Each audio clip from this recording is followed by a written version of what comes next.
Life on the Mississippi. By Mark Twain. Chapter 1. The River and Its History. The Mississippi is well worth reading about.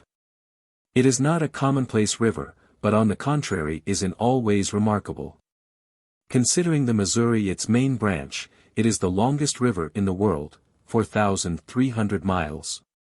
It seems safe to say that it is also the crookedest river in the world, since in one part of its journey it uses up 1,300 miles to cover the same ground that the crow would fly over in 675.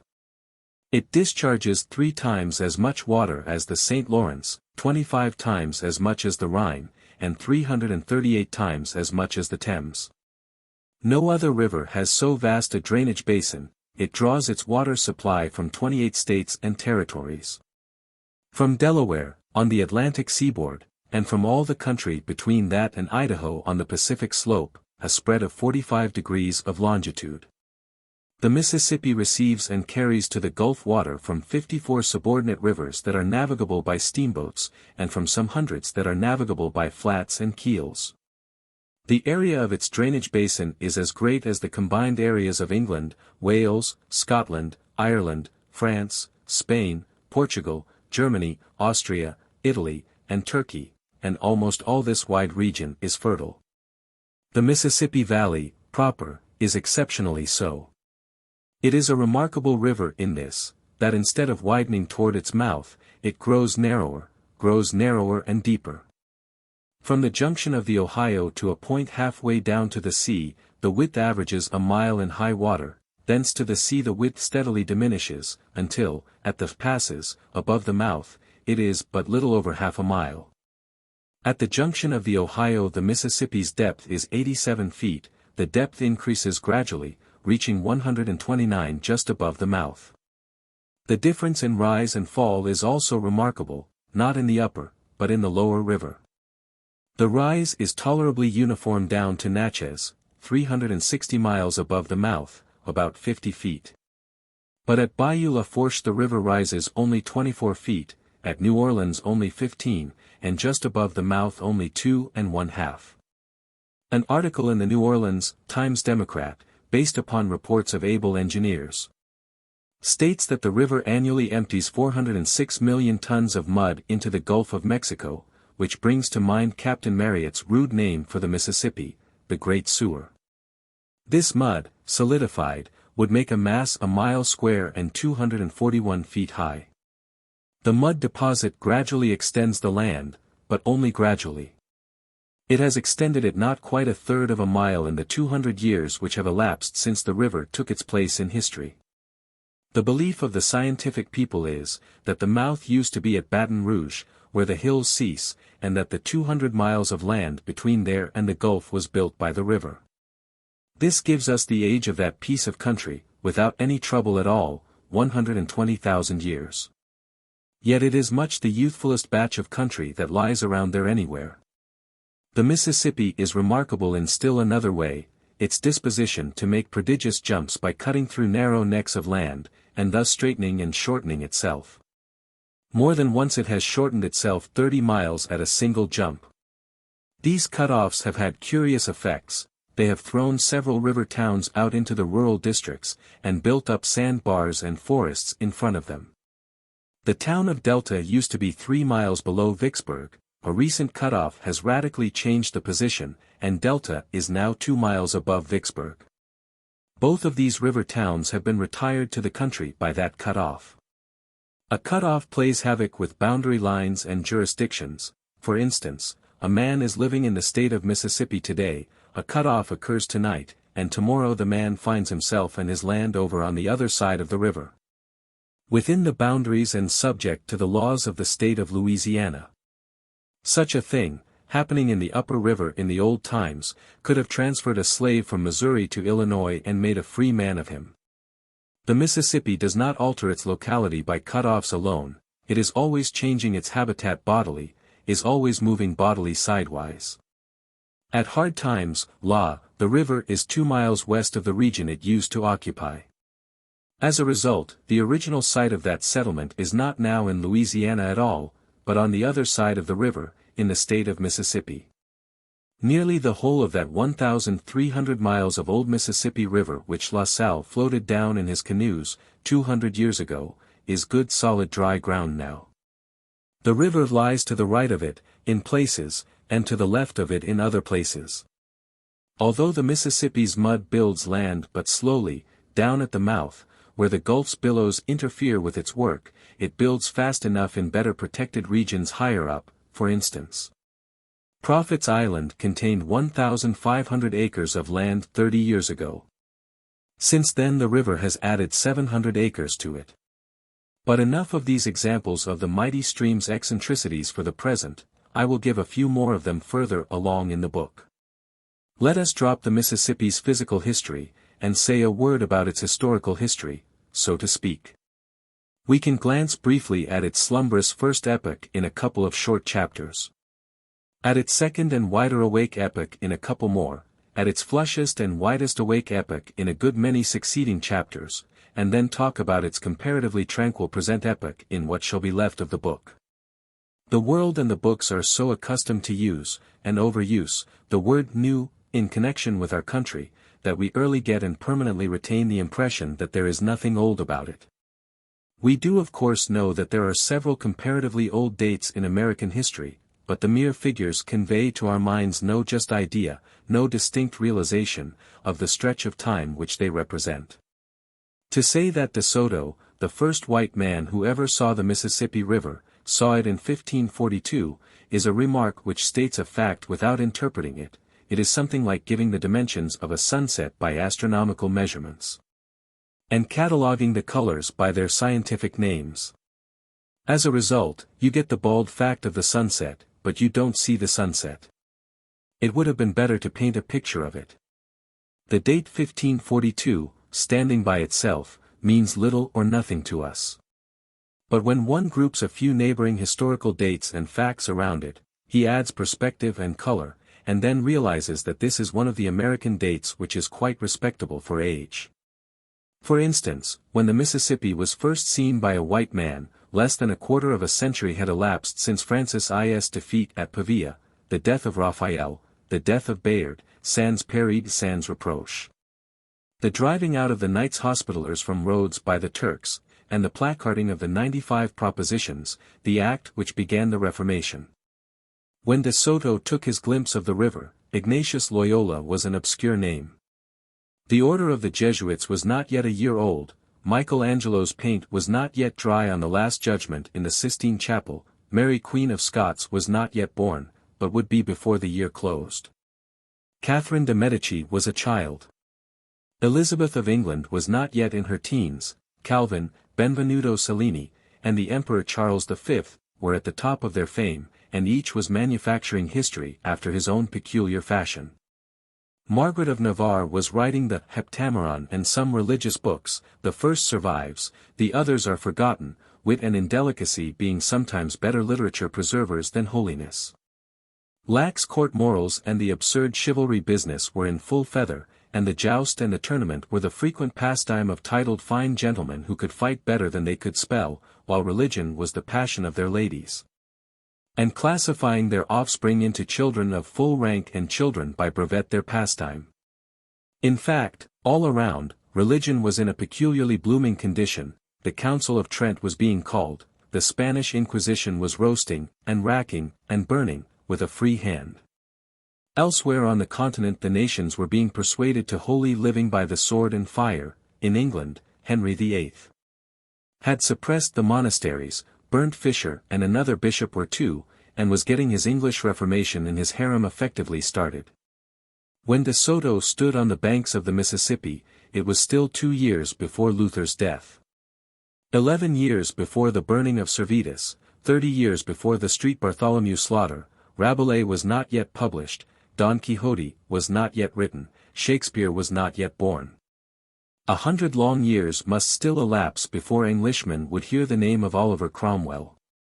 Unquestionably the discovery of the Mississippi is a datable fact which considerably mellows and modifies the shiny newness of our country, and gives her a most respectable outside aspect of rustiness and antiquity. De Soto merely glimpsed the river, then died and was buried in it by his priests and soldiers. One would expect the priests and the soldiers to multiply the river's dimensions by 10, the Spanish custom of the day, and thus move other adventurers to go at once and explore it. On the contrary, their narratives when they reached home, did not excite that amount of curiosity. The Mississippi was left unvisited by whites during a term of years which seems incredible in our energetic days. One may sense the interval to his mind, after a fashion, by dividing it up in this way: after De Soto glimpsed the river, a fraction short of a quarter of a century elapsed, and then Shakespeare was born. Lived a trifle more than half a century, then died, and when he had been in his grave considerably more than half a century, the second white man saw the Mississippi. In our day we don't allow 130 years to elapse between glimpses of a marvel. If somebody should discover a creek in the county next to the one that the North Pole is in, Europe and America would start 15 costly expeditions thither, one to explore the creek, and the other 14 to hunt for each other. For more than 150 years there had been white settlements on our Atlantic coasts. These people were in intimate communication with the Indians. In the South the Spaniards were robbing, slaughtering, enslaving and converting them.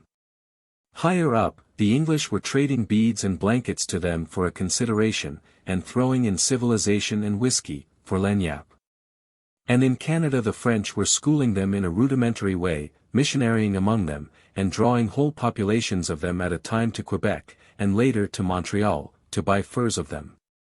Necessarily, then, these various clusters of whites must have heard of the great river of the far west, and indeed, they did hear of it vaguely, so vaguely and indefinitely, that its course, proportions, and locality were hardly even guessable. The mere mysteriousness of the matter ought to have fired curiosity and compelled exploration, but this did not occur. Apparently nobody happened to want such a river, nobody needed it, nobody was curious about it. So, for a century and a half the Mississippi remained out of the market and undisturbed. When De Soto found it, he was not hunting for a river, and had no present occasion for one. Consequently he did not value it or even take any particular notice of it. But at last La Salle the Frenchman conceived the idea of seeking out that river and exploring it. It always happens that when a man seizes upon a neglected and important idea, people inflamed with the same notion crop up all around. It happened so in this instance. Naturally the question suggests itself, why did these people want the river now when nobody had wanted it in the 5 preceding generations? Apparently it was because at this late day they thought they had discovered a way to make it useful. For it had come to be believed that the Mississippi emptied into the Gulf of California, and therefore afforded a short cut from Canada to China. Previously the supposition had been that it emptied into the Atlantic, or Sea of Virginia. Chapter 2. The River and its Explorers. La Salle himself sued for certain high privileges, and they were graciously accorded him by Louis XIV of inflated memory. Chief among them was the privilege to explore, far and wide, and build forts, and stake out continents, and hand the same over to the king, and pay the expenses himself, receiving, in return, some little advantages of one sort or another. Among them the monopoly of buffalo hides. He spent several years and about all of his money, in making perilous and painful trips between Montreal and a fort which he had built on the Illinois. Before he at last succeeded in getting his expedition in such a shape that he could strike for the Mississippi. And meantime other parties had had better fortune. In 1673 Joliet the merchant, and Marquette the priest, crossed the country and reached the banks of the Mississippi. They went by way of the Great Lakes. And from Green Bay, in canoes, by way of Fox River and the Wisconsin. Marquette had solemnly contracted, on the Feast of the Immaculate Conception, that if the Virgin would permit him to discover the great river, he would name it Conception, in her honor. He kept his word. In that day, all explorers traveled with an outfit of priests. De Soto had 24 with him. La Salle had several, also. The expeditions were often out of meat, and scant of clothes, but they always had the furniture and other requisites for the mass. They were always prepared, as one of the quaint chroniclers of the time phrased it, to explain hell to the savages. On the 17th of June, 1673, the canoes of Joliet and Marquette and their 5 subordinates reached the junction of the Wisconsin with the Mississippi. Mr. Parkman says, before them a wide and rapid current coursed athwart their way, by the foot of lofty heights wrapped thick in forests. He continues, turning southward, they paddled down the stream, through a solitude unrelieved by the faintest trace of man. A big catfish collided with Marquette's canoe, and startled him. And reasonably enough, for he had been warned by the Indians that he was on a foolhardy journey, and even a fatal one, for the river contained a demon whose roar could be heard at a great distance. And who would engulf them in the abyss where he dwelt? I have seen a Mississippi catfish that was more than 6 feet long, and weighed 250 pounds, and if Marquette's fish was the fellow to that one, he had a fair right to think the river's roaring demon was come. At length the buffalo began to appear, grazing in herds on the great prairies which then bordered the river. And Marquette describes the fierce and stupid look of the old bulls as they stared at the intruders through the tangled mane which nearly blinded them. The voyagers moved cautiously, landed at night and made a fire to cook their evening meal. Then extinguished it, embarked again, paddled some way farther, and anchored in the stream, keeping a man on the watch till morning. They did this day after day and night after night. And at the end of 2 weeks they had not seen a human being. The river was an awful solitude, then. And it is now, over most of its stretch. But at the close of the fortnight they one day came upon the footprints of men in the mud of the western bank, a Robinson Crusoe experience which carries an electric shiver with it yet, when one stumbles on it in print. They had been warned that the river Indians were as ferocious and pitiless as the river demon, and destroyed all comers without waiting for provocation. But no matter, Joliet and Marquette struck into the country to hunt up the proprietors of the tracks. They found them, by and by, and were hospitably received and well treated, if to be received by an Indian chief who has taken off his last rag in order to appear at his level best is to be received hospitably. And if to be treated abundantly to fish, porridge, and other game, including dog, and have these things forked into one's mouth by the unloved fingers of Indians is to be well treated. In the morning the chief and 600 of his tribesmen escorted the Frenchmen to the river and bade them a friendly farewell. On the rocks above the present city of Alton they found some rude and fantastic Indian paintings, which they describe. A short distance below, a torrent of yellow mud rushed furiously athwart the calm blue current of the Mississippi, boiling and surging and sweeping in its coarse logs, branches, and uprooted trees.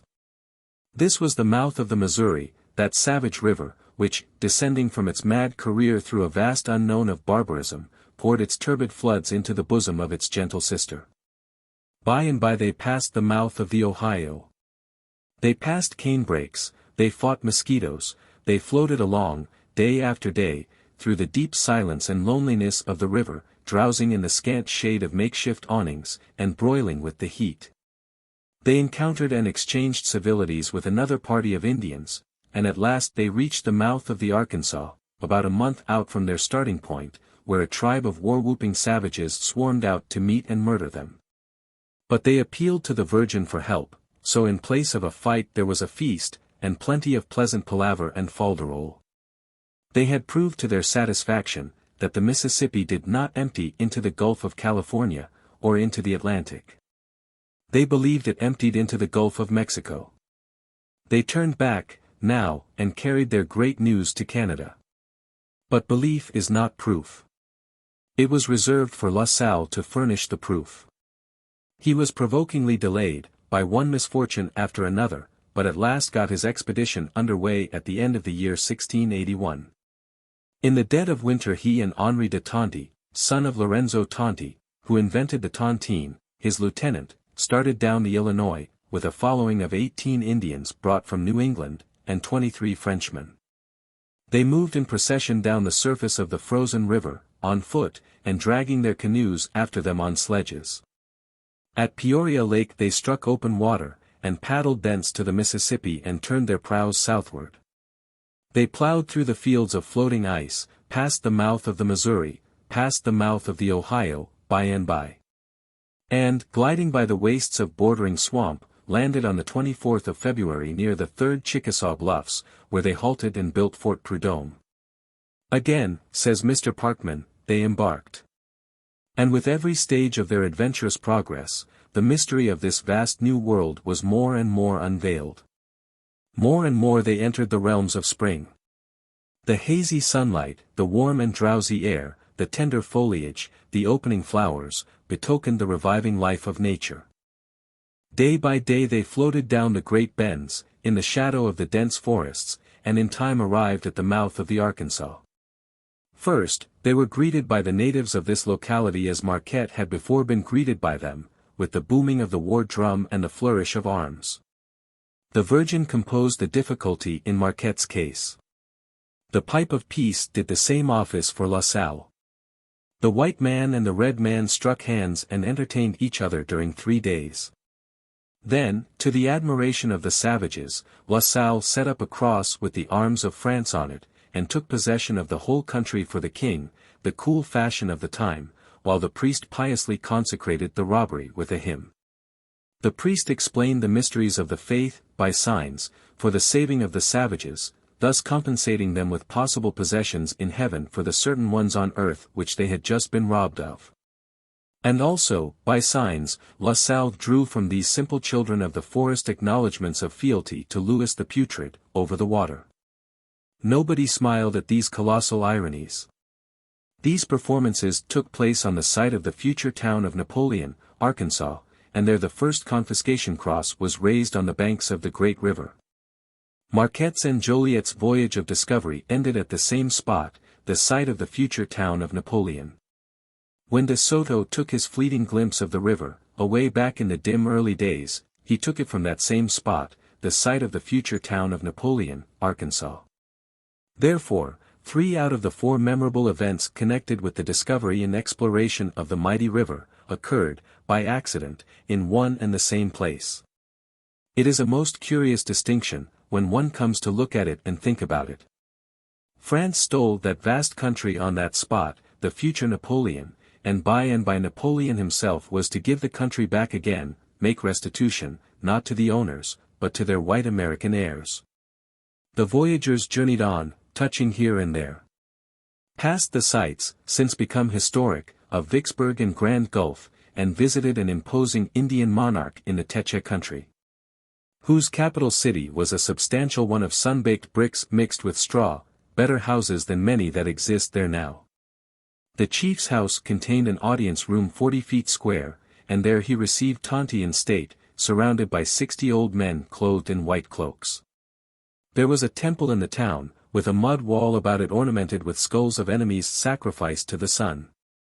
The voyagers visited the Natchez Indians, near the site of the present city of that name, where they found a religious and political despotism, a privileged class descended from the sun, a temple and a sacred fire. It must have been like getting home again. It was home with an advantage, in fact, for it lacked Louis XIV. A few more days swept swiftly by, and La Salle stood in the shadow of his confiscating cross, at the meeting of the waters from Delaware, and from Itasca, and from the mountain ranges close upon the Pacific, with the waters of the Gulf of Mexico. His task finished, his prodigy achieved. Mr. Parkman, in closing his fascinating narrative, thus sums up. On that day, the realm of France received on parchment a stupendous accession. The fertile plains of Texas. The vast basin of the Mississippi, from its frozen northern springs to the sultry borders of the Gulf. From the woody ridges of the Alleghanies to the bare peaks of the Rocky Mountains, a region of savannas and forests, sun-cracked deserts and grassy prairies, watered by 1,000 rivers, ranged by 1,000 warlike tribes. Passed beneath the scepter of the Sultan of Versailles. And all by virtue of a feeble human voice, inaudible at half a mile. Chapter 3. Frescoes from the past. Apparently the river was ready for business, now. But no, the distribution of a population along its banks was as calm and deliberate and time-devouring a process as the discovery and exploration had been. 70 years elapsed, after the exploration, before the river's borders had a white population worth considering, and nearly 50 more before the river had a commerce. Between La Salle's opening of the river and the time when it may be said to have become the vehicle of anything like a regular and active commerce, 7 sovereigns had occupied the throne of England. America had become an independent nation. Louis XIV and Louis XV had rotted and died, the French monarchy had gone down in the red tempest of the Revolution, and Napoleon was a name that was beginning to be talked about. Truly, there were snails in those days. The river's earliest commerce was in great barges, keelboats, broadhorns. They floated and sailed from the upper rivers to New Orleans, changed cargoes there, and were tediously warped and pulled back by hand. A voyage down and back sometimes occupied 9 months. In time this commerce increased until it gave employment to hordes of rough and hardy men, rude, uneducated, brave, suffering terrific hardships with sailor-like stoicism. Heavy drinkers, coarse frolickers in moral styes like the Natchez under the hill of that day, heavy fighters, reckless fellows, every one elephantinely jolly, foul-witted, profane.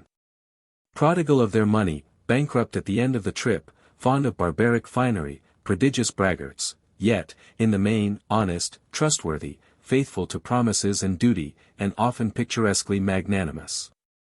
By and by the steamboat intruded.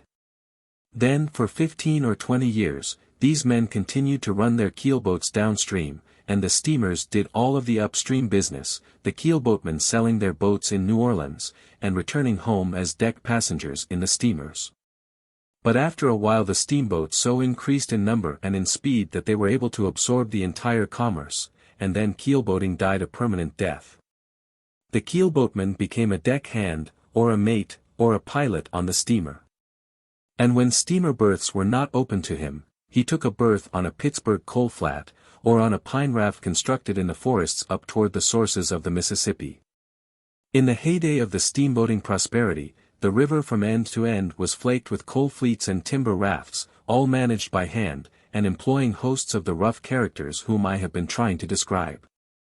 I remember the annual processions of mighty rafts that used to glide by Hannibal when I was a boy, an acre or so of white, sweet-smelling boards in each raft, a crew of 24 men or more. 3 or 4 wigwams scattered about the raft's vast level space for storm quarters, and I remember the rude ways and the tremendous talk of their big crews, the ex-keelboatmen and their admiringly patterning successors.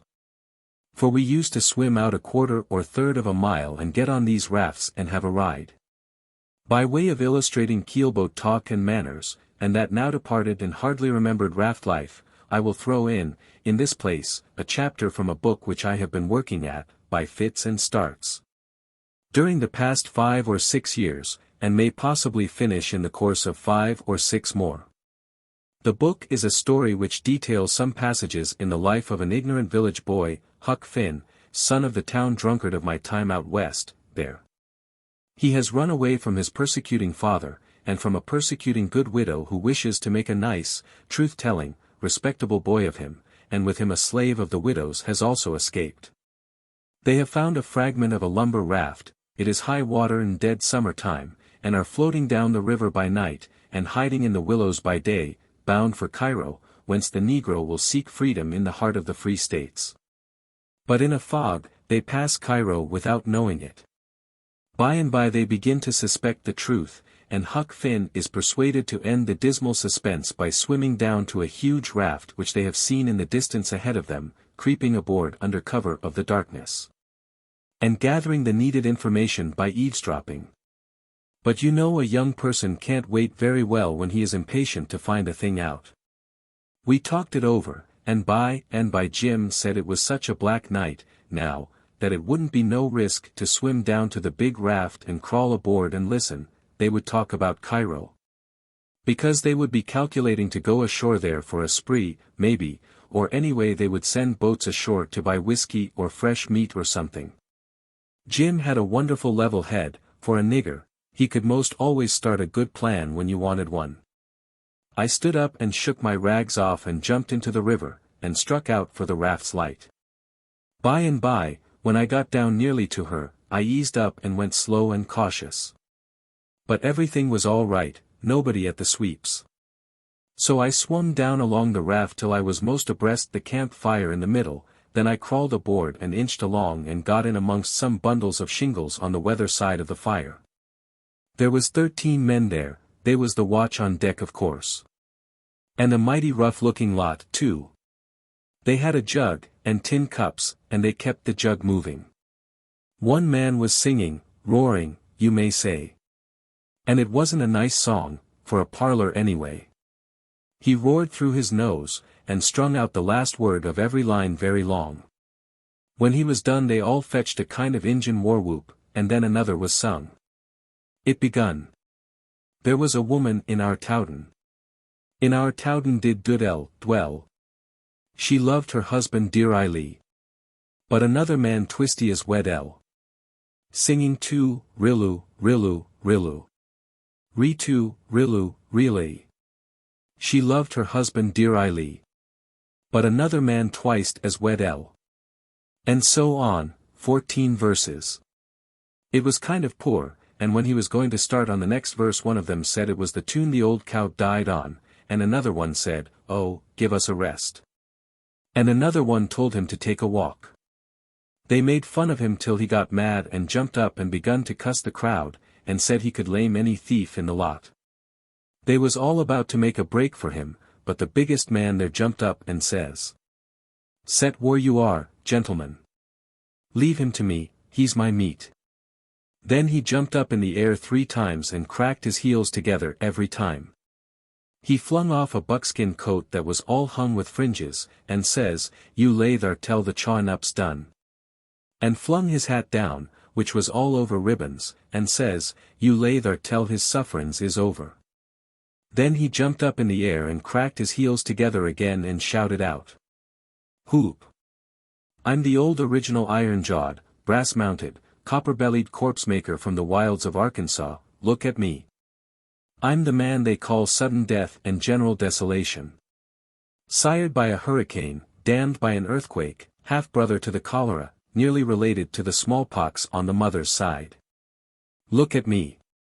I take 19 alligators and a barrel of whiskey for breakfast when I'm in robust health, and a bushel of rattlesnakes and a dead body when I'm ailing. I split the everlasting rocks with my glance, and I squench the thunder when I speak. Whoop! Stand back and give me room according to my strength. Blood's my natural drink, and the wails of the dying is music to my ear.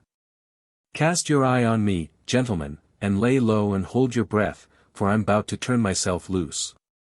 All the time he was getting this off, he was shaking his head and looking fierce, and kind of swelling around in a little circle, tucking up his wristbands, and now and then straightening up and beating his breast with his fist, saying, look at me, gentlemen. When he got through, he jumped up and cracked his heels together 3 times, and let off a roaring whoop. I'm the bloodiest son of a wildcat that lives. Then the man that had started the row tilted his old slouch hat down over his right eye. Then he bent stooping forward, with his back sagged and his south end sticking out far, and his fists shoving out and drawing in front of him, and so went around in a little circle about 3 times, swelling himself up and breathing hard. Then he straightened, and jumped up and cracked his heels together 3 times, before he lit again, that made them cheer, and he begun to shout like this. Whoop! Bow your neck and spread, for the kingdom of sorrows coming. Hold me down to the earth, for I feel my powers working. Whoop! I'm a child of sin, don't let me get a start. Smoked glass, here, for all. Don't attempt to look at me with the naked eye, gentlemen. When I'm playful I use the meridians of longitude and parallels of latitude for a seine, and drag the Atlantic Ocean for whales. I scratch my head with the lightning, and purr myself to sleep with the thunder. When I'm cold, I bile the Gulf of Mexico and bathe in it, when I'm hot I fan myself with an equinoctial storm, when I'm thirsty I reach up and suck a cloud dry like a sponge, when I range the earth hungry, famine follows in my tracks. Whoop! Bow your neck and spread. I put my hand on the sun's face and make it night in the earth, I bite a piece out of the moon and hurry the seasons, I shake myself and crumble the mountains. Contemplate me through leather, don't use the naked eye. I'm the man with a petrified heart and biler iron bowels. The massacre of isolated communities is the pastime of my idle moments, the destruction of nationalities the serious business of my life. The boundless vastness of the great American desert is my enclosed property, and I bury my dead on my own premises. He jumped up and cracked his heels together 3 times before he lit. They cheered him again, and as he come down he shouted out, "Whoop! Bow your neck and spread, for the pet child of calamity's a-coming." Then the other one went to swelling around and blowing again, the first one, the one they called Bob. Next, the child of calamity chipped in again, bigger than ever. Then they both got at it at the same time, swelling round and round each other and punching their fists most into each other's faces, and whooping and jawing like Injuns. Then Bob called the child names, and the child called him names back again. Next, Bob called him a heap rougher names and the child come back at him with the very worst kind of language. Next, Bob knocked the child's hat off, and the child picked it up and kicked Bob's ribbony hat about 6 foot. Bob went and got it and said never mind, this weren't going to be the last of this thing, because he was a man that never forgot and never forgive, and so the child better look out, for there was a time a-coming, just as sure as he was a living man, that he would have to answer to him with the best blood in his body. The child said no man was willinger than he was for that time to come, and he would give Bob fair warning, now, never to cross his path again, for he could never rest till he had waded in his blood, for such was his nature. Though he was sparing him now on account of his family, if he had one. Both of them was edging away in different directions, growling and shaking their heads and going on about what they was going to do. But a little black-whiskered chap skipped up and says, "Come back here, you couple of chicken-livered cowards, and I'll thrash the 2 of ye." And he done it, too. He snatched them, he jerked them this way and that, he booted them around, he knocked them sprawling faster than they could get up. Why, it warn't 2 minutes till they begged like dogs, and how the other lot did yell and laugh and clap their hands all the way through, and shout, "Sail in, corpse maker! Hi! At him again, child of calamity! Bully for you, little Davy!" Well, it was a perfect powwow for a while. Bob and the child had red noses and black eyes when they got through. Little Davy made them own up that they were sneaks and cowards and not fit to eat with a dog or drink with a nigger. Then Bob and the child shook hands with each other, very solemn, and said they had always respected each other and was willing to let bygones be bygones. So then they washed their faces in the river. And just then there was a loud order to stand by for a crossing, and some of them went forward to man the sweeps there, and the rest went aft to handle the after sweeps. I laid still and waited for 15 minutes, and had a smoke out of a pipe that one of them left in reach. Then the crossing was finished, and they stumped back and had a drink around and went to talking and singing again. Next they got out an old fiddle, and one played and another patted juba, and the rest turned themselves loose on a regular old-fashioned keelboat breakdown. They couldn't keep that up very long without getting winded, so by and by they settled around the jug again. They sung, "Jolly, Jolly Rathman's the life for me," with a rousing chorus, and then they got to talking about differences betwixt hogs, and their different kind of habits. And next about women and their different ways, and next about the best ways to put out houses that was afire, and next about what ought to be done with the Injuns, and next about what a king had to do, and how much he got. And next about how to make cats fight, and next about what to do when a man has fits, and next about differences betwixt clear water rivers and muddy water ones. The man they called Ed said the muddy Mississippi water was wholesomer to drink than the clear water of the Ohio. He said if you let a pint of this yaller Mississippi water settle, you would have about a half to 3/4 of an inch of mud in the bottom, according to the stage of the river. And then it warn't no better than Ohio water. What you wanted to do was to keep it stirred up, and when the river was low, keep mud on hand to put in and thicken the water up the way it ought to be. The child of calamity said that was so. He said there was nutritiousness in the mud, and a man that drunk Mississippi water could grow corn in his stomach if he wanted to. He says, "You look at the graveyards, that tells the tale. Trees won't grow worth chucks in a Cincinnati graveyard, but in a St. Louis graveyard they grow upwards of 800 foot high. It's all on account of the water the people drunk before they laid up. A Cincinnati corpse don't richen a soil any. And they talked about how Ohio water didn't like to mix with Mississippi water. Ed said if you take the Mississippi on a rise when the Ohio is low, you'll find a wide band of clear water all the way down the east side of the Mississippi for 100 miles or more. And the minute you get out a quarter of a mile from shore and past the line, it is all thick and yaller the rest of the way across. Then they talked about how to keep tobacco from getting moldy, and from that they went into ghosts and told about a lot that other folks had seen, but Ed says, "Why don't you tell something that you've seen yourselves? Now let me have a say. 5 years ago I was on a raft as big as this, and right along here it was a bright moonshiny night, and I was on watch and boss of the starboard or for'ard, and one of my pards was a man named Dick Albright.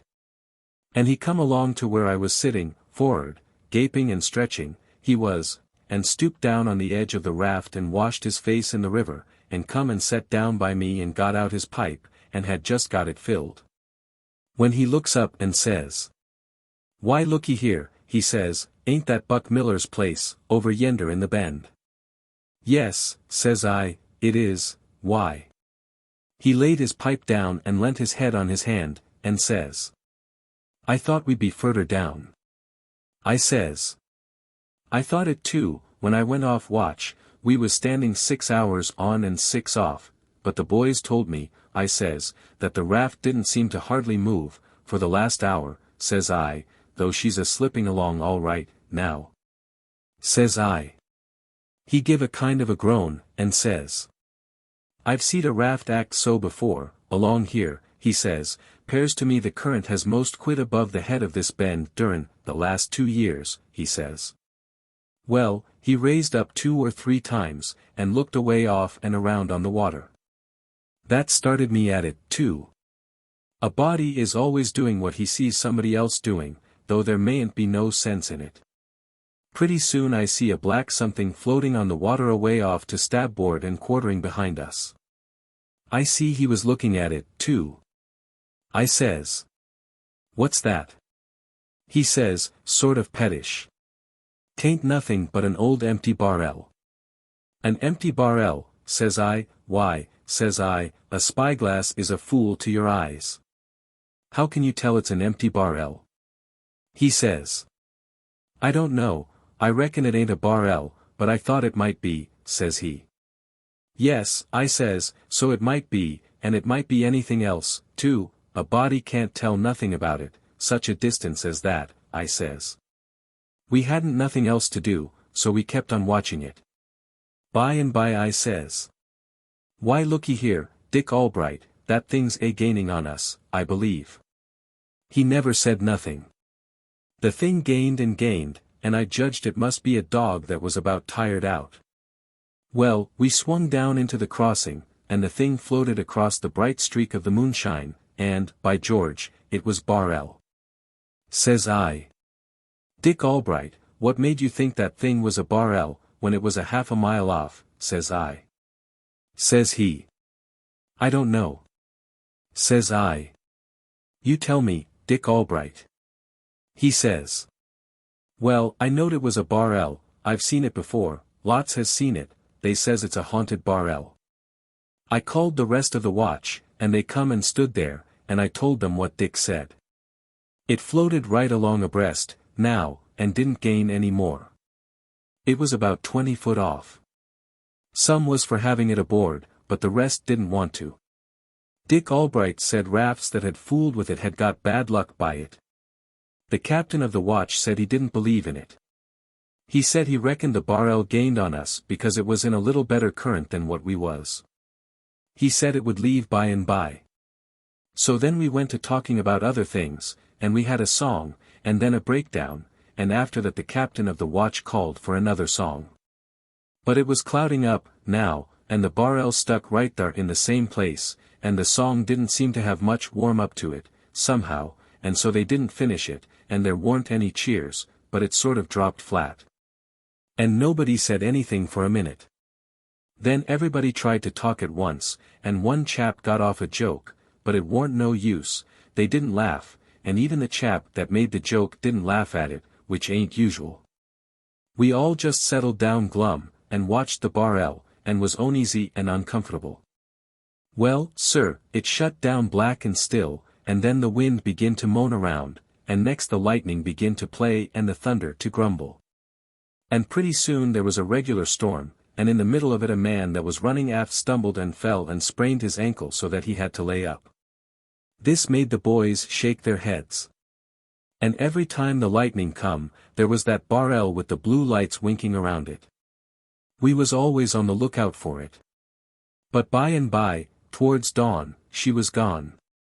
When the day come we couldn't see her anywhere, and we warn't sorry, neither.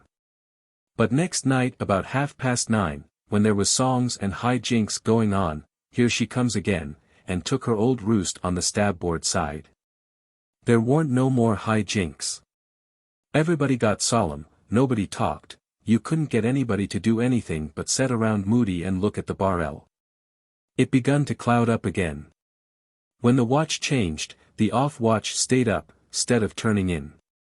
The storm ripped and roared around all night, and in the middle of it another man tripped and sprained his ankle, and had to knock off. The bar-el left towards day, and nobody see it go. Everybody was sober and down in the mouth all day. I don't mean the kind of sober that comes of leaving liquor alone, not that. They was quiet, but they all drunk more than usual, not together, but each man sidled off and took it private, by himself. After dark the off-watch didn't turn in, nobody sung, nobody talked, the boys didn't scatter around, neither. They sort of huddled together, for'ard, and for 2 hours they sat there, perfectly still, looking steady in the one direction, and heaving a sigh once in a while. And then, here comes the bar-el again. She took up her old place. She stayed there all night, nobody turned in. The storm come on again, after midnight. It got awful dark, the rain poured down, hail, too, the thunder boomed and roared and bellowed, the wind blowed a hurricane. And the lightning spread over everything in big sheets of glare, and showed the whole raft as plain as day, and the river lashed up white as milk as far as you could see for miles, and there was that bar-el jiggering along, same as ever. The captain ordered the watch to man the after sweeps for a crossing, and nobody would go, no more sprained ankles for them, they said. They wouldn't even walk aft. Well then, just then the sky split wide open, with a crash, and the lightning killed 2 men of the after watch, and crippled 2 more. Crippled them how, says you? Why, sprained their ankles. The bar-el left in the dark betwixt lightnings, towards dawn. Well, not a body eat a bite at breakfast that morning. After that the men loafed around, in 2s and 3s, and talked low together. But none of them herded with Dick Albright. They all give him the cold shake. If he come around where any of the men was, they split up and sidled away. They wouldn't man the sweeps with him.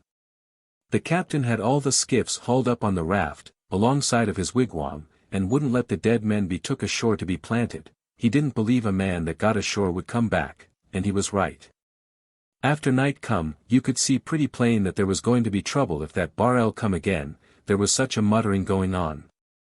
A good many wanted to kill Dick Albright, because he'd seen the bar-el on other trips, and that had an ugly look. Some wanted to put him ashore. Some said, let's all go ashore in a pile, if the bar-el comes again. This kind of whispers was still going on, the men being bunched together forward watching for the bar-el, when, lo and behold you, here she comes again. Down she comes, slow and steady, and settles into her old tracks. You could a heard a pin drop. Then up comes the captain, and says, "Boys, don't be a pack of children and fools, I don't want this bar-el to be dogging us all the way to Orleans, and you don't, well, then, how's the best way to stop it? Burn it up, that's the way. I'm going to fetch it aboard," he says. And before anybody could say a word, in he went. He swung to it, and as he come pushing it to the raft, the men spread to one side. But the old man got it aboard and busted in the head, and there was a baby in it. Yes, sir, a stark naked baby. It was Dick Albright's baby, he owned up and said so. Yes, he says, leaning over it, yes, it is my own lamented darling, my poor lost Charles William Albright deceased, says he, for he could curl his tongue around the bulliest words in the language when he was a mind to. And lay them before you without a jint started, anywheres. Yes, he said he used to live up at the head of this bend, and one night he choked his child, which was crying, not intending to kill it, which was probably a lie, and then he was scared, and buried it in a barrel, before his wife got home. And off he went, and struck the northern trail and went to rafting. And this was the 3rd year that the barrel had chased him. He said the bad luck always begun light, and lasted till 4 men was killed, and then the barrel didn't come any more after that. He said if the men would stand it one more night, and was going on like that, but the men had got enough. They started to get out a boat to take him ashore and lynch him, but he grabbed the little child all of a sudden and jumped overboard with it hugged up to his breast and shedding tears, and we never see him again in this life. Poor old suffering soul, nor Charles William neither. Who was shedding tears, says Bob, was it Albright or the baby? Why, Albright, of course, didn't I tell you the baby was dead? Been dead 3 years, how could it cry? Well, never mind how it could cry, how could it keep all that time, says Davy. You answer me that. I don't know how it done it, says Ed. It done it though, that's all I know about it. Say, what did they do with the barrel? Says the child of calamity. Why, they hove it overboard, and it sunk like a chunk of lead. Edward, did the child look like it was choked, says one. Did it have its hair parted, says another. What was the brand on that barrel, Eddie? Says a fellow they called Bill. Have you got the papers for them statistics, Edmund, says Jimmy. Say, Edwin, was you one of the men that was killed by the lightning, says Davy. Him. Oh, no, he was both of 'em, says Bob. Then they all haw-hawed. Say, Edward, don't you reckon you'd better take a pill? You look bad, don't you feel pale, says the child of calamity. Oh, come, now, Eddie, says Jimmy, show up, you must have kept part of that barrel to prove the thing by. Show us the bumhole, do, and we'll all believe you. Say, boys, says Bill, let's divide it up. Thar's 13 of us. I can swaller a 13th of the yarn, if you can worry down the rest. Ed got up mad and said they could all go to some place which he ripped out pretty savage, and then walked off aft cussing to himself, and they yelling and jeering at him, and roaring and laughing so you could hear them a mile. Boys, we'll split a watermelon on that, says the child of calamity, and he come rummaging around in the dark amongst the shingle bundles where I was, and put his hand on me. I was warm and soft and naked, so he says ouch, and jumped back. Fetch a lantern or a chunk of fire here, boys, there's a snake here as big as a cow. So they run there with a lantern and crowded up and looked in on me. Come out of that, you beggar, says one. Who are you, says another. What are you after here? Speak up prompt, or overboard you go. Snake him out, boys. Snatch him out by the heels. I began to beg, and crept out amongst them trembling. They looked me over, wondering, and the child of calamity says. A cussed thief. Lend a hand and let's heave him overboard. No, says Big Bob, let's get out the paint pot and paint him a sky blue all over from head to heel, and then heave him over. Good, that's it. Go for the paint, Jimmy. When the paint come, and Bob took the brush and was just going to begin, the others laughing and rubbing their hands, I begun to cry, and that sort of worked on Davy, and he says. Vast there. He's nothing but a cub. I'll paint the man that tetches him. So I looked around on them, and some of them grumbled and growled, and Bob put down the paint, and the others didn't take it up. Come here to the fire, and let's see what you're up to here, says Davy. Now set down there and give an account of yourself. How long have you been aboard here? Not over a quarter of a minute, sir, says I. How did you get dry so quick? I don't know, sir. I'm always that way, mostly. Oh, you are you? What's your name? I weren't going to tell my name. I didn't know what to say, so I just says. Charles William Albright, sir. Then they roared, the whole crowd. And I was mighty glad I said that, because maybe laughing would get them in a better humor. When they got done laughing, Davy says. It won't hardly do, Charles William. You couldn't have growed this much in 5 year, and you was a baby when you come out of the bar you know, and dead at that. Come, now, tell a straight story, and nobody'll hurt you, if you ain't up to anything wrong. What is your name? Alec Hopkins, sir. Alec James Hopkins. Well, Alec, where did you come from, here? From a trading scow. She lays up the bend yonder. I was born on her. Pap has traded up and down here all his life. And he told me to swim off here, because when you went by he said he would like to get some of you to speak to a Mr. Jonas Turner, in Cairo, and tell him. Oh, come. Yes, sir, it's as true as the world, Pap he says. Oh, your grandmother. They all laughed, and I tried again to talk, but they broke in on me and stopped me. Now, looky here, says Davy, you're scared, and so you talk wild. Honest, now, do you live in a scow, or is it a lie? Yes, sir, in a trading scow. She lays up at the head of the bend. But I weren't born in her. It's our first trip. Now you're talking. What did you come aboard here, for? To steal? No, sir, I didn't. It was only to get a ride on the raft. All boys does that. Well, I know that. But what did you hide for? Sometimes they drive the boys off. So they do. They might steal. Looky here, if we let you off this time, will you keep out of these kind of scrapes hereafter?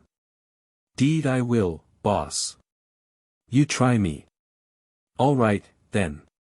You ain't but little ways from shore. Overboard with you, and don't you make a fool of yourself another time this way. Blast it, boy, some raftsmen would rawhide you till you were black and blue. I didn't wait to kiss goodbye, but went overboard and broke for shore. When Jim come along by and by, the big raft was away out of sight around the point.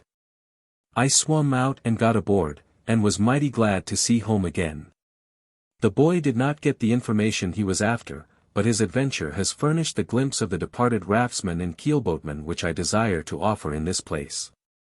I now come to a phase of the Mississippi River life of the flush times of steamboating, which seems to me to warrant full examination, the marvelous science of piloting, as displayed there. I believe there has been nothing like it elsewhere in the world. Chapter 4. The Boy's Ambition. When I was a boy, there was but one permanent ambition among my comrades in our village. Footnote 1. Hannibal, Missouri, on the west bank of the Mississippi River. That was, to be a steamboatman. We had transient ambitions of other sorts, but they were only transient. When a circus came and went, it left us all burning to become clowns. The first Negro minstrel show that came to our section left us all suffering to try that kind of life. Now and then we had a hope that if we lived and were good, God would permit us to be pirates. These ambitions faded out, each in its turn. But the ambition to be a steamboatman always remained. Once a day a cheap, gaudy packet arrived upward from St. Louis, and another downward from Keokuk. Before these events, the day was glorious with expectancy. After them, the day was a dead and empty thing. Not only the boys, but the whole village, felt this. After all these years I can picture that old time to myself now, just as it was then, the white town drowsing in the sunshine of a summer's morning. The streets empty, or pretty nearly so. One or two clerks sitting in front of the Water Street stores, with their splint-bottomed chairs tilted back against the wall, chins on breasts, hats slouched over their faces, asleep, with shingle shavings enough around to show what broke them down. A sow and a litter of pigs loafing along the sidewalk, doing a good business in watermelon rinds and seeds, 2 or 3 lonely little freight piles scattered about the levee. A pile of skids on the slope of the stone-paved wharf, and the fragrant town drunkard asleep in the shadow of them, 2 or 3 wood flats at the head of the wharf, but nobody to listen to the peaceful lapping of the wavelets against them. The great Mississippi, the majestic, the magnificent Mississippi, rolling its mile-wide tide along, shining in the sun, the dense forest away on the other side. The point above the town, and the point below, bounding the river glimpse and turning it into a sort of sea, and withal a very still and brilliant and lonely one. Presently a film of dark smoke appears above one of those remote points. Instantly a Negro drayman, famous for his quick eye and prodigious voice, lifts up the cry, "Steamboat a comin'," and the scene changes. The town drunkard stirs, the clerks wake up, a furious clatter of drays follows, every house and store pours out a human contribution, and all in a twinkling the dead town is alive and moving. Drays, carts, men, boys, all go hurrying from many quarters to a common center, the wharf. Assembled there, the people fasten their eyes upon the coming boat as upon a wonder they are seeing for the first time. And the boat is rather a handsome sight, too. She is long and sharp and trim and pretty, she has 2 tall, fancy-topped chimneys, with a gilded device of some kind swung between them.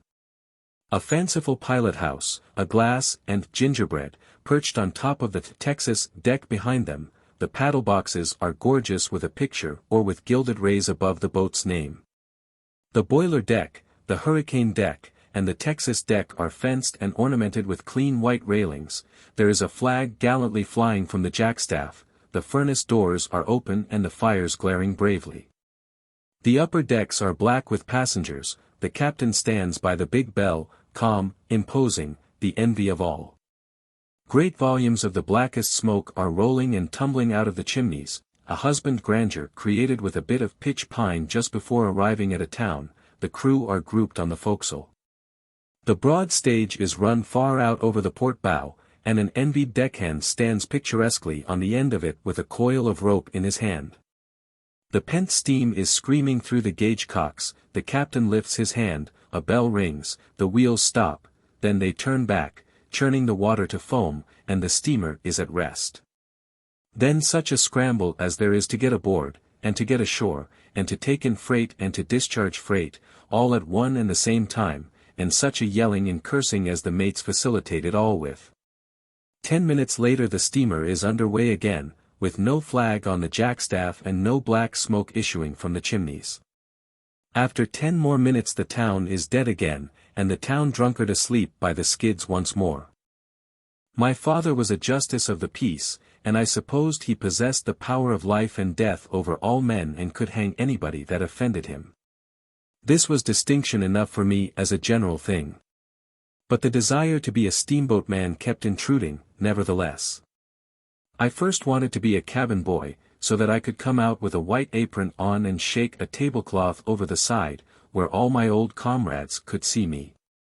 Later I thought I would rather be the deckhand who stood on the end of the stage plank with the coil of rope in his hand, because he was particularly conspicuous. But these were only daydreams, they were too heavenly to be contemplated as real possibilities. By and by one of our boys went away. He was not heard of for a long time. At last he turned up as apprentice engineer or striker on a steamboat. This thing shook the bottom out of all my Sunday school teachings. That boy had been notoriously worldly, and I just the reverse, yet he was exalted to this eminence, and I left in obscurity and misery. There was nothing generous about this fellow in his greatness.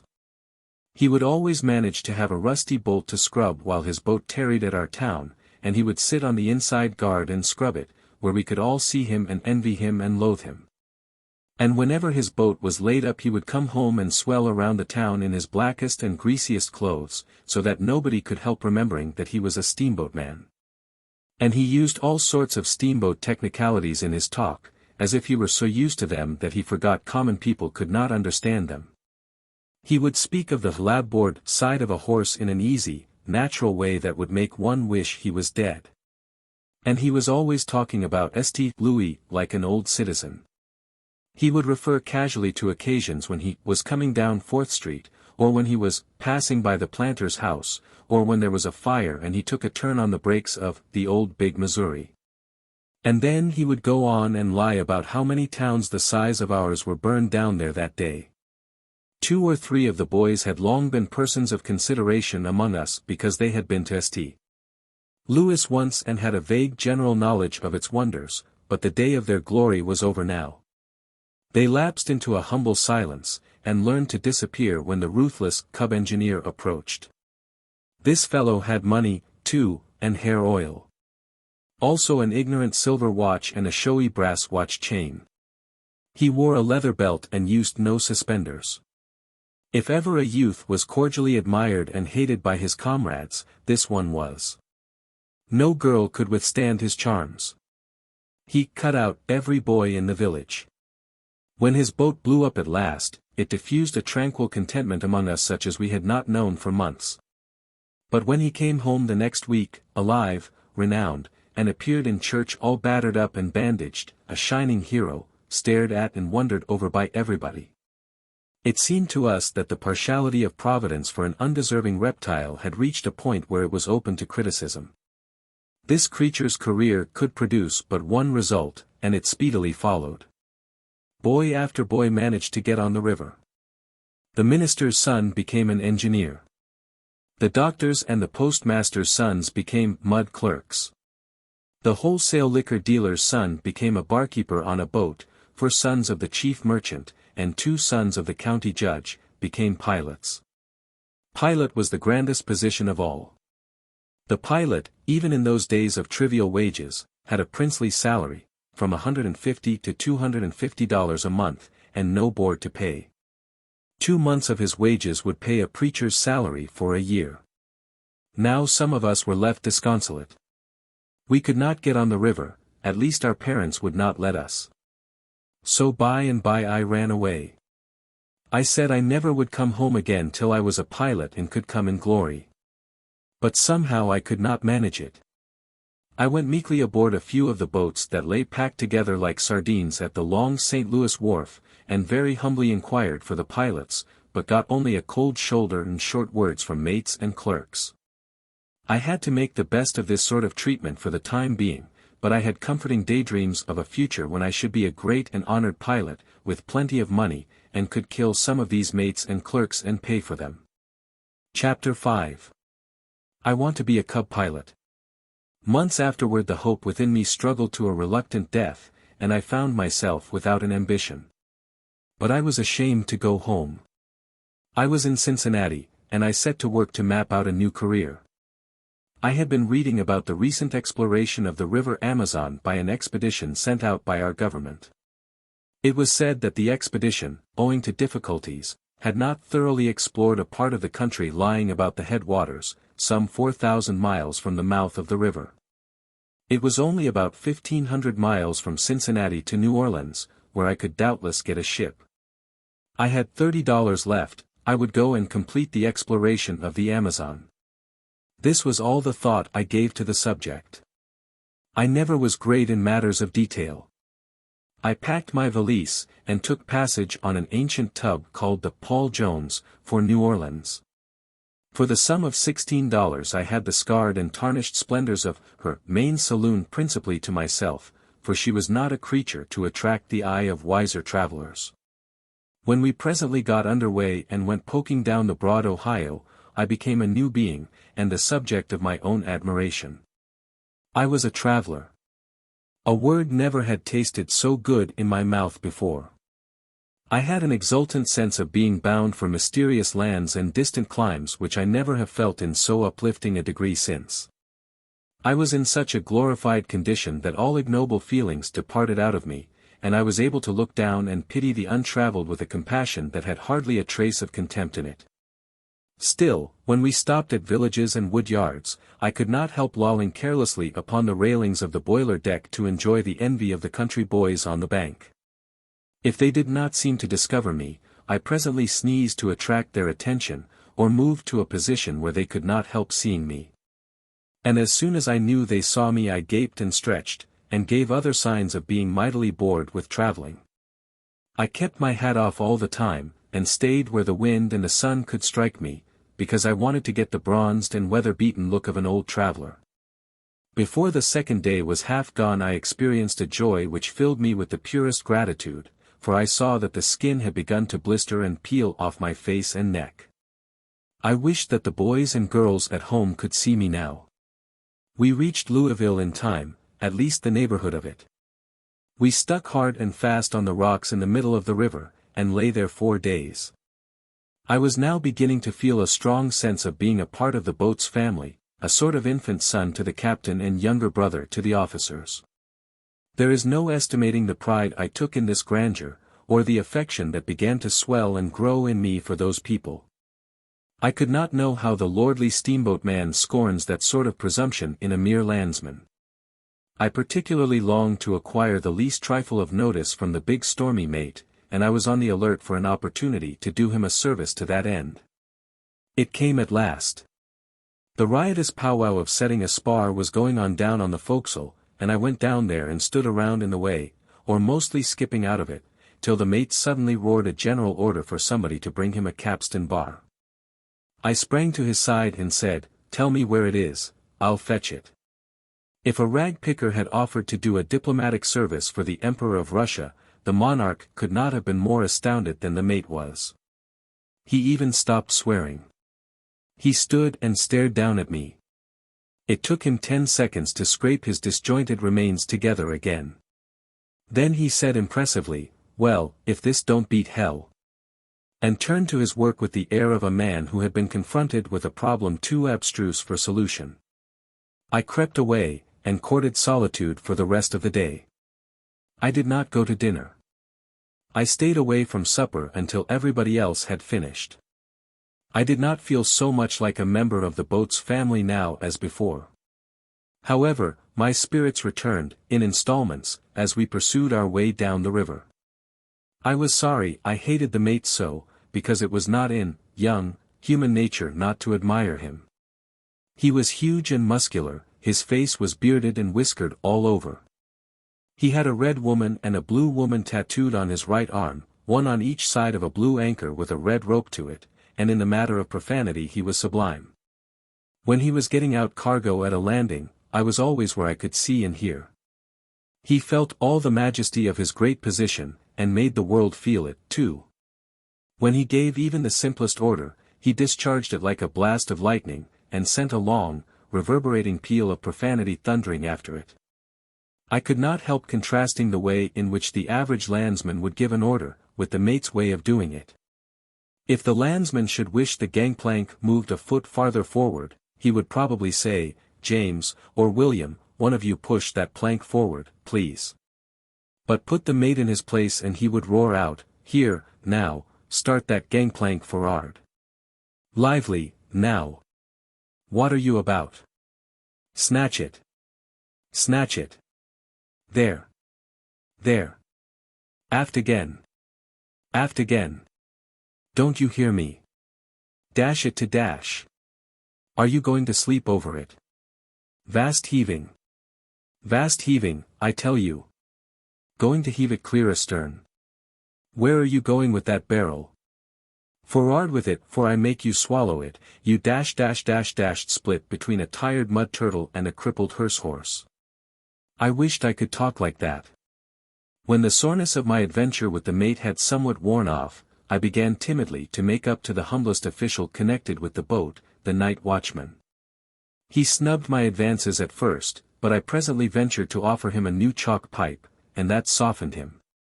So he allowed me to sit with him by the big bell on the hurricane deck, and in time he melted into conversation.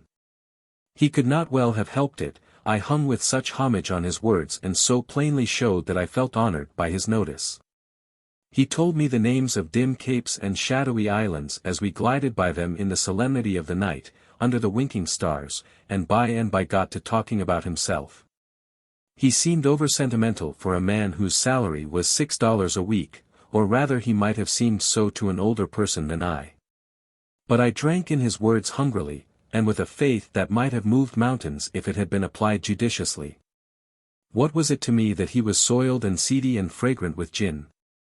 What was it to me that his grammar was bad, his construction worse, and his profanity so void of art that it was an element of weakness rather than strength in his conversation?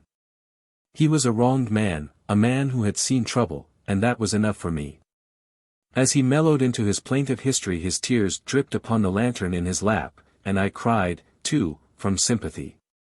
He said he was the son of an English nobleman, either an earl or an alderman, he could not remember which, but believed was both. His father, the nobleman, loved him, but his mother hated him from the cradle.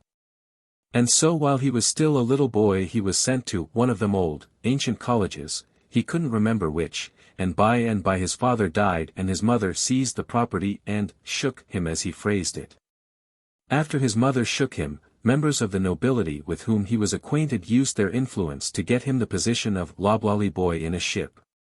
And from that point my watchman threw off all trammels of date and locality and branched out into a narrative that bristled all along with incredible adventures. A narrative that was so reeking with bloodshed and so crammed with hairbreadth escapes and the most engaging and unconscious personal villainies, that I sat speechless, enjoying, shuddering, wondering, worshipping.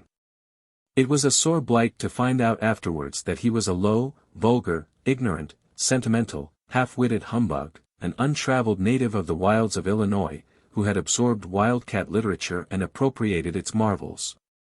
Until in time he had woven odds and ends of the mess into this yarn, and then gone on telling it to fledglings like me, until he had come to believe it himself. Chapter 6. A Cub Pilot's Experience. What with lying on the rocks for days at Louisville, and some other delays, the poor old Paul Jones fooled away about 2 weeks in making the voyage from Cincinnati to New Orleans. This gave me a chance to get acquainted with one of the pilots, and he taught me how to steer the boat, and thus made the fascination of river life more potent than ever for me. It also gave me a chance to get acquainted with a youth who had taken deck passage, more's the pity, for he easily borrowed $6 of me on a promise to return to the boat and pay it back to me the day after we should arrive. But he probably died or forgot, for he never came.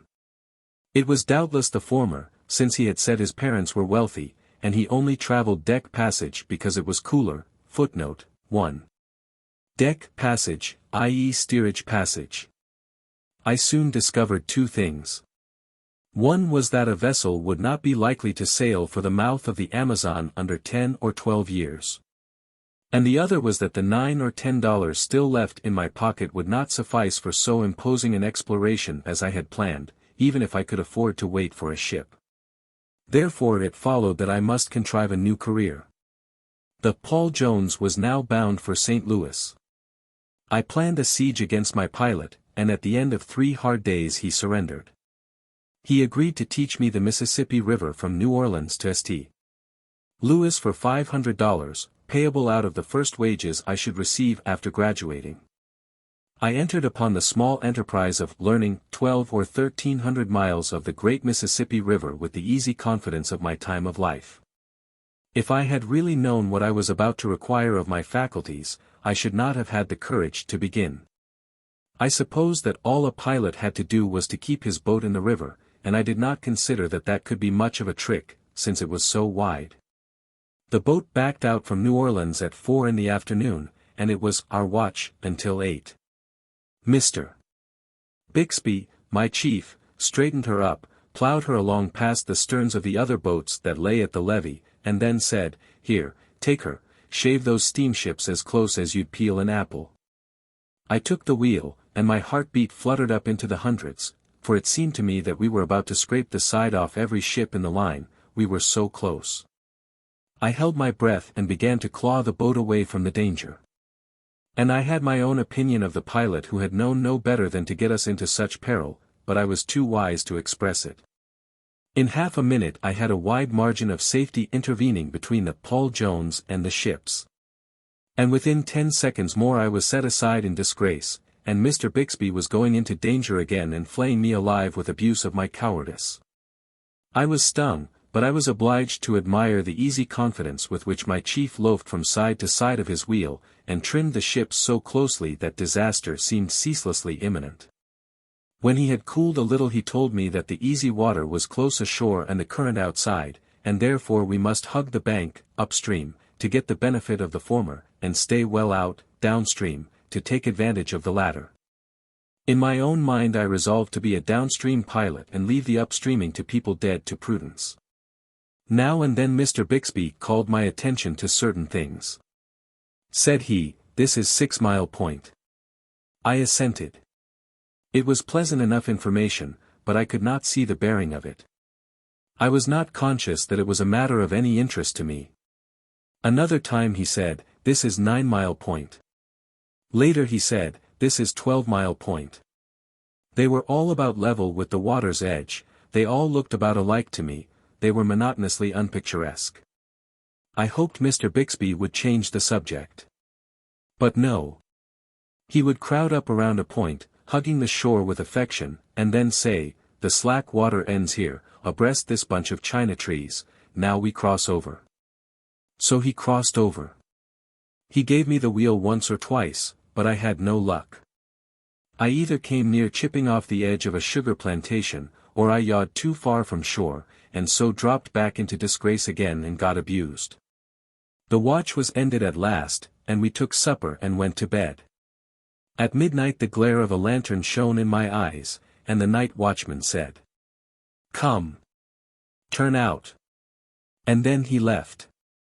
I could not understand this extraordinary procedure, so I presently gave up trying to, and dozed off to sleep. Pretty soon the watchman was back again, and this time he was gruff. I was annoyed. I said, "What do you want to come bothering around here in the middle of the night for? Now as like as not I'll not get to sleep again tonight." The watchman said, "Well, if this ain't good, I'm blessed." The off-watch was just turning in, and I heard some brutal laughter from them, and such remarks as, "Hello, watchman. Ain't the new cub turned out yet? He's delicate, likely. Give him some sugar in a rag and send for the chambermaid to sing Rockabye Baby to him." About this time Mr. Bixby appeared on the scene. Something like a minute later I was climbing the pilot-house steps with some of my clothes on and the rest in my arms. Mr. Bixby was close behind, commenting. Here was something fresh, this thing of getting up in the middle of the night to go to work. It was a detail in piloting that had never occurred to me at all. I knew that boats ran all night, but somehow I had never happened to reflect that somebody had to get up out of a warm bed to run them. I began to fear that piloting was not quite so romantic as I had imagined it was. There was something very real and work-like about this new phase of it. It was a rather dingy night, although a fair number of stars were out. The big mate was at the wheel, and he had the old tub pointed at a star and was holding her straight up the middle of the river. The shores on either hand were not much more than half a mile apart, but they seemed wonderfully far away and ever so vague and indistinct. The mate said, "We've got to land at Jones's plantation, sir." The vengeful spirit in me exulted. I said to myself, "I wish you joy of your job, Mr. Bixby, you'll have a good time finding Mr. Jones's plantation such a night as this, and I hope you never will find it as long as you live." Mr. Bixby said to the mate, "Upper end of the plantation, or the lower?" "Upper." "I can't do it. The stumps there are out of water at this stage, it's no great distance to the lower, and you'll have to get along with that." "All right, sir. If Jones don't like it he'll have to lump it, I reckon." And then the mate left. My exultation began to cool and my wonder to come up. Here was a man who not only proposed to find this plantation on such a night, but to find either end of it you preferred. I dreadfully wanted to ask a question, but I was carrying about as many short answers as my cargo room would admit of, so I held my peace. All I desired to ask Mr. Bixby was the simple question whether he was ass enough to really imagine he was going to find a plantation on a night when all plantations were exactly alike and all the same color. But I held in. I used to have fine inspirations of prudence in those days. Mr. Bixby made for the shore and soon was scraping it, just the same as if it had been daylight. And not only that, but singing, "Father in heaven, the day is declining," etc. It seemed to me that I had put my life in the keeping of a peculiarly reckless outcast. Presently he turned on me and said, "What's the name of the first point above New Orleans?" I was gratified to be able to answer promptly, and I did. I said I didn't know. Don't know. This manner jolted me. I was down at the foot again, in a moment. But I had to say just what I had said before. Well, you're a smart one, said Mr. Bixby. What's the name of the next point? Once more I didn't know. Well, this beats anything. Tell me the name of any point or place I told you. I studied a while and decided that I couldn't. Look here. What do you start out from, above 12 Mile Point, to cross over? I don't know. You don't know, mimicking my drawling manner of speech. What do you know? Nothing, for certain. By the great Caesar's ghost, I believe you. You're the stupidest dunderhead I ever saw or ever heard of, so help me Moses. The idea of you being a pilot, you. Why, you don't know enough to pilot a cow down a lane. Oh, but his wrath was up. He was a nervous man, and he shuffled from one side of his will to the other as if the floor was hot. He would boil a while to himself, and then overflow and scald me again. Look here. What do you suppose I told you the names of those points for? I tremblingly considered a moment, and then the devil of temptation provoked me to say. Well, to be entertaining, I thought. This was a red rag to the bull. He raged and stormed so, he was crossing the river at the time, that I judge it made him blind, because he ran over the steering oar of a trading scow. Of course the traders sent up a volley of red-hot profanity. Never was a man so grateful as Mr. Bixby was, because he was brim-full, and here were subjects who would talk back. He threw open a window, thrust his head out, and such an eruption followed as I never had heard before. The fainter and farther away the scowman's curses drifted, the higher Mr. Bixby lifted his voice and the weightier his adjectives grew. When he closed the window he was empty. You could have drawn a seine through his system and not caught curses enough to disturb your mother with. Presently he said to me in the gentlest way. My boy, you must get a little memorandum book, and every time I tell you a thing, put it down right away. There's only one way to be a pilot, and that is to get this entire river by heart. You have to know it just like ABC. That was a dismal revelation to me, for my memory was never loaded with anything but blank cartridges. However, I did not feel discouraged long. I judged that it was best to make some allowances, for doubtless Mr. Bixby was stretching. Presently he pulled a rope and struck a few strokes on the big bell. The stars were all gone now, and the night was as black as ink. I could hear the wheels churn along the bank, but I was not entirely certain that I could see the shore. The voice of the invisible watchman called up from the hurricane deck. What's this, sir? Jones's plantation. I said to myself, I wish I might venture to offer a small bet that it isn't. But I did not chirp. I only waited to see. Mr.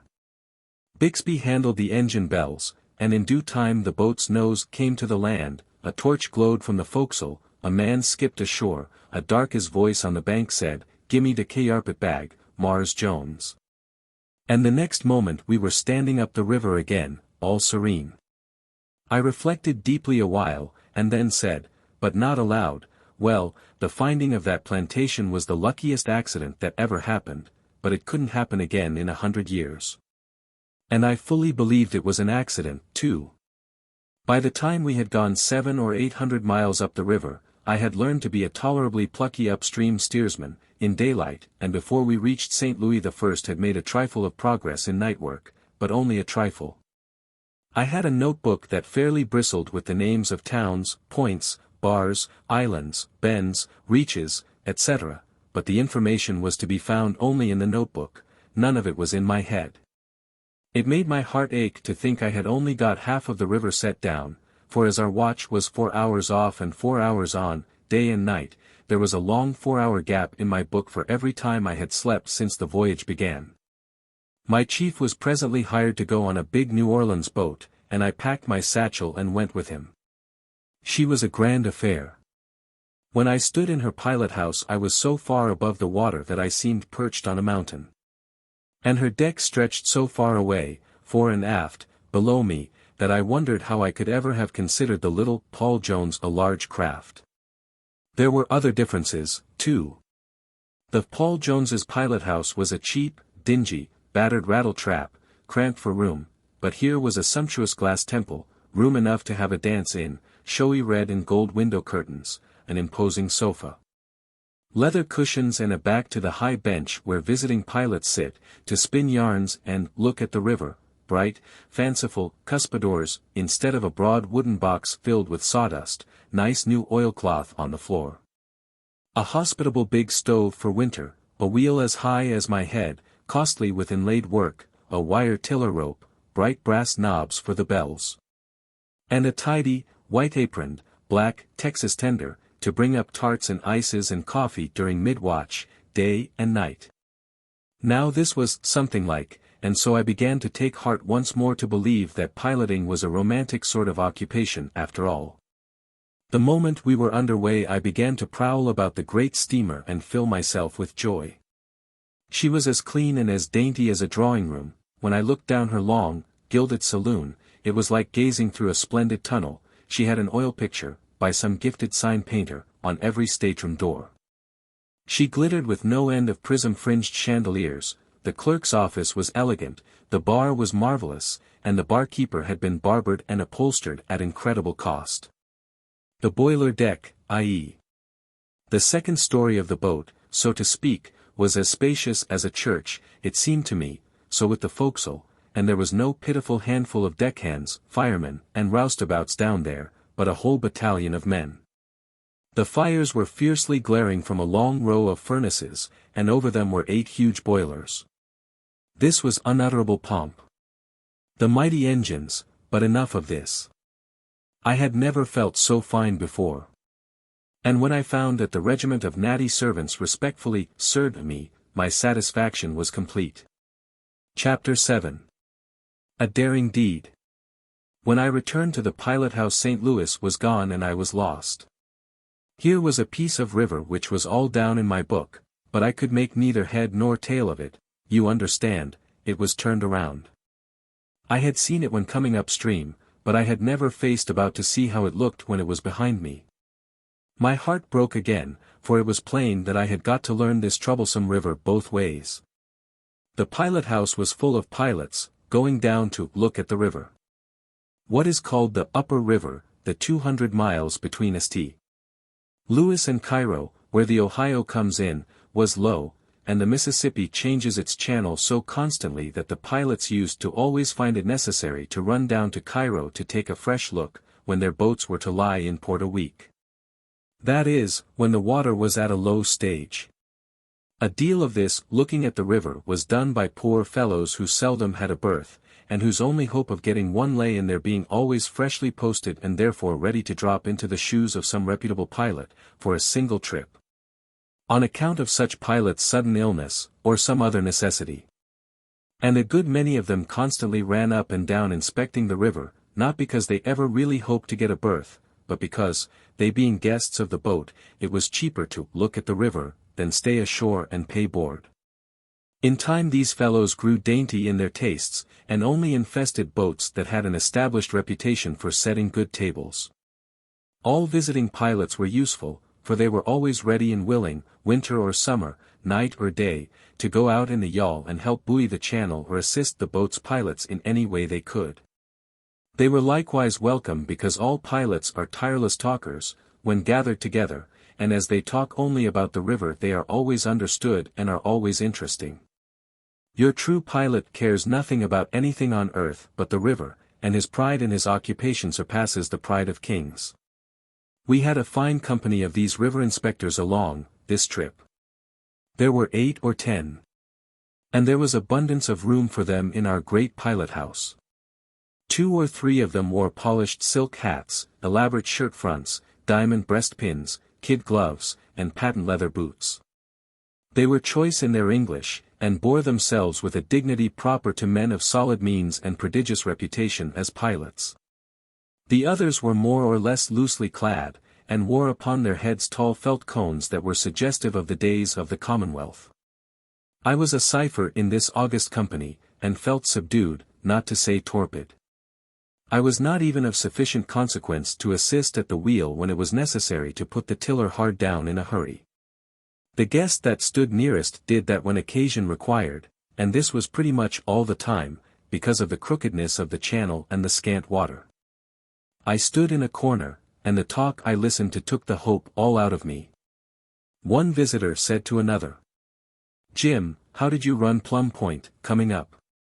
It was in the night, there, and I ran it the way one of the boys on the Diana told me. Started out about 50 yards above the wood pile on the false point. And held on the cabin under Plum Point till I raised the reef, quarter less twain, then straightened up for the middle bar till I got well abreast the old one-limbed cottonwood in the bend. Then got my stern on the cottonwood and head on the low place above the point, and came through a booming, 9.5. Pretty square crossing, ain't it? Yes, but the upper bar's working down fast. Another pilot spoke up and said, "I had better water than that," and ran it lower down. Started out from the false point, Mark Twain, raised the second reef abreast the big snag in the bend, and had quarter less twain. One of the gorgeous ones remarked, "I don't want to find fault with your leads men, but that's a good deal of water for Plum Point, it seems to me." There was an approving nod all around as this quiet snub dropped on the boaster and settled him. And so they went on talking. Meantime, the thing that was running in my mind was, now if my ears hear aright, I have not only to get the names of all the towns and islands and bends, and so on, by heart, but I must even get up a warm personal acquaintanceship with every old snag and one-limbed cottonwood and obscure wood pile that ornaments the banks of this river for 1,200 miles. And more than that, I must actually know where these things are in the dark, unless these guests are gifted with eyes that can pierce through 2 miles of solid blackness. I wish the piloting business was in Jericho and I had never thought of it. At dusk Mr. Bixby tapped the big bell 3 times, the signal to land, and the captain emerged from his drawing room in the forward end of the Texas, and looked up inquiringly. Mr. Bixby said, "We will lay up here all night, Captain." "Very well, sir." That was all. The boat came to shore and was tied up for the night. It seemed to me a fine thing that the pilot could do as he pleased, without asking so grand a captain's permission. I took my supper and went immediately to bed, discouraged by my day's observations and experiences. My late voyage's notebooking was but a confusion of meaningless names. It had tangled me all up in a knot every time I had looked at it in the daytime. I now hoped for respite in sleep, but no, it reveled all through my head till sunrise again, a frantic and tireless nightmare. Next morning I felt pretty rusty and low-spirited. We went booming along, taking a good many chances, for we were anxious to get out of the river, as getting out to Cairo was called, before night should overtake us. But Mr. Bixby's partner, the other pilot, presently grounded the boat, and we lost so much time in getting her off that it was plain that darkness would overtake us a good long way above the mouth. This was a great misfortune, especially to certain of our visiting pilots, whose boats would have to wait for their return, no matter how long that might be. It sobered the pilot-house talk a good deal. Coming upstream, pilots did not mind low water or any kind of darkness, nothing stopped them but fog. But downstream work was different. A boat was too nearly helpless, with a stiff current pushing behind her. So it was not customary to run downstream at night in low water. There seemed to be one small hope, however: if we could get through the intricate and dangerous Hat Island crossing before night, we could venture the rest, for we would have plainer sailing in better water. But it would be insanity to attempt Hat Island at night. So there was a deal of looking at watches all the rest of the day, and a constant ciphering upon the speed we were making. Hat Island was the eternal subject. Sometimes hope was high and sometimes we were delayed in a bad crossing, and down it went again. For hours all hands lay under the burden of this suppressed excitement. It was even communicated to me, and I got to feeling so solicitous about Hat Island, and under such an awful pressure of responsibility, that I wished I might have 5 minutes on shore to draw a good, full, relieving breath, and start over again. We were standing no regular watches. Each of our pilots ran such portions of the river as he had run when coming upstream, because of his greater familiarity with it, but both remained in the pilot house constantly. An hour before sunset, Mr. Bixby took the wheel and Mr. W. stepped aside. For the next 30 minutes every man held his watch in his hand and was restless, silent, and uneasy. At last somebody said, with a doomful sigh, "Well, yonder's Hat Island, and we can't make it." All the watches closed with a snap, everybody sighed and muttered something about its being too bad, if we could only have got here half an hour sooner, and the place was thick with the atmosphere of disappointment. Some started to go out, but loitered, hearing no bell tap to land. The sun dipped behind the horizon, the boat went on. Inquiring looks passed from one guest to another. And one who had his hand on the door-knob and had turned it, waited, then presently took away his hand and let the knob turn back again. We bore steadily down the bend. More looks were exchanged, and nods of surprised admiration, but no words. Insensibly the men drew together behind Mr. Bixby, as the sky darkened and 1 or 2 dim stars came out. The dead silence and sense of waiting became oppressive. Mr. Bixby pulled the cord, and 2 deep, mellow notes from the big bell floated off on the night. Then a pause, and 1 more note was struck. The watchman's voice followed, from the hurricane deck. "Labboard lead, there. Stabboard lead." The cries of the leadsmen began to rise out of the distance, and were gruffly repeated by the word-passers on the hurricane deck. Mark 3. Mark 3. Quarter less 3. Half Twain. Quarter Twain. Mark Twain. Quarter less. Mr. Bixby pulled 2 bell ropes, and was answered by faint jinglings far below in the engine room, and our speed slackened. The steam began to whistle through the gauge-cocks. The cries of the leadsmen went on, and it is a weird sound, always, in the night. Every pilot in the lot was watching now, with fixed eyes, and talking under his breath. Nobody was calm and easy but Mr. Bixby.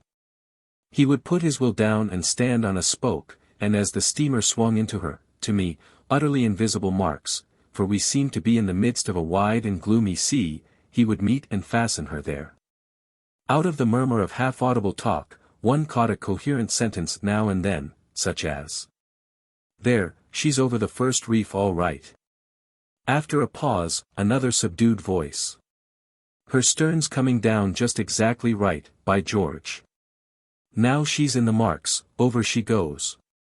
Somebody else muttered, "Oh, it was done beautiful, beautiful." Now the engines were stopped altogether, and we drifted with the current. Not that I could see the boat drift, for I could not, the stars being all gone by this time. This drifting was the dismalest work, it held one's heart still. Presently I discovered a blacker gloom than that which surrounded us. It was the head of the island. We were closing right down upon it. We entered its deeper shadow, and so imminent seemed the peril that I was likely to suffocate, and I had the strongest impulse to do something, anything, to save the vessel. But still Mr. Bixby stood by his wheel, silent, intent as a cat, and all the pilots stood shoulder to shoulder at his back. "She'll not make it," somebody whispered. The water grew shoaler and shoaler, by the leadsman's cries, till it was down to 8.5 EGHT feet. EGHT feet. 7 Mr. Bixby said warningly through his speaking tube to the engineer, "Stand by, now." "Aye, sir." 7.5. 7 feet. 6 We touched bottom. Instantly Mr. Bixby set a lot of bells ringing, shouted through the tube, "Now, let her have it, every ounce you've got," then to his partner, "Put her hard down. Snatch her. Snatch her." The boat rasped and ground her way through the sand, hung upon the apex of disaster a single tremendous instant, and then over she went. And such a shout as went up at Mr. Bixby's back never loosened the roof of a pilot-house before. There was no more trouble after that. Mr. Bixby was a hero that night, and it was some little time, too, before his exploit ceased to be talked about by river men. Fully to realize the marvelous precision required in laying the great steamer in her marks in that murky waste of water, one should know that not only must she pick her intricate way through snags and blind reefs, and then shave the head of the island so closely as to brush the overhanging foliage with her stern, but at one place she must pass almost within arm's reach of a sunken and invisible wreck that would snatch the hull timbers from under her if she should strike it, and destroy $250,000 worth of steamboat and cargo in 5 minutes, and maybe 150 human lives into the bargain. The last remark I heard that night was a compliment to Mr. Bixby, uttered in soliloquy and with unction by one of our guests. He said, "By the shadow of death, but he's a lightning pilot." Chapter 8. Perplexing Lessons. At the end of what seemed a tedious while, I had managed to pack my head full of islands, towns, bars, points, and bends, and a curiously inanimate mass of lumber it was, too. However, inasmuch as I could shut my eyes and reel off a good long string of these names without leaving out more than 10 miles of river in every 50, I began to feel that I could take a boat down to New Orleans if I could make her skip those little gaps. But of course my complacency could hardly get start enough to lift my nose a trifle into the air, before Mr. Bixby would think of something to fetch it down again. One day he turned on me suddenly with this settler. "What is the shape of Walnut Bend?" He might as well have asked me my grandmother's opinion of protoplasm. I reflected respectfully, and then said I didn't know it had any particular shape. My gunpowdery chief went off with a bang, of course, and then went on loading and firing until he was out of adjectives. I had learned long ago that he only carried just so many rounds of ammunition, and was sure to subside into a very placable and even remorseful old smoothbore as soon as they were all gone. That word "old" is merely affectionate. He was not more than 34. I waited. By and by he said, "My boy, you've got to know the shape of the river perfectly.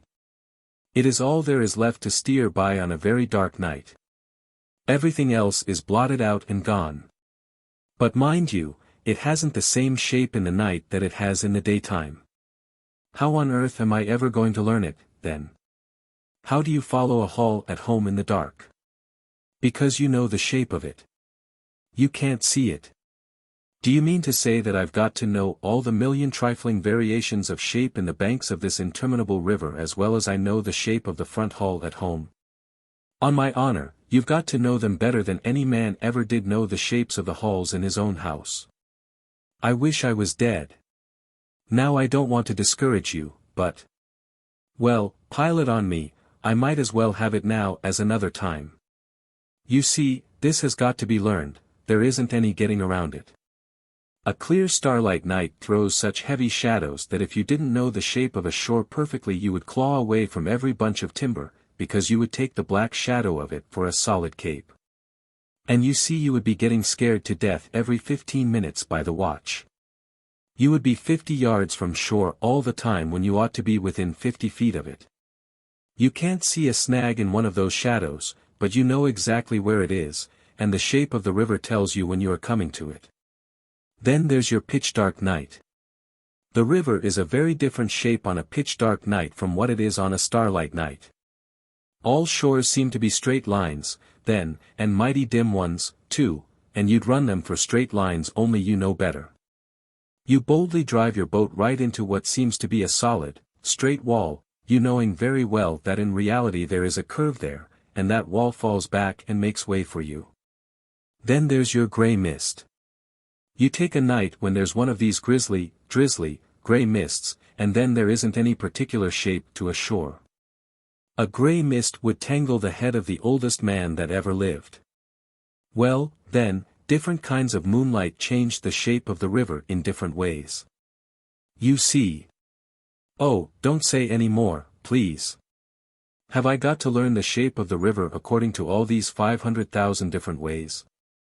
If I tried to carry all that cargo in my head it would make me stoop-shouldered. No. You only learn the shape of the river, and you learn it with such absolute certainty that you can always steer by the shape that's in your head, and never mind the one that's before your eyes. Very well, I'll try it. But after I have learned it, can I depend on it? Will it keep the same form and not go fooling around? Before Mr. Bixby could answer, Mr. W. came in to take the watch, and he said, "Bixby, you'll have to look out for President's Island and all that country clear away up above the Old Hen and Chickens. The banks are caving and the shape of the shore's changing like everything. Why, you wouldn't know the point above 40. You can go up inside the old sycamore snag, now, footnote 1. It may not be necessary, but still it can do no harm to explain that inside means between the snag and the shore. Mt. So that question was answered. Here were leagues of shore changing shape. My spirits were down in the mud again. Two things seemed pretty apparent to me. One was, that in order to be a pilot a man had got to learn more than any one man ought to be allowed to know, and the other was, that he must learn it all over again in a different way every 24 hours. That night we had the watch until 12. Now it was an ancient river custom for the two pilots to chat a bit when the watch changed. While the relieving pilot put on his gloves and lit his cigar, his partner, the retiring pilot, would say something like this. "I judge the upper bar is making down a little at Hale's Point. Had quarter Twain with the lower lead and Mark Twain, footnote, 2 fathoms. Quarter Twain is 2¼ fathoms, 13½ feet. Mark 3 is 3 fathoms, with the other. Yes, I thought it was making down a little, last trip. Meet any boats? Met one abreast the head of 21, but she was away over hugging the bar, and I couldn't make her out entirely. I took her for the sunny south, hadn't any skylights forward of the chimneys. And so on. And as the relieving pilot took the wheel his partner, footnote, partner, is a technical term for, the other pilot. Would mention that we were in such and such a bend, and say we were abreast of such and such a man's woodyard or plantation. This was courtesy, I supposed it was necessity. But Mr. W. came on watch full 12 minutes late on this particular night, a tremendous breach of etiquette. In fact, it is the unpardonable sin among pilots. So Mr. Bixby gave him no greeting whatever, but simply surrendered the wheel and marched out of the pilot house without a word. I was appalled. It was a villainous night for blackness. We were in a particularly wide and blind part of the river, where there was no shape or substance to anything, and it seemed incredible that Mr. Bixby should have left that poor fellow to kill the boat trying to find out where he was. But I resolved that I would stand by him any way. He should find that he was not wholly friendless. So I stood around, and waited to be asked where we were.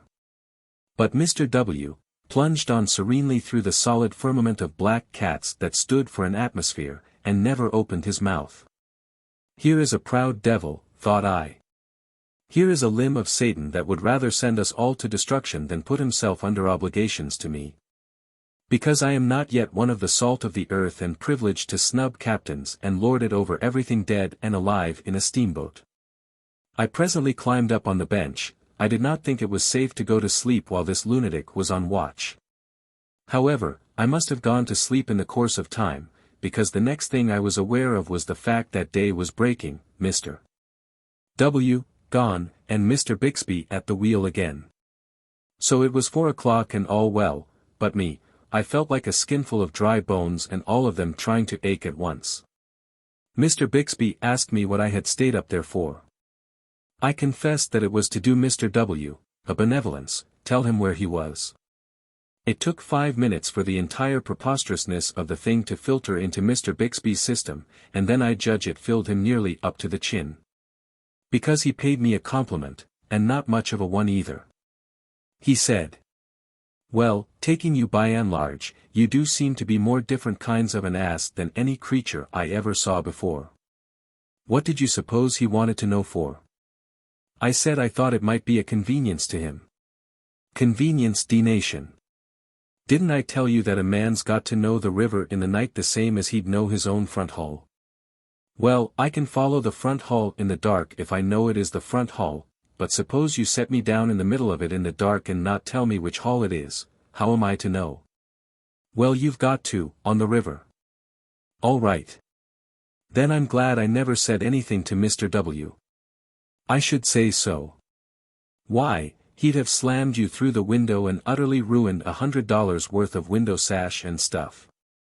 I was glad this damage had been saved, for it would have made me unpopular with the owners.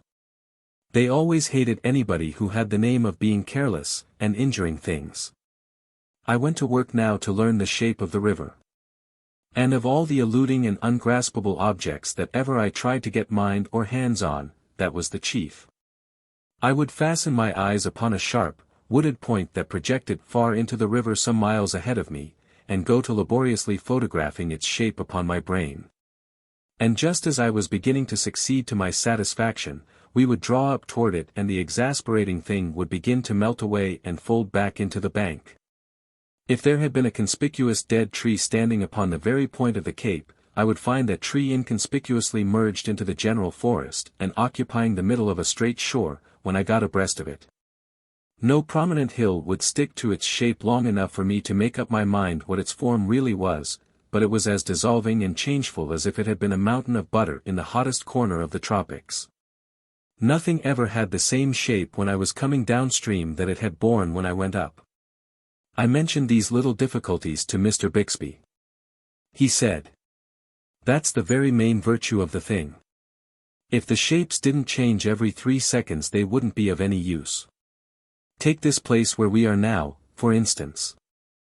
As long as that hill over yonder is only one hill, I can boom right along the way I'm going.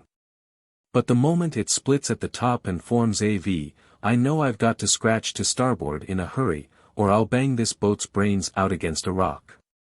And then the moment one of the prongs of the V swings behind the other, I've got to waltz to larboard again. Or I'll have a misunderstanding with a snag that would snatch the keelson out of this steamboat as neatly as if it were a sliver in your hand. If that hill didn't change its shape on bad nights there would be an awful steamboat graveyard around here inside of a year." It was plain that I had got to learn the shape of the river in all the different ways that could be thought of, upside down, wrong end first, inside out, fore and aft, and thwartships. And then know what to do on grey nights when it hadn't any shape at all. So I set about it. In the course of time I began to get the best of this naughty lesson, and my self-complacency moved to the front once more. Mr. Bixby was all fixed, and ready to start it to the rear again. He opened on me after this fashion. "How much water did we have in the middle crossing at hole-in-the-wall, trip before last?" I considered this an outrage. I said, "Every trip, down and up, the Leeds men are singing through that tangled place for 3/4 of an hour on a stretch. How do you reckon I can remember such a mess as that?" "My boy, you've got to remember it. You've got to remember the exact spot and the exact marks the boat lay in when we had the shoalest water, in every one of the 500 shoal places between St. Louis and New Orleans. And you mustn't get the shoal soundings and marks of one trip mixed up with the shoal soundings and marks of another, either, for they're not often twice alike. You must keep them separate." When I came to myself again, I said, "When I get so that I can do that, I'll be able to raise the dead, and then I won't have to pilot a steamboat to make a living. I want to retire from this business. I want a slush bucket and a brush. I'm only fit for a roustabout. I haven't got brains enough to be a pilot, and if I had I wouldn't have strength enough to carry them around, unless I went on crutches. Now drop that. When I say I'll learn, footnote, teach, is not in the river vocabulary, a man the river, I mean it. And you can depend on it, I'll learn him or kill him." Chapter 9. Continued perplexities. There was no use in arguing with a person like this. I promptly put such a strain on my memory that by and by even the shoal water and the countless crossing marks began to stay with me. But the result was just the same. I never could more than get one naughty thing learned before another presented itself. Now I had often seen pilots gazing at the water and pretending to read it as if it were a book. But it was a book that told me nothing. A time came at last, however, when Mr. Bixby seemed to think me far enough advanced to bear a lesson on water reading. So he began. Do you see that long slanting line on the face of the water? Now, that's a reef. Moreover, it's a bluff reef. There is a solid sandbar under it that is nearly as straight up and down as the side of a house. There is plenty of water close up to it, but mighty little on top of it. If you were to hit it you would knock the boat's brains out.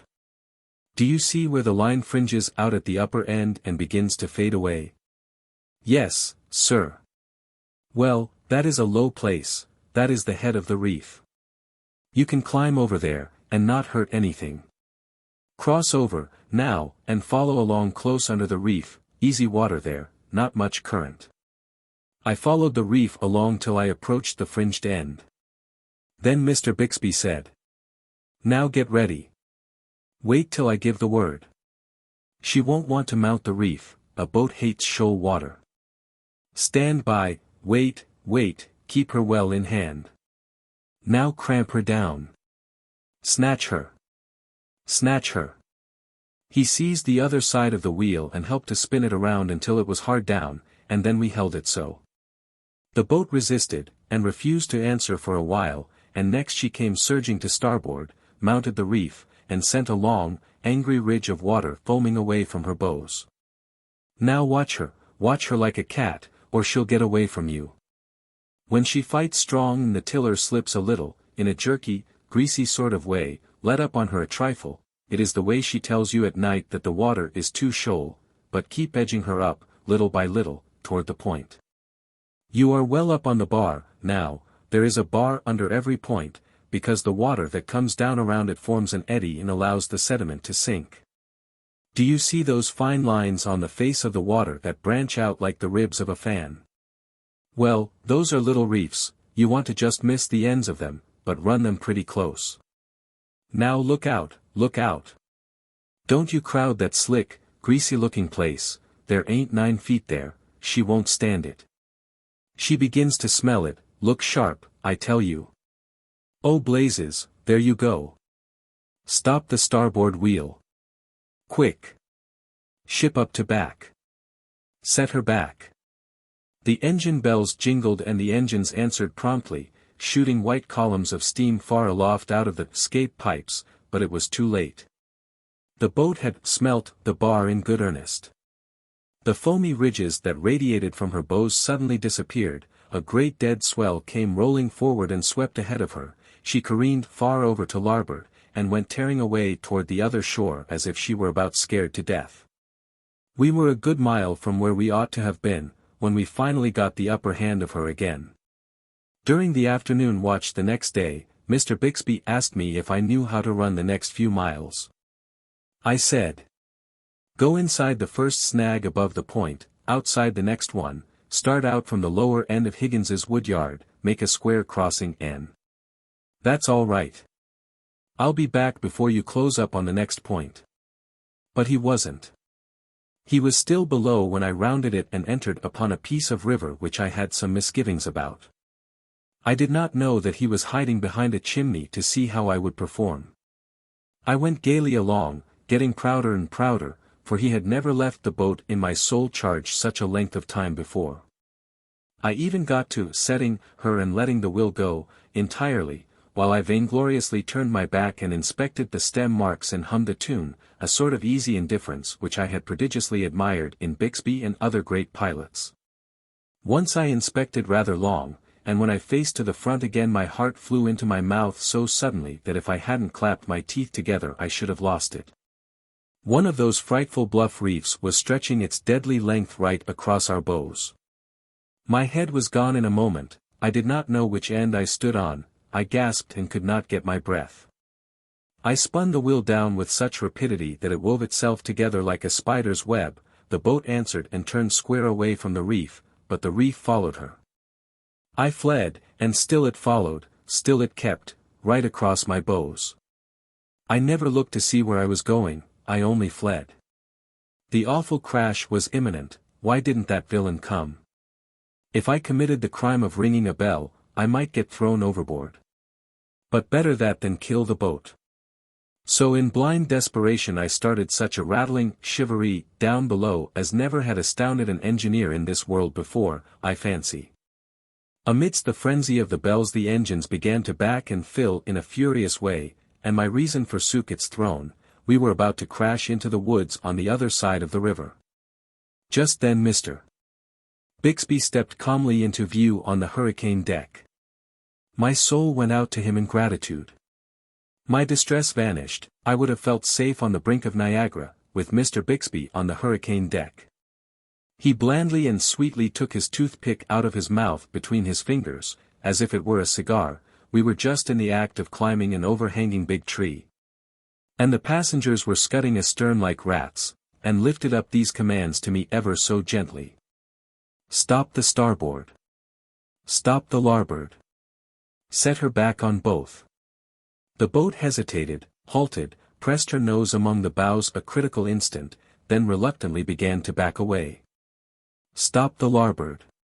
Come ahead on it. Stop the starboard. Come ahead on it. Point her for the bar. I sailed away as serenely as a summer's morning. Mr.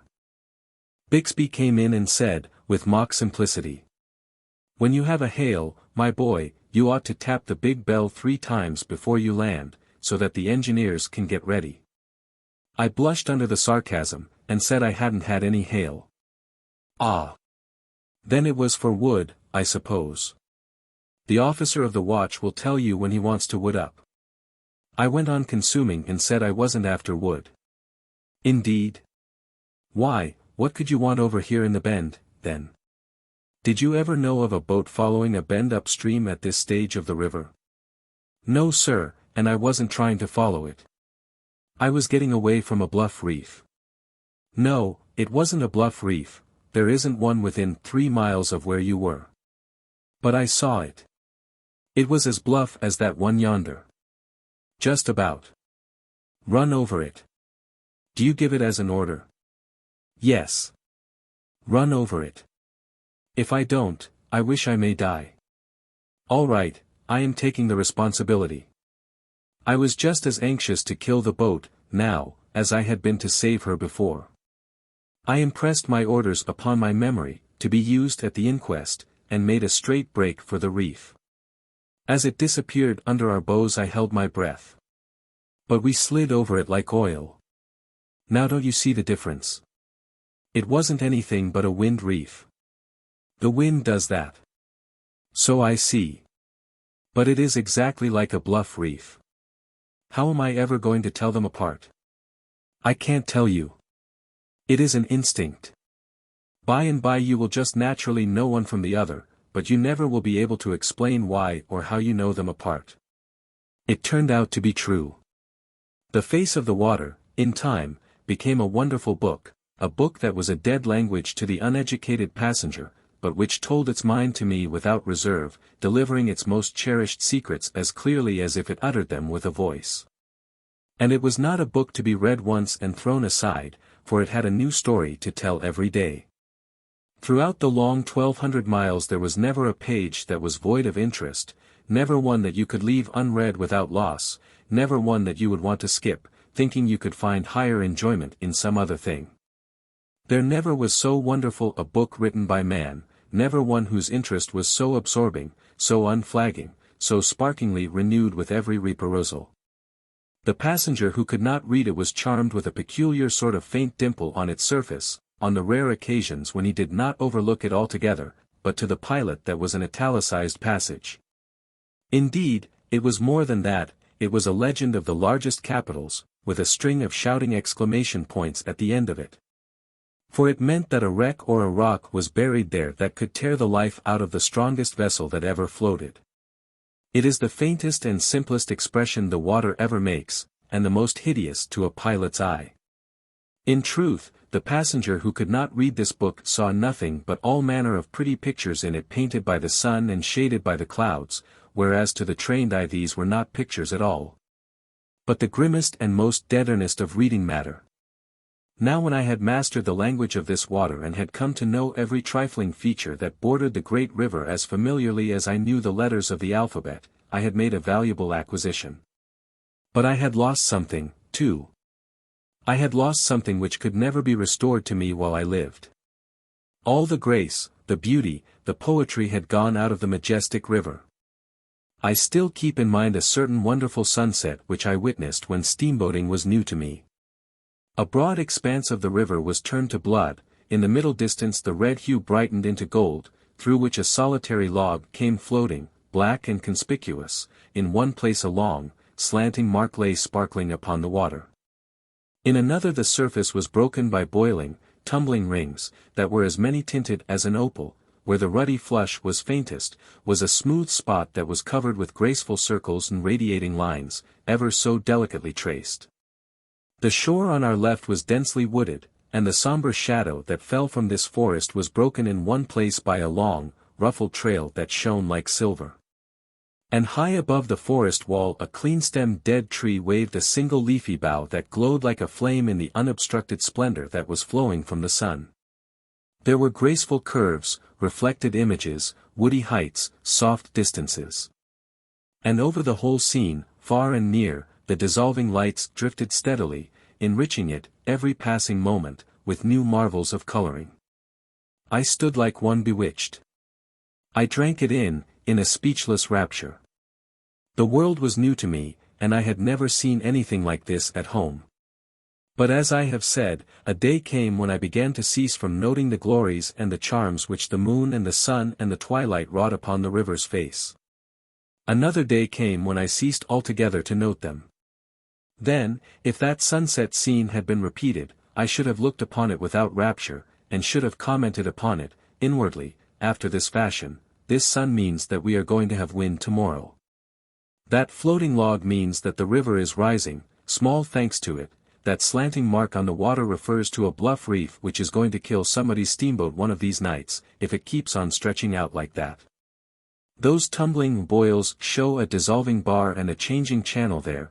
The lines and circles in the slick water over yonder are a warning that that troublesome place is shoaling up dangerously. That silver streak in the shadow of the forest is the break from a new snag, and he has located himself in the very best place he could have found to fish for steamboats. That tall dead tree, with a single living branch, is not going to last long, and then how is a body ever going to get through this blind place at night without the friendly old landmark? No, the romance and the beauty were all gone from the river. All the value any feature of it had for me now was the amount of usefulness it could furnish toward compassing the safe piloting of a steamboat. Since those days, I have pitied doctors from my heart. What does the lovely flush in a beauty's cheek mean to a doctor but a break that ripples above some deadly disease? Are not all her visible charms sown thick with what are to him the signs and symbols of hidden decay? Does he ever see her beauty at all, or doesn't he simply view her professionally, and comment upon her unwholesome condition all to himself? And doesn't he sometimes wonder whether he has gained most or lost most by learning his trade? Chapter 10. Completing my education. Whosoever has done me the courtesy to read my chapters which have preceded this may possibly wonder that I deal so minutely with piloting as a science. It was the prime purpose of those chapters, and I am not quite done yet. I wish to show, in the most patient and painstaking way, what a wonderful science it is. Ship channels are buoyed and lighted, and therefore it is a comparatively easy undertaking to learn to run them. Clear water rivers, with gravel bottoms, change their channels very gradually, and therefore one needs to learn them but once. But piloting becomes another matter when you apply it to vast streams like the Mississippi and the Missouri, whose alluvial banks cave and change constantly, whose snags are always hunting up new quarters, whose sandbars are never at rest, whose channels are forever dodging and shirking, and whose obstructions must be confronted in all nights and all weathers without the aid of a single lighthouse or a single buoy. For there is neither light nor buoy to be found anywhere in all this 3,000 or 4,000 miles of villainous river. Footnote, true at the time referred to, not true now, 1882.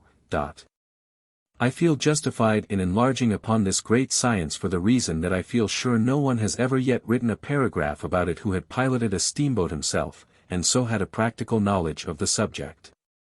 If the theme were hackneyed, I should be obliged to deal gently with the reader, but since it is wholly new, I have felt at liberty to take up a considerable degree of room with it. When I had learned the name and position of every visible feature of the river, when I had so mastered its shape that I could shut my eyes and trace it from St. Louis to New Orleans. When I had learned to read the face of the water as one would cull the news from the morning paper. And finally, when I had trained my dull memory to treasure up an endless array of soundings and crossing marks, and keep fast hold of them, I judged that my education was complete, so I got to tilting my cap to the side of my head, and wearing a toothpick in my mouth at the wheel. Mr. Bixby had his eye on these airs. One day he said, "What is the height of that bank yonder, at Burgess's?" "How can I tell, sir? It is 3/4 of a mile away." "Very poor very poor. Take the glass." I took the glass, and presently said, "I can't tell. I suppose that bank is about 1.5 feet high." "1.5 feet. That's a 6-foot bank. How high was the bank along here last trip?" "I don't know, I never noticed." "You didn't? Well, you must always do it hereafter." "Why?" "Because you'll have to know a good many things that it tells you. For one thing, it tells you the stage of the river, tells you whether there's more water or less in the river along here than there was last trip. The leads tell me that. I rather thought I had the advantage of him there." "Yes, but suppose the leads lie?" "The bank would tell you so, and then you'd stir those leads men up a bit. There was a 10-foot bank here last trip, and there is only a 6-foot bank now. What does that signify?" "That the river is 4 feet higher than it was last trip." "Very good. Is the river rising or falling?" "Rising." "No, it ain't." "I guess I am right, sir. Yonder is some driftwood floating down the stream. A rise starts the driftwood, but then it keeps on floating a while after the river is done rising. Now the bank will tell you about this. Wait till you come to a place where it shelves a little. Now here. Do you see this narrow belt of fine sediment that was deposited while the water was higher? You see the driftwood begins to strand, too. The bank helps in other ways. Do you see that stump on the false point?" Aye, sir." "Well, the water is just up to the roots of it. You must make a note of that." "Why?" "Because that means that there's 7 feet in the chute of 103. But 103 is a long way up the river yet. That's where the benefit of the bank comes in. There is water enough in 103 now, yet there may not be by the time we get there, but the bank will keep us posted all along. You don't run close chutes on a falling river, upstream, and there are precious few of them that you are allowed to run at all downstream. There's a law of the United States against it. The river may be rising by the time we get to 103, and in that case we'll run it. We are drawing, how much? 6 feet aft, 6.5 forward. Well, you do seem to know something. But what I particularly want to know is, if I have got to keep up an everlasting measuring of the banks of this river, 1,200 miles, month in and month out. Of course. My emotions were too deep for words for a while. Presently I said, "And how about these chutes? Are there many of them?" "I should say so. I fancy we shan't run any of the river this trip as you've ever seen it run before, so to speak. If the river begins to rise again, we'll go up behind bars that you've always seen standing out of the river, high and dry like the roof of a house. We'll cut across low places that you've never noticed at all, right through the middle of bars that cover 300 acres of river, we'll creep through cracks where you've always thought was solid land. We'll dart through the woods and leave 25 miles of river off to one side, we'll see the hind side of every island between New Orleans and Cairo. Then I've got to go to work and learn just as much more river as I already know. Just about twice as much more, as near as you can come at it. Well, one lives to find out. I think I was a fool when I went into this business. Yes, that is true. And you are yet. But you'll not be when you've learned it. Ah, I never can learn it. I will see that you do. By and by I ventured again. Have I got to learn all this thing just as I know the rest of the river, shapes and all, and so I can run it at night? Yes. And you've got to have good fair marks from one end of the river to the other, that will help the bank tell you when there is water enough in each of these countless places, like that stump, you know.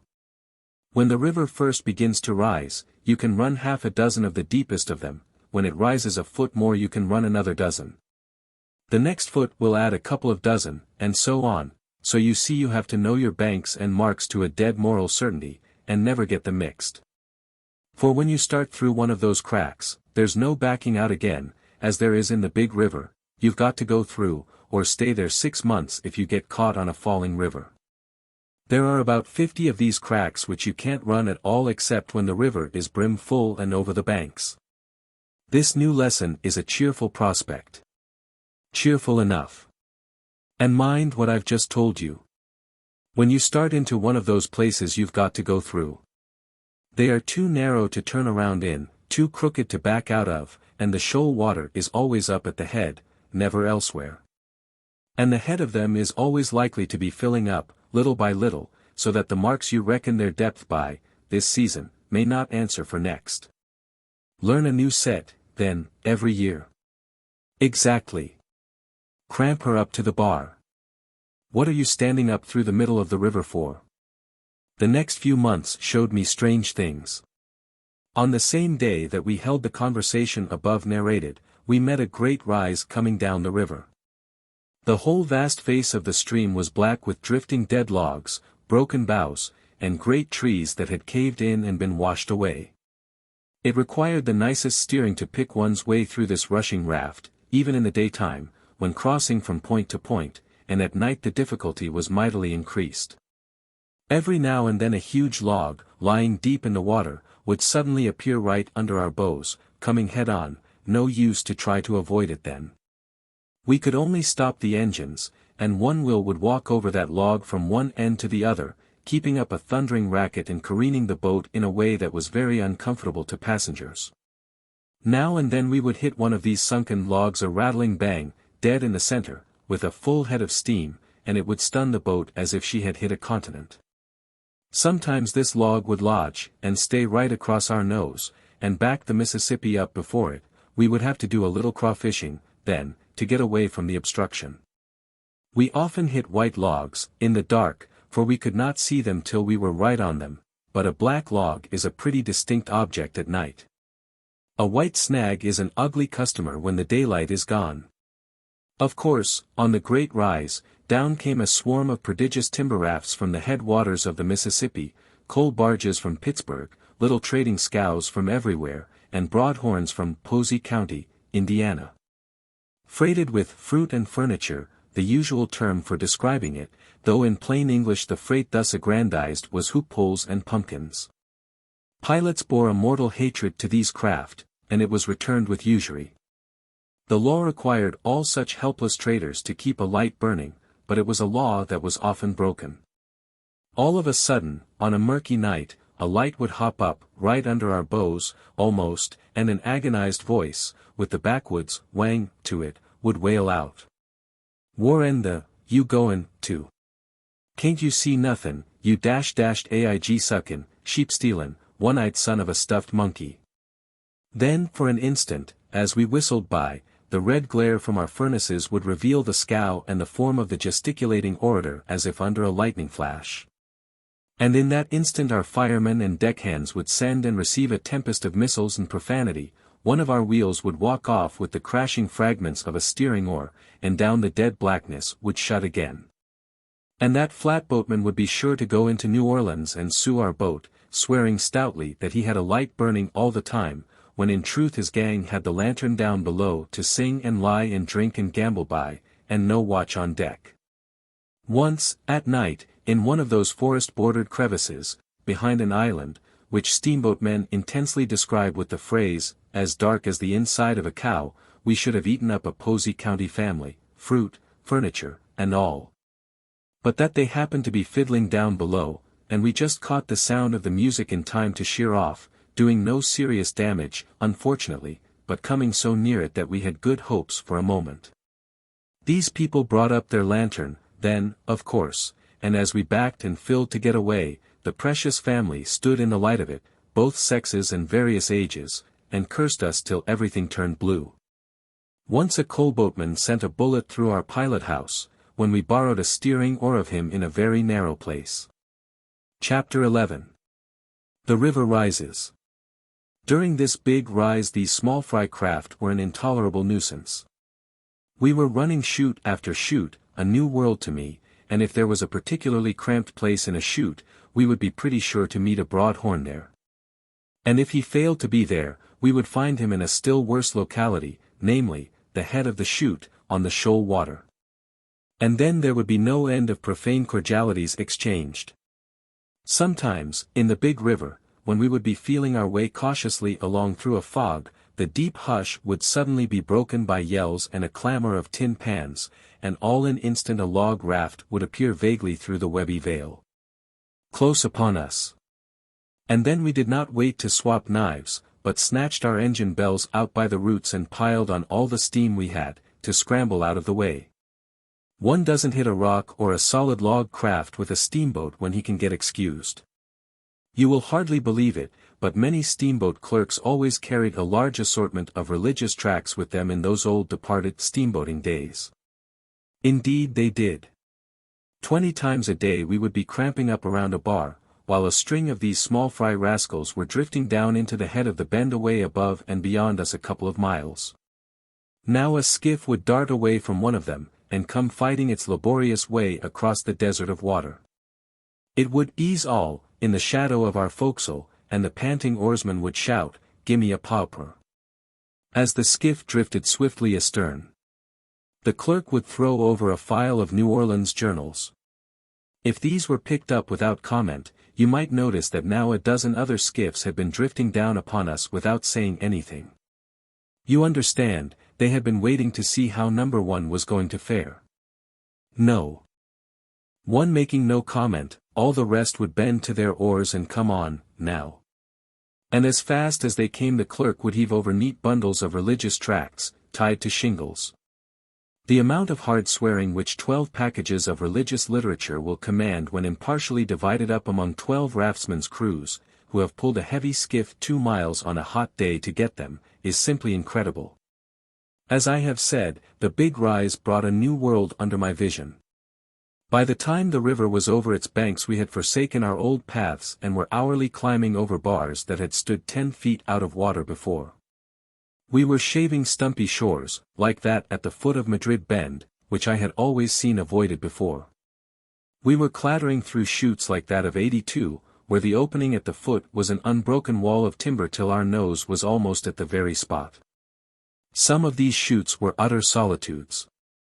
The dense, untouched forest overhung both banks of the crooked little crack, and one could believe that human creatures had never intruded there before. The swinging grapevines, the grassy nooks and vistas glimpsed as we swept by, the flowering creepers waving their red blossoms from the tops of dead trunks, and all the spendthrift richness of the forest foliage, were wasted and thrown away there. The chutes were lovely places to steer in, they were deep, except at the head, the current was gentle. Under the points the water was absolutely dead, and the invisible banks so bluff that where the tender willow thickets projected you could bury your boat's broadside in them as you tore along, and then you seemed fairly to fly. Behind other islands we found wretched little farms, and wretcheder little log cabins. There were crazy rail fences sticking a foot or two above the water, with 1 or 2 jeans-clad, chills-racked, yellow-faced male miserable roosting on the top rail, elbows on knees, jaws in hands, grinding tobacco and discharging the result at floating chips through crevices left by lost teeth. While the rest of the family and the few farm animals were huddled together in an empty wood flat riding at her moorings close at hand.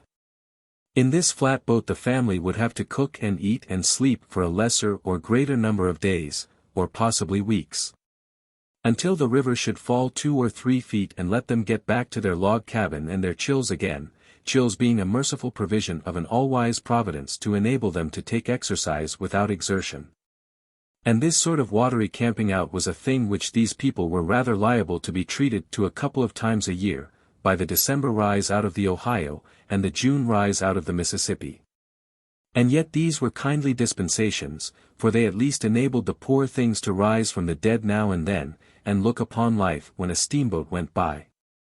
They appreciated the blessing, too, for they spread their mouths and eyes wide open and made the most of these occasions. Now what could these banished creatures find to do to keep from dying of the blues during the low-water season? Once, in one of these lovely island chutes, we found our course completely bridged by a great fallen tree. This will serve to show how narrow some of the chutes were. The passengers had an hour's recreation in a virgin wilderness, while the boat hands chopped the bridge away, for there was no such thing as turning back, you comprehend. From Cairo to Baton Rouge, when the river is over its banks, you have no particular trouble in the night, for the 1,000-mile wall of dense forest that guards the two banks all the way is only gapped with a farm or woodyard opening at intervals. And so you can't get out of the river much easier than you could get out of a fenced lane. But from Baton Rouge to New Orleans it is a different matter. The river is more than a mile wide, and very deep, as much as 200 feet, in places. Both banks, for a good deal over 100 miles, are shorn of their timber and bordered by continuous sugar plantations, with only here and there a scattering sapling or row of ornamental china trees. The timber is shorn off clear to the rear of the plantations, from 2 to 4 miles. When the first frost threatens to come, the planters snatch off their crops in a hurry. When they have finished grinding the cane, they form the refuse of the stalks, which they call bagasse, into great piles and set fire to them, though in other sugar countries the bagasse is used for fuel in the furnaces of the sugar mills.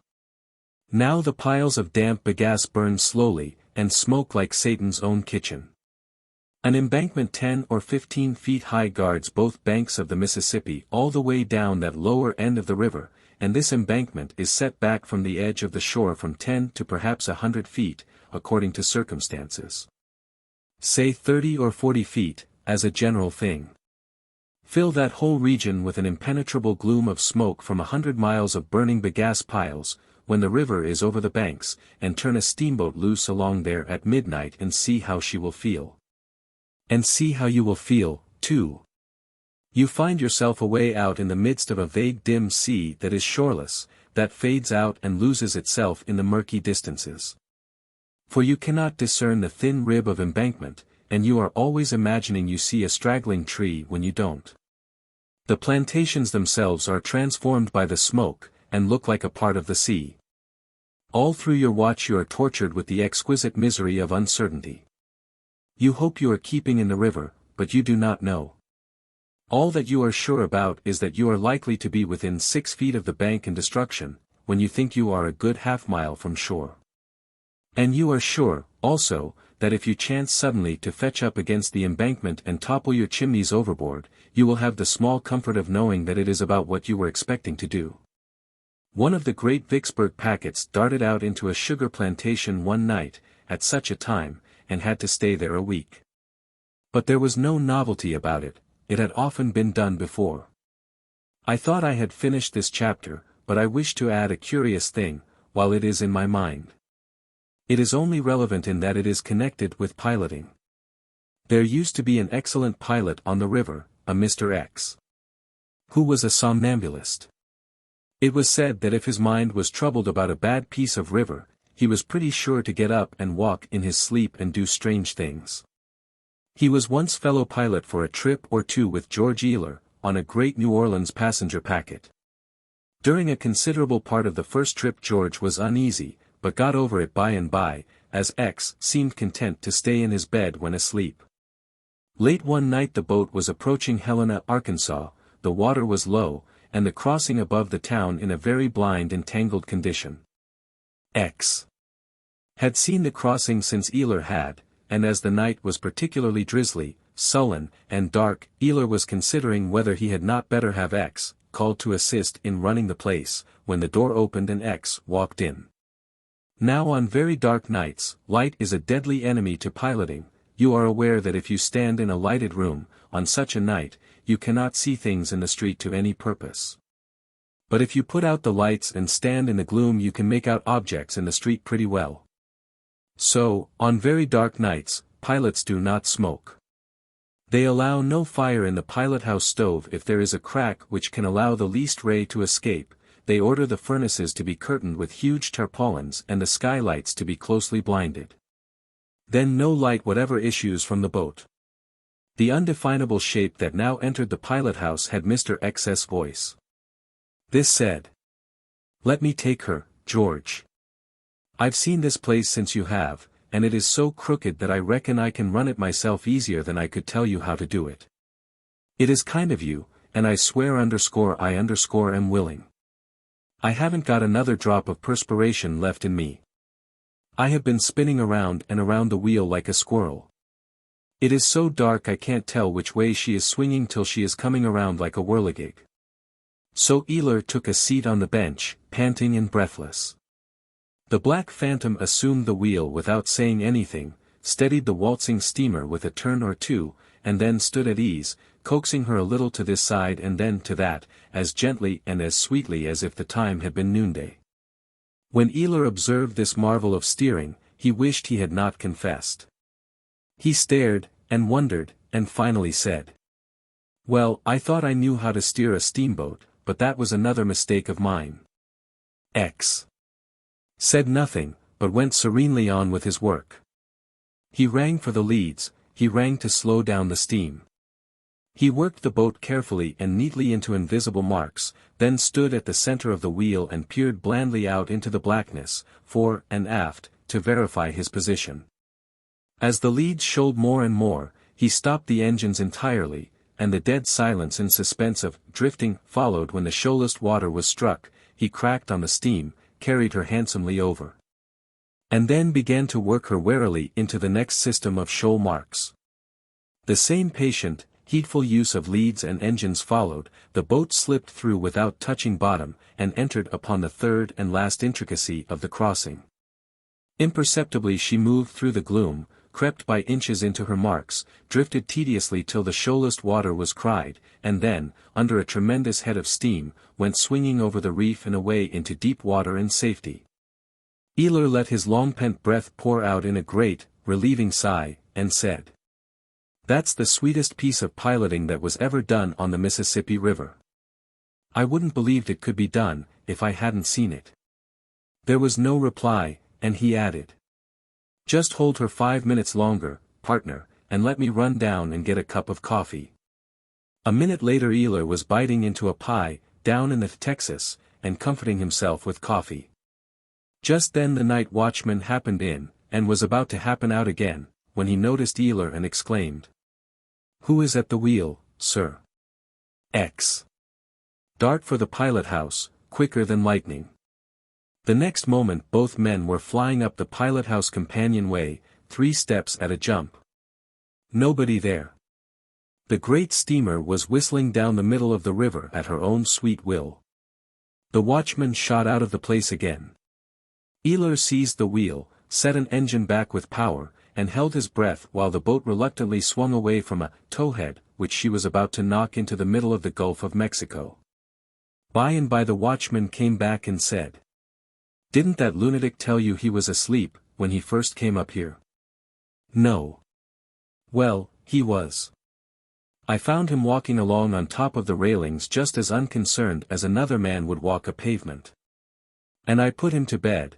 Now just this minute there he was again, away astern, going through that sort of tightrope deviltry the same as before. Well, I think I'll stay by, next time he has one of those fits. But I hope he'll have them often. You just ought to have seen him take this boat through Helena Crossing. I never saw anything so gaudy before. And if he can do such gold leaf, kid glove, diamond breastpin piloting when he is sound asleep, what couldn't he do if he was dead?" Chapter 12. Sounding. When the river is very low, and one steamboat is drawing all the water there is in the channel, or a few inches more, as was often the case in the old times, one must be painfully circumspect in his piloting. We used to have to sound a number of particularly bad places almost every trip when the river was at a very low stage. Sounding is done in this way. The boat ties up at the shore, just above the shoal crossing. The pilot not on watch takes his cub or steersman and a picked crew of men, sometimes an officer also, and goes out in the yawl, provided the boat has not that rare and sumptuous luxury. A regularly devised sounding boat, and proceeds to hunt for the best water, the pilot on duty watching his movements through a spyglass, meantime, and in some instances assisting by signals of the boat's whistle, signifying try higher up or try lower down. For the surface of the water, like an oil painting, is more expressive and intelligible when inspected from a little distance than very close at hand. The whistle signals are seldom necessary, however. Never, perhaps, except when the wind confuses the significant ripples upon the water's surface. When the yawl has reached the shoal place, the speed is slackened, the pilot begins to sound the depth with a pole 10 or 12 feet long, and the steersman at the tiller obeys the order to hold her up to starboard. Or, let her fall off to larboard. Footnote, the term larboard is never used at sea now, to signify the left hand, but was always used on the river in my time, or steady, steady as you go. When the measurements indicate that the yawl is approaching the shoalest part of the reef, the command is given to ease all. Then the men stop rowing and the yawl drifts with the current. The next order is, stand by with the buoy. The moment the shallowest point is reached, the pilot delivers the order, let go the buoy, and over she goes. If the pilot is not satisfied, he sounds the place again. If he finds better water higher up or lower down, he removes the buoy to that place. Being finally satisfied, he gives the order, and all the men stand their oars straight up in the air, in line. A blast from the boat's whistle indicates that the signal has been seen, then the men give way on their oars and lay the yawl alongside the buoy. The steamer comes creeping carefully down, is pointed straight at the buoy, husbands her power for the coming struggle, and presently, at the critical moment, turns on all her steam and goes grinding and wallowing over the buoy and the sand, and gains the deep water beyond. Or maybe she doesn't, maybe she strikes and swings. Then she has to while away several hours, or days, sparring herself off. Sometimes a buoy is not laid at all, but the yawl goes ahead, hunting the best water, and the steamer follows along in its wake. Often there is a deal of fun and excitement about sounding, especially if it is a glorious summer day, or a blustering night. But in winter the cold and the peril take most of the fun out of it. A buoy is nothing but a board 4 or 5 feet long, with one end turned up. It is a reversed schoolhouse bench, with one of the supports left and the other removed. It is anchored on the shoalest part of the reef by a rope with a heavy stone made fast to the end of it. But for the resistance of the turned-up end of the reversed bench, the current would pull the buoy under water. At night, a paper lantern with a candle in it is fastened on top of the buoy, and this can be seen a mile or more, a little glimmering spark in the waste of blackness. Nothing delights a cub so much as an opportunity to go out sounding. There is such an air of adventure about it, often there is danger, it is so gaudy and man-of-war-like to sit up in the stern sheets and steer a swift yawl. There is something fine about the exultant spring of the boat when an experienced old sailor crew throw their souls into the oars. It is lovely to see the white foam stream away from the bows, there is music in the rush of the water. It is deliciously exhilarating, in summer, to go speeding over the breezy expanses of the river when the world of wavelets is dancing in the sun. It is such grandeur, too, to the cub, to get a chance to give an order. For often the pilot will simply say, let her go about, and leave the rest to the cub, who instantly cries, in his sternest tone of command, ease starboard. Strong on the larboard. Starboard give way. With a will, men. The cub enjoys sounding for the further reason that the eyes of the passengers are watching all the yawl's movements with absorbing interest if the time be daylight. And if it be night he knows that those same wondering eyes are fastened upon the yawl's lantern as it glides out into the gloom and dims away in the remote distance. One trip a pretty girl of 16 spent her time in our pilot house with her uncle and aunt, every day and all day long. I fell in love with her. So did Mr. Thornburg's cub, Tom G. Tom and I had been bosom friends until this time. But now a coolness began to arise. I told the girl a good many of my river adventures, and made myself out a good deal of a hero. Tom tried to make himself appear to be a hero, too, and succeeded to some extent, but then he always had a way of embroidering. However, virtue is its own reward, so I was a barely perceptible trifle ahead in the contest. About this time something happened which promised handsomely for me. The pilots decided to sound the crossing at the head of 21. This would occur about 9 or 10 o'clock at night, when the passengers would be still up. It would be Mr. Thornburg's watch, therefore my chief would have to do the sounding. We had a perfect love of a sounding boat, long, trim, graceful, and as fleet as a greyhound. Her thwarts were cushioned, she carried 12 oarsmen. One of the mates was always sent in her to transmit orders to her crew, for ours was a steamer where no end of style was put on. We tied up at the shore above 21, and got ready. It was a foul night, and the river was so wide, there, that a landsman's uneducated eyes could discern no opposite shore through such a gloom. The passengers were alert and interested, everything was satisfactory. As I hurried through the engine room, picturesquely gotten up in storm toggery, I met Tom, and could not forbear delivering myself of a mean speech. "Ain't you glad you don't have to go out sounding?" Tom was passing on, but he quickly turned, and said, "Now just for that, you can go and get the sounding pole yourself. I was going after it, but I'd see you in Halifax, now, before I'd do it." "Who wants you to get it?" "I don't. It's in the sounding boat." "It ain't, either. It's been new painted, and it's been up on the ladies' cabin guards 2 days, drying." I flew back, and shortly arrived among the crowd of watching and wondering ladies just in time to hear the command, "Give way, men." I looked over, and there was the gallant sounding boat booming away, the unprincipled Tom presiding at the tiller, and my chief sitting by him with the sounding pole which I had been sent on a fool's errand to fetch. Then that young girl said to me, "Oh, how awful to have to go out in that little boat on such a night. Do you think there is any danger?" "I would rather have been stabbed." I went off, full of venom, to help in the pilot house. By and by the boat's lantern disappeared, and after an interval a wee spark glimmered upon the face of the water a mile away. Mr. Thornburg blew the whistle, in acknowledgment, backed the steamer out, and made for it. We flew along for a while, then slackened steam and went cautiously gliding toward the spark. Presently Mr. Thornburg exclaimed, "Hello, the buoy lantern's out." He stopped the engines. A moment or two later he said, "Why, there it is again." So he came ahead on the engines once more, and rang for the leads.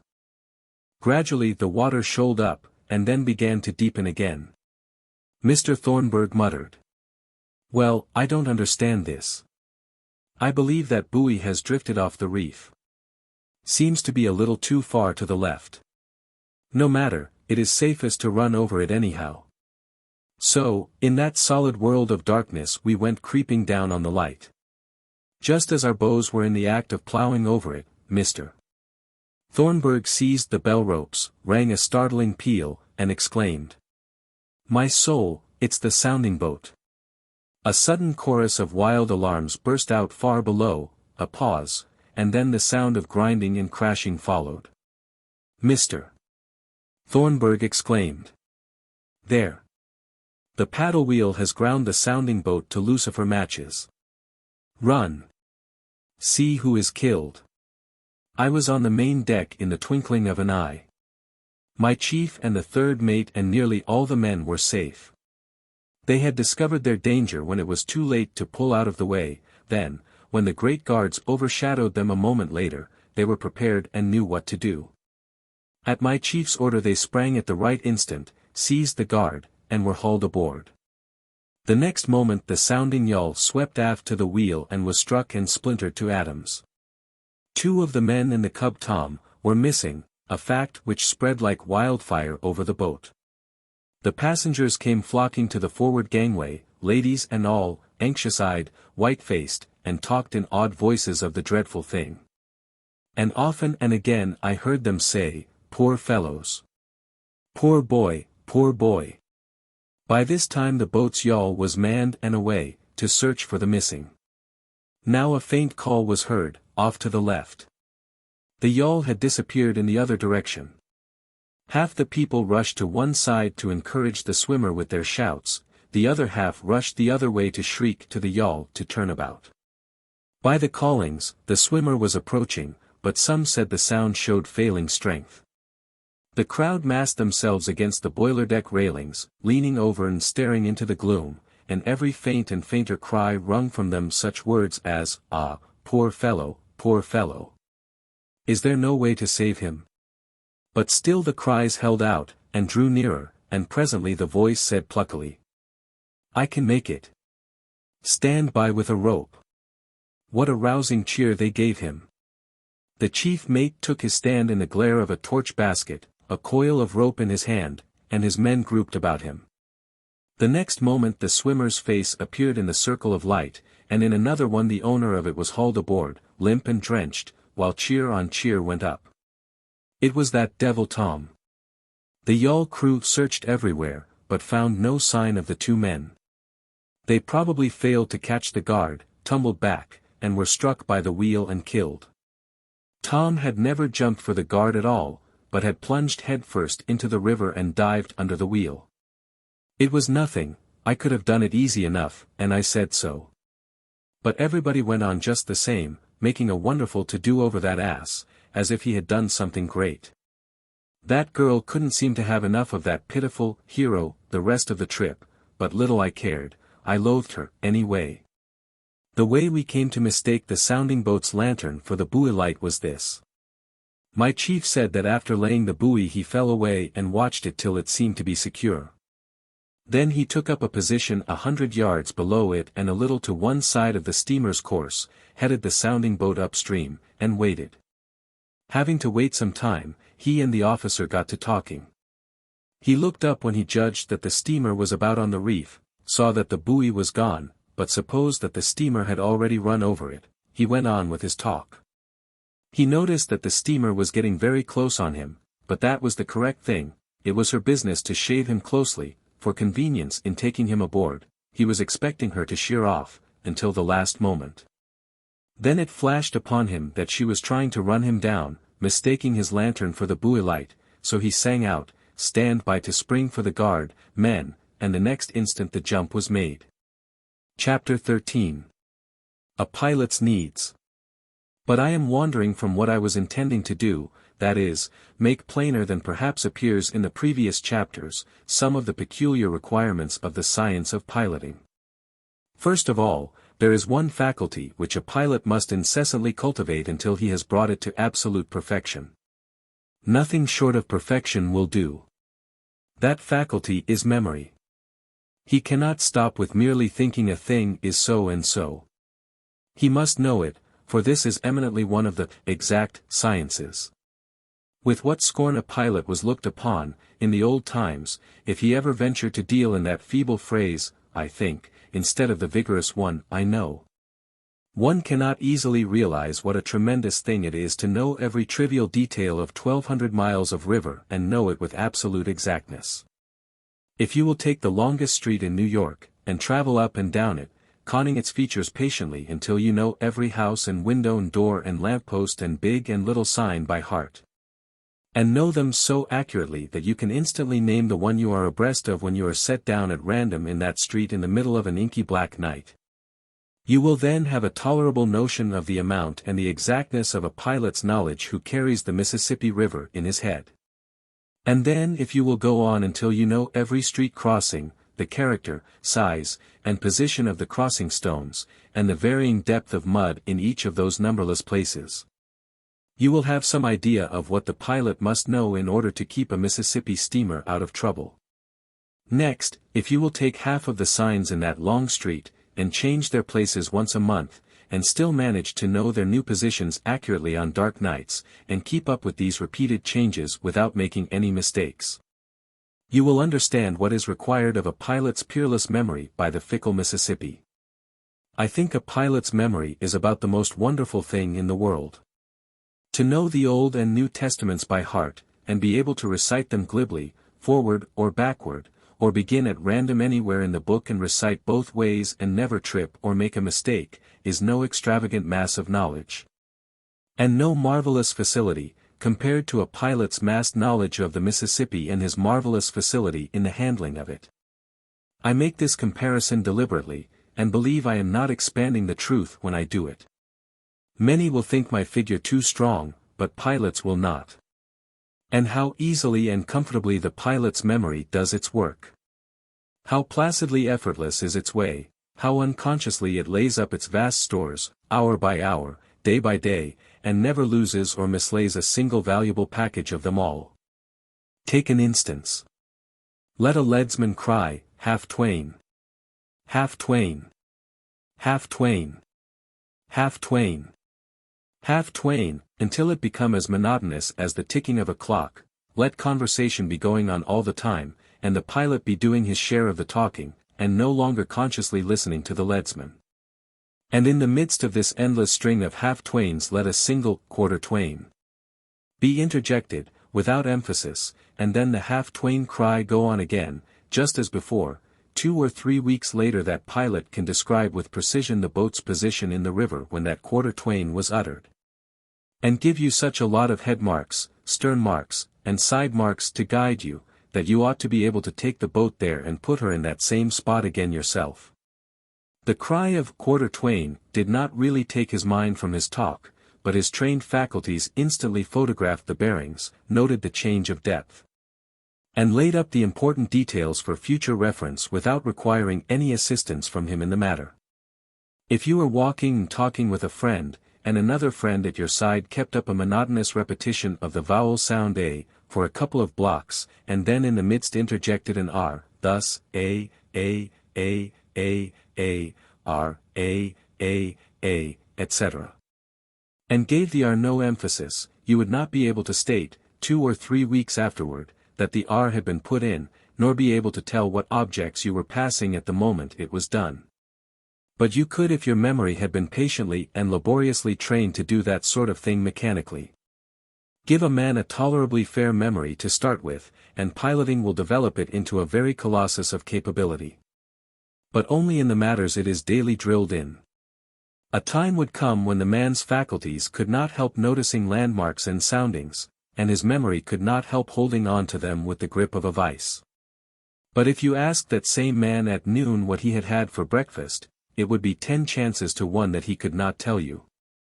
Astonishing things can be done with the human memory if you will devote it faithfully to one particular line of business.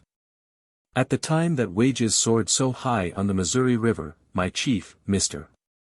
Bixby, went up there and learned more than 1,000 miles of that stream with an ease and rapidity that were astonishing. When he had seen each division once in the daytime and once at night, his education was so nearly complete that he took out a daylight license. A few trips later he took out a full license, and went to piloting day and night, and he ranked A1, too. Mr. Bixby placed me as steersman for a while under a pilot whose feats of memory were a constant marvel to me. However, his memory was born in him, I think, not built. For instance, somebody would mention a name. Instantly Mr. Brown would break in. Oh, I knew him. Sallow-faced, red-headed fellow, with a little scar on the side of his throat, like a splinter under the flesh. He was only in the Southern trade 6 months. That was 13 years ago. I made a trip with him. There was 5 feet in the upper river then, the Henry Blake grounded at the foot of Tower Island drawing 4.5. The George Eliot unshipped her rudder on the wreck of the Sunflower. Why, the Sunflower didn't sink until... I know when she sunk, it was 3 years before that, on the 2nd of December. Asa Hardy was captain of her, and his brother John was first clerk, and it was his first trip in her, too. Tom Jones told me these things a week afterward in New Orleans. he was first made of the sunflower. Captain Hardy stuck a nail in his foot the 6th of July of the next year, and died of the lockjaw on the 15th. His brother died 2 years after 3rd of March, erysipelas. I never saw either of the Hardys, they were Allegheny River men, but people who knew them told me all these things. And they said Captain Hardy wore yarn socks winter and summer just the same, and his first wife's name was Jane Shook, she was from New England, and his second one died in a lunatic asylum. It was in the blood. She was from Lexington, Kentucky. Name was Horton before she was married. And so on, by the hour, the man's tongue would go. He could not forget anything. It was simply impossible. The most trivial details remained as distinct and luminous in his head, after they had lain there for years, as the most memorable events. His was not simply a pilot's memory, its grasp was universal. If he were talking about a trifling letter he had received 7 years before, he was pretty sure to deliver you the entire screed from memory. And then without observing that he was departing from the true line of his talk, he was more than likely to hurl in a long-drawn parenthetical biography of the writer of that letter. And you were lucky indeed if he did not take up that writer's relatives, one by one, and give you their biographies, too. Such a memory as that is a great misfortune. To it, all occurrences are of the same size. Its possessor cannot distinguish an interesting circumstance from an uninteresting one. As a talker, he is bound to clog his narrative with tiresome details and make himself an insufferable bore. Moreover, he cannot stick to his subject. He picks up every little grain of memory he discerns in his way, and so is led aside. Mr. Brown would start out with the honest intention of telling you a vastly funny anecdote about a dog. He would be so full of laugh that he could hardly begin. Then his memory would start with the dog's breed and personal appearance, drift into a history of his owner. Of his owner's family, with descriptions of weddings and burials that had occurred in it. Together with recitals of congratulatory verses and obituary poetry provoked by the same, then this memory would recollect that one of these events occurred during the celebrated, hard winter, of such and such a year. And a minute description of that winter would follow, along with the names of people who were frozen to death, and statistics showing the high figures which pork and hay went up to. Pork and hay would suggest corn and fodder would suggest cows and horses would suggest the circus and certain celebrated bareback riders. The transition from the circus to the menagerie was easy and natural. From the elephant to equatorial Africa was but a step, then of course the heathen savages would suggest religion. And at the end of 3 or 4 hours' tedious jaw, the watch would change, and Brown would go out of the pilot-house muttering extracts from sermons he had heard years before about the efficacy of prayer as a means of grace. And the original first mention would be all you had learned about that dog, after all this waiting and hungering. A pilot must have a memory, but there are 2 higher qualities which he must also have. He must have good and quick judgment and decision, and a cool, calm courage that no peril can shake. Give a man the merest trifle of pluck to start with, and by the time he has become a pilot he cannot be unmanned by any danger a steamboat can get into, but one cannot quite say the same for judgment. Judgment is a matter of brains, and a man must start with a good stock of that article or he will never succeed as a pilot. The growth of courage in the pilot-house is steady all the time, but it does not reach a high and satisfactory condition until some time after the young pilot has been standing his own watch. Alone and under the staggering weight of all the responsibilities connected with the position.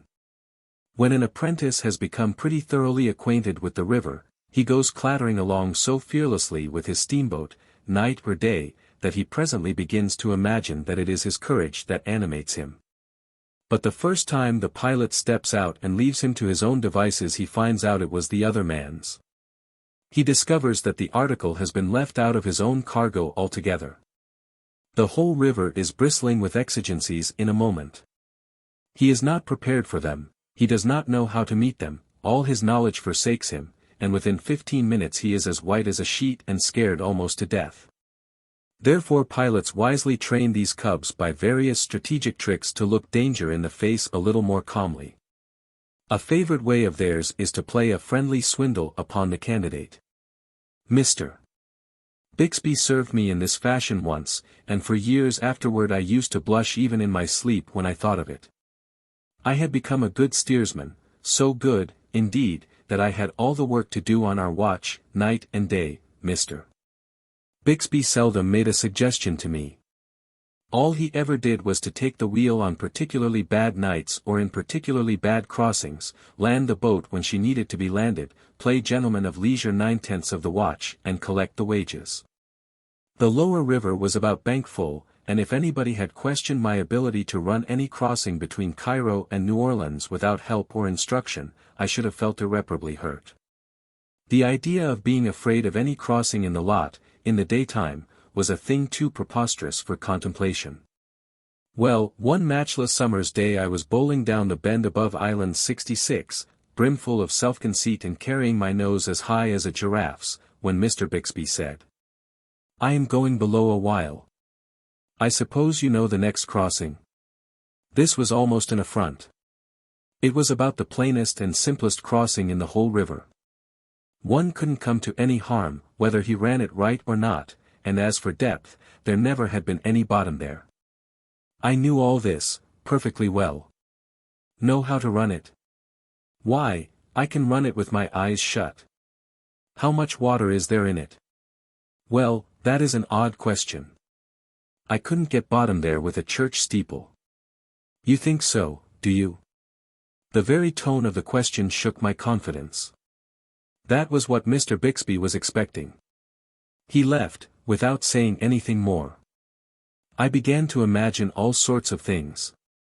Mr. Bixby, unknown to me, of course, sent somebody down to the forecastle with some mysterious instructions to the leads men, another messenger was sent to whisper among the officers, and then Mr. Bixby went into hiding behind a smokestack where he could observe results. Presently the captain stepped out on the hurricane deck, next the chief mate appeared, then a clerk. Every moment or two a straggler was added to my audience. And before I got to the head of the island I had 15 or 20 people assembled down there under my nose. I began to wonder what the trouble was. As I started across, the captain glanced aloft at me and said, with a sham uneasiness in his voice, "Where is Mr. Bixby?" "Gone below, sir." But that did the business for me. My imagination began to construct dangers out of nothing, and they multiplied faster than I could keep the run of them. All at once I imagined I saw shoal water ahead. The wave of coward agony that surged through me then came near dislocating every joint in me. All my confidence in that crossing vanished. I seized the bell rope, dropped it, ashamed, seized it again, dropped it once more. Clutched it tremblingly one again, and pulled it so feebly that I could hardly hear the stroke myself. Captain and mate sang out instantly, and both together. "Starboard lead there! And quick about it!" This was another shock. I began to climb the wheel like a squirrel, but I would hardly get the boat started to port before I would see new dangers on that side, and away I would spin to the other. Only to find perils accumulating to starboard, and be crazy to get to port again. Then came the leadsman's sepulchral cry. DP4. Deep 4 in a bottomless crossing. The terror of it took my breath away. MRK3. MRK3. Quarter less 3. Half twain. This was frightful. I seized the bell ropes and stopped the engines. Quarter twain. Quarter twain. Mark Twain. I was helpless. I did not know what in the world to do. I was quaking from head to foot, and I could have hung my hat on my eyes, they stuck out so far. Quarter less twain. 9.5. We were drawing 9. My hands were in a nerveless flutter. I could not ring a bell intelligibly with them. I flew to the speaking tube and shouted to the engineer. "Oh, Ben, if you love me, back her. Quick, Ben. Oh, back the immortal soul out of her." I heard the door close gently. I looked around, and there stood Mr. Bixby, smiling a bland, sweet smile. Then the audience on the hurricane deck sent up a thundergust of humiliating laughter. I saw it all, now, and I felt meaner than the meanest man in human history. I laid in the lead, set the boat in her marks, came ahead on the engines, and said, "It was a fine trick to play on an orphan, wasn't it? I suppose I'll never hear the last of how I was ass enough to heave the lead at the head of 66. Well, no, you won't, maybe. In fact, I hope you won't, for I want you to learn something by that experience. Didn't you know there was no bottom in that crossing?" "Yes, sir, I did." "Very well, then. You shouldn't have allowed me or anybody else to shake your confidence in that knowledge. Try to remember that. And another thing, when you get into a dangerous place, don't turn coward. That isn't going to help matters any." It was a good enough lesson, but pretty hardly learned. Yet about the hardest part of it was that for months I so often had to hear a phrase which I had conceived a particular distaste for. It was, "Oh, Ben, if you love me, back her." Chapter 14. Rank and Dignity of Piloting. I in my preceding chapters 1 have tried, by going into the minutiae of the science of piloting, to carry the reader step by step to a comprehension of what the science consists of. And at the same time I have tried to show him that it is a very curious and wonderful science, too, and very worthy of his attention. If I have seemed to love my subject, it is no surprising thing, for I loved the profession far better than any I have followed since, and I took a measureless pride in it.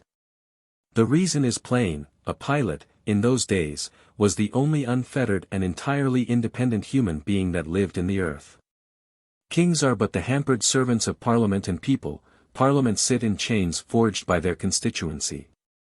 The editor of a newspaper cannot be independent, but must work with one hand tied behind him by party and patrons, and be content to utter only half or two-thirds of his mind.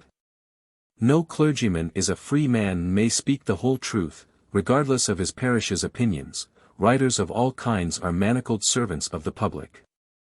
We write frankly and fearlessly, but then we modify before we print. In truth, every man and woman and child has a master, and worries and frets in servitude, but in the day I write of, the Mississippi pilot had none. The captain could stand upon the hurricane deck, in the pomp of a very brief authority, and give him 5 or 6 orders while the vessel backed into the stream, and then that skipper's reign was over. The moment that the boat was under way in the river, she was under the sole and unquestioned control of the pilot. He could do with her exactly as he pleased, run her when and whither he chose, and tie her up to the bank whenever his judgment said that that course was best. His movements were entirely free. He consulted no one, he received commands from nobody, he promptly resented even the merest suggestions. Indeed, the law of the United States forbade him to listen to commands or suggestions, rightly considering that the pilot necessarily knew better how to handle the boat than anybody could tell him. So here was the novelty of a king without a keeper, an absolute monarch who was absolute in sober truth and not by a fiction of words. I have seen a boy of 18 taking a great steamer serenely into what seemed almost certain destruction, and the aged captain standing mutely by, filled with apprehension but powerless to interfere. His interference, in that particular instance, might have been an excellent thing, but to permit it would have been to establish a most pernicious precedent. It will easily be guessed, considering the pilot's boundless authority, that he was a great personage in the old steamboating days. He was treated with marked courtesy by the captain and with marked deference by all the officers and servants. And this deferential spirit was quickly communicated to the passengers, too. I think pilots were about the only people I ever knew who failed to show, in some degree, embarrassment in the presence of traveling foreign princes. But then, people in one's own grade of life are not usually embarrassing objects. By long habit, pilots came to put all their wishes in the form of commands. It gravels me, to this day, to put my will in the weak shape of a request, instead of launching it in the crisp language of an order. In those old days, to load a steamboat at St. Louis, take her to New Orleans and back, and discharge cargo, consumed about 25 days, on an average. 7 or 8 of these days the boat spent at the wharves of St. Louis and New Orleans, and every soul on board was hard at work, except the 2 pilots. They did nothing but play gentlemen uptown, and received the same wages for it as if they had been on duty. The moment the boat touched the wharf at either city, they were ashore, and they were not likely to be seen again till the last bell was ringing and everything in readiness for another voyage. When a captain got hold of a pilot of particularly high reputation, he took pains to keep him. When wages were $400 a month on the upper Mississippi, I have known a captain to keep such a pilot in idleness, under full pay, 3 months at a time, while the river was frozen up. And one must remember that in those cheap times $400 was a salary of almost inconceivable splendor. Few men on shore got such pay as that, and when they did they were mightily looked up to. When pilots from either end of the river wandered into our small Missouri village, they were sought by the best and the fairest, and treated with exalted respect. Lying in port under wages was a thing which many pilots greatly enjoyed and appreciated. Especially if they belonged in the Missouri River in the heyday of that trade, Kansas times, and got $900 a trip, which was equivalent to about $1,800 a month. Here is a conversation of that day.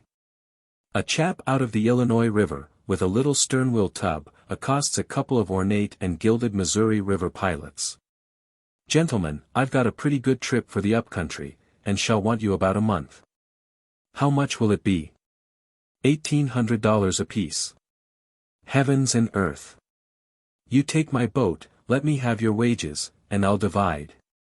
I will remark, in passing, that Mississippi steamboat men were important in landsmen's eyes, and in their own, too, in a degree, according to the dignity of the boat they were on.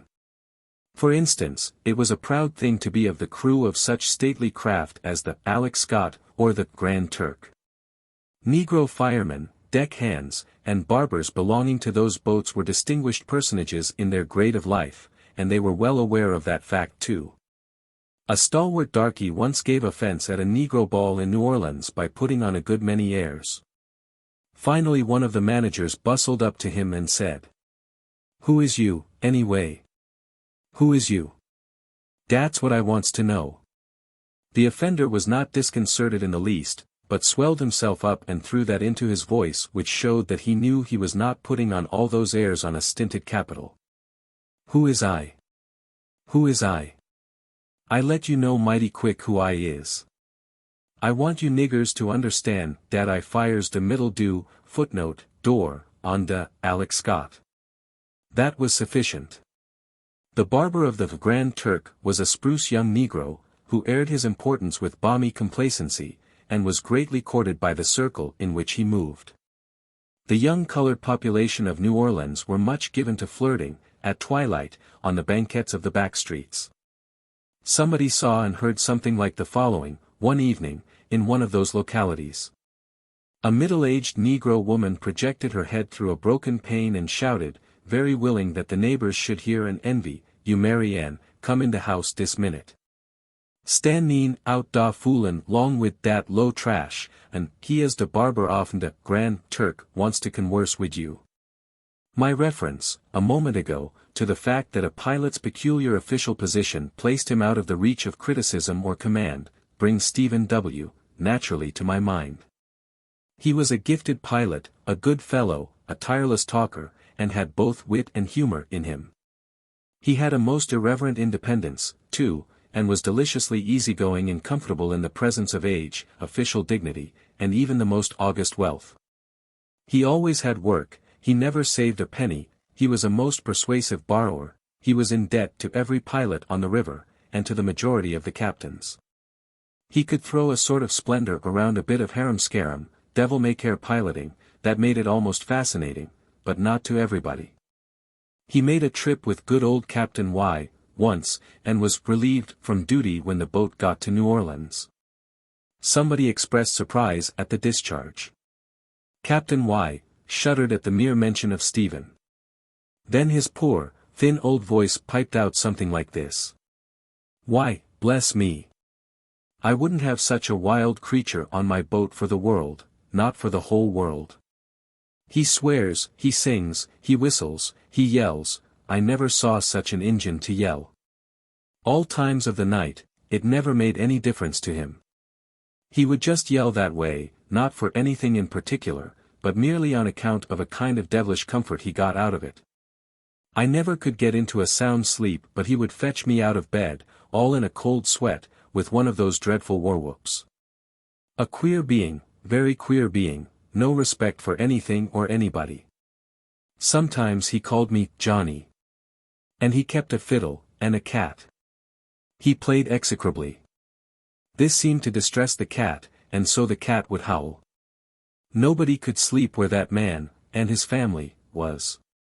And reckless. There never was anything like it. Now you may believe it or not, but as sure as I am sitting here, he brought my boat tilting down through those awful snags at Shikut under a rattling head of steam, and the wind blowing like the very nation, at that. My officers will tell you so. They saw it. And, sir, while he was tearing right down through those snags, and I shaking in my shoes and praying, I wish I may never speak again if he didn't pucker up his mouth and go to whistling. Yes, sir. Whistling, Buffalo Gals, can't you come out tonight, can't you come out tonight, can't you come out tonight, and doing it as calmly as if we were attending a funeral and weren't related to the corpse. And when I remonstrated with him about it, he smiled down on me as if I was his child, and told me to run in the house and try to be good, and not be meddling with my superiors. Once a pretty mean captain caught Stephen in New Orleans out of work and as usual out of money. He laid steady siege to Stephen, who was in a very close place, and finally persuaded him to hire with him at $125 per month, just half wages. The captain agreeing not to divulge the secret and so bring down the contempt of all the guild upon the poor fellow. But the boat was not more than a day out of New Orleans before Stephen discovered that the captain was boasting of his exploit, and that all the officers had been told. Stephen winced, but said nothing. About the middle of the afternoon the captain stepped out on the hurricane deck, cast his eye around, and looked a good deal surprised. He glanced inquiringly aloft at Stephen, but Stephen was whistling placidly, and attending to business. The captain stood around a while in evident discomfort, and once or twice seemed about to make a suggestion, but the etiquette of the river taught him to avoid that sort of rashness, and so he managed to hold his peace. He chafed and puzzled a few minutes longer, then retired to his apartments. But soon he was out again, and apparently more perplexed than ever. Presently he ventured to remark, with deference. "Pretty good stage of the river now, ain't it, sir?" "Well, I should say so. Bank full is a pretty liberal stage. Seems to be a good deal of current here." "Good deal don't describe it. It's worse than a mill race." "Isn't it easier in towards shore than it is out here in the middle?" "Yes, I reckon it is, but a body can't be too careful with a steamboat. It's pretty safe out here, can't strike any bottom here, you can depend on that." The captain departed, looking rueful enough. At this rate, he would probably die of old age before his boat got to St. Louis. Next day he appeared on deck and again found Stephen faithfully standing up the middle of the river, fighting the whole vast force of the Mississippi, and whistling the same placid tune. This thing was becoming serious. In by the shore was a slower boat clipping along in the easy water and gaining steadily. She began to make for an island chute. Stephen stuck to the middle of the river. Speech was wrung from the captain. He said, "Mr. W., don't that chute cut off a good deal of distance?" "I think it does, but I don't know." "Don't know? Well, isn't there water enough in it now to go through?" "I expect there is, but I am not certain." "Upon my word this is odd. Why, those pilots on that boat yonder are going to try it." "Do you mean to say that you don't know as much as they do?" "They? Why, they are $250 pilots. But don't you be uneasy. I know as much as any man can afford to know for $125. The captain surrendered. 5 minutes later Stephen was bowling through the chute and showing the rival boat a $250 pair of heels. Chapter 15. The Pilot's Monopoly. One day, on board the Alex Scott, my chief, Mr. Bixby, was crawling carefully through a close place at Cat Island, both leads going, and everybody holding his breath. The captain, a nervous, apprehensive man, kept still as long as he could, but finally broke down and shouted from the hurricane deck. "For gracious sake, give her steam, Mr. Bixby. Give her steam. She'll never raise the reef on this headway."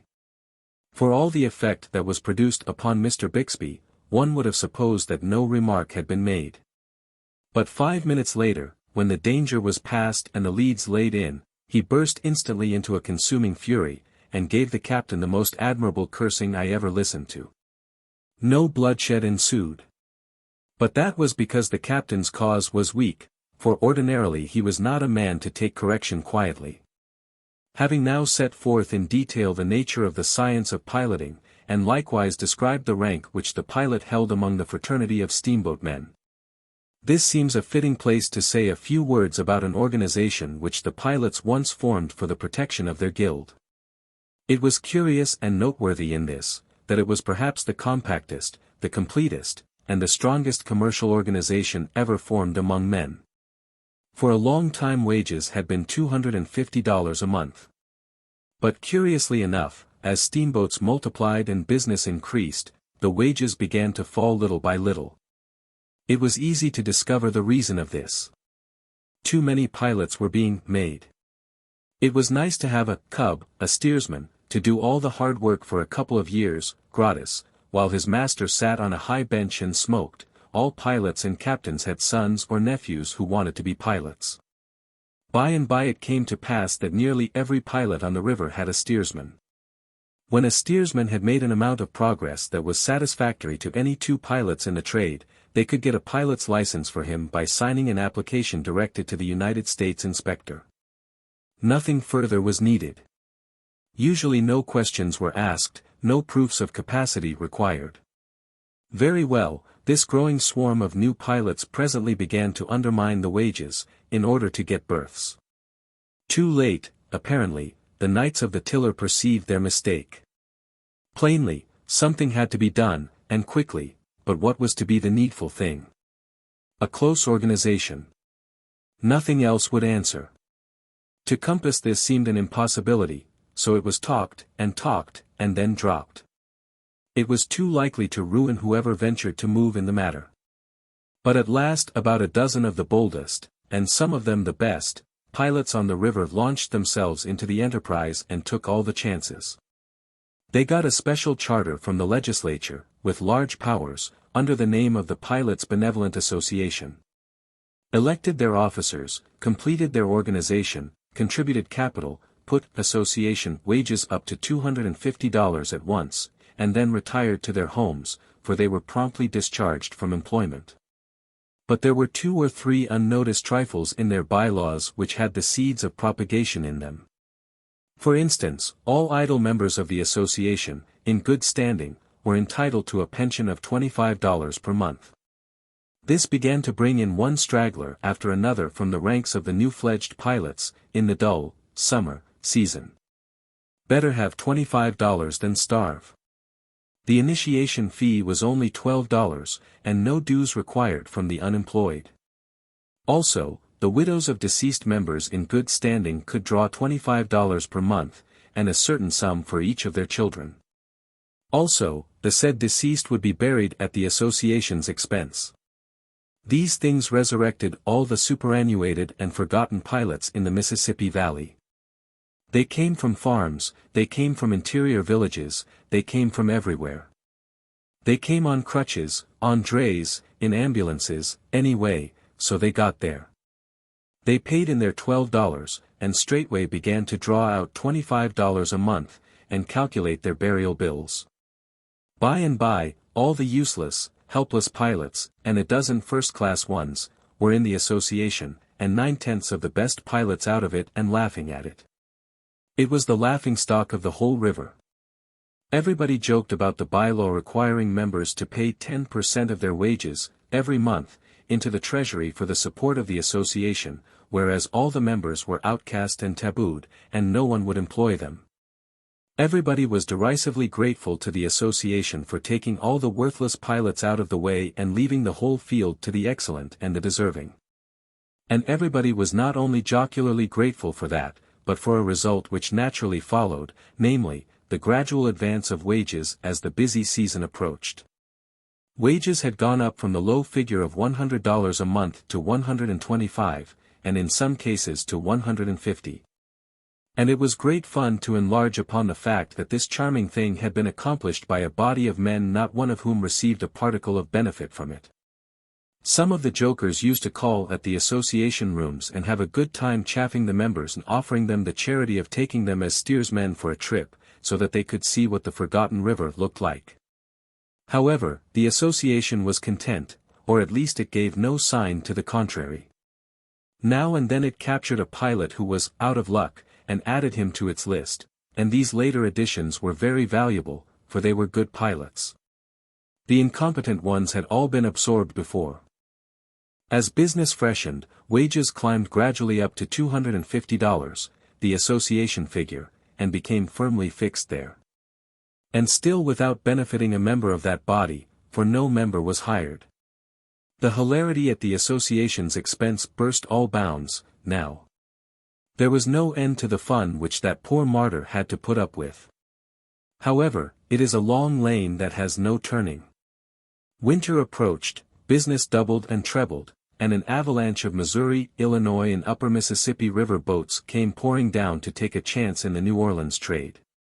All of a sudden pilots were in great demand, and were correspondingly scarce. The time for revenge was come. It was a bitter pill to have to accept association pilots at last, yet captains and owners agreed that there was no other way. But none of these outcasts offered. So there was a still bitterer pill to be swallowed, they must be sought out and asked for their services. Captain was the first man who found it necessary to take the dose, and he had been the loudest derider of the organization. He hunted up one of the best of the association pilots and said, "Well, you boys have rather got the best of us for a little while, so I'll give in with as good a grace as I can. I've come to hire you, get your trunk aboard right away. I want to leave at 12 o'clock. I don't know about that. Who is your other pilot?" "I've got I.S. "Why?" "I can't go with him. He don't belong to the association." "What? It's so. Do you mean to tell me that you won't turn a wheel with one of the very best and oldest pilots on the river because he don't belong to your association?" "Yes, I do." "Well, if this isn't putting on airs. I supposed I was doing you a benevolence. But I begin to think that I am the party that wants a favor done. Are you acting under a law of the concern?" "Yes." "Show it to me." So they stepped into the association rooms, and the secretary soon satisfied the captain, who said, "Well, what am I to do?" "I have hired Mr. S. for the entire season." "I will provide for you," said the secretary. "I will detail a pilot to go with you, and he shall be on board at 12 o'clock. But if I discharge S., he will come on me for the whole season's wages. Of course that is a matter between you and Mr. S., Captain. We cannot meddle in your private affairs." The captain stormed, but to no purpose. In the end he had to discharge S., pay him about $1,000, and take an association pilot in his place. The laugh was beginning to turn the other way now. Every day, thenceforward, a new victim fell, every day some outraged captain discharged a non-association pet, with tears and profanity, and installed a hated association man in his berth. In a very little while, idle non-associationists began to be pretty plenty, brisk as business was, and much as their services were desired. The laugh was shifting to the other side of their mouths most palpably. These victims, together with the captains and owners, presently ceased to laugh altogether, and began to rage about the revenge they would take when the passing business spurt was over. Soon all the laughers that were left were the owners and crews of boats that had two non-association pilots. But their triumph was not very long-lived. For this reason, it was a rigid rule of the association that its members should never, under any circumstances whatever, give information about the channel to any outsider. By this time about half the boats had none but association pilots, and the other half had none but outsiders. At the first glance one would suppose that when it came to forbidding information about the river these two parties could play equally at that game, but this was not so. At every good-sized town from one end of the river to the other, there was a wharf boat to land at, instead of a wharf or a pier. Freight was stored in it for transportation, waiting passengers slept in its cabins. Upon each of these wharf boats the association's officers placed a strong box fastened with a peculiar lock which was used in no other service but one, the United States Mail Service. It was the letterbag lock, a sacred governmental thing. By dint of much beseeching the government had been persuaded to allow the association to use this lock. Every association man carried a key which would open these boxes. That key, or rather a peculiar way of holding it in the hand when its owner was asked for river information by a stranger, for the success of the St. Louis and New Orleans Association had now bred tolerably thriving branches in a dozen neighboring steamboat trades, was the association man's sign and diploma of membership. And if the stranger did not respond by producing a similar key and holding it in a certain manner duly prescribed, his question was politely ignored. From the association's secretary each member received a package of more or less gorgeous blanks, printed like a billhead, on handsome paper, properly ruled in columns. A billhead worded something like this. These blanks were filled up, day by day, as the voyage progressed, and deposited in the several wharf-boat boxes. For instance, as soon as the first crossing, out from St. Louis, was completed, the items would be entered upon the blank, under the appropriate headings, thus. Street Point Louis. 9½ feet. Stern on courthouse, head on dead cottonwood above woodyard, until you raise the first reef, then pull up square. Then under head of remarks, go just outside the wrecks, this is important. New snag just where you straighten down, go above it. The pilot who deposited that blank in the Cairo box, after adding to it the details of every crossing all the way down from St. Louis, took out and read half a dozen fresh reports, from upward-bound steamers, concerning the river between Cairo and Memphis, posted himself thoroughly, returned them to the box, and went back aboard his boat again so armed against accident that he could not possibly get his boat into trouble without bringing the most ingenious carelessness to his aid. Imagine the benefits of so admirable a system in a piece of river 12 or 1300 miles long, whose channel was shifting every day. The pilot who had formerly been obliged to put up with seeing a shoal place once or possibly twice a month, had 100 sharp eyes to watch it for him, now, and bushels of intelligent brains to tell him how to run it. His information about it was seldom 24 hours old. If the reports in the last box chanced to leave any misgivings on his mind concerning a treacherous crossing, he had his remedy. He blew his steam whistle in a peculiar way as soon as he saw a boat approaching. The signal was answered in a peculiar way if that boat's pilots were association men. And then the two steamers ranged alongside and all uncertainties were swept away by fresh information furnished to the inquirer by word of mouth and in minute detail. The first thing a pilot did when he reached New Orleans or St. Louis was to take his final and elaborate report to the association parlors and hang it up there, after which he was free to visit his family. In these parlors a crowd was always gathered together, discussing changes in the channel, and the moment there was a fresh arrival, everybody stopped talking till this witness had told the newest news and settled the latest uncertainty. Other craftsmen can sink the shop, sometimes, and interest themselves in other matters. Not so with a pilot, he must devote himself wholly to his profession and talk of nothing else. For it would be small gain to be perfect one day and imperfect the next. He has no time or words to waste if he would keep posted. But the outsiders had a hard time of it. No particular place to meet and exchange information, no wharf-boat reports, none but chance and unsatisfactory ways of getting news. The consequence was that a man sometimes had to run 500 miles of river on information that was a week or 10 days old. At a fair stage of the river that might have answered, but when the dead low water came it was destructive. Now came another perfectly logical result. The outsiders began to ground steamboats, sink them, and get into all sorts of trouble, whereas accidents seemed to keep entirely away from the association men. Wherefore even the owners and captains of boats furnished exclusively with outsiders, and previously considered to be wholly independent of the association and free to comfort themselves with brag and laughter, began to feel pretty uncomfortable.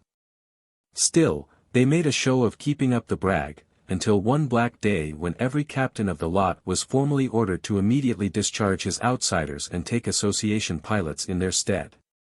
And who was it that had the dashing presumption to do that? Alas, it came from a power behind the throne that was greater than the throne itself. It was the underwriters. It was no time to swap knives. Every outsider had to take his trunk ashore at once. Of course it was supposed that there was collusion between the association and the underwriters, but this was not so. The latter had come to comprehend the excellence of the report system of the association and the safety it secured, and so they had made their decision among themselves and upon plain business principles. There was weeping and wailing and gnashing of teeth in the camp of the outsiders now. But no matter, there was but one course for them to pursue, and they pursued it. They came forward in couples and groups, and proffered their $12 and asked for membership. They were surprised to learn that several new bylaws had been long ago added. For instance, the initiation fee had been raised to $50.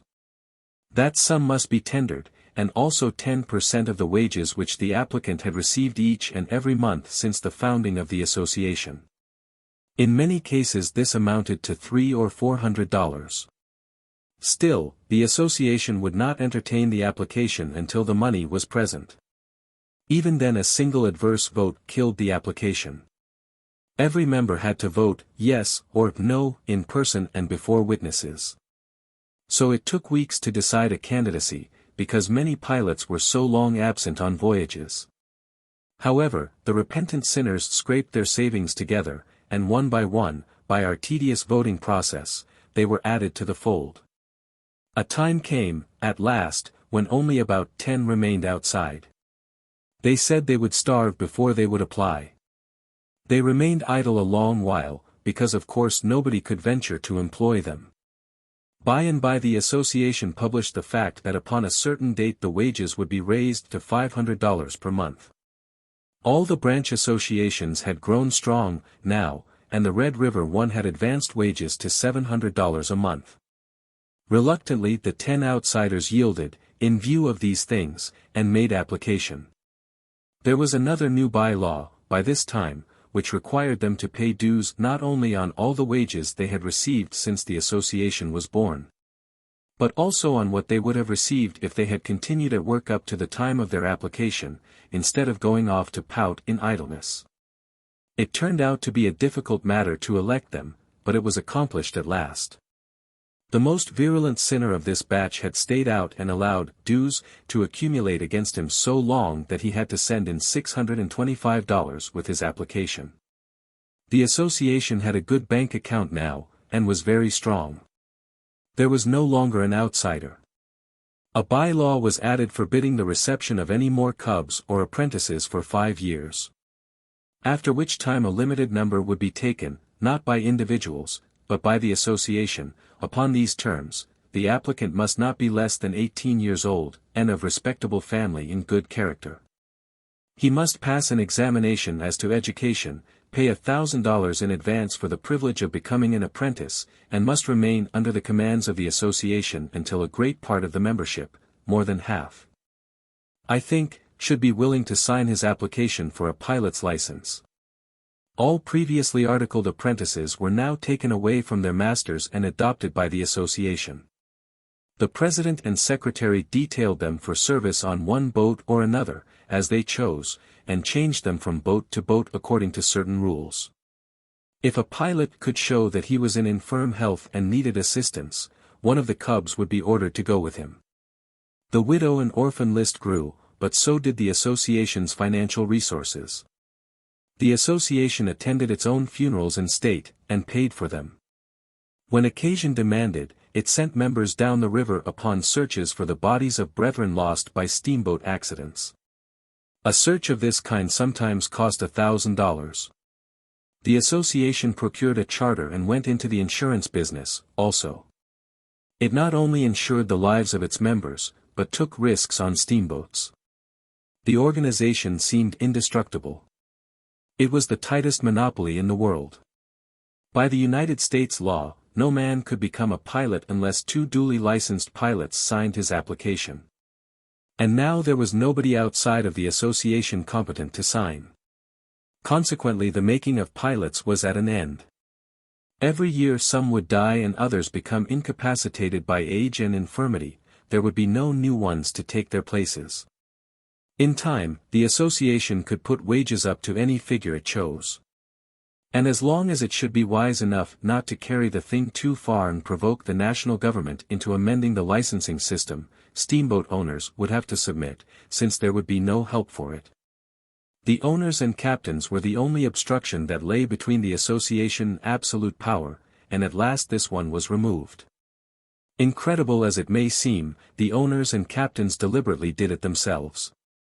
When the Pilots' Association announced, months beforehand, that on the first day of September, 1861, wages would be advanced to $500 per month, the owners and captains instantly put freights up a few cents.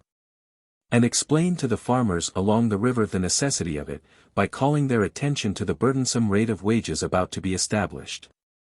It was a rather slender argument, but the farmers did not seem to detect it. It looked reasonable to them that to add 5 cents freight on a bushel of corn was justifiable under the circumstances. Overlooking the fact that this advance on a cargo of 40,000 sacks was a good deal more than necessary to cover the new wages. So, straightway the captains and owners got up an association of their own, and proposed to put captains' wages up to $500, too, and move for another advance in freights. It was a novel idea, but of course an effect which had been produced once could be produced again. The new association decreed, for this was before all the outsiders had been taken into the Pilots' Association, that if any captain employed a non-association pilot, he should be forced to discharge him, and also pay a fine of $500. Several of these heavy fines were paid before the captains' organization grew strong enough to exercise full authority over its membership, but that all ceased, presently. The captains tried to get the pilots to decree that no member of their corporation should serve under a non-association captain, but this proposition was declined.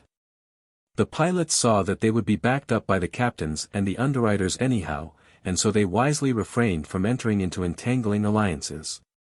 As I have remarked, the Pilots' Association was now the compactest monopoly in the world, perhaps, and seemed simply indestructible.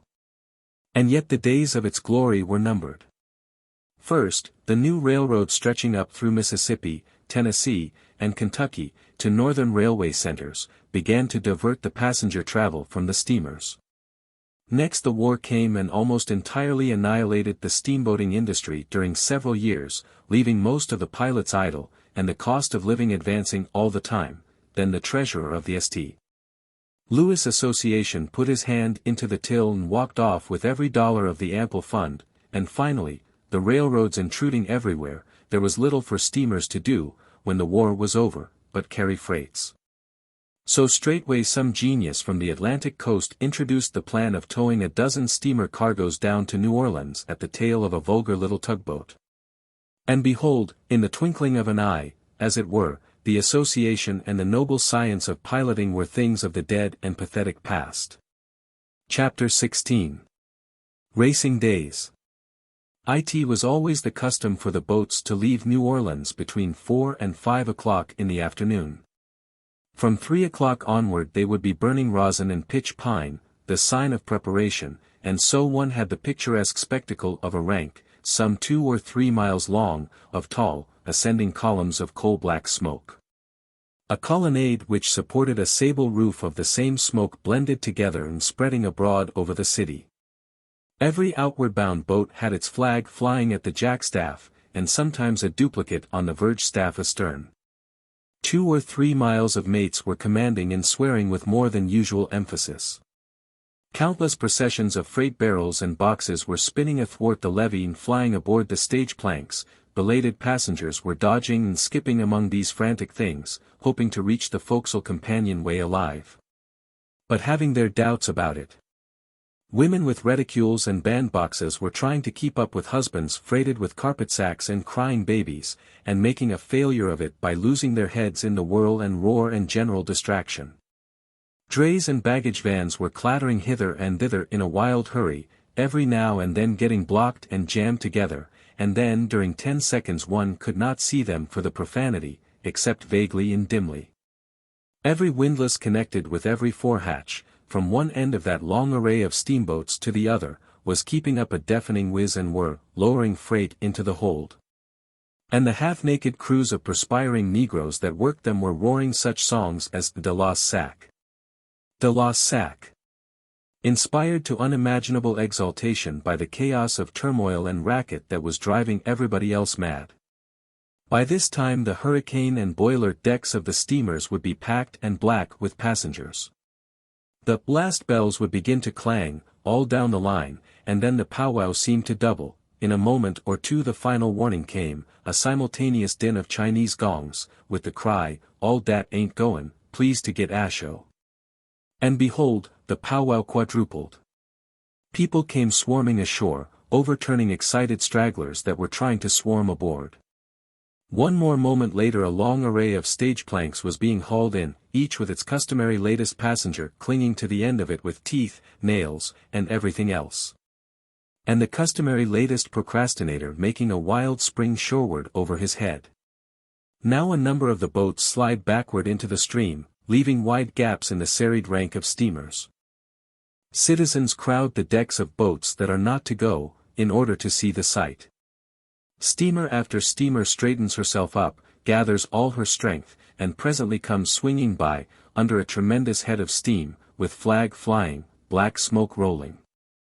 And her entire crew of firemen and deckhands, usually swarthy Negroes, massed together on the forecastle, the best voice in the lot towering from the midst, being mounted on the capstan, waving his hat or a flag, and all roaring a mighty chorus.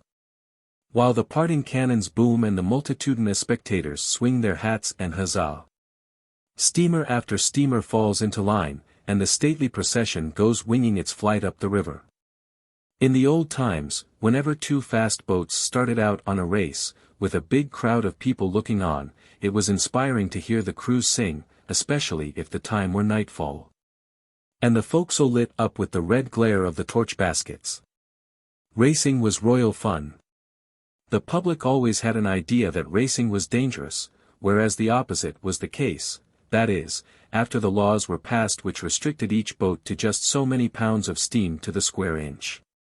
No engineer was ever sleepy or careless when his heart was in a race.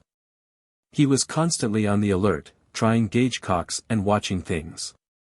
The dangerous place was on slow, plodding boats, where the engineers drowsed around and allowed chips to get into the doctor and shut off the water supply from the boilers. In the flush times of steamboating, a race between two notoriously fleet steamers was an event of vast importance.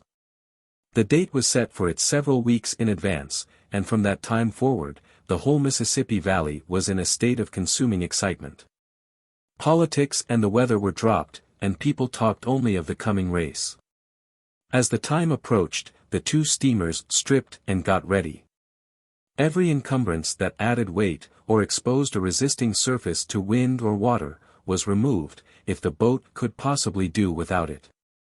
The spars, and sometimes even their supporting derricks, were sent ashore, and no means left to set the boat afloat in case she got aground. When the Eclipse and the A.L. Shotwell ran their great race many years ago, it was said that pains were taken to scrape the gilding off the fanciful device which hung between the Eclipse's chimneys. And that for that one trip the captain left off his kid gloves and had his head shaved. But I always doubted these things. If the boat was known to make her best speed in drawing 5.5 feet forward and 5 feet aft, she was carefully loaded to that exact figure, she wouldn't enter a dose of homeopathic pills on her manifest after that. Hardly any passengers were taken, because they not only add weight but they never will trim boat. They always run to the side when there is anything to see, whereas a conscientious and experienced steamboat man would stick to the center of the boat and part his hair in the middle with a spirit level. No way freights and no way passengers were allowed, for the racers would stop only at the largest towns, and then it would be only touch and go. Coal flats and wood flats were contracted for beforehand, and these were kept ready to hitch on to the flying steamers at a moment's warning. Double crews were carried, so that all work could be quickly done. The chosen date being come, and all things in readiness, the two great steamers back into the stream, and lie there jockeying a moment, and apparently watching each other's slightest movement, like sentient creatures. Flags drooping, the pent steam shrieking through safety valves, the black smoke rolling and tumbling from the chimneys and darkening all the air. People everywhere. The shores, the housetops, the steamboats, the ships, are packed with them, and you know that the borders of the broad Mississippi are going to be fringed with humanity thence northward 1,200 miles, to welcome these racers. Presently tall columns of steam burst from the escape pipes of both steamers, two guns boom a goodbye, two red-shirt heroes mounted on capstans wave their small flags above the massed crews on the forecastles. Two plaintive solos linger on the air a few waiting seconds, two mighty choruses burst forth, and here they come. Brass bands bray Hail Columbia, huzzah after huzzah thunders from the shores, and the stately creatures go whistling by like the wind. Those boats will never halt a moment between New Orleans and St. Louis, except for a second or two at large towns, or to hitch 30-cord wood boats alongside. You should be on board when they take a couple of those wood boats in tow and turn a swarm of men into each. By the time you have wiped your glasses and put them on, you will be wondering what has become of that wood. Two nicely matched steamers will stay in sight of each other day after day. They might even stay side by side, but for the fact that pilots are not all alike, and the smartest pilots will win the race. If one of the boats has a lightning pilot, whose partner is a trifle his inferior, you can tell which one is on watch by noting whether that boat has gained ground or lost some during each 4-hour stretch. The shrewdest pilot can delay a boat if he has not a fine genius for steering. Steering is a very high art. One must not keep a rudder dragging across a boat's stem if he wants to get up the river fast. There is a great difference in boats, of course.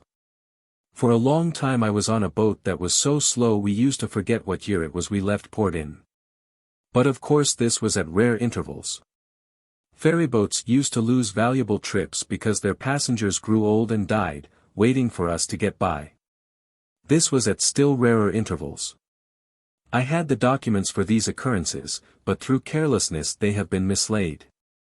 This boat, the John J. Roe, was so slow that when she finally sunk in Madrid Bend, it was 5 years before the owners heard of it. That was always a confusing fact to me, but it is according to the record, anyway. She was dismally slow. Still, we often had pretty exciting times racing with islands, and rafts, and such things. One trip, however, we did rather well. We went to St. Louis in 16 days. But even at this rattling gait I think we changed watches 3 times in Fort Adams Reach, which is 5 miles long. A reach is a piece of straight river, and of course the current drives through such a place in a pretty lively way. That trip we went to Grand Gulf, from New Orleans, in 4 days, 340 miles, the Eclipse and Shotwell did it in 1. We were 9 days out, in the chute of 63, 700 miles. The Eclipse and Shotwell went there in 2 days. Something over a generation ago, a boat called the J.M. White went from New Orleans to Cairo in 3 days, 6 hours, and 44 minutes. In 1853 the Eclipse made the same trip in 3 days, 3 hours, and 20 minutes, footnote, time disputed. Some authorities add 1 hour and 16 minutes to this. In 1870 the R.E. Lee did it in 3 days and 1 hour. This last is called the fastest trip on record. I will try to show that it was not. For this reason, the distance between New Orleans and Cairo, when the J.M. White ran it, was about 1,106 miles. Consequently her average speed was a trifle over 14 miles per hour. In the Eclipse's day the distance between the two ports had become reduced to 1,080 miles. Consequently her average speed was a shade under 14 3/8 miles per hour. In the R.E.Lee's time the distance had diminished to about 1,030 miles. Consequently her average was about 14 1/8 miles per hour. Therefore the Eclipses was conspicuously the fastest time that has ever been made. Chapter 17. Cut-offs and Stephen. These dry details are of importance in one particular. They give me an opportunity of introducing one of the Mississippi's oddest peculiarities, that of shortening its length from time to time. If you will throw a long, pliant apple paring over your shoulder, it will pretty fairly shape itself into an average section of the Mississippi River. That is, the 9 or 10 miles stretching from Cairo, Illinois, southward to New Orleans, the same being wonderfully crooked, with a brief straight bit here and there at wide intervals. The 200-mile stretch from Cairo northward to St. Louis is by no means so crooked, that being a rocky country which the river cannot cut much. The water cuts the alluvial banks of the lower river into deep horseshoe curves. So deep, indeed, that in some places if you were to get ashore at one extremity of the horseshoe and walk across the neck, half or 3/4 of a mile, you could sit down and rest a couple of hours while your steamer was coming around the long elbow, at a speed of 10 miles an hour, to take you aboard again. When the river is rising fast, some scoundrel whose plantation is back in the country, and therefore of inferior value, has only to watch his chance, cut a little gutter across the narrow neck of land some dark night, and turn the water into it.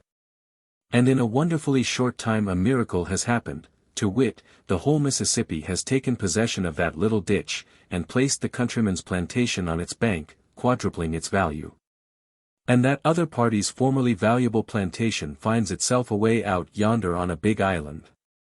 The old watercourse around it will soon shoal up, boats cannot approach within 10 miles of it, and down goes its value to 1/4 of its former worth. Watches are kept on those narrow necks, at needful times, and if a man happens to be caught cutting a ditch across them, the chances are all against his ever having another opportunity to cut a ditch. Pray observe some of the effects of this ditching business. Once there was a neck opposite Port Hudson, Louisiana, which was only half a mile across, in its narrowest place. You could walk across there in 15 minutes. But if you made the journey around the Cape on a raft, you traveled 35 miles to accomplish the same thing. In 1722 the river darted through that neck, deserted its old bed, and thus shortened itself 35 miles. In the same way it shortened itself 25 miles at Black Hawk Point in 1699. Below Red River Landing, Ricorsi Cut-off was made, 40 or 50 years ago, I think. This shortened the river 28 miles. In our day, if you travel by river from the southernmost of these 3 cut-offs to the northernmost, you go only 70 miles. To do the same thing 176 years ago, one had to go 158 miles. Shortening of 88 miles in that trifling distance. At some forgotten time in the past, cut-offs were made above Vidalia, Louisiana, at Island 92, at Island 84, and at Hales Point. These shortened the river, in the aggregate, 77 miles.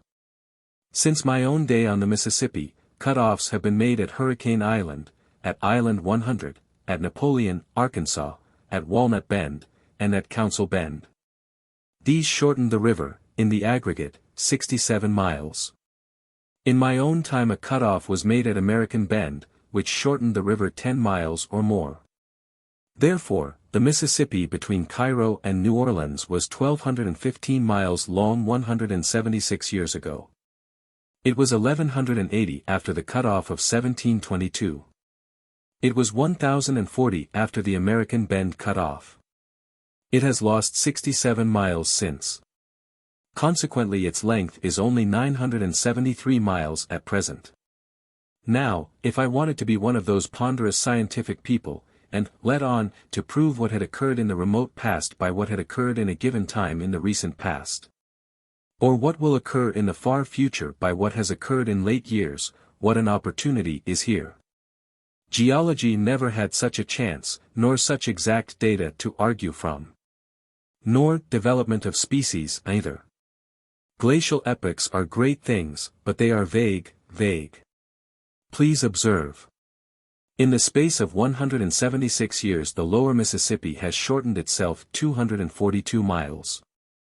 That is an average of a trifle over 1 mile and a third per year. Therefore, any calm person, who is not blind or idiotic, can see that in the old Oolitic Silurian period, just 1,000,000 years ago next November, the lower Mississippi River was upwards of 1,300,000 miles long. And stuck out over the Gulf of Mexico like a fishing rod. And by the same token any person can see that 742 years from now the lower Mississippi will be only 1 3/4 miles long, and Cairo and New Orleans will have joined their streets together. And be plodding comfortably along under a single mayor and a mutual board of aldermen. There is something fascinating about science. One gets such wholesale returns of conjecture out of such a trifling investment of fact. When the water begins to flow through one of those ditches I have been speaking of, it is time for the people thereabouts to move. The water cleaves the banks away like a knife. By the time the ditch has become 12 or 15 feet wide, the calamity is as good as accomplished, for no power on earth can stop it now. When the width has reached 100 yards, the banks begin to peel off in slices half an acre wide. The current flowing around the bend traveled formerly only 5 miles an hour, now it is tremendously increased by the shortening of the distance.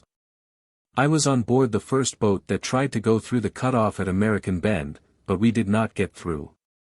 It was toward midnight, and a wild night it was, thunder, lightning, and torrents of rain. It was estimated that the current in the cut-off was making about 15 or 20 miles an hour, 12 or 13 was the best our boat could do, even in tolerably slack water, therefore perhaps we were foolish to try the cut-off. However, Mr. Brown was ambitious, and he kept on trying. The eddy running up the bank, under the point, was about as swift as the current out in the middle. So we would go flying up the shore like a lightning express train, get on a big head of steam, and stand by for a surge when we struck the current that was whirling by the point. But all our preparations were useless. The instant the current hit us it spun us around like a top, the water deluged the forecastle, and the boat careened so far over that one could hardly keep his feet. The next instant we were away down the river, clawing with might and main to keep out of the woods. We tried the experiment 4 times. I stood on the forecastle companionway to see. It was astonishing to observe how suddenly the boat would spin around and turn tail the moment she emerged from the eddy and the current struck her nose. The sounding concussion and the quivering would have been about the same if she had come full speed against a sand bank. Under the lightning flashes one could see the plantation cabins and the goodly acres tumble into the river. And the crash they made was not a bad effort at thunder. Once, when we spun around, we only missed a house about 20 feet, that had a light burning in the window, and in the same instant that house went overboard. Nobody could stay on our forecastle, the water swept across it in a torrent every time we plunged athwart the current. At the end of our 4th effort we brought up in the woods 2 miles below the cut-off. All the country there was overflowed, of course. A day or 2 later the cut-off was 3/4 of a mile wide, and boats passed up through it without much difficulty, and so saved 10 miles. The old Ricorsi cut-off reduced the river's length 28 miles. There used to be a tradition connected with it. It was said that a boat came along there in the night and went around the enormous elbow the usual way, the pilots not knowing that the cut-off had been made. It was a grisly, hideous night, and all shapes were vague and distorted.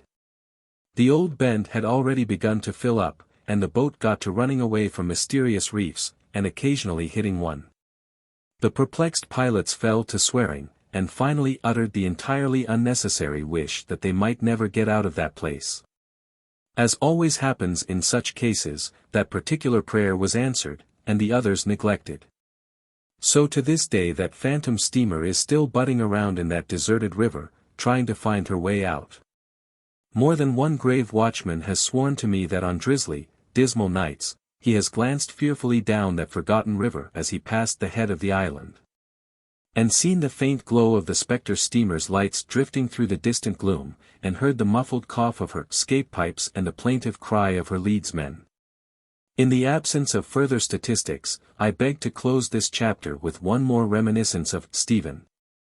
Most of the captains and pilots held Stephen's note for borrowed sums, ranging from $250 upward.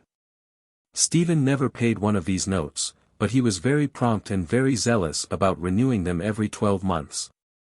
Of course there came a time, at last, when Stephen could no longer borrow of his ancient creditors. So he was obliged to lie in wait for new men who did not know him. Such a victim was good-hearted, simple-natured young Yates. I use a fictitious name, but the real name began, as this one does, with a Y.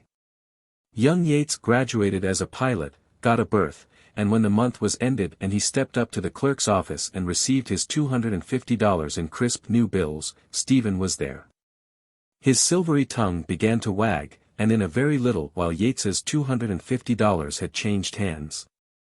The fact was soon known at pilot headquarters, and the amusement and satisfaction of the old creditors were large and generous. But innocent Yates never suspected that Stephen's promise to pay promptly at the end of the week was a worthless one. Yates called for his money at the stipulated time, Stephen sweetened him up and put him off a week. He called then, according to agreement, and came away sugar-coated again, but suffering under another postponement. So the thing went on. Yates haunted Stephen week after week, to no purpose, and at last gave it up. And then straightway Stephen began to haunt Yates. Wherever Yates appeared, there was the inevitable Stephen. And not only there, but beaming with affection and gushing with apologies for not being able to pay.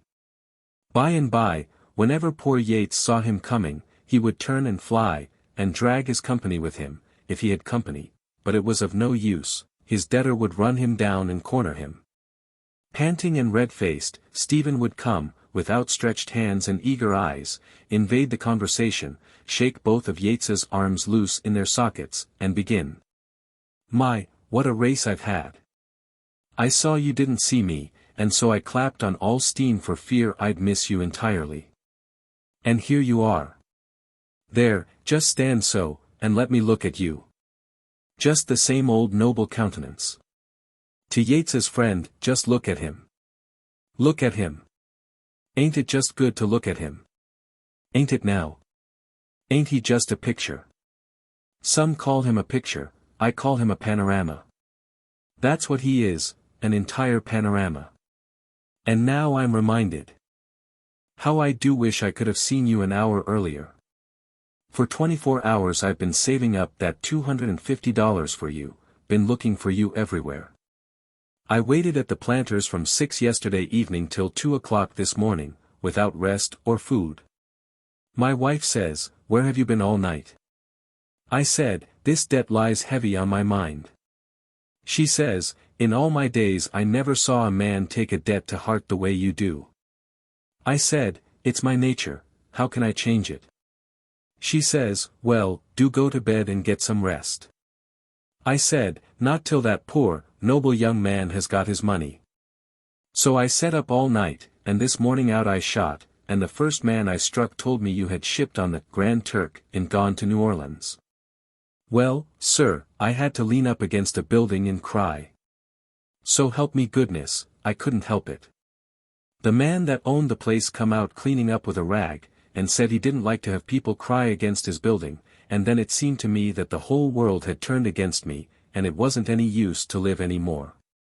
And coming along an hour ago, suffering no man knows what agony, I met Jim Wilson and paid him the $250 on account, and to think that here you are, now, and I haven't got a cent.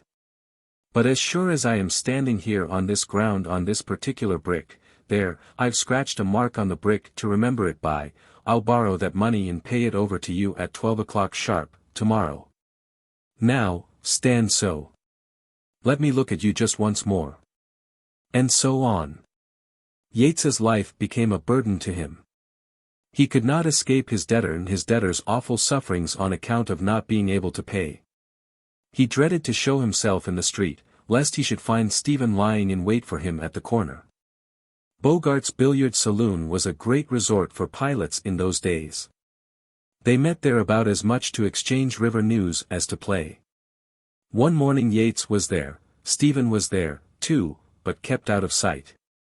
But by and by, when about all the pilots had arrived who were in town, Stephen suddenly appeared in the midst, and rushed for Yates as for a long-lost brother. "Oh, I am so glad to see you. Oh my soul, the sight of you is such a comfort to my eyes. Gentlemen, I owe all of you money, among you I owe probably $40,000. I want to pay it, I intend to pay it every last cent of it. You all know, without my telling you, what sorrow it has cost me to remain so long under such deep obligations to such patient and generous friends. But the sharpest pang I suffer, by far the sharpest, is from the debt I owe to this noble young man here. And I have come to this place this morning especially to make the announcement that I have at last found a method whereby I can pay off all my debts. And most especially I wanted him to be here when I announced it. Yes, my faithful friend, my benefactor, I've found the method. I've found the method to pay off all my debts, and you'll get your money." Hope dawned in Yates's eye. Then Stephen, beaming benignantly, and placing his hand upon Yates's head, added, "I am going to pay them off in alphabetical order." Then he turned and disappeared. The full significance of Stephen's method did not dawn upon the perplexed and musing crowd for some 2 minutes, and then Yates murmured with a sigh, "Well, the wise stand a gaudy chance. He won't get any further than the seas in this world, and I reckon that after a good deal of eternity has wasted away in the next one, I'll still be referred to up there as that poor, ragged pilot that came here from St. Louis in the early days." Chapter 18. I take a few extra lessons. During the 2.5 years of my apprenticeship, I served under many pilots, and had experience of many kinds of steamboatmen and many varieties of steamboats. For it was not always convenient for Mr. Bixby to have me with him, and in such cases he sent me with somebody else.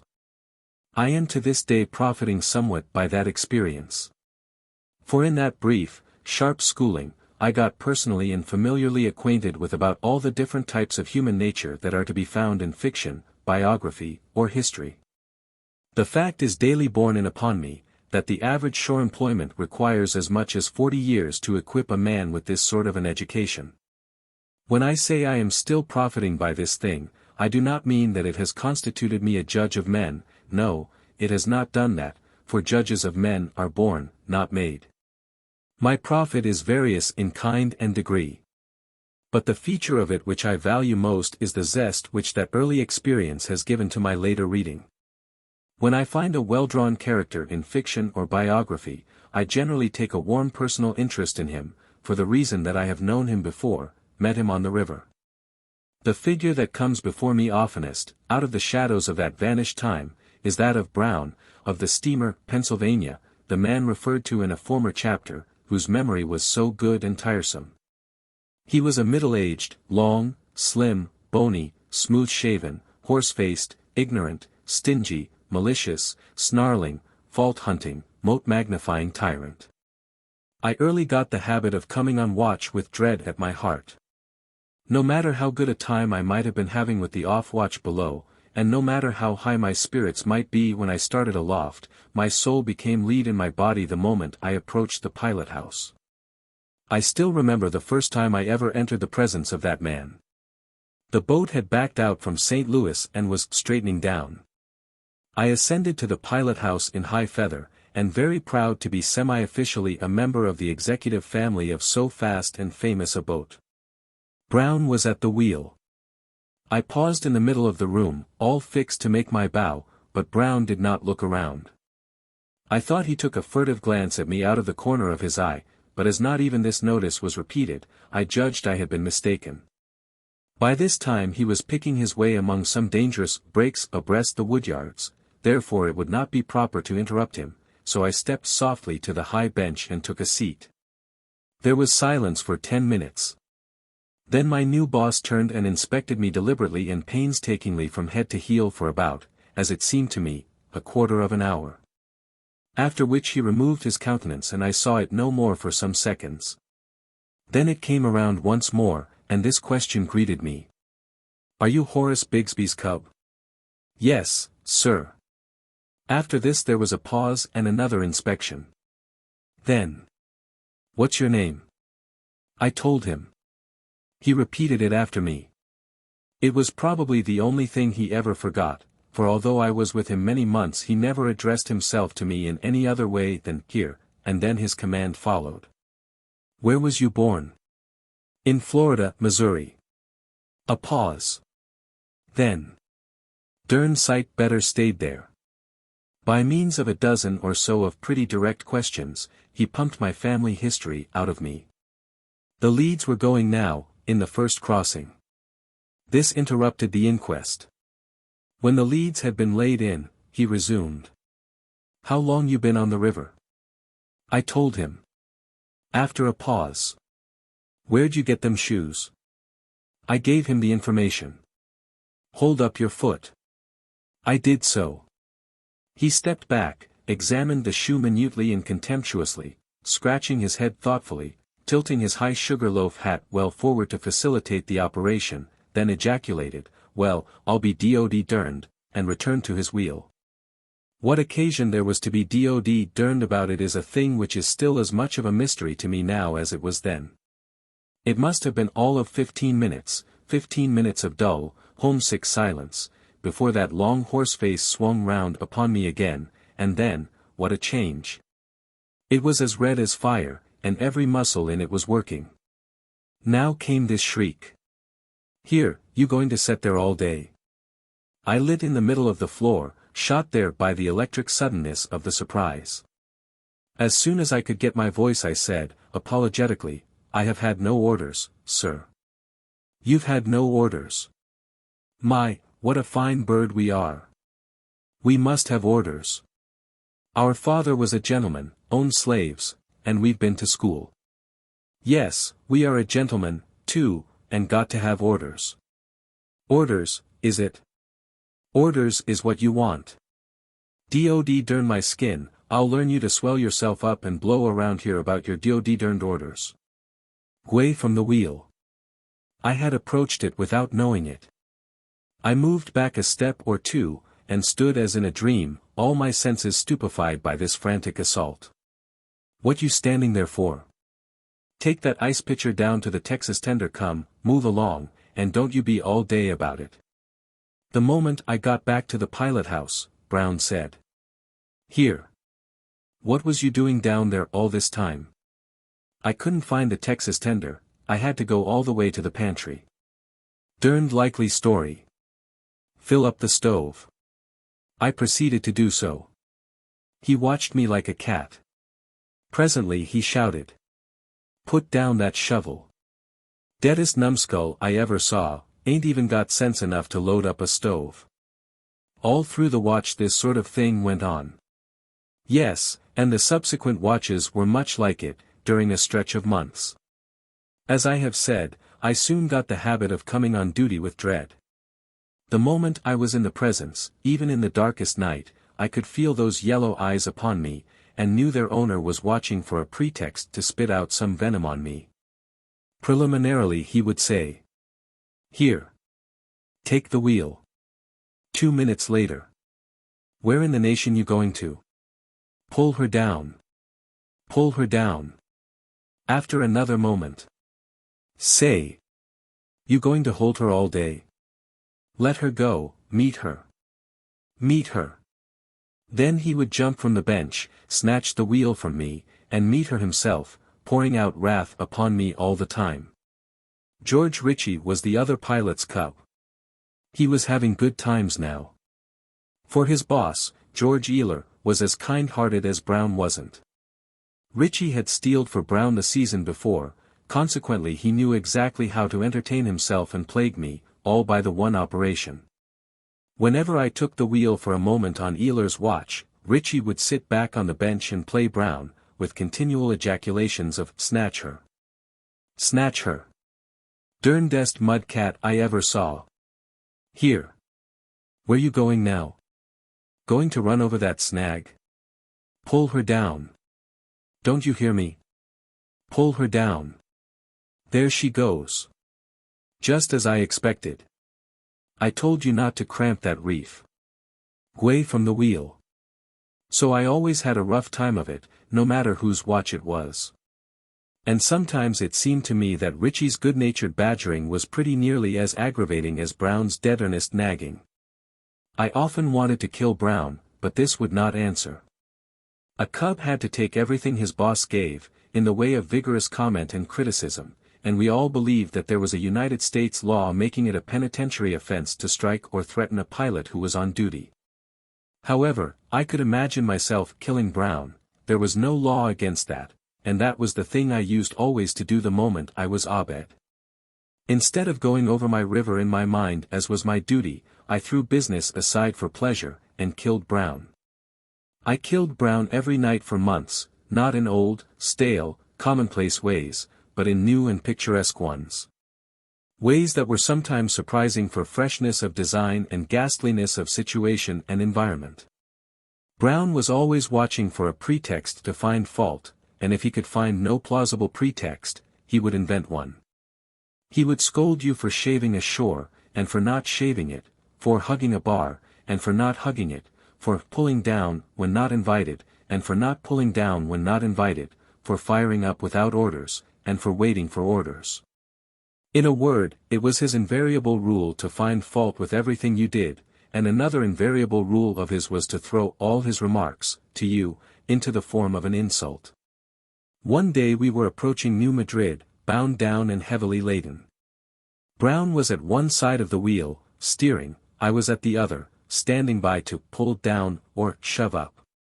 He cast a furtive glance at me every now and then. I had long ago learned what that meant, viz., he was trying to invent a trap for me. I wondered what shape it was going to take. By and by he stepped back from the wheel and said in his usual snarly way, "Here, see if you've got gumption enough to round her to."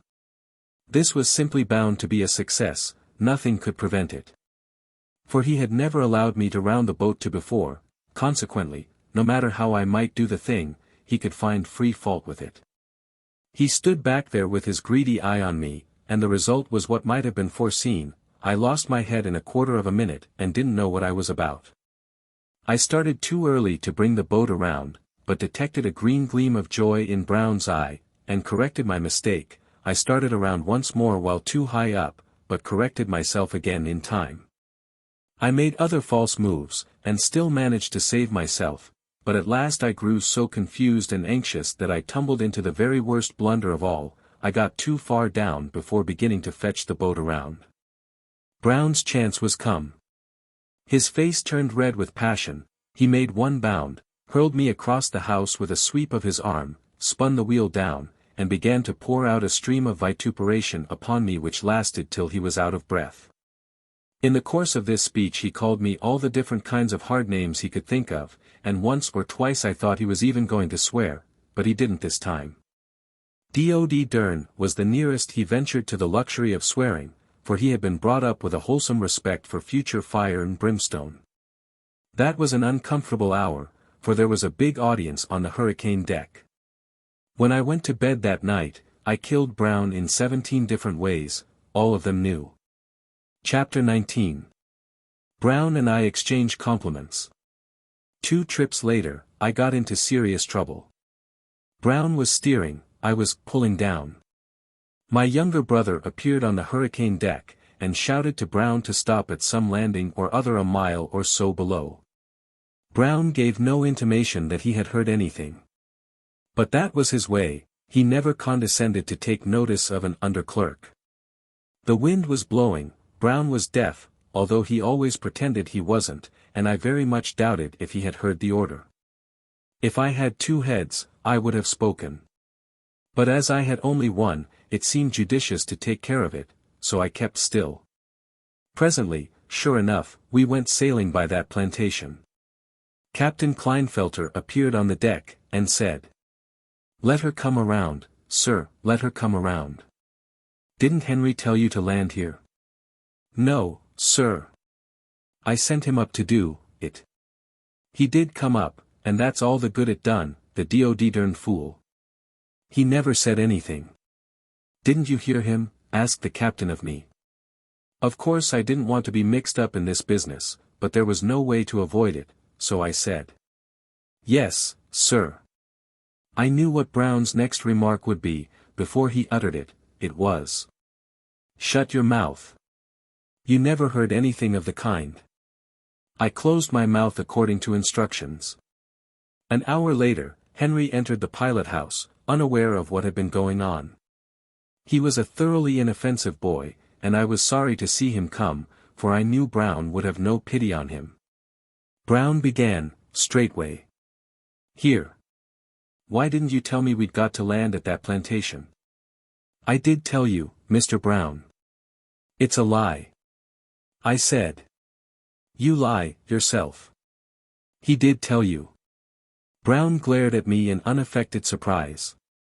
And for as much as a moment he was entirely speechless, then he shouted to me, "I'll attend to your case in half a minute," then to Henry, "and you leave the pilot house, out with you." It was pilot law, and must be obeyed. The boy started out, and even had his foot on the upper step outside the door, when Brown, with a sudden access of fury, picked up a 10-pound lump of coal and sprang after him. But I was between, with a heavy stool, and I hit Brown a good honest blow which stretched him out. I had committed the crime of crimes. I had lifted my hand against a pilot on duty. I supposed I was booked for the penitentiary sure, and couldn't be booked any surer if I went on and squared my long account with this person while I had the chance. Consequently I stuck to him and pounded him with my fists a considerable time. I do not know how long. The pleasure of it probably made it seem longer than it really was.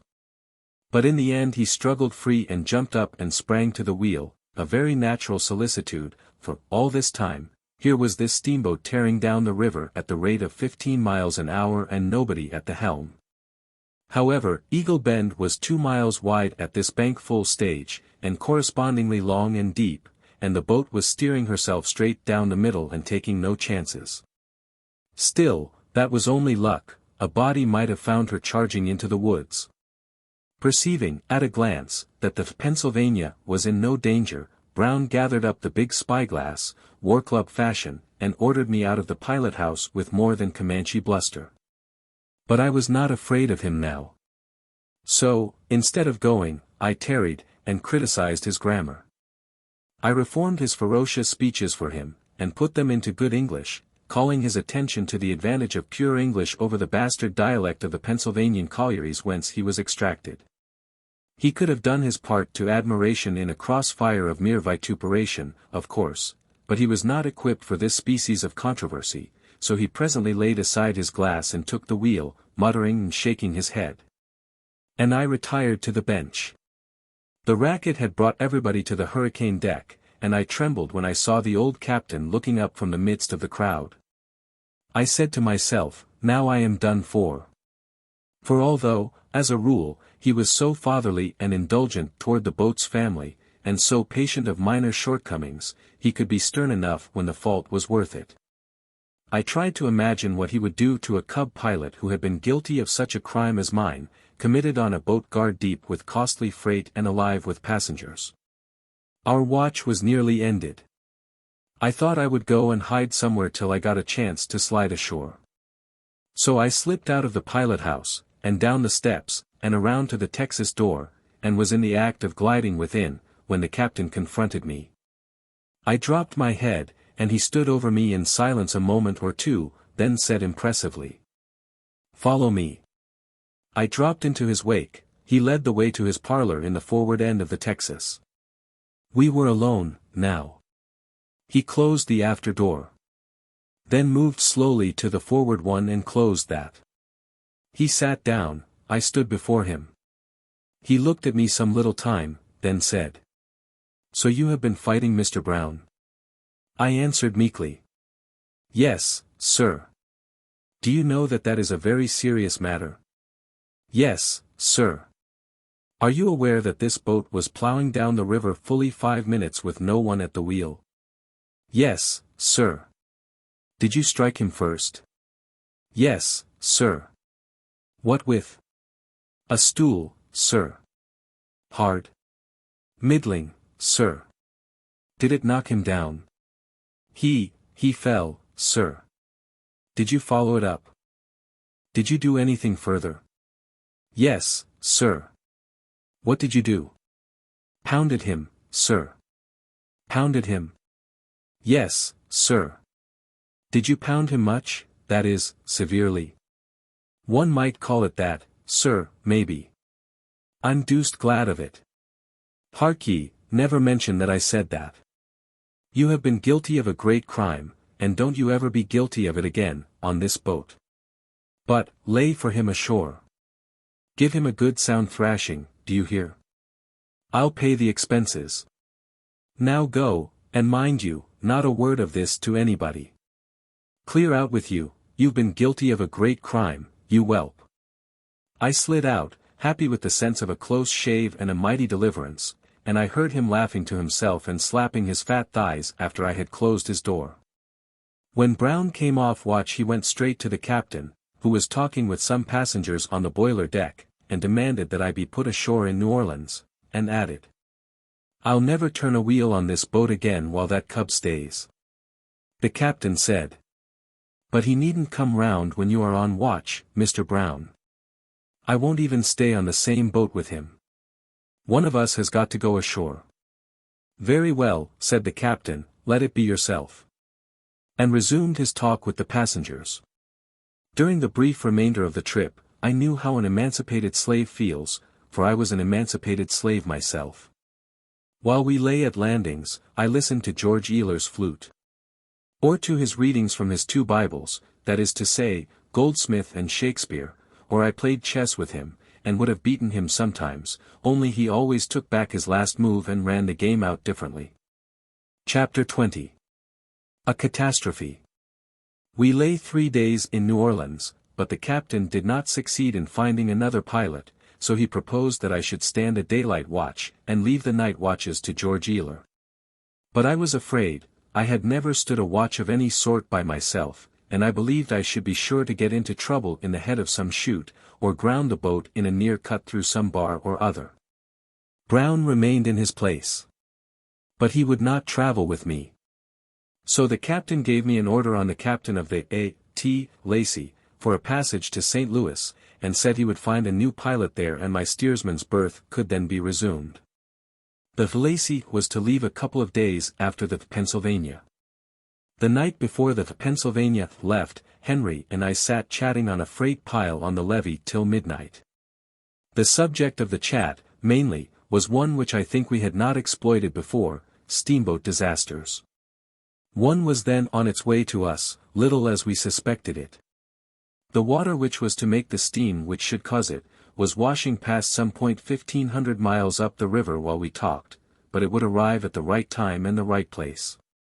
We doubted if persons not clothed with authority were of much use in cases of disaster and attendant panic, still, they might be of some use. So we decided that if a disaster ever fell within our experience we would at least stick to the boat, and give such minor service as chance might throw in the way.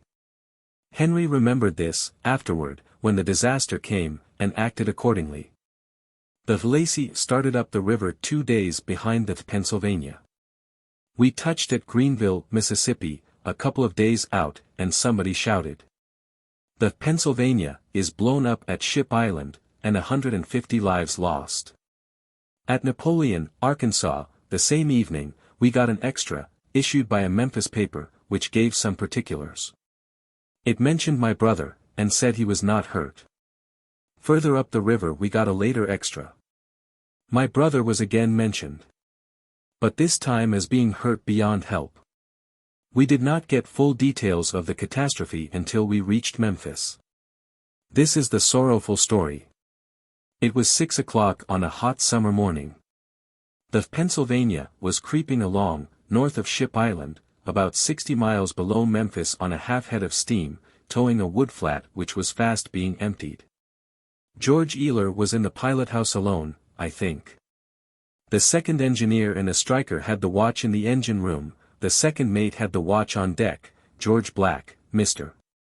Wood, and my brother, clerks, were asleep, as were also Brown and the head engineer, the carpenter, the chief mate, and one striker, Captain Klinefelter was in the barber's chair, and the barber was preparing to shave him. There were a good many cabin passengers aboard, and 300 or 400 deck passengers, so it was said at the time, and not very many of them were astir. The wood being nearly all out of the flat now, Eeyler rang to "come ahead, full steam," and the next moment 4 of the 8 boilers exploded with a thunderous crash, and the whole forward third of the boat was hoisted toward the sky. The main part of the mass, with the chimneys, dropped upon the boat again, a mountain of riddled and chaotic rubbish, and then, after a little, fire broke out. Many people were flung to considerable distances, and fell in the river. Among these were Mr. Wood and my brother, and the carpenter. The carpenter was still stretched upon his mattress when he struck the water 75 feet from the boat.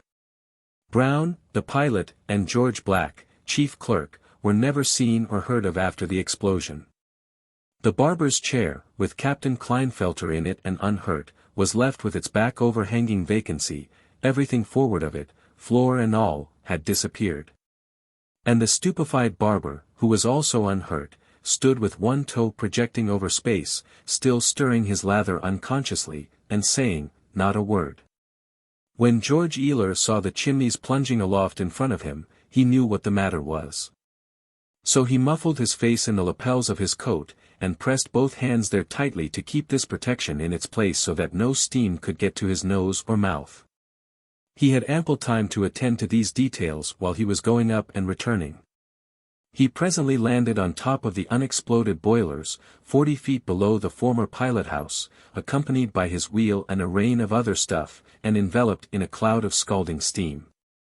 All of the many who breathed that steam, died. None escaped. But Eeyler breathed none of it. He made his way to the free air as quickly as he could. And when the steam cleared away he returned and climbed up on the boilers again, and patiently hunted out each and every one of his chessmen and the several joints of his flute. By this time the fire was beginning to threaten. Shrieks and groans filled the air. A great many persons had been scalded, a great many crippled. The explosion had driven an iron crowbar through one man's body. I think they said he was a priest. He did not die at once, and his sufferings were very dreadful. A young French naval cadet, of 15, son of a French admiral, was fearfully scalded, but bore his tortures manfully. Both mates were badly scalded, but they stood to their posts, nevertheless. They drew the wood-boat aft, and they and the captain fought back the frantic herd of frightened immigrants till the wounded could be brought there and placed in safety first. When Mr. Wood and Henry fell in the water, they struck out for shore, which was only a few hundred yards away, but Henry presently said he believed he was not hurt. What an unaccountable error!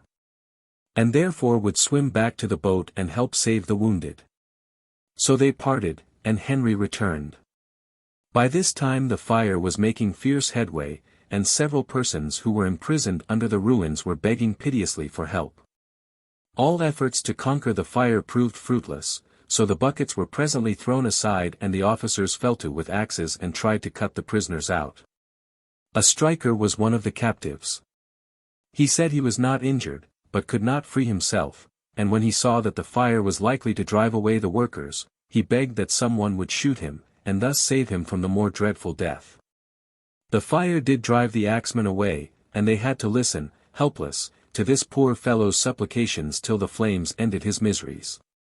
The fire drove all into the wood flat that could be accommodated there.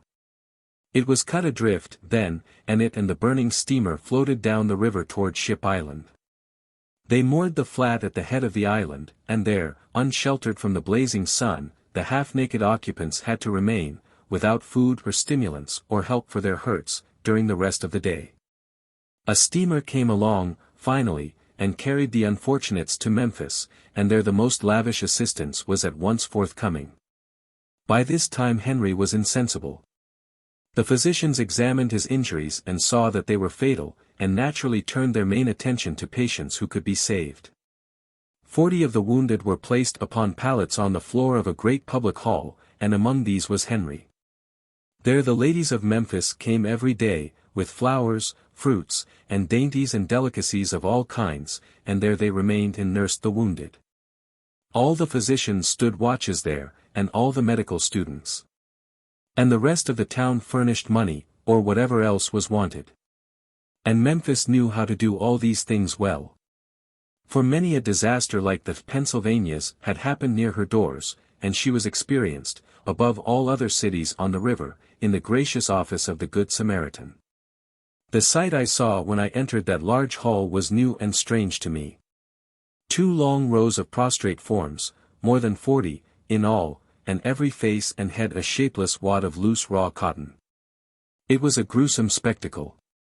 I watched there 6 days and nights, and a very melancholy experience it was. There was one daily incident which was peculiarly depressing. This was the removal of the doomed to a chamber apart. It was done in order that the morale of the other patients might not be injuriously affected by seeing one of their number in the death agony.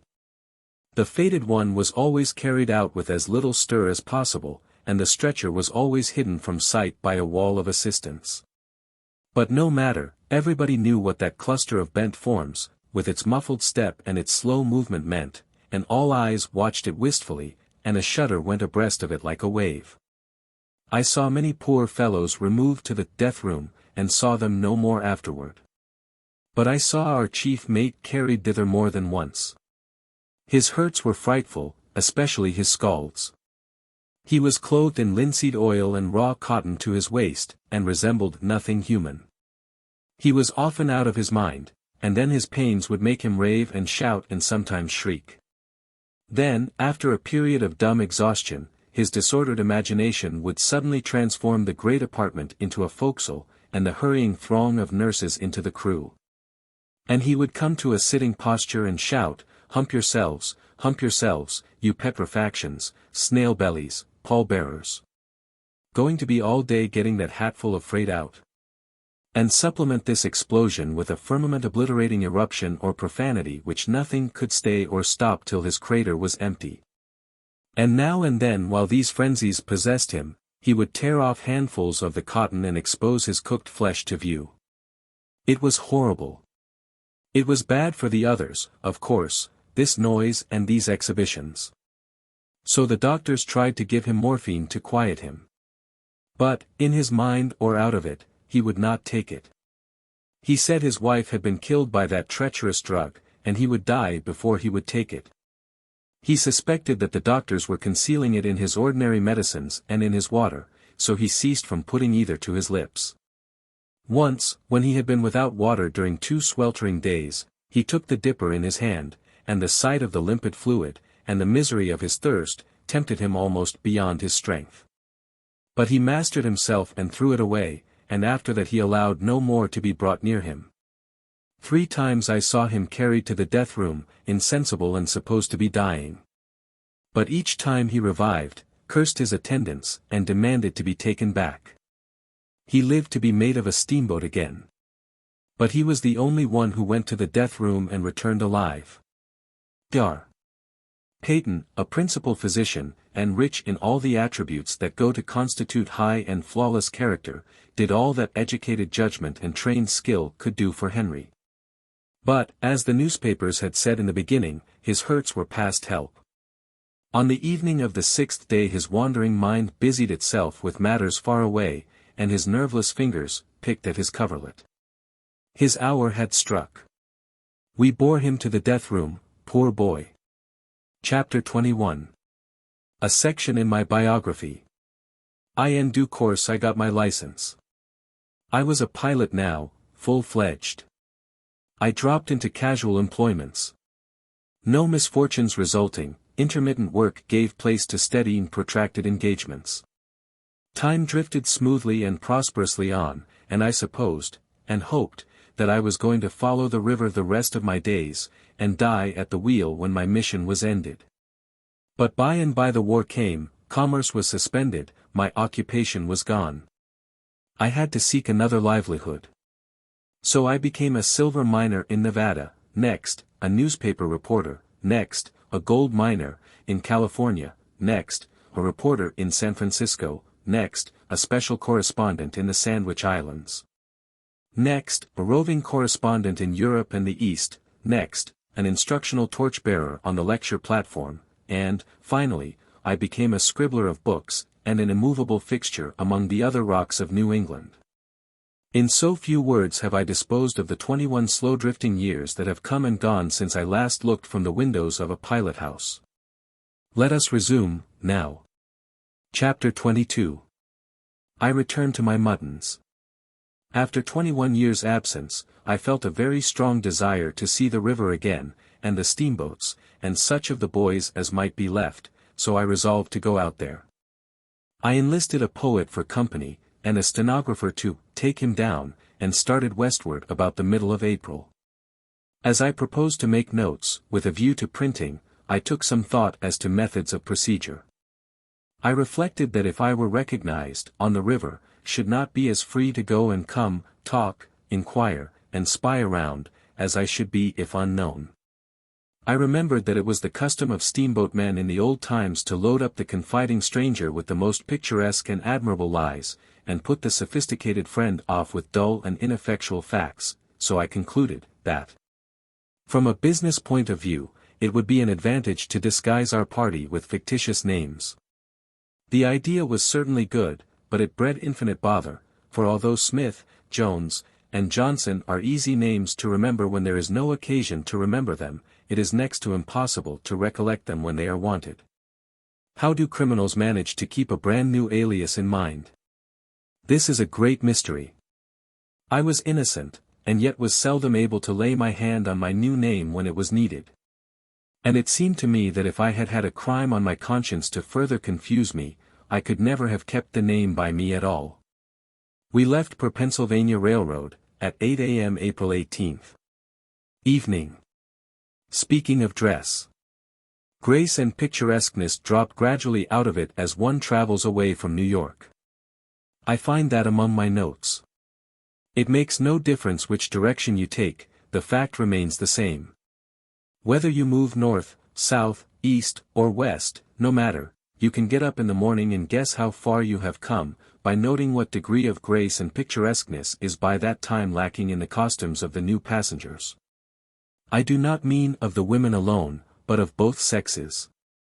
It may be that carriage is at the bottom of this thing, and I think it is, for there are plenty of ladies and gentlemen in the provincial cities whose garments are all made by the best tailors and dressmakers of New York. Yet this has no perceptible effect upon the grand fact, the educated eye never mistakes those people for New Yorkers. No, there is a godless grace, and snap, and style about a born and bred New Yorker which mere clothing cannot effect. April 19th. This morning, struck into the region of full goatees, sometimes accompanied by a mustache, but only occasionally. It was odd to come upon this thick crop of an obsolete and uncomely fashion. It was like running suddenly across a forgotten acquaintance whom you had supposed dead for a generation. The goatee extends over a wide extent of country, and is accompanied by an ironclad belief in Adam and the biblical history of creation, which has not suffered from the assaults of the scientists. Afternoon. At the railway stations the loafers carry both hands in their breeches pockets. It was observable, heretofore, that one hand was sometimes out of doors, here, never. This is an important fact in geography. If the loafers determined the character of a country, it would be still more important, of course. Heretofore, all along, the station loafer has been often observed to scratch one shin with the other foot. Here, these remains of activity are wanting. This has an ominous look. By and by, we entered the tobacco-chewing region. 50 years ago, the tobacco-chewing region covered the Union. It is greatly restricted now. Next, boots began to appear. Not in strong force, however. Later, away down the Mississippi, they became the rule. They disappeared from other sections of the Union with the mud. No doubt they will disappear from the river villages, also, when proper pavements come in. We reached St. Louis at 10 o'clock at night. At the counter of the hotel I tendered a hurriedly invented fictitious name, with a miserable attempt at careless ease. The clerk paused, and inspected me in the compassionate way in which one inspects a respectable person who is found in doubtful circumstances. Then he said, "It's all right, I know what sort of a room you want. Used to clerk at the St. James, in New York. An unpromising beginning for a fraudulent career. We started to the supper room, and met two other men whom I had known elsewhere. How odd and unfair it is, wicked impostors go around lecturing under my nom de guerre and nobody suspects them, but when an honest man attempts an imposture, he is exposed at once. One thing seemed plain: we must start down the river the next day, if people who could not be deceived were going to crop up at this rate, an unpalatable disappointment, for we had hoped to have a week in St. Louis. The Southern was a good hotel, and we could have had a comfortable time there. It is large, and well conducted, and its decorations do not make one cry, as do those of the vast Palmer House, in Chicago.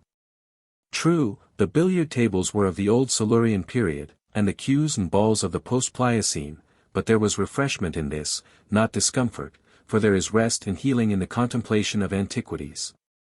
The most notable absence observable in the billiard room, was the absence of the river man. If he was there he had taken in his sign, he was in disguise.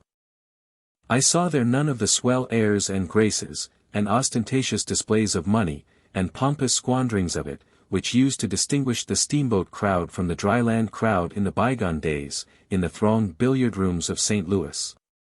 In those times, the principal saloons were always populous with river men. Given 50 players present, 30 or 35 were likely to be from the river. But I suspected that the ranks were thin now, and the steamboat men no longer an aristocracy. Why, in my time they used to call the barkeep Bill, or Joe, or Tom, and slap him on the shoulder. I watched for that. But none of these people did it. Manifestly a glory that once was had dissolved and vanished away in these 21 years. When I went up to my room, I found there the young man called Rogers, crying. Rogers was not his name. Neither was Jones, Brown, Dexter, Ferguson, Bascom, nor Thompson, but he answered to either of these that a body found handy in an emergency, or to any other name, in fact, if he perceived that you meant him.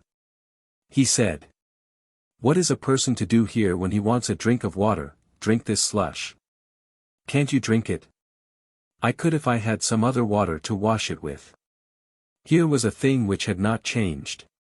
A score of years had not affected this water's mulatto complexion in the least, a score of centuries would succeed no better, perhaps. It comes out of the turbulent, bank-caving Missouri, and every tumblerful of it holds nearly an acre of land in solution. I got this fact from the bishop of the diocese. If you will let your glass stand half an hour, you can separate the land from the water as easy as Genesis, and then you will find them both good, the one good to eat, the other good to drink.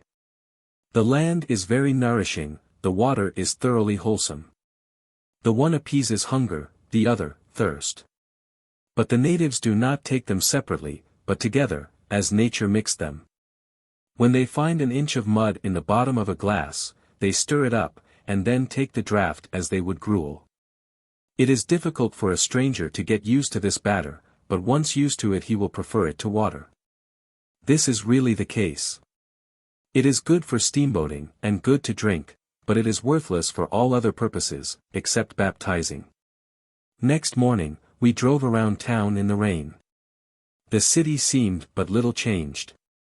It was greatly changed, but it did not seem so, because in St. Louis, as in London and Pittsburgh, you can't persuade a new thing to look new. The coal smoke turns it into an antiquity the moment you take your hand off it. The place had just about doubled its size, since I was a resident of it, and was now become a city of 400,000 inhabitants. Still, in the solid business parts, it looked about as it had looked formerly. Yet I am sure there is not as much smoke in St. Louis now as there used to be. The smoke used to bank itself in a dense billowy black canopy over the town, and hide the sky from view. This shelter is very much thinner now. Still, there is a sufficiency of smoke there, I think. I heard no complaint. However, on the outskirts changes were apparent enough, notably in dwelling-house architecture. The fine new homes are noble and beautiful and modern. They stand by themselves, too, with green lawns around them. Whereas the dwellings of a former day are packed together in blocks, and are all of one pattern, with windows all alike, set in an arched framework of twisted stone, a sort of house which was handsome enough when it was rarer. There was another change, the forest park. This was new to me. It is beautiful and very extensive, and has the excellent merit of having been made mainly by nature. There are other parks, and fine ones, notably Tower Grove and the Botanical Gardens. For St. Louis interested herself in such improvements at an earlier day than did the most of our cities. The first time I ever saw St. Louis, I could have bought it for $6 million, and it was the mistake of my life that I did not do it.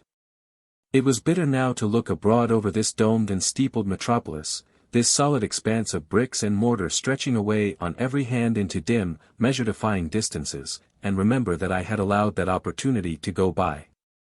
Why I should have allowed it to go by seems, of course, foolish and inexplicable today, at a first glance, yet there were reasons at the time to justify this course. A Scotchman, Hon. Charles Augustus Murray, writing some 45 or 50 years ago, said, "The streets are narrow, ill-paved and ill-lighted." Those streets are narrow still, of course, many of them are ill-paved yet. But the reproach of ill-lighting cannot be repeated, now. The Catholic New Church was the only notable building then, and Mr. Murray was confidently called upon to admire it, with its species of Grecian portico, surmounted by a kind of steeple, much too diminutive in its proportions, and surmounted by sundry ornaments which the unimaginative Scotchman found himself quite unable to describe. And therefore was grateful when a German tourist helped him out with the exclamation, "They look exactly like bedposts." St. Louis is well equipped with stately and noble public buildings now, and the little church, which the people used to be so proud of, lost its importance a long time ago. Still, this would not surprise Mr. Murray, if he could come back. For he prophesied the coming greatness of St. Louis with strong confidence. The further we drove in our inspection tour, the more sensibly I realized how the city had grown since I had seen it last. Changes in detail became steadily more apparent and frequent than at first, too, changes uniformly evidencing progress, energy, prosperity. But the change of changes was on the levee. This time, a departure from the rule. Half a dozen sound-asleep steamboats where I used to see a solid mile of wide-awake ones. This was melancholy, this was woeful. The absence of the pervading and jocund steamboat man from the billiard saloon was explained. He was absent because he is no more. His occupation is gone, his power has passed away, he is absorbed into the common herd, he grinds at the mill, a shorn Samson and inconspicuous.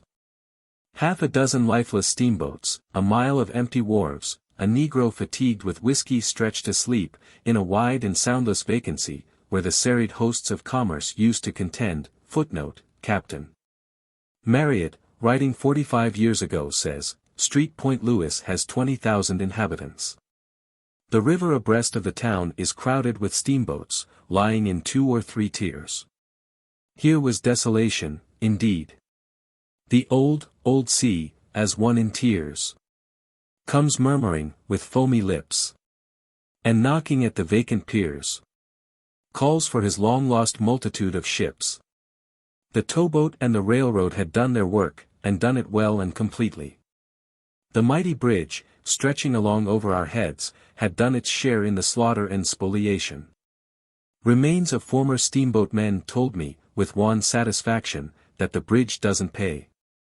Still, it can be no sufficient compensation to a corpse, to know that the dynamite that laid him out was not of as good quality as it had been supposed to be. The pavements along the river front were bad, the sidewalks were rather out of repair. There was a rich abundance of mud. All this was familiar and satisfying, but the ancient armies of drays, and struggling throngs of men, and mountains of freight, were gone, and Sabbath reigned in their stead. The immemorial mile of cheap foul doggeries remained, but business was dull with them. The multitudes of poison-swilling Irishmen had departed, and in their places were a few scattering handfuls of ragged Negroes, some drinking, some drunk, some nodding, others asleep. St. Louis is a great and prosperous and advancing city. But the river edge of it seems dead past resurrection. Mississippi steamboating was born about 1812, at the end of 30 years, it had grown to mighty proportions, and in less than 30 more, it was dead. A strangely short life for so majestic a creature. Of course it is not absolutely dead, neither is a crippled octogenarian who could once jump 22 feet on level ground. But as contrasted with what it was in its prime vigor, Mississippi steamboating may be called dead. It killed the old-fashioned keelboating, by reducing the freight trip to New Orleans to less than a week. The railroads have killed the steamboat passenger traffic by doing in 2 or 3 days what the steamboats consumed a week in doing.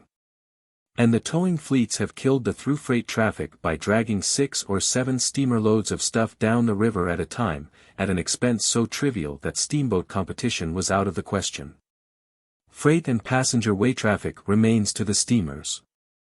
This is in the hands, along the 2,000 miles of river between St. Paul and New Orleans, of 2 or 3 close corporations well fortified with capital.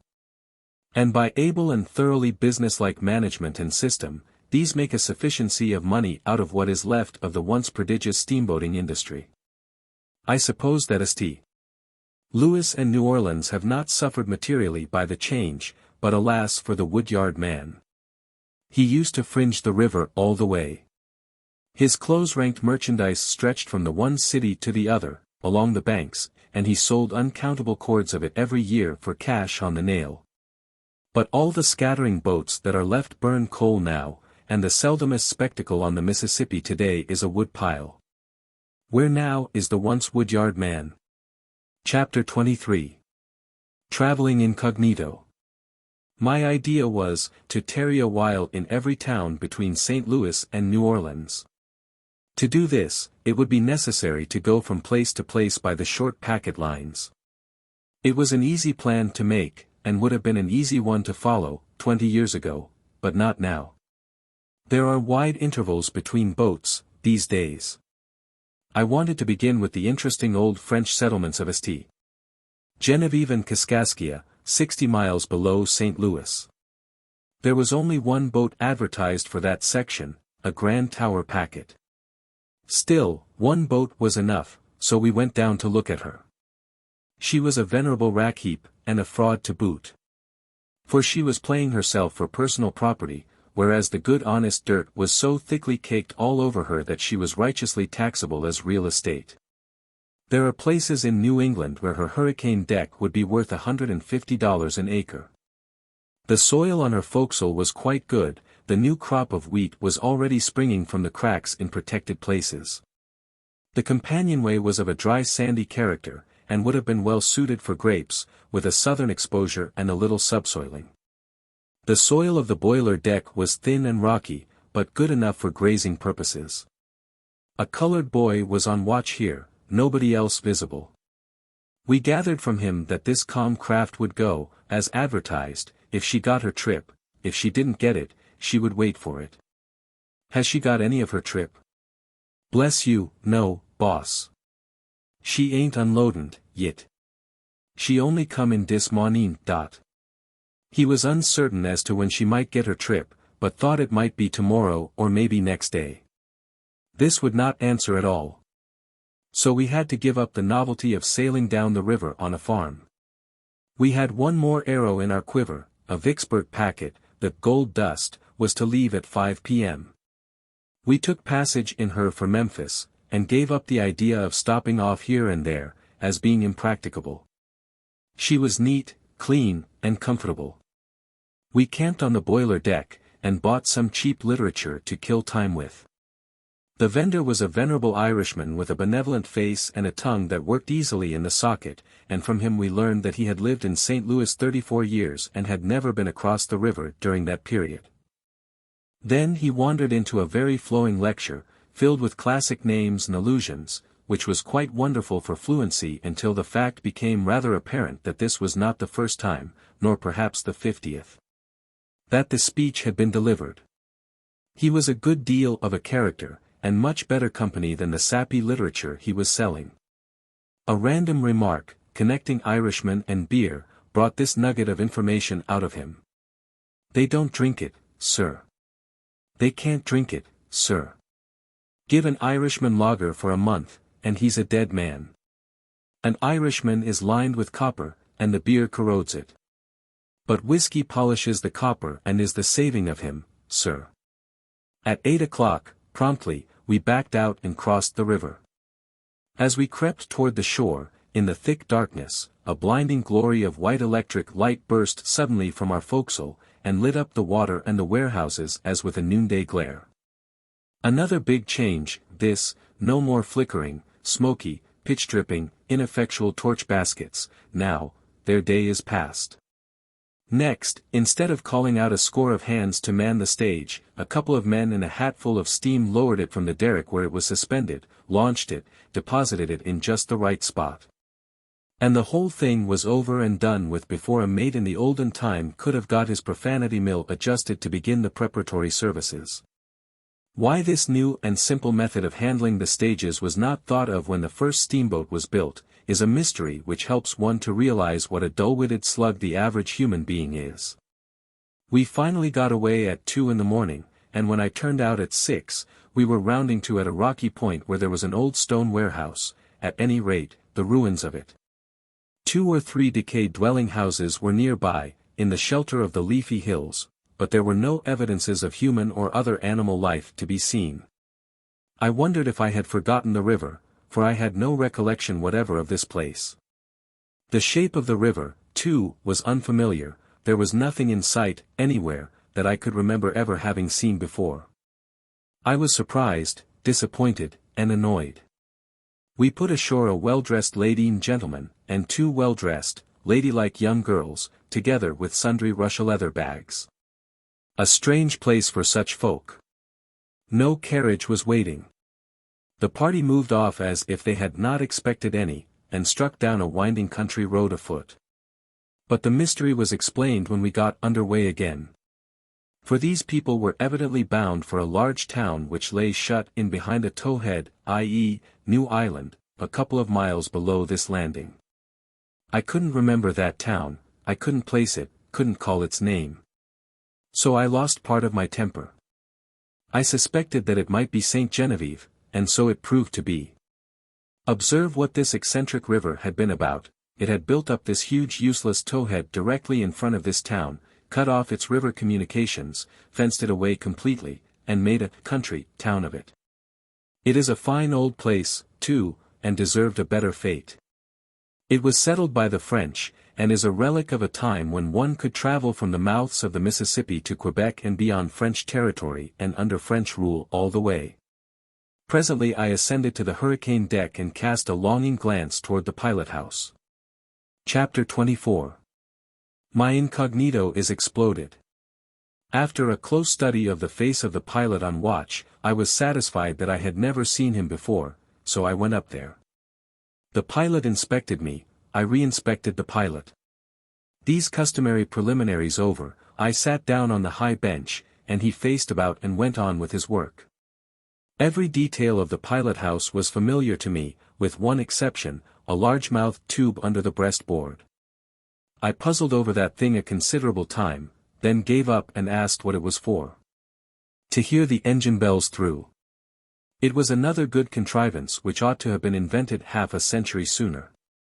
So I was thinking, when the pilot asked, "Do you know what this rope is for?" I managed to get around this question, without committing myself. "Is this the first time you were ever in a pilot house?" I crept under that one. "Where are you from?" "New England." "First time you have ever been west?" I climbed over this one. "If you take an interest in such things, I can tell you what all these things are for." I said I should like it. This, putting his hand on a backing bell rope, is to sound the fire alarm. This, putting his hand on a go-ahead bell, is to call the Texas tender. This one, indicating the whistle lever, is to call the captain, and so he went on, touching one object after another, and reeling off his tranquil spool of lies. I had never felt so like a passenger before. I thanked him, with emotion, for each new fact, and wrote it down in my notebook. The pilot warmed to his opportunity, and proceeded to load me up in the good old-fashioned way. At times I was afraid he was going to rupture his invention. But it always stood the strain, and he pulled through all right. He drifted, by easy stages, into revealments of the river's marvelous eccentricities of one sort and another, and backed them up with some pretty gigantic illustrations. For instance, do you see that little boulder sticking out of the water yonder? Well, when I first came on the river, that was a solid ridge of rock, over 60 feet high and 2 miles long. All washed away but that. This with a sigh. I had a mighty impulse to destroy him, but it seemed to me that killing, in any ordinary way, would be too good for him. Once, when an odd-looking craft, with a vast coal scuttle slanting aloft on the end of a beam, was steaming by in the distance, he indifferently drew attention to it, as one might to an object grown wearisome through familiarity. And observed that it was an alligator boat. An alligator boat? What's it for? To dredge out alligators with. Are they so thick as to be troublesome? Well, not now, because the government keeps them down. But they used to be. Not everywhere. But in favorite places, here and there, where the river is wide and show like Plum Point, and Stack Island, and so on, places they call alligator beds. Did they actually impede navigation? Years ago, yes, in very low water. There was hardly a trip, then, that we didn't get aground on alligators. It seemed to me that I should certainly have to get out my tomahawk. However, I restrained myself and said, it must have been dreadful. Yes, it was one of the main difficulties about piloting. It was so hard to tell anything about the water, the damn things shift around so, never lie still 5 minutes at a time. You can tell a wind reef, straight off, by the look of it. You can tell a break, you can tell a sand reef, that's all easy, but an alligator reef doesn't show up, worth anything.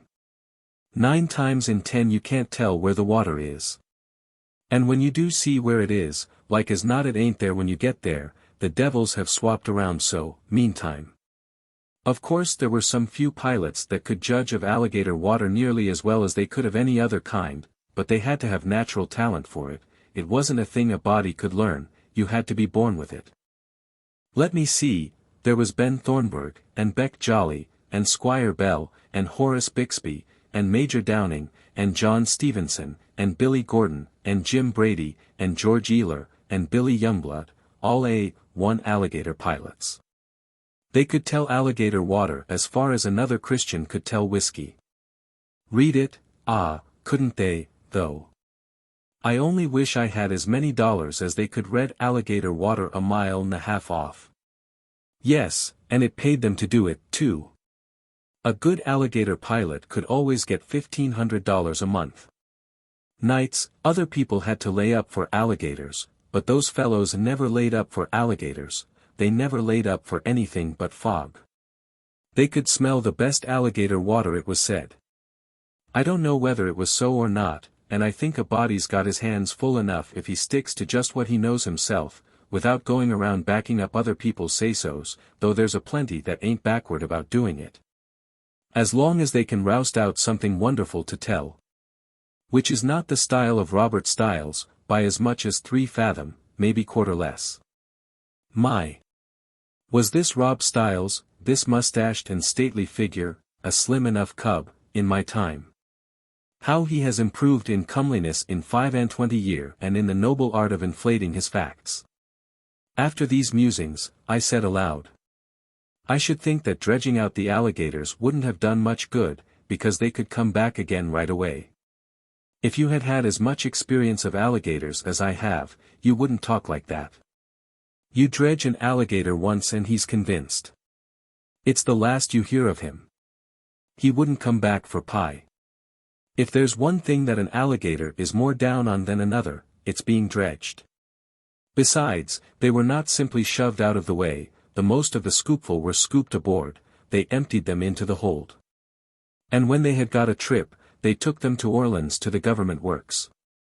What for? Why, to make soldier shoes out of their hides. All the government shoes are made of alligator hide. It makes the best shoes in the world. They last 5 years, and they won't absorb water. The alligator fishery is a government monopoly. All the alligators are government property, just like the live oaks. You cut down a live oak, and government fines you $50. You kill an alligator, and up you go for misprision of treason, lucky duck if they don't hang you, too. And they will, if you're a Democrat. The buzzard is the sacred bird of the South, and you can't touch him. The alligator is the sacred bird of the government, and you've got to let him alone. Do you ever get aground on the alligators now? Oh, no. It hasn't happened for years. Well, then, why do they still keep the alligator boats in service? Just for police duty, nothing more. They merely go up and down now and then. The present generation of alligators know them as easy as a burglar knows a roundsman. When they see one coming, they break camp and go for the woods. After rounding out and finishing up and polishing off the alligator business, he dropped easily and comfortably into the historical vein, and told of some tremendous feats of half a dozen old-time steamboats of his acquaintance. Dwelling at special length upon a certain extraordinary performance of his chief favorite among this distinguished fleet, and then adding, "That boat was the Cyclone, last trip she ever made, she sunk, that very trip, captain was Tom Ballou. The most immortal liar that ever I struck. He couldn't ever seem to tell the truth, in any kind of weather. Why, he would make you fairly shudder. He was the most scandalous liar. I left him, finally, I couldn't stand it. The proverb says, like master, like man. And if you stay with that kind of a man, you'll come under suspicion by and by, just as sure as you live. He paid first-class wages, but said I, what's wages when your reputation's in danger? So I let the wages go, and froze to my reputation. And I've never regretted it. Reputation's worth everything, ain't it? That's the way I look at it.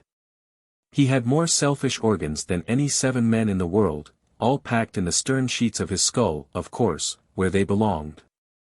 They weighed down the back of his head so that it made his nose tilt up in the air. People thought it was vanity, but it wasn't, it was malice. If you only saw his foot, you'd take him to be 19 feet high, but he wasn't. It was because his foot was out of drawing. He was intended to be 19 feet high, no doubt, if his foot was made first, but he didn't get there, he was only 5 feet 10. That's what he was, and that's what he is. You take the lies out of him, and he'll shrink to the size of your hat, you take the malice out of him, and he'll disappear. That Cyclone was a rattler to go, and the sweetest thing to steer that ever walked the waters. Set her amidships, in a big river, and just let her go, it was all you had to do. She would hold herself on a star all night, if you let her alone. You couldn't ever feel her rudder. It wasn't any more labor to steer her than it is to count the Republican vote in a South Carolina election. One morning, just at daybreak, the last trip she ever made, they took her rudder aboard to mend it. I didn't know anything about it. I backed her out from the woodyard and went weaving down the river all serene. When I had gone about 23 miles, and made 4 horribly crooked crossings. Without any rudder? Yes, old captain. Tom appeared on the roof and began to find fault with me for running such a dark night. Such a dark night? Why, you said. Never mind what I said, 'twas as dark as Egypt now, though pretty soon the moon began to rise, and... You mean the sun, because you started out just at break of, look here. Was this before you quitted the captain on account of his lying, or? It was before, oh, a long time before. And as I was saying, But was this the trip she sunk, or was? Oh, no, months afterward. And so the old man, Then she made 2 last trips, because you said. He stepped back from the wheel, swabbing away his perspiration, and said. Here. Calling me by name, you take her and lie a while, you're handier at it than I am. Trying to play yourself for a stranger and an innocent, why, I knew you before you had spoken 7 words. And I made up my mind to find out what was your little game. It was to draw me out. Well, I let you, didn't I? Now take the wheel and finish the watch, and next time play fair, and you won't have to work your passage. Thus ended the fictitious name business. And not 6 hours out from St. Louis. But I had gained a privilege, anyway, for I had been itching to get my hands on the wheel, from the beginning. I seemed to have forgotten the river, but I hadn't forgotten how to steer a steamboat, nor how to enjoy it, either. Chapter 25. From Cairo to Hickman. The scenery, from St. Louis to Cairo, 200 miles, is varied and beautiful. The hills were clothed in the fresh foliage of spring now, and were a gracious and worthy setting for the broad river flowing between. Our trip began auspiciously, with a perfect day, as to breeze and sunshine, and our boat threw the miles out behind her with satisfactory dispatch. We found a railway intruding at Chester, Illinois. Chester has also a penitentiary now, and is otherwise marching on. At Grand Tower, too, there was a railway, and another at Cape Girardeau. The former town gets its name from a huge, squat pillar of rock, which stands up out of the water on the Missouri side of the river, a piece of nature's fanciful handiwork, and is one of the most picturesque features of the scenery of that region. For nearer or remoter neighbors, the tower has the Devil's Bake Oven, so called, perhaps, because it does not powerfully resemble anybody else's bake oven. And the Devil's Tea Table, this latter a great smooth-surfaced mass of rock, with diminishing wineglass stem, perched some 50 or 60 feet above the river, beside a beflowered and garlanded precipice. And sufficiently like a tea table to answer for anybody, devil or Christian. Away down the river we have the Devil's Elbow and the Devil's Racecourse, and lots of other property of his which I cannot now call to mind. The town of Grand Tower was evidently a busier place than it had been in old times, but it seemed to need some repairs here and there, and a new coat of whitewash all over. Still, it was pleasant to me to see the old coat once more. Uncle Mumford, our second officer, said the place had been suffering from high water, and consequently was not looking its best now. But he said it was not strange that it didn't waste whitewash on itself, for more lime was made there, and of a better quality, than anywhere in the West. And added, on a dairy farm you never can get any milk for your coffee, nor any sugar for it on a sugar plantation, and it is against sense to go to a lime town to hunt for whitewash. In my own experience I knew the first two items to be true. And also that people who sell candy don't care for candy, therefore there was plausibility in Uncle Mumford's final observation that people who make lime run more to religion than whitewash. Uncle Mumford said, further, that Grand Tower was a great coaling center and a prospering place. Cape Girardeau is situated on a hillside, and makes a handsome appearance. There is a great Jesuit school for boys at the foot of the town by the river. Uncle Mumford said it had as high a reputation for thoroughness as any similar institution in Missouri. There was another college higher up on an airy summit, a bright new edifice, picturesquely and peculiarly towered and pinnacled, a sort of gigantic casters, with the cruets all complete. Uncle Mumford said that Cape Girardeau was the Athens of Missouri, and contained several colleges besides those already mentioned, and all of them on a religious basis of one kind or another.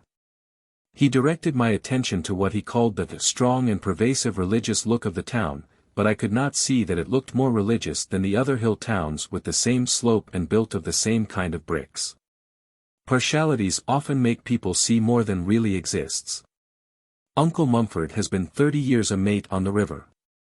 He is a man of practical sense and a level head, has observed, has had much experience of one sort and another, has opinions. Has, also, just a perceptible dash of poetry in his composition, an easy gift of speech, a thick growl in his voice, and an oath or two where he can get at them when the exigencies of his office require a spiritual lift. He is a mate of the blessed old-time kind, and goes gravely damning around, when there is work to the fore, in a way to mellow the ex-steamboatman's heart with sweet soft longings for the vanished days that shall come no more. Get up there you! Going to be all day? Why didn't you say you was petrified in your hind legs, before you shipped? He is a steady man with his crew, kind and just, but firm, so they like him, and stay with him. He is still in the slouchy garb of the old generation of mates. But next trip the anchor line will have him in uniform, a natty blue naval uniform, with brass buttons, along with all the officers of the line, and then he will be a totally different style of scenery from what he is now. Uniforms on the Mississippi. It beats all the other changes put together, for surprise. Still, there is another surprise, that it was not made 50 years ago. It is so manifestly sensible, that it might have been thought of earlier, one would suppose. During 50 years, out there, the innocent passenger in need of help and information, has been mistaking the mate for the cook, and the captain for the barber, and being roughly entertained for it, too. But his troubles are ended now. And the greatly improved aspect of the boat's staff is another advantage achieved by the dress reform period. Steered down the bend below Cape Girardeau. They used to call it Steersman's Bend, plain sailing and plenty of water in it, always. About the only place in the upper river that a new cub was allowed to take a boat through, in low water. Thebes, at the head of the Grand Chain, and Commerce at the foot of it, were towns easily rememberable, as they had not undergone conspicuous alteration. Nor the chain, either, in the nature of things. For it is a chain of sunken rocks admirably arranged to capture and kill steamboats on bad nights. A good many steamboat corpses lie buried there, out of sight, among the rest my first friend of Paul Jones. She knocked her bottom out, and went down like a pot, so the historian told me, Uncle Mumford. He said she had a grey mare aboard, and a preacher. To me, this sufficiently accounted for the disaster. As it did, of course, to Mumford, who added. But there are many ignorant people who would scoff at such a matter, and call it superstition. But you will always notice that they are people who have never travelled with a grey mare and a preacher. I went down the river once in such company. We grounded at Bloody Island, we grounded at Hanging Dog, we grounded just below this same Commerce, we jolted Beaver Dam Rock, we hit one of the worst breaks in the graveyard behind Goose Island. We had a roustabout killed in a fight, we burnt a boiler, broke a shaft, collapsed a flue, and went into Cairo with 9 feet of water in the hold, may have been more, may have been less. I remember it as if it were yesterday. The men lost their heads with terror. They painted the mare blue, in sight of town, and threw the preacher overboard, or we should not have arrived at all. The preacher was fished out and saved. He acknowledged, himself, that he had been to blame. I remember it all, as if it were yesterday. That this combination, of preacher and grey mare, should breed calamity, seems strange, and at first glance unbelievable. But the fact is fortified by so much unassailable proof that to doubt is to dishonor reason. I myself remember a case where a captain was warned by numerous friends against taking a grey mare and a preacher with him, but persisted in his purpose in spite of all that could be said.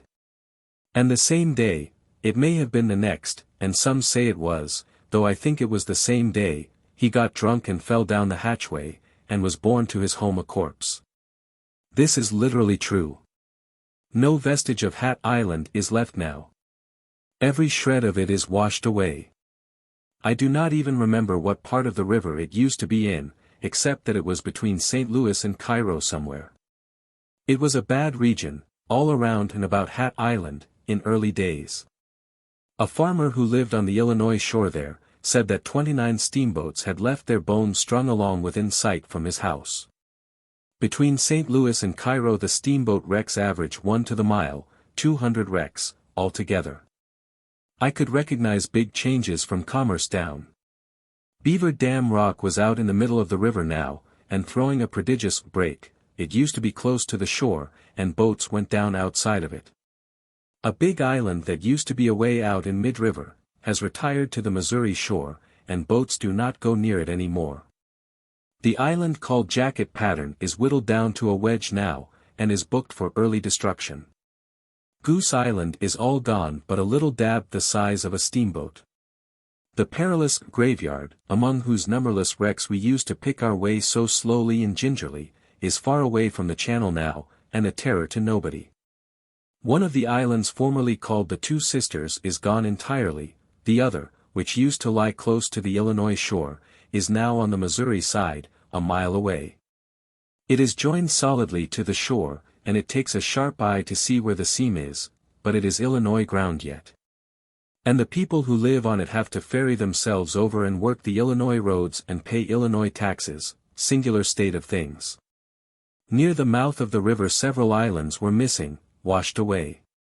Cairo was still there, easily visible across the long, flat point upon whose further verge it stands, but we had to steam a long way around to get to it.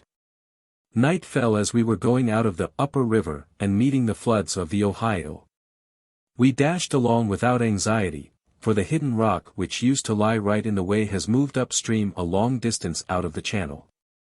Or rather, about one county has gone into the river from the Missouri point, and the Cairo point has made down and added to its long tongue of territory correspondingly. The Mississippi is a just and equitable river. It never tumbles one man's farm overboard without building a new farm just like it for that man's neighbor. This keeps down hard feelings.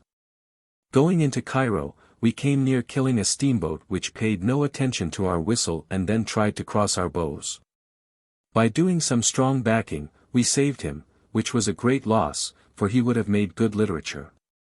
Cairo is a brisk town now, and is substantially built, and has a city look about it which is in noticeable contrast to its former estate, as per Mr. Dickens's portrait of it.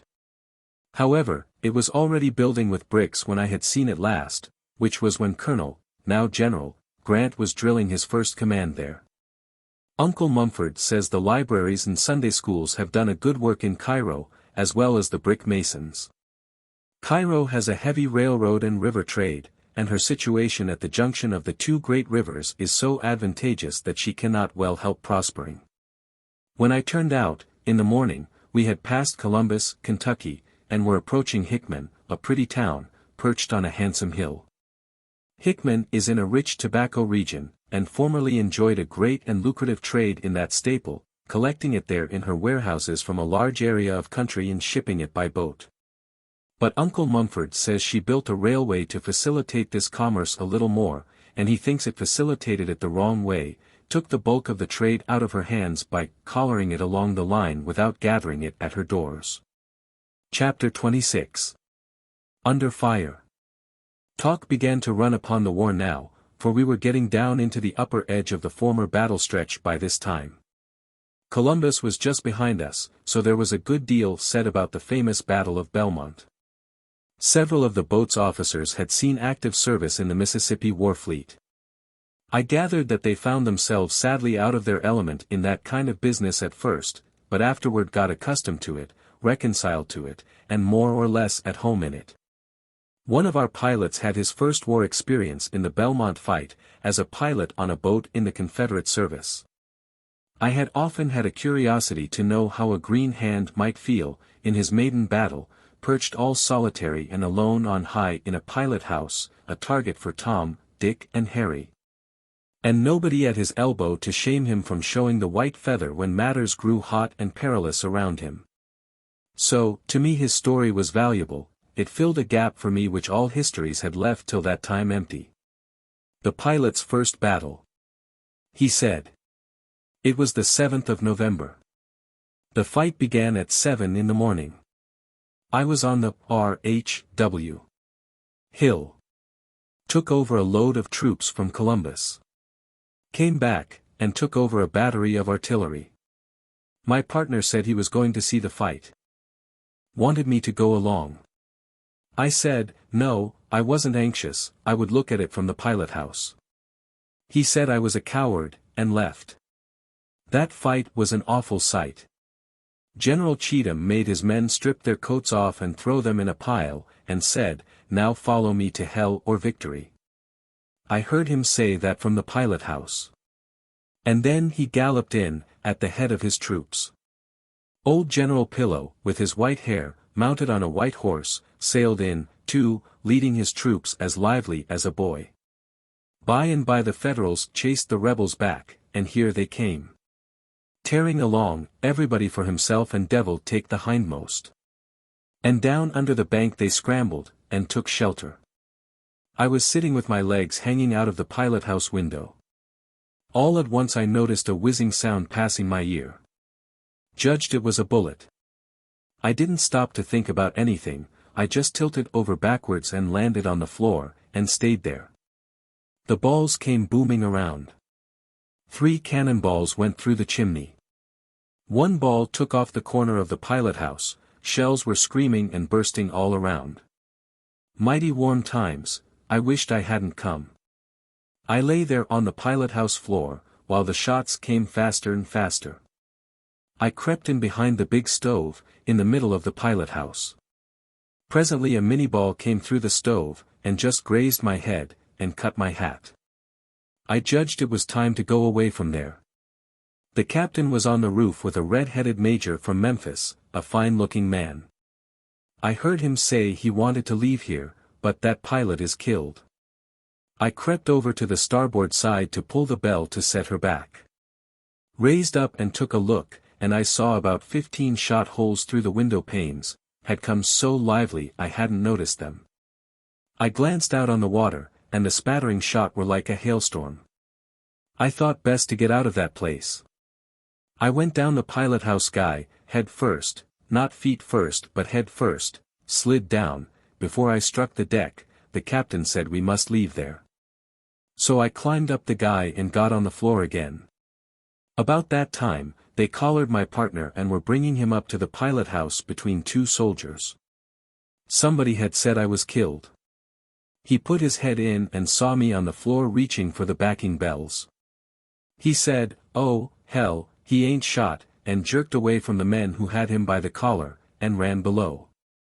We were there until 3 o'clock in the afternoon, and then got away all right. The next time I saw my partner, I said, "Now, come out, be honest, and tell me the truth. Where did you go when you went to see that battle?" He says, "I went down in the hold. All through that fight I was scared nearly to death. I hardly knew anything, I was so frightened, but you see, nobody knew that but me." Next day General Polk sent for me, and praised me for my bravery and gallant conduct. I never said anything, I let it go at that. I judged it wasn't so, but it was not for me to contradict a general officer. Pretty soon after that I was sick, and used up, and had to go off to the hot springs. When there, I got a good many letters from commanders saying they wanted me to come back. I declined, because I wasn't well enough or strong enough, but I kept still, and kept the reputation I had made. A plain story, straightforwardly told. But Mumford told me that that pilot had gilded that scare of his, in spots, that his subsequent career in the war was proof of it. We struck down through the chute of Island No. 8, and I went below and fell into conversation with a passenger, a handsome man, with easy carriage and an intelligent face. We were approaching Island No. 10, a place so celebrated during the war. This gentleman's home was on the main shore in its neighborhood. I had some talk with him about the war times. But presently the discourse fell upon feuds, for in no part of the South has the vendetta flourished more briskly, or held out longer between warring families, than in this particular region. This gentleman said, "There's been more than one feud around here, in old times, but I reckon the worst one was between the Darnells and the Watsons. Nobody don't know now what the first quarrel was about, it's so long ago. The Darnells and the Watsons don't know, if there's any of them living, which I don't think there is. Some says it was about a horse or a cow, anyway, it was a little matter. The money in it wasn't of no consequence, none in the world, both families was rich. The thing could have been fixed up, easy enough, but no, that wouldn't do. Rough words had been passed, and so, nothing but blood could fix it up after that. That horse or cow, whichever it was, cost 60 years of killing in crippling. Every year or so somebody was shot, on one side or the other, and as fast as one generation was laid out, their sons took up the feud and kept it a-going. And it's just as I say, they went on shooting each other, year in and year out, making a kind of a religion of it, you see, till they'd done forgot, long ago, what it was all about. Wherever a Darnell caught a Watson, or a Watson caught a Darnell, one of them was going to get hurt, only question was, which of them got the drop on the other. They'd shoot one another down, right in the presence of the family. They didn't hunt for each other, but when they happened to meet, they puffed and begun. Men would shoot boys, boys would shoot men. A man shot a boy 12 years old, happened on him in the woods, and didn't give him no chance. If he had given him a chance, the boy'd shot him. Both families belonged to the same church. Everybody around here is religious. Through all this 50 or 60 years fuss, both tribes was there every Sunday, to worship. They lived each side of the line, and the church was at a landing called Compromise. Half the church and half the aisle was in Kentucky, the other half in Tennessee.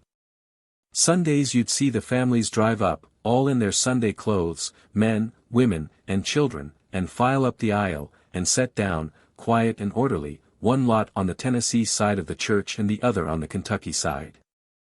And the men and boys would lean their guns up against the wall, handy, and then all hands would join in with the prayer and praise, though they say the man next the aisle didn't kneel down, along with the rest of the family, kind of stood guard. I don't know, never was at that church in my life, but I remember that that's what used to be said. 20 or 25 years ago, one of the feud families caught a young man of 19 out and killed him. Don't remember whether it was the Darnells and Watsons, or one of the other feuds, but anyway, this young man rode up, steamboat laying there at the time, and the first thing he saw was a whole gang of the enemy. He jumped down behind a wood pile, but they rode around and begun on him, he firing back, and they galloping and cavorting and yelling and banging away with all their might. Think he wounded a couple of them. But they closed in on him and chased him into the river, and as he swam along downstream, they followed along the bank and kept on shooting at him, and when he struck shore he was dead. Windy Marshall told me about it. He saw it. He was captain of the boat. Years ago, the Darnells was so thinned out that the old man and his two sons concluded they'd leave the country. They started to take steamboat just above number 10, but the Watsons got wind of it. And they arrived just as the two young Darnells was walking up the companionway with their wives on their arms. The fight begun then, and they never got no further, both of them killed. After that, old Darnell got into trouble with the man that run the ferry, and the ferryman got the worst of it, and died. But his friends shot old Darnell through and through, filled him full of bullets, and ended him. The country gentleman who told me these things had been reared in ease and comfort, was a man of good parts, and was college bred. His loose grammar was the fruit of careless habit, not ignorance. This habit among educated men in the West is not universal, but it is prevalent in the towns, certainly, if not in the cities, and to a degree which one cannot help noticing, and marveling at. I heard a Westerner who would be accounted a highly educated man in any country, say, never mind, it don't make no difference, anyway. A lifelong resident who was present heard it, but it made no impression upon her. She was able to recall the fact afterward, when reminded of it. But she confessed that the words had not grated upon her ear at the time, a confession which suggests that if educated people can hear such blasphemous grammar, from such a source, and be unconscious of the deed, the crime must be tolerably common, so common that the general ear has become dulled by familiarity with it, and is no longer alert, no longer sensitive to such affronts.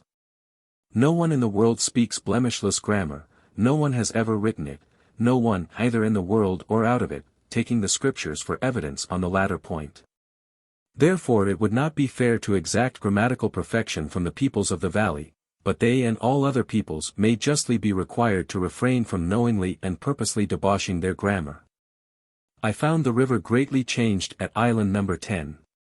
The island which I remembered was some 3 miles long and 1/4 of a mile wide, heavily timbered, and lay near the Kentucky shore, within 200 yards of it, I should say. Now, however, one had to hunt for it with a spyglass. Nothing was left of it but an insignificant little tuft, and this was no longer near the Kentucky shore, it was clear over against the opposite shore, a mile away. In war times the island had been an important place, for it commanded the situation, and, being heavily fortified, there was no getting by it. It lay between the upper and lower divisions of the Union forces, and kept them separate, until a junction was finally effected across the Missouri neck of land. But the island being itself joined to that neck now, the wide river is without obstruction. In this region the river passes from Kentucky into Tennessee, back into Missouri, then back into Kentucky, and thence into Tennessee again. So a mile or two of Missouri sticks over into Tennessee. The town of New Madrid was looking very unwell, but otherwise unchanged from its former condition and aspect. Its blocks of frame houses were still grouped in the same old flat plain, and environed by the same old forests. It was as tranquil as formerly, and apparently had neither grown nor diminished in size. It was said that the recent high water had invaded it and damaged its looks. This was surprising news, for in low water the river bank is very high there, 50 feet, and in my day an overflow had always been considered an impossibility. This present flood of 1882 will doubtless be celebrated in the river's history for several generations before a deluge of like magnitude shall be seen. It put all the unprotected low lands under water, from Cairo to the mouth. It broke down the levees in a great many places, on both sides of the river, and in some regions south, when the flood was at its highest, the Mississippi was 70 miles wide. A number of lives were lost, and the destruction of property was fearful. The crops were destroyed, houses washed away, and shelterless men and cattle forced to take refuge on scattering elevations here and there in field and forest. And wait in peril and suffering until the boats put in commission by the national and local governments and by newspaper enterprise could come and rescue them. The properties of multitudes of people were under water for months, and the poorer ones must have starved by the hundred if succor had not been promptly afforded. Footnote: for a detailed and interesting description of the Great Flood, written on board of the New Orleans Times-Democrats relief boat, see Appendix A. The water had been falling during a considerable time now. Yet as a rule we found the banks still under water. Chapter 27. Some imported articles. We met 2 steamboats at New Madrid. 2 steamboats in sight at once. An infrequent spectacle now in the lonesome Mississippi. The loneliness of this solemn, stupendous flood is impressive, and depressing.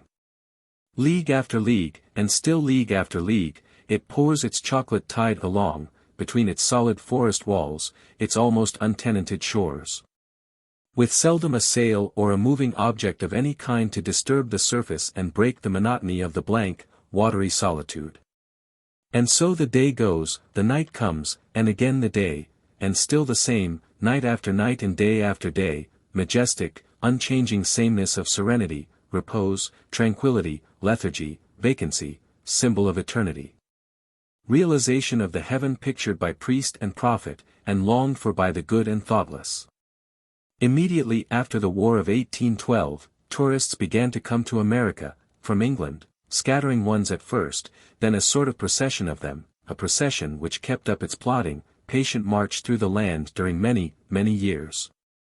Each tourist took notes, and went home and published a book which was usually calm, truthful, reasonable, kind, but which seemed just the reverse to our tender-footed progenitors. A glance at these tourist books shows us that in certain of its aspects the Mississippi has undergone no change since those strangers visited it, but remains today about as it was then. The emotions produced in those foreign breasts by these aspects were not all formed on one pattern, of course. They had to be various, along at first, because the earlier tourists were obliged to originate their emotions, whereas in older countries one can always borrow emotions from one's predecessors. And, mind you, emotions are among the toughest things in the world to manufacture out of whole cloth. It is easier to manufacture 7 facts than 1 emotion. Captain Basil Hull, R.N., writing 55 years ago, says, "Here I caught the first glimpse of the object I had so long wished to behold, and felt myself amply repaid at that moment for all the trouble I had experienced in coming so far. And stood looking at the river flowing past till it was too dark to distinguish anything. But it was not till I had visited the same spot a dozen times, that I came to a right comprehension of the grandeur of the scene." Following are Mrs. Trollope's emotions. She is writing a few months later in the same year, 1827, and is coming in at the mouth of the Mississippi.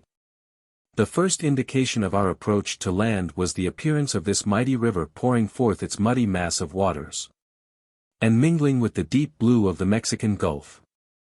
I never beheld a scene so utterly desolate as this entrance of the Mississippi. Had Dante seen it, he might have drawn images of another Borgia from its horrors.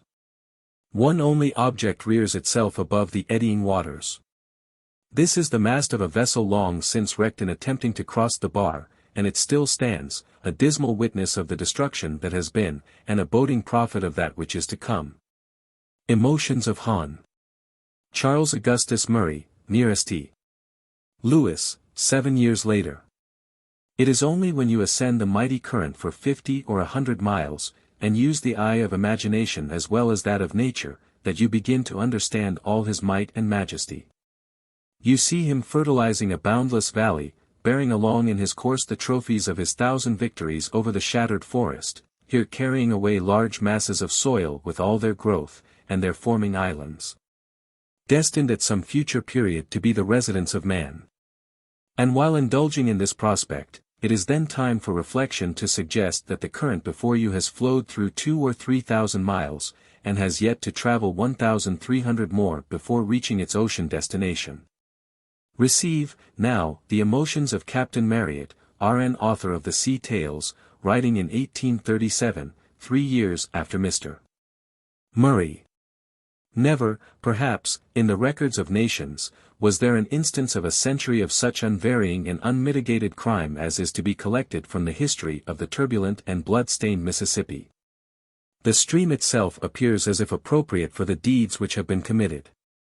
It is not like most rivers, beautiful to the sight, bestowing fertility in its course.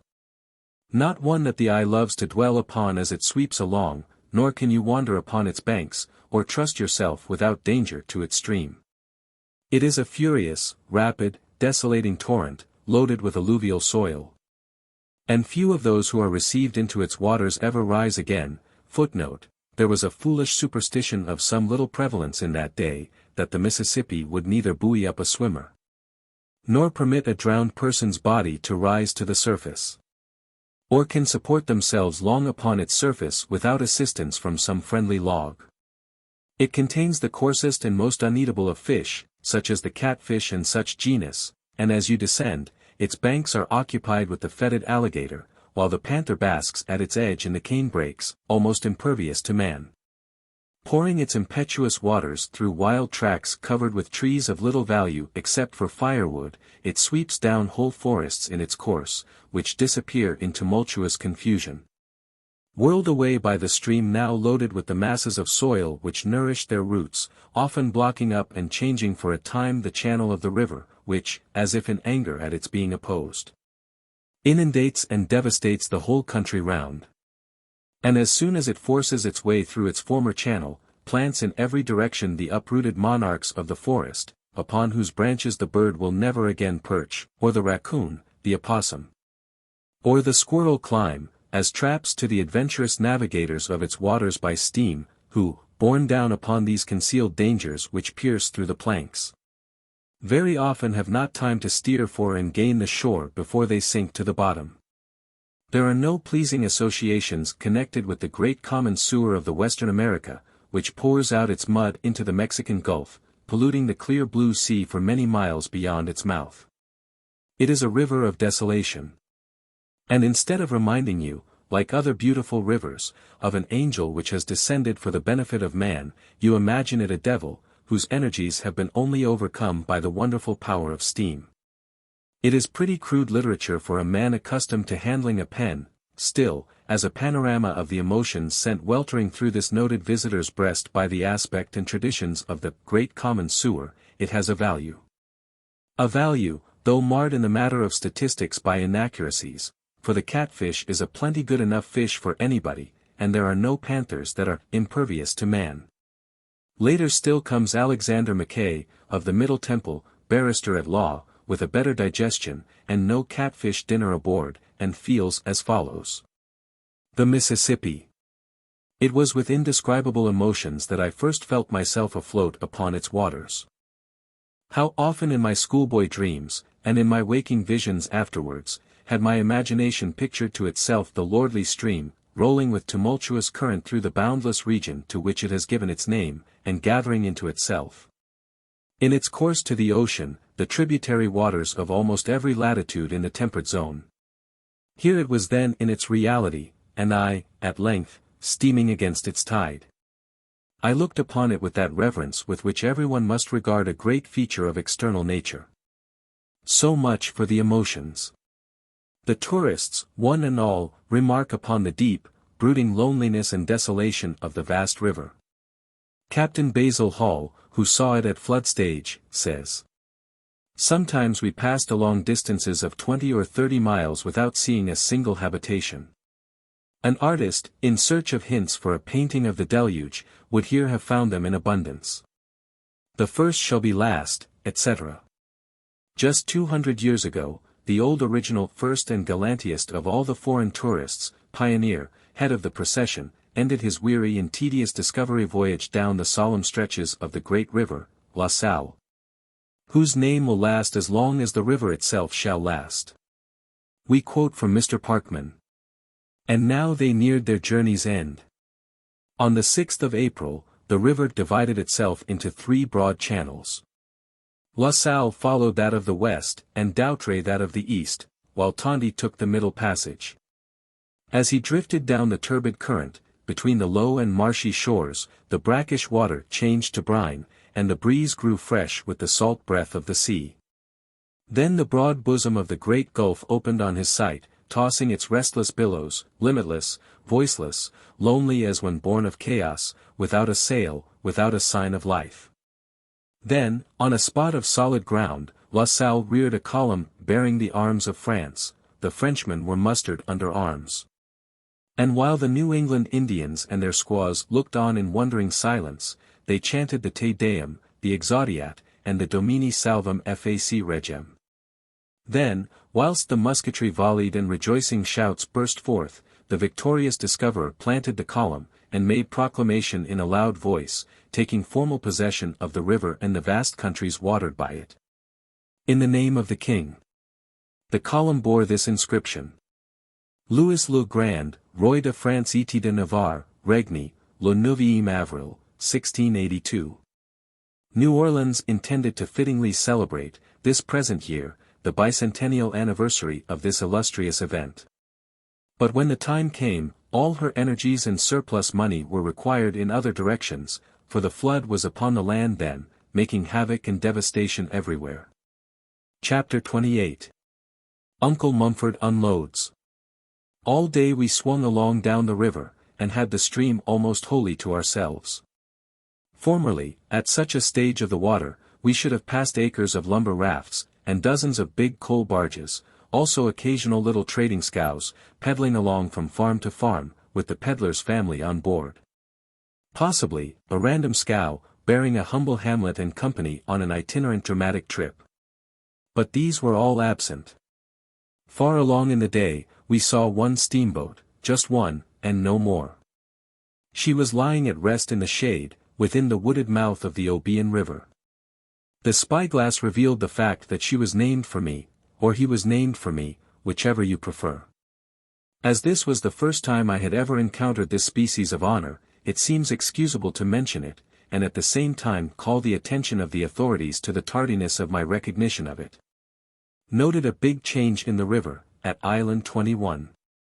It was a very large island, and used to be out toward midstream, but it is joined fast to the main shore now, and has retired from business as an island.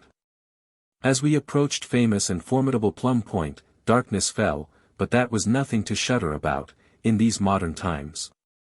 For now the national government has turned the Mississippi into a sort of 2,000-mile torchlight procession. In the head of every crossing, and in the foot of every crossing, the government has set up a clear burning lamp. You are never entirely in the dark, now, there is always a beacon in sight, either before you, or behind you, or abreast. One might almost say that lamps have been squandered there. Dozens of crossings are lighted which were not shoal when they were created, and have never been shoal since. Crossings so plain, too, and also so straight, that a steamboat can take herself through them without any help, after she has been through once. Lamps in such places are of course not wasted. It is much more convenient and comfortable for a pilot to hold on them than on a spread of formless blackness that won't stay still. And money is saved to the boat, at the same time, for she can of course make more miles with her rudder amidships than she can with it squared across her stern and holding her back. But this thing has knocked the romance out of piloting, to a large extent. It, and some other things together, have knocked all the romance out of it. For instance, the peril from snags is not now what it once was. The government snag boats go patrolling up and down, in these matter-of-fact days, pulling the river's teeth. They have rooted out all the old clusters which made many localities so formidable, and they allow no new ones to collect. Formerly, if your boat got away from you, on a black night, and broke for the woods, it was an anxious time with you, so was it also, when you were groping your way through solidified darkness in a narrow chute. But all that is changed now. You flash out your electric light, transform night into day in the twinkling of an eye, and your perils and anxieties are at an end. Horace Bixby and George Ritchie have charted the crossings and laid out the courses by compass. They have invented a lamp to go with the chart, and have patented the whole. With these helps, one may run in the fog now, with considerable security, and with a confidence unknown in the old days. With these abundant beacons, the banishment of snags, plenty of daylight in a box and ready to be turned on whenever needed, and a chart and compass to fight the fog with, piloting, at a good stage of water, is now nearly as safe and simple as driving stage, and is hardly more than 3 times as romantic. And now in these new days, these days of infinite change, the anchor line have raised the captain above the pilot by giving him the bigger wages of the two. This was going far, but they have not stopped there. They have decreed that the pilot shall remain at his post, and stand his watch clear through, whether the boat be under way or tied up to the shore. We, that were once the aristocrats of the river, can't go to bed now, as we used to do, and sleep while 100 tons of freight are lugged aboard. No, we must sit in the pilot-house, and keep awake, too. Verily we are being treated like a parcel of mates and engineers. The government has taken away the romance of our calling, the company has taken away its state and dignity. Plum Point looked as it had always looked by night, with the exception that now there were beacons to mark the crossings, and also a lot of other lights on the point and along its shore. These latter glinting from the fleet of the United States River Commission, and from a village which the officials have built on the land for offices and for the employees of the service. The military engineers of the Commission have taken upon their shoulders the job of making the Mississippi over again, a job transcended in size by only the original job of creating it. They are building wing dams here and there, to deflect the current, and dikes to confine it in narrower bounds, and other dikes to make it stay there. And for unnumbered miles along the Mississippi, they are felling the timber front for 50 yards back, with the purpose of shaving the bank down to low water mark with the slant of a house roof, and ballasting it with stones. And in many places they have protected the wasting shores with rows of piles. One who knows the Mississippi will promptly aver, not aloud, but to himself, that 10,000 river commissions, with the minds of the world at their back, cannot tame that lawless stream, cannot curb it or confine it, cannot say to it, go here, or go there, and make it obey.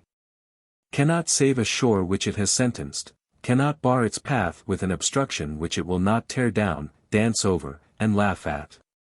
But a discreet man will not put these things into spoken words. For the West Point engineers have not their superiors anywhere, they know all that can be known of their abstruse science. And so, since they conceive that they can fetter and handcuff that river and boss him, it is but wisdom for the unscientific man to keep still, lie low, and wait till they do it. Captain Eads, with his jetties, has done a work at the mouth of the Mississippi which seemed clearly impossible, so we do not feel full confidence now to prophesy against like impossibilities. Otherwise one would pipe out and say the Commission might as well bully the comets in their courses and undertake to make them behave, as try to bully the Mississippi into right and reasonable conduct. I consulted Uncle Mumford concerning this and cognate matters, and I give here the result, stenographically reported, and therefore to be relied on as being full and correct. Except that I have here and there left out remarks which were addressed to the men, such as, "Where in blazes are you going with that barrel now?" and which seem to me to break the flow of the written statement, without compensating by adding to its information or its clearness. Not that I have ventured to strike out all such interjections. I have removed only those which were obviously irrelevant. Wherever one occurred which I felt any question about, I have judged it safest to let it remain. Uncle Mumford's impressions. Uncle Mumford said, "As long as I have been mate of a steamboat, 30 years, I have watched this river and studied it. Maybe I could have learnt more about it at West Point, but if I believe it I wish I may be. What are you sucking your fingers there for, collar that cag of nails? For years at West Point and plenty of books and schooling, will learn a man a good deal, I reckon, but it won't learn him the river. You turn one of those little European rivers over to this commission, with its hard bottom and clear water, and it would just be a holiday job for them to wall it, and pile it, and dike it, and tame it down, and boss it around. And make it go wherever they wanted it to, and stay where they put it, and do just as they said, every time. But this ain't that kind of a river. They have started in here with big confidence, and the best intentions in the world, but they are going to get left. What does Ecclesiastes 7:13 say? Says enough to knock their little game galley west, don't it? Now you look at their methods once. They're at Devil's Island, in the upper river, they wanted the water to go one way, the water wanted to go another. So they put up a stone wall. But what does the river care for a stone wall? When it got ready, it just bulged through it. Maybe they can build another that will stay, that is, up there, but not down here. They can't. Down here in the lower river, they drive some pegs to turn the water away from the shore and stop it from slicing off the bank. Very well, don't it go straight over and cut somebody else's bank? Certainly. Are they going to peg all the banks? Why, they could buy ground and build a new Mississippi cheaper. They are pegging Bulletin Towhead now. It won't do any good. If the river has got a mortgage on that island, it will foreclose, sure, pegs or no pegs. Away down yonder, they have driven 2 rows of piles straight through the middle of a dry bar half a mile long, which is 40 foot out of the water when the river is low. What do you reckon that is for? If I know, I wish I may land in. Hump yourself, you son of an undertaker, out with that coal oil, now, lively, lively. And just look at what they are trying to do down there at Milliken's Bend. There's been a cut-off in that section, and Vicksburg is left out in the cold. It's a country town now. The river strikes in below it, and a boat can't go up to the town except in high water. Well, they are going to build wing dams in the bend opposite the foot of 103, and throw the water over and cut off the foot of the island and plow down into an old ditch where the river used to be in ancient times. And they think they can persuade the water around that way, and get it to strike in above Vicksburg, as it used to do, and fetch the town back into the world again. That is, they are going to take this whole Mississippi, and twist it around and make it run several miles upstream. Well, you've got to admire men that deal in ideas of that size and can tote them around without crutches. But you haven't got to believe they can do such miracles, have you? And yet you ain't absolutely obliged to believe they can't. I reckon the safe way, where a man can afford it, is to copper the operation, and at the same time buy enough property in Vicksburg to square you up in case they win. Government is doing a deal for the Mississippi, now, spending loads of money on her. When there used to be 4,000 steamboats and 10,000 acres of coal barges, and rafts and trading scows, there wasn't a lantern from St. Paul to New Orleans, and the snags were thicker than bristles on a hog's back. And now when there's 36 steamboats and nary barge or raft, government has snatched out all the snags, and lit up the shores like Broadway, and a boat's as safe on the river as she'd be in heaven. And I reckon that by the time there ain't any boats left at all, the commission will have the old thing all reorganized, and dredged out, and fenced in, and tidied up, to a degree that will make navigation just simply perfect. And absolutely safe and profitable. And all the days will be Sundays, and all the mates will be Sunday school Sioux. What in the nation you fooling around there for, you sons of unrighteousness, heirs of perdition? Going to be a year getting that hogshead ashore. During our trip to New Orleans and back, we had many conversations with river men, planters, journalists, and officers of the River Commission, with conflicting and confusing results. To wit. 1. Some believed in the Commission's scheme to arbitrarily and permanently confine, and thus deepen, the channel, preserve threatened shores, etc. 2. Some believed that the Commission's money ought to be spent only on building and repairing the great system of levees. 3. Some believed that the higher you build your levee, the higher the river's bottom will rise. And that consequently the levee system is a mistake. 4. Some believed in the scheme to relieve the river, in flood time, by turning its surplus waters off into Lake Borgne, etc. 5. Some believed in the scheme of northern lake reservoirs to replenish the Mississippi in low-water seasons. Wherever you find a man down there who believes in one of these theories, you may turn to the next man and frame your talk upon the hypothesis that he does not believe in that theory. And after you have had experience, you do not take this course doubtfully, or hesitatingly, but with the confidence of a dying murderer, converted one, I mean. For you will have come to know, with a deep and restful certainty, that you are not going to meet two people sick of the same theory, one right after the other. No, there will always be one or two with the other diseases along between. And as you proceed, you will find out one or two other things. You will find out that there is no distemper of the lot but is contagious, and you cannot go where it is without catching it. You may vaccinate yourself with deterrent facts as much as you please, it will do no good, it will seem to take, but it doesn't. The moment you rub against any one of those theorists, make up your mind that it is time to hang out your yellow flag. Yes, you are his sure victim, yet his work is not all to your hurt, only part of it, for he is like your family physician, who comes and cures the mumps, and leaves the scarlet fever behind. If your man is a Lake-born relief theorist, for instance, he will exhale a cloud of deadly facts and statistics which will lay you out with that disease, sure. But at the same time he will cure you of any other of the 5 theories that may have previously got into your system. I have had all the 5, and had them bad. But ask me not, in mournful numbers, which one racked me hardest, or which one numbered the biggest sick list, for I do not know. In truth, no one can answer the latter question. Mississippi improvement is a mighty topic, down yonder. Every man on the river banks, south of Cairo, talks about it every day, during such moments as he is able to spare from talking about the war, and each of the several chief theories has its host of zealous partisans. But, as I have said, it is not possible to determine which cause numbers the most recruits. All were agreed upon one point, however: if Congress would make a sufficient appropriation, a colossal benefit would result. Very well. Since then the appropriation has been made, possibly a sufficient one, certainly not too large a one. Let us hope that the prophecy will be amply fulfilled. One thing will be easily granted by the reader, that an opinion from Mr. Edward Atkinson, upon any vast national commercial matter, comes as near ranking as authority, as can the opinion of any individual in the Union. What he has to say about Mississippi River improvement will be found in the appendix.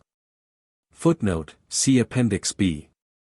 Sometimes, half a dozen figures will reveal, as with a lightning flash, the importance of a subject which 10,000 labored words, with the same purpose in view, had left at last but dim and uncertain. Here is a case of the sort, paragraph from the Cincinnati Commercial. The towboat, Joss B. Williams, is on her way to New Orleans with a tow of 32 barges, containing 600,000 bushels, 76 pounds to the bushel, of coal exclusive of her own fuel. Being the largest tow ever taken to New Orleans or anywhere else in the world. Her freight bill, at 3 cents a bushel, amounts to $18,000. It would take 1,800 cars, of 333 bushels to the car, to transport this amount of coal. At $10 per ton, or $100 per car, which would be a fair price for the distance by rail, the freight bill would amount to $180,000, or $162,000 more by rail than by river. The tow will be taken from Pittsburgh to New Orleans in 14 or 15 days. It would take 100 trains of 18 cars to the train to transport this one tow of 600,000 bushels of coal, and even if it made the usual speed of fast freight lines, it would take one whole summer to put it through by rail. When a river in good condition can enable one to save $162,000 and a whole summer's time, on a single cargo, the wisdom of taking measures to keep the river in good condition is made plain to even the uncommercial mind. Chapter 29. A few specimen bricks. We passed through the Plum Point region, turned Craighead's Point, and glided unchallenged by what was once the formidable Fort Pillow. Memorable because of the massacre perpetrated there during the war. Massacres are sprinkled with some frequency through the histories of several Christian nations, but this is almost the only one that can be found in American history. Perhaps it is the only one which rises to a size correspondent to that huge and somber title. We have the Boston Massacre, where 2 or 3 people were killed. But we must bunch Anglo-Saxon history together to find the fellow to the Fort Pillow tragedy, and doubtless even then we must travel back to the days and the performances of Coeur de Lion, that fine hero, before we accomplish it. More of the river's freaks. In times past, the channel used to strike above Island 37, by Brandywine Bar, and down towards Island 39. Afterward, changed its course and went from Brandywine down through Vogelman's Chute in the Devil's Elbow, to Island 39, part of this course reversing the old order. The river running up 4 or 5 miles, instead of down, and cutting off, throughout, some 15 miles of distance. This in 1876. All that region is now called Centennial Island. There is a tradition that Island 37 was one of the principal abiding places of the once celebrated Morell's gang. This was a colossal combination of robbers, horse thieves, Negro stealers, and counterfeiters, engaged in business along the river some 50 or 60 years ago. While our journey across the country towards St. Louis was in progress, we had had no end of Jesse James and his stirring history, for he had just been assassinated by an agent of the governor of Missouri, and was in consequence occupying a good deal of space in the newspapers. Cheap histories of him were for sale by train boys. According to these, he was the most marvelous creature of his kind that had ever existed. It was a mistake. Morell was his equal in boldness, in pluck, in rapacity, in cruelty, brutality, heartlessness, treachery, and in general and comprehensive vileness and shamelessness, and very much his superior in some larger aspects. James was a retail rascal, Morell, wholesale. James's modest genius dreamed of no loftier flight than the planning of raids upon cars, coaches, and country banks. Morell projected Negro insurrections and the capture of New Orleans. And furthermore, on occasion, this Morell could go into a pulpit and edify the congregation. What are James and his half-dozen vulgar rascals compared with this stately old-time criminal, with his sermons, his meditated insurrections and city captures, and his majestic following of 100 men, sworn to do his evil will? Here is a paragraph or two concerning this big operator, from a now-forgotten book which was published half a century ago. He appears to have been a most dexterous as well as consummate villain. When he traveled, his usual disguise was that of an itinerant preacher. And it is said that his discourses were very soul-moving, interesting the hearers so much that they forgot to look after their horses, which were carried away by his confederates while he was preaching.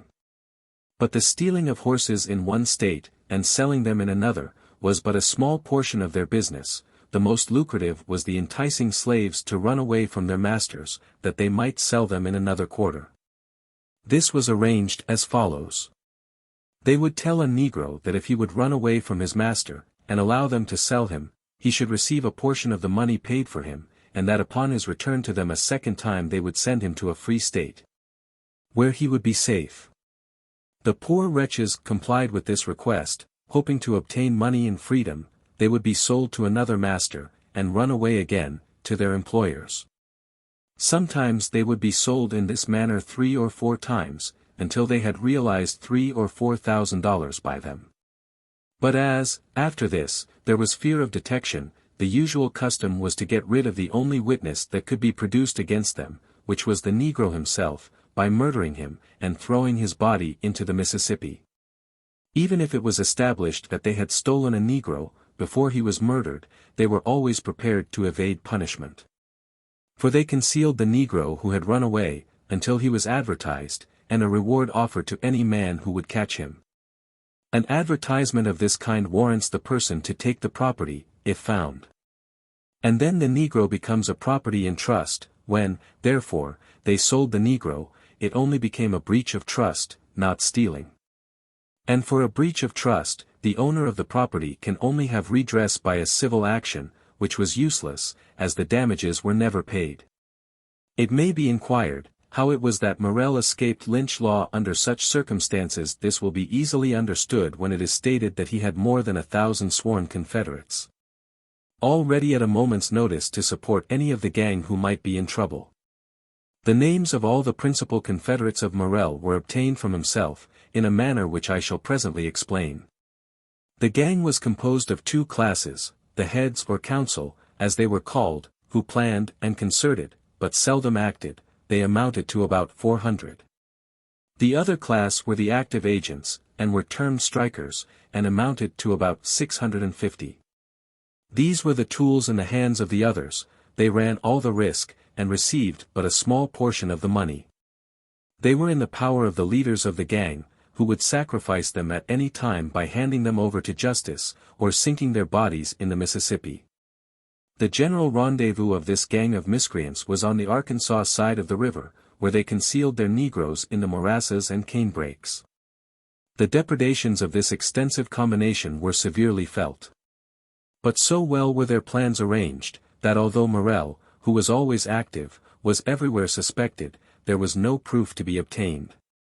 It so happened, however, that a young man of the name of Stewart, who was looking after 2 slaves which Morel had decoyed away, fell in with him and obtained his confidence, took the oath, and was admitted into the gang as one of the general council. By this means all was discovered. For Stewart turned traitor, although he had taken the oath, and having obtained every information, exposed the whole concern, the names of all the parties, and finally succeeded in bringing home sufficient evidence against Morel. To procure his conviction and sentence to the penitentiary, Morel was sentenced to 14 years' imprisonment.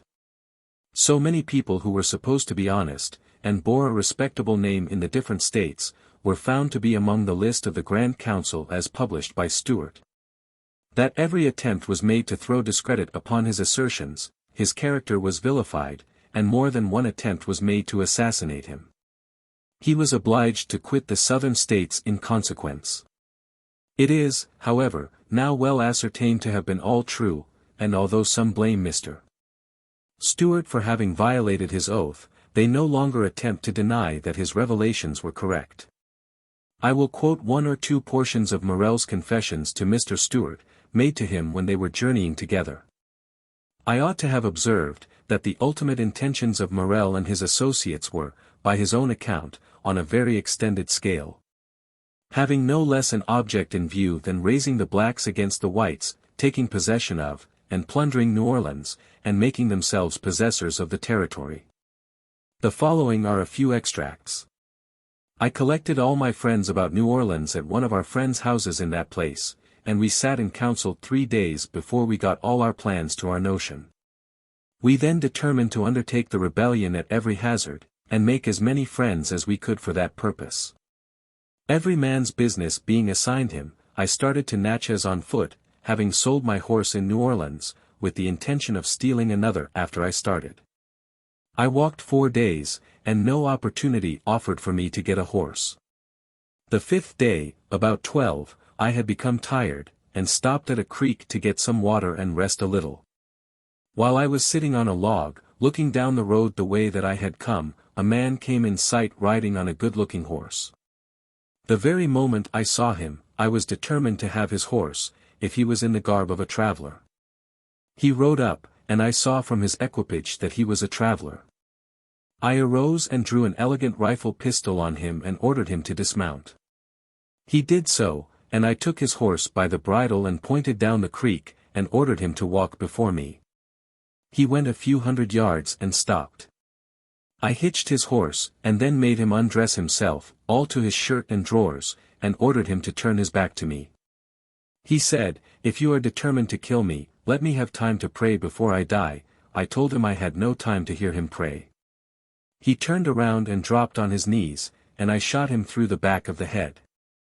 I ripped open his belly and took out his entrails, and sunk him in the creek. I then searched his pockets, and found $400.37, and a number of papers that I did not take time to examine. I sunk the pocketbook and papers in his hat, in the creek.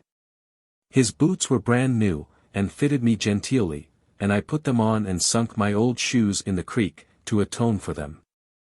I rolled up his clothes and put them into his portmanteau, as they were brand new cloth of the best quality. I mounted as fine a horse as ever I straddled, and directed my course for Natchez in much better style than I had been for the last 5 days. Myself and a fellow by the name of Crenshaw gathered 4 good horses and started for Georgia. We got in company with a young South Carolinian just before we got to Cumberland Mountain, and Crenshaw soon knew all about his business. He had been to Tennessee to buy a drove of hogs, but when he got there pork was dearer than he calculated, and he declined purchasing. We concluded he was a prize. Crenshaw winked at me. I understood his idea. Crenshaw had traveled the road before, but I never had. We had traveled several miles on the mountain, when he passed near a great precipice. Just before we passed it Crenshaw asked me for my whip, which had a pound of lead in the butt. I handed it to him, and he rode up by the side of the South Carolinian, and gave him a blow on the side of the head and tumbled him from his horse. We lit from our horses and fingered his pockets. We got $1,262.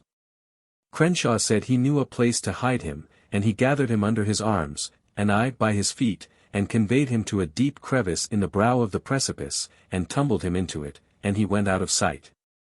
We then tumbled in his saddle, and took his horse with us, which was worth $200.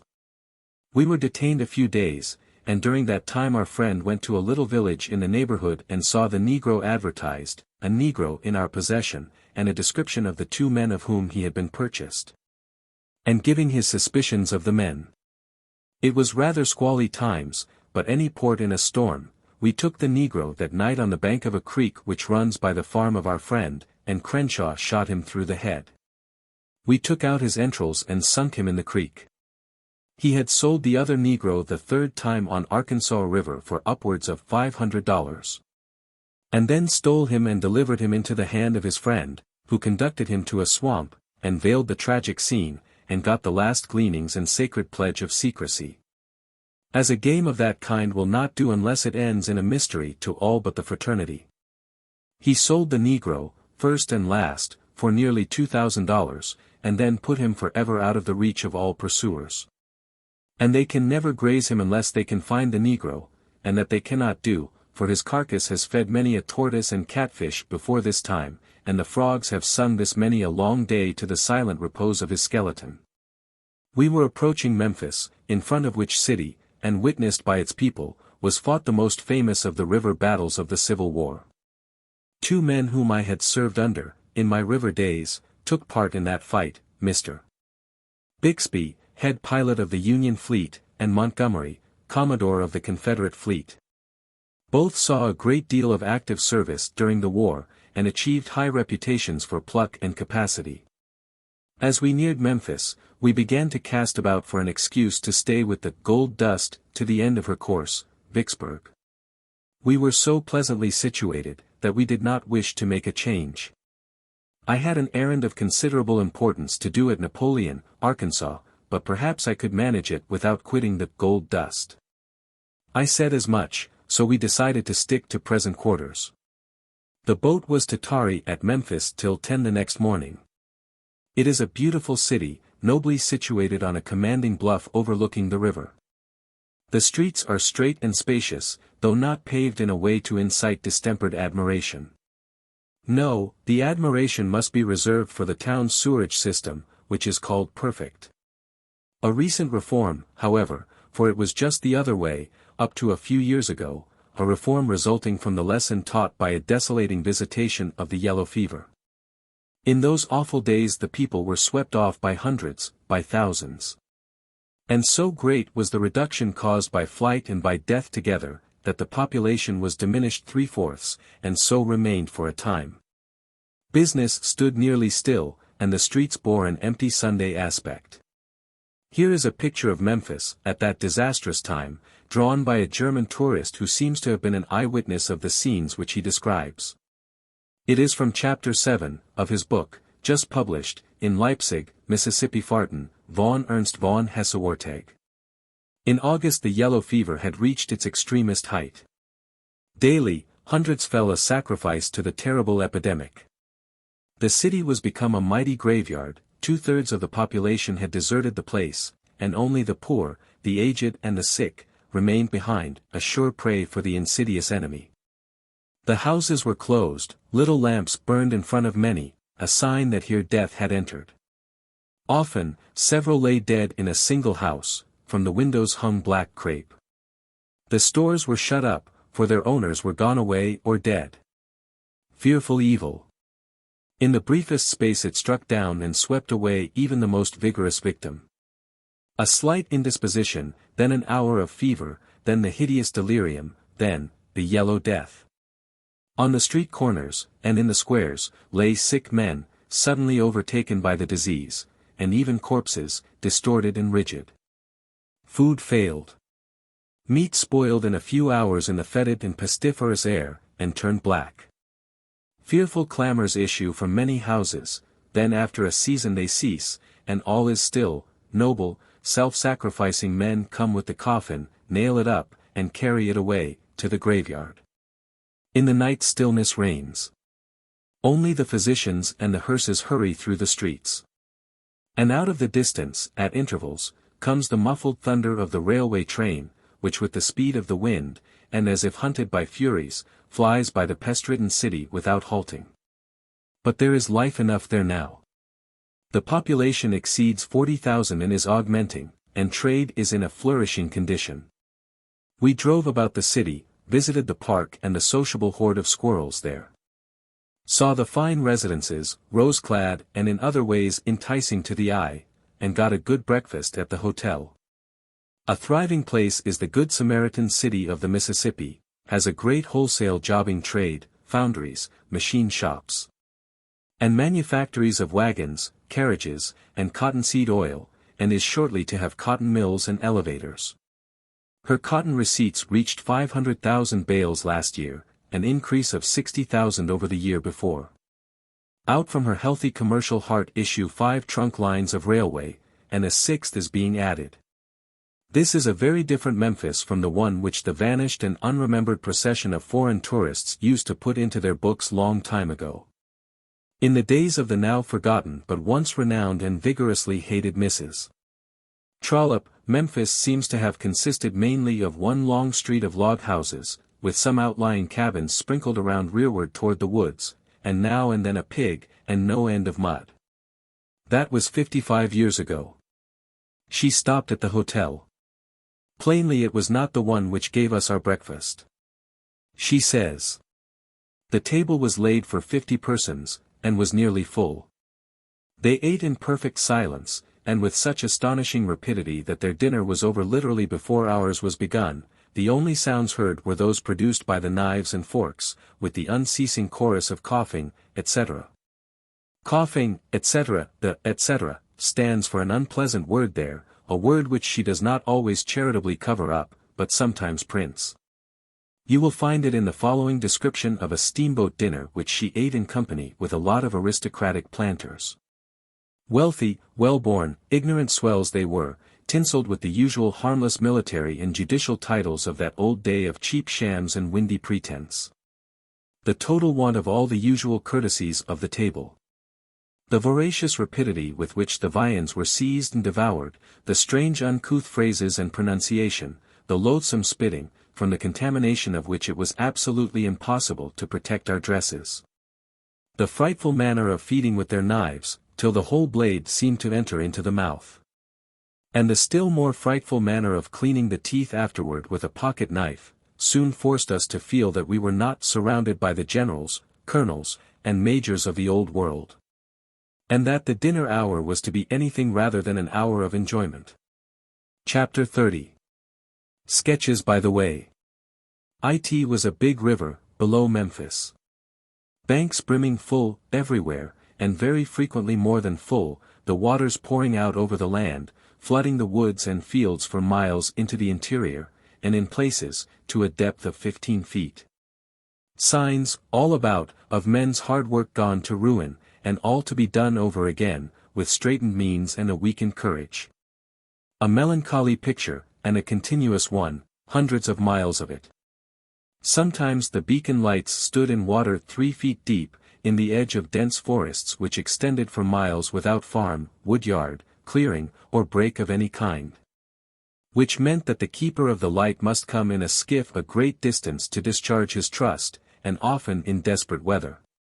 Yet I was told that the work is faithfully performed, in all weathers. And not always by men, sometimes by women, if the man is sick or absent. The government furnishes oil, and pays $10 or $15 a month for the lighting and tending. A government boat distributes oil and pays wages once a month. The Ship Island region was as woodsy and tenantless as ever. The island has ceased to be an island, has joined itself compactly to the main shore, and wagons travel, now, where the steamboats used to navigate. No signs left of the wreck of the Pennsylvania. Some farmer will turn up her bones with his plow one day, no doubt, and be surprised. We were getting down now into the migrating Negro region. These poor people could never travel when they were slaves, so they make up for the privation now. They stay on a plantation till the desire to travel seizes them, then they pack up, hail a steamboat, and clear out. Not for any particular place. No, nearly any place will answer, they only want to be moving. The amount of money on hand will answer the rest of the conundrum for them. If it will take them 50 miles, very well, let it be 50. If not, a shorter flight will do. During a couple of days, we frequently answered these hails. Sometimes there was a group of high-water stained, tumble-down cabins, populous with colored folk, and no whites visible, with grassless patches of dry ground here and there. A few felled trees, with skeleton cattle, mules, and horses, eating the leaves and gnawing the bark, no other food for them in the flood-wasted land. Sometimes there was a single lonely landing cabin, near it the colored family that had hailed us. Little and big, old and young, roosting on the scant pile of household goods. These consisting of a rusty gun, some bed ticks, chests, tinware, stools, a crippled looking-glass, a venerable armchair, and 6 or 8 baseborn and spiritless yellow curs, attached to the family by strings. They must have their dogs. Can't go without their dogs. Yet the dogs are never willing, they always object, so, one after another, in ridiculous procession, they are dragged aboard, all 4 feet braced and sliding along the stage, head likely to be pulled off. But the tugger marching determinedly forward, bending to his work, with the rope over his shoulder for better purchase. Sometimes a child is forgotten and left on the bank, but never a dog. The usual river gossip going on in the pilot house. Island number 63, an island with a lovely chute, or passage, behind it in the former times. They said Jesse Jameson, in the Skylark, had a visiting pilot with him one trip, a poor old broken-down, superannuated fellow, left him at the wheel, at the foot of 63, to run off the watch. The ancient mariner went up through the chute, and down the river outside, and up the chute and down the river again, and yet again and again. And handed the boat over to the relieving pilot, at the end of 3 hours of honest endeavor, at the same old foot of the island where he had originally taken the wheel.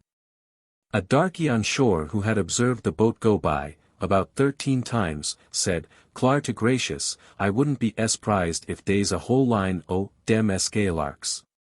Anecdote illustrative of influence of reputation in the changing of opinion. The Eclipse was renowned for her swiftness. One day she passed along, an old darky on shore, absorbed in his own matters, did not notice what steamer it was. Presently someone asked, "Any boat gone up?" Yes, saw. Was she going fast? Oh, so, loafin' along. Now, do you know what boat that was? No, saw. Why, uncle, that was the Eclipse. No. Is that so? Well, I bet it was, 'cause she just went by here a sparklin'. Piece of history illustrative of the violent style of some of the people down along here. During the early weeks of high water, A's fence rails washed down on B's ground, and B's rails washed up in the eddy and landed on A's ground.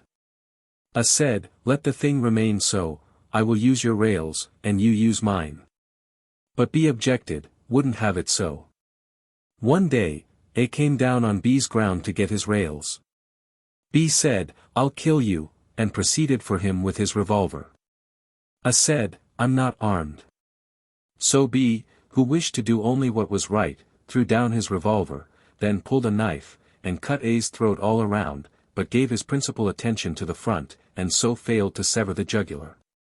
Struggling around, A managed to get his hands on the discarded revolver, and shot B dead with it, and recovered from his own injuries. Further gossip. After which, everybody went below to get afternoon coffee, and left me at the wheel, alone. Something presently reminded me of our last hour in St. Louis, part of which I spent on this boat's hurricane deck, aft. I was joined there by a stranger, who dropped into conversation with me, a brisk young fellow, who said he was born in a town in the interior of Wisconsin, and had never seen a steamboat until a week before.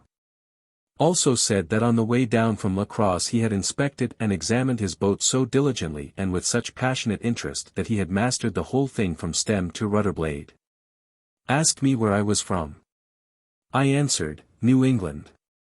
Oh, a Yank, said he, and went chatting straight along, without waiting for assent or denial. He immediately proposed to take me all over the boat and tell me the names of her different parts, and teach me their uses. Before I could enter protest or excuse, he was already rattling glibly away at his benevolent work. And when I perceived that he was misnaming the things, and inhospitably amusing himself at the expense of an innocent stranger from a far country, I held my peace, and let him have his way. He gave me a world of misinformation. And the further he went, the wider his imagination expanded, and the more he enjoyed his cruel work of deceit.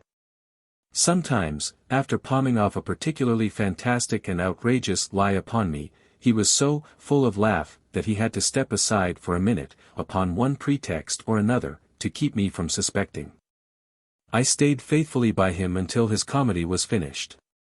Then he remarked that he had undertaken to learn me all about a steamboat, and had done it, but that if he had overlooked anything, just ask him and he would supply the lack. Anything about this boat that you don't know the name of or the purpose of, you come to me and I'll tell you. I said I would, and took my departure, disappeared, and approached him from another quarter, whence he could not see me. There he sat, all alone, doubling himself up and writhing this way and that, in the throes of unappeasable laughter. He must have made himself sick, for he was not publicly visible afterward for several days. Meantime, the episode dropped out of my mind. The thing that reminded me of it now, when I was alone at the wheel, was the spectacle of this young fellow standing in the pilot-house door, with the knob in his hand, silently and severely inspecting me. I don't know when I have seen anybody look so injured as he did. He did not say anything, simply stood there and looked, reproachfully looked and pondered. Finally he shut the door, and started away, halted on the Texas a minute. Came slowly back and stood in the door again, with that grieved look in his face, gazed upon me a while in meek rebuke, then said. You let me learn you all about a steamboat, didn't you? Yes, I confessed. Yes, you did, didn't you? Yes. You are the feller that. Language failed. Pause, impotent struggle for further words, then he gave it up, choked out a deep, strong oath, and departed for good. Afterward I saw him several times below during the trip. But he was cold, would not look at me. Idiot, if he had not been in such a sweat to play his witless practical joke upon me, in the beginning, I would have persuaded his thoughts into some other direction, and saved him from committing that wanton and silly impoliteness. I had myself called with the 4 o'clock watch, mornings, for one cannot see too many summer sunrises on the Mississippi. They are enchanting. First, there is the eloquence of silence, for a deep hush broods everywhere. Next, there is the haunting sense of loneliness, isolation, remoteness from the worry and bustle of the world. The dawn creeps in stealthily. The solid walls of black forest soften to gray, and vast stretches of the river open up and reveal themselves. The water is glass smooth, gives off spectral little wreaths of white mist, there is not the faintest breath of wind, nor stir of leaf. The tranquility is profound and infinitely satisfying. Then a bird pipes up, another follows, and soon the pipings develop into a jubilant riot of music. You see none of the birds. You simply move through an atmosphere of song which seems to sing itself. When the light has become a little stronger, you have one of the fairest and softest pictures imaginable. You have the intense green of the mast and crowded foliage nearby. You see it paling shade by shade in front of you, upon the next projecting cape, a mile off or more, the tint has lightened to the tender young green of spring. The cape beyond that one has almost lost color, and the furthest one, miles away under the horizon, sleeps upon the water a mere dim vapor, and hardly separable from the sky above it and about it. And all this stretch of river is a mirror, and you have the shadowy reflections of the leafage and the curving shores and the receding capes pictured in it. Well, that is all beautiful, soft and rich and beautiful. And when the sun gets well up, and distributes a pink flush here and a powder of gold yonder and a purple haze where it will yield the best effect, you grant that you have seen something that is worth remembering. We had the Kentucky Bend country in the early morning, scene of a strange and tragic accident in the old times. Captain Poe had a small sternwheel boat, for years the home of himself and his wife.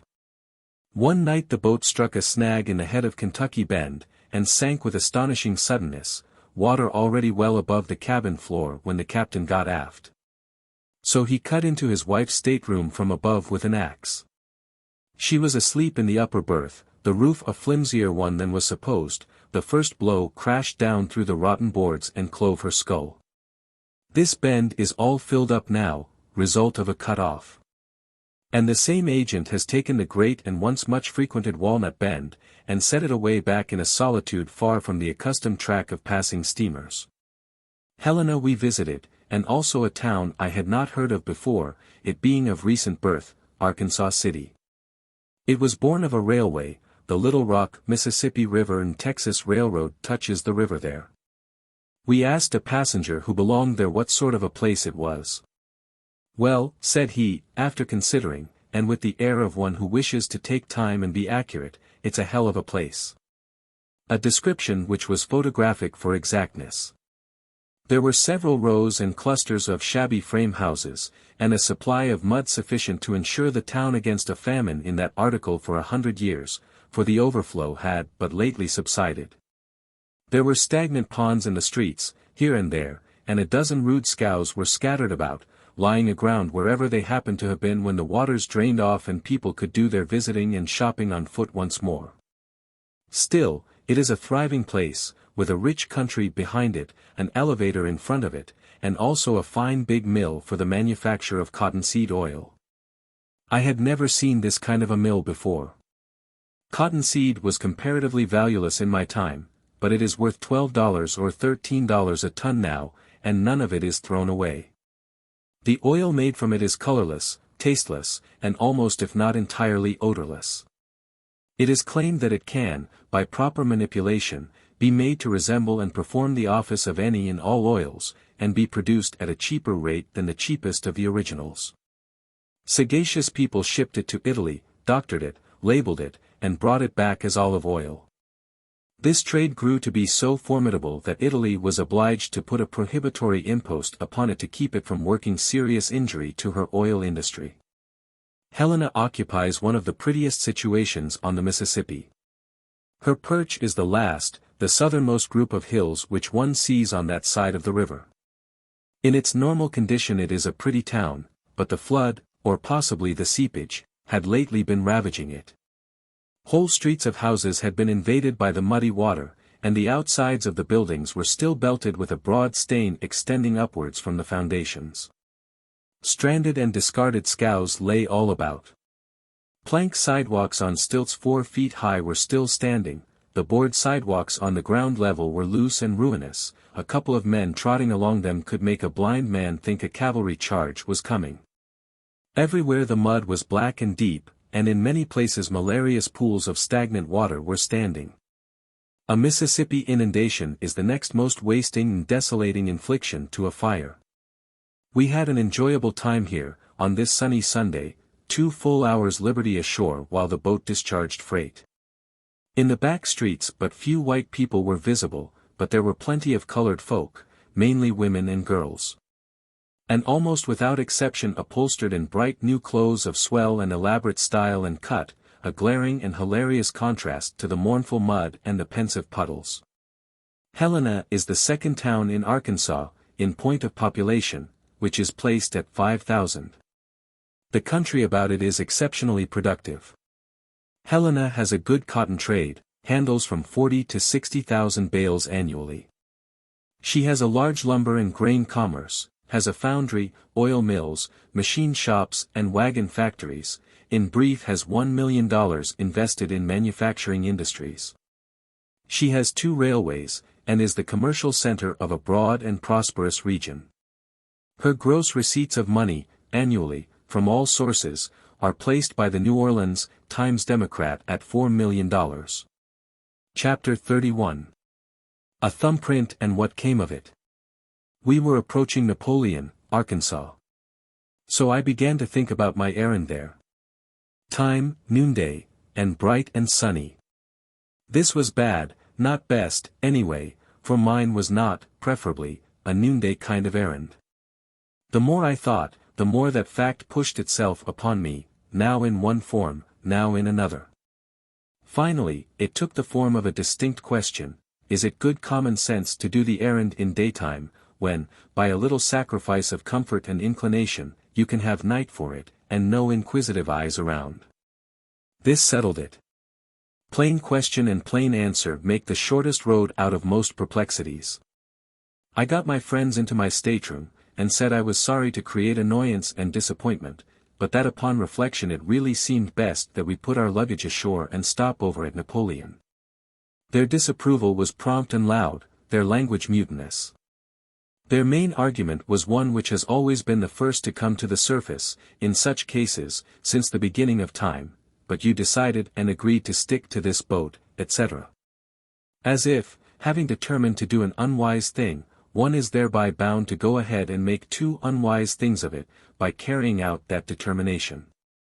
I tried various mollifying tactics upon them, with reasonably good success, under which encouragement, I increased my efforts. And, to show them that I had not created this annoying errand, and was in no way to blame for it, I presently drifted into its history, substantially as follows. Toward the end of last year, I spent a few months in Munich, Bavaria. In November I was living in Fräulein Dahlweiner's pension, 1A, Karlstrasse, but my working quarters were a mile from there, in the house of a widow who supported herself by taking lodgers. She and her 2 young children used to drop in every morning and talk German to me, by request. One day, during a ramble about the city, I visited one of the 2 establishments where the government keeps and watches corpses until the doctors decide that they are permanently dead, and not in a trance state. It was a grisly place, that spacious room. There were 36 corpses of adults in sight, stretched on their backs on slightly slanted boards, in 3 long rows, all of them with wax-white, rigid faces, and all of them wrapped in white shrouds. Along the sides of the room were deep alcoves, like bay windows, and in each of these lay several marble-visaged babes, utterly hidden and buried under banks of fresh flowers, all but their faces and crossed hands. Around a finger of each of these 50 still forms, both great and small, was a ring. And from the ring a wire led to the ceiling, and thence to a bell in a watchroom yonder, where, day and night, a watchman sits always alert and ready to spring to the aid of any of that pallid company who, waking out of death, shall make a movement, for any, even the slightest, movement will twitch the wire and ring that fearful bell. I imagined myself a death sentinel drowsing there alone, far in the dragging watches of some wailing, gusty night, and having in a twinkling all my body stricken to quivering jelly by the sudden clamor of that awful summons. So I inquired about this thing, asked what resulted usually. If the watchman died, and the restored corpse came and did what it could to make his last moments easy. But I was rebuked for trying to feed an idle and frivolous curiosity in so solemn and so mournful a place, and went my way with a humbled crest. Next morning I was telling the widow my adventure, when she exclaimed, "Come with me. I have a lodger who shall tell you all you want to know. He has been a night watchman there. He was a living man, but he did not look it. He was Abed, and had his head propped high on pillows. His face was wasted and colorless, his deep sunken eyes were shut, his hand, lying on his breast, was talon-like, it was so bony and long-fingered." The widow began her introduction of me. The man's eyes opened slowly, and glittered wickedly out from the twilight of their caverns. He frowned a black frown, he lifted his lean hand and waved us peremptorily away. But the widow kept straight on, till she had got out the fact that I was a stranger and an American. The man's face changed at once, brightened, became even eager, and the next moment he and I were alone together. I opened up in cast-iron German, he responded in quite flexible English. Thereafter we gave the German language a permanent rest. This consumptive and I became good friends. I visited him every day, and we talked about everything. At least, about everything but wives and children. Let anybody's wife or anybody's child be mentioned, and three things always followed. The most gracious and loving and tender light glimmered in the man's eyes for a moment, faded out the next, and in its place came that deadly look which had flamed there the first time I ever saw his lids unclose. Thirdly, he ceased from speech, there and then for that day, lay silent, abstracted, and absorbed. Apparently heard nothing that I said, took no notice of my goodbyes, and plainly did not know, by either sight or hearing, when I left the room. When I had been this Karl Ritter's daily and sole intimate during 2 months, he one day said, abruptly, "I will tell you my story. A dying man's confession." Then he went on as follows. "I have never given up, until now. But now I have given up. I am going to die. I made up my mind last night that it must be, and very soon, too. You say you are going to revisit your river, by and by, when you find opportunity. Very well. That, together with a certain strange experience which fell to my lot last night, determines me to tell you my history, for you will see Napoleon, Arkansas. And for my sake you will stop there, and do a certain thing for me, a thing which you will willingly undertake after you shall have heard my narrative. Let us shorten the story wherever we can, for it will need it, being long. You already know how I came to go to America, and how I came to settle in that lonely region in the South. But you do not know that I had a wife. My wife was young, beautiful, loving, and oh, so divinely good and blameless and gentle. And our little girl was her mother in miniature. It was the happiest of happy households. One night, it was toward the close of the war, I woke up out of a sodden lethargy, and found myself bound and gagged, and the air tainted with chloroform. I saw 2 men in the room, and one was saying to the other, in a hoarse whisper, I told her I would, if she made a noise, and as for the child. The other man interrupted in a low, half-crying voice. You said we'd only gag them and rob them. Not hurt them. Or I wouldn't have come. Shut up your whining, had to change the plan when they waked up, you done all you could to protect them, now let that satisfy you, come, help rummage. Both men were masked, and wore coarse, ragged nigger clothes. They had a bull's-eye lantern, and by its light I noticed that the gentler robber had no thumb on his right hand. They rummaged around my poor cabin for a moment. The head bandit then said, in his stage whisper, It's a waste of time, he shall tell where it's hid. Undo his gag, and revive him up. The other said, All right, provided no clubbing. No clubbing it is, then, provided he keeps still. They approached me. Just then there was a sound outside, a sound of voices and trampling hoofs. The robbers held their breath and listened. The sounds came slowly nearer and nearer, then came a shout. "Hello, the house! Show a light, we want water." "The captain's voice, by G," said the stage-whispering ruffian, and both robbers fled by the way of the back door, shutting off their bull's-eye as they ran. The strangers shouted several times more, then rode by. There seemed to be a dozen of the horses, and I heard nothing more. I struggled, but could not free myself from my bonds. I tried to speak, but the gag was effective. I could not make a sound. I listened for my wife's voice and my child's, listened long and intently, but no sound came from the other end of the room where their bed was. This silence became more and more awful, more and more ominous, every moment. Could you have endured an hour of it, do you think? Pity me, then, who had to endure 3 hours. It was 3 ages. Whenever the clock struck, it seemed as if years had gone by since I had heard it last. All this time I was struggling in my bonds, and at last, about dawn, I got myself free, and rose up and stretched my stiff limbs. I was able to distinguish details pretty well. The floor was littered with things thrown there by the robbers during their search for my savings.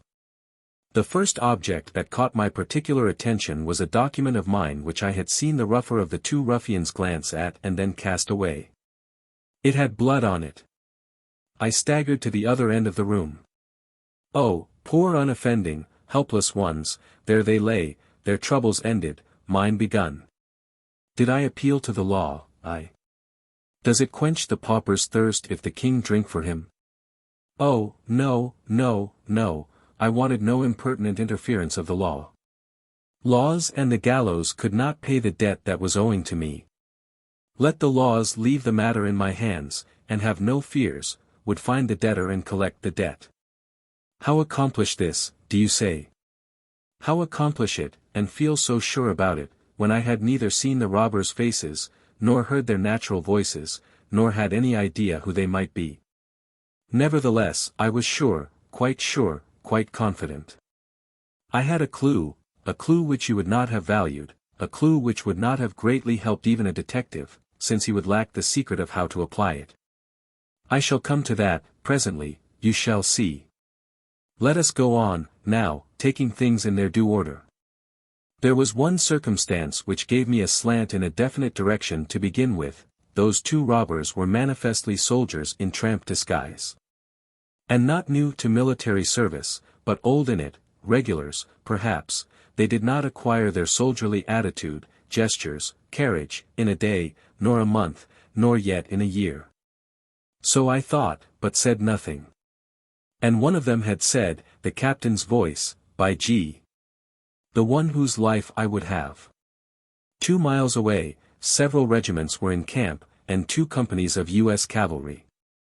When I learned that Captain Blakely, of Company C had passed our way, that night, with an escort, I said nothing, but in that company I resolved to seek my man. In conversation I studiously and persistently described the robbers as tramps, camp followers, and among this class the people made useless search, none suspecting the soldiers but me. Working patiently, by night, in my desolated home, I made a disguise for myself out of various odds and ends of clothing. In the nearest village I bought a pair of blue goggles.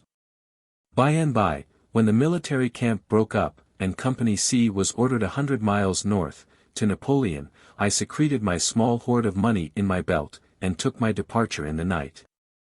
When Company C arrived in Napoleon, I was already there. Yes, I was there, with a new trade, fortune-teller.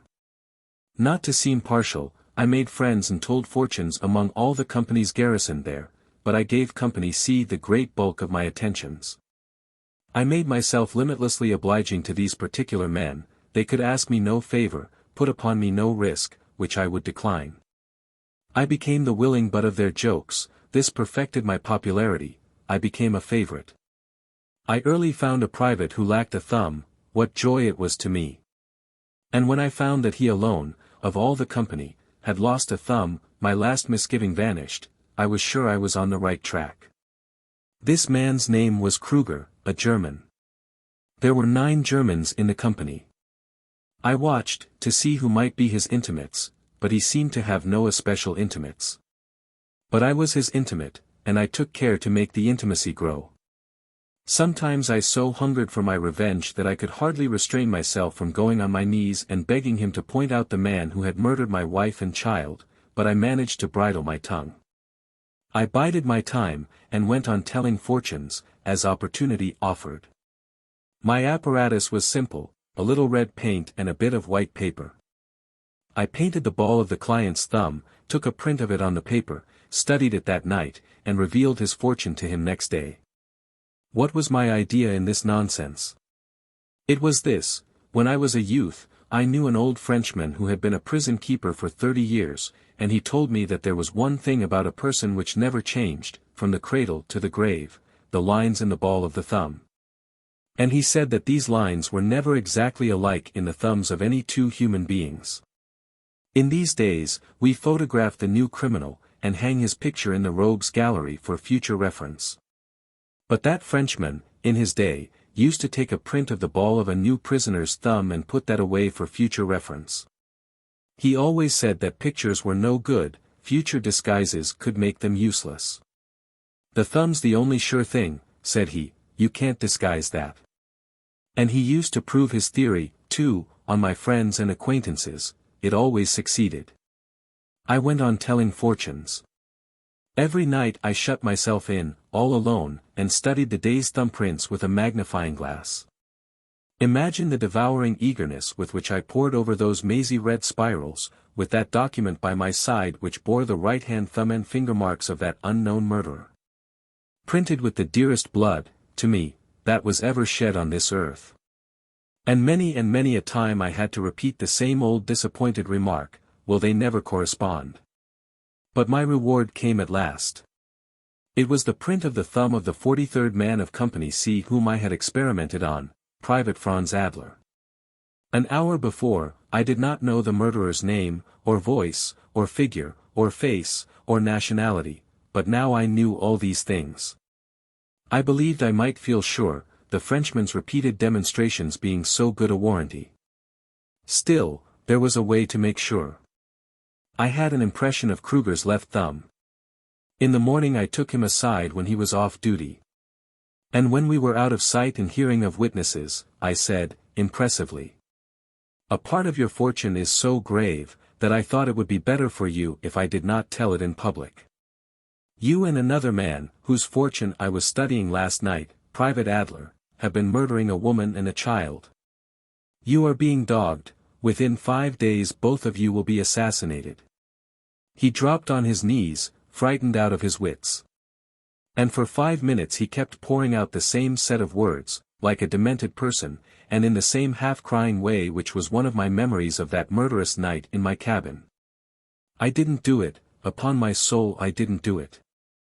And I tried to keep him from doing it, I did, as God is my witness. He did it alone. This was all I wanted. And I tried to get rid of the fool, but no, he clung to me, imploring me to save him from the assassin. He said, I have money, $10,000, hid away, the fruit of loot and thievery, save me, tell me what to do, and you shall have it, every penny. 2/3 of it is my cousin Adler's, but you can take it all. We hid it when we first came here. But I hid it in a new place yesterday, and have not told him, shall not tell him. I was going to desert, and get away with it all. It is gold, and too heavy to carry when one is running and dodging. But a woman who has been gone over the river 2 days to prepare my way for me is going to follow me with it. And if I got no chance to describe the hiding place to her, I was going to slip my silver watch into her hand, or send it to her, and she would understand.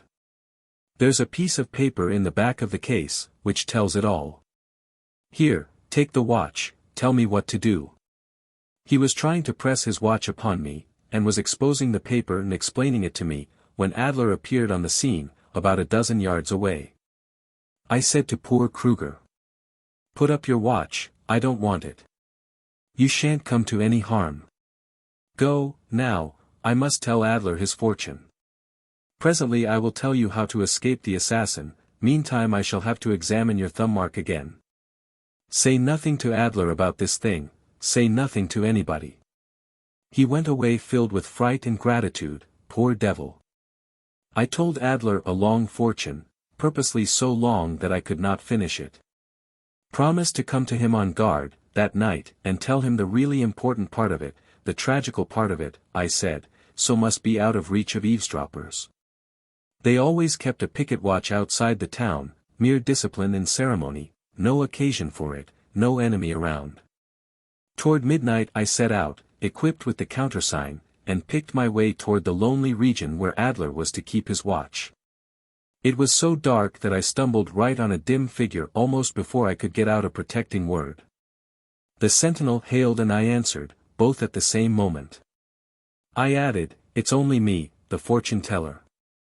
Then I slipped to the poor devil's side, and without a word I drove my dirk into his heart.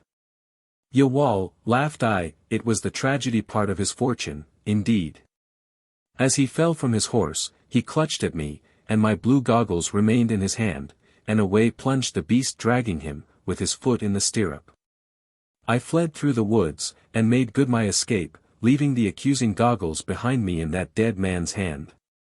This was 15 or 16 years ago. Since then I have wandered aimlessly about the earth, sometimes at work, sometimes idle.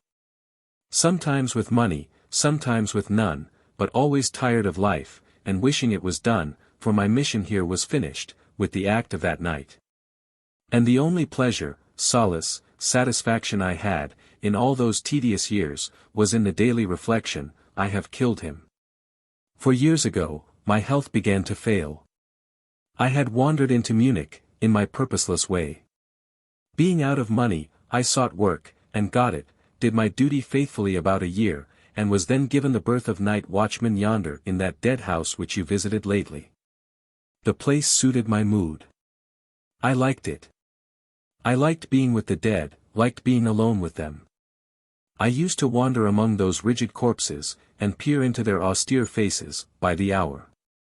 The later the time, the more impressive it was, I preferred the late time. Sometimes I turned the lights low, this gave perspective, you see, and the imagination could play, always, the dim receding ranks of the dead inspired one with weird and fascinating fancies.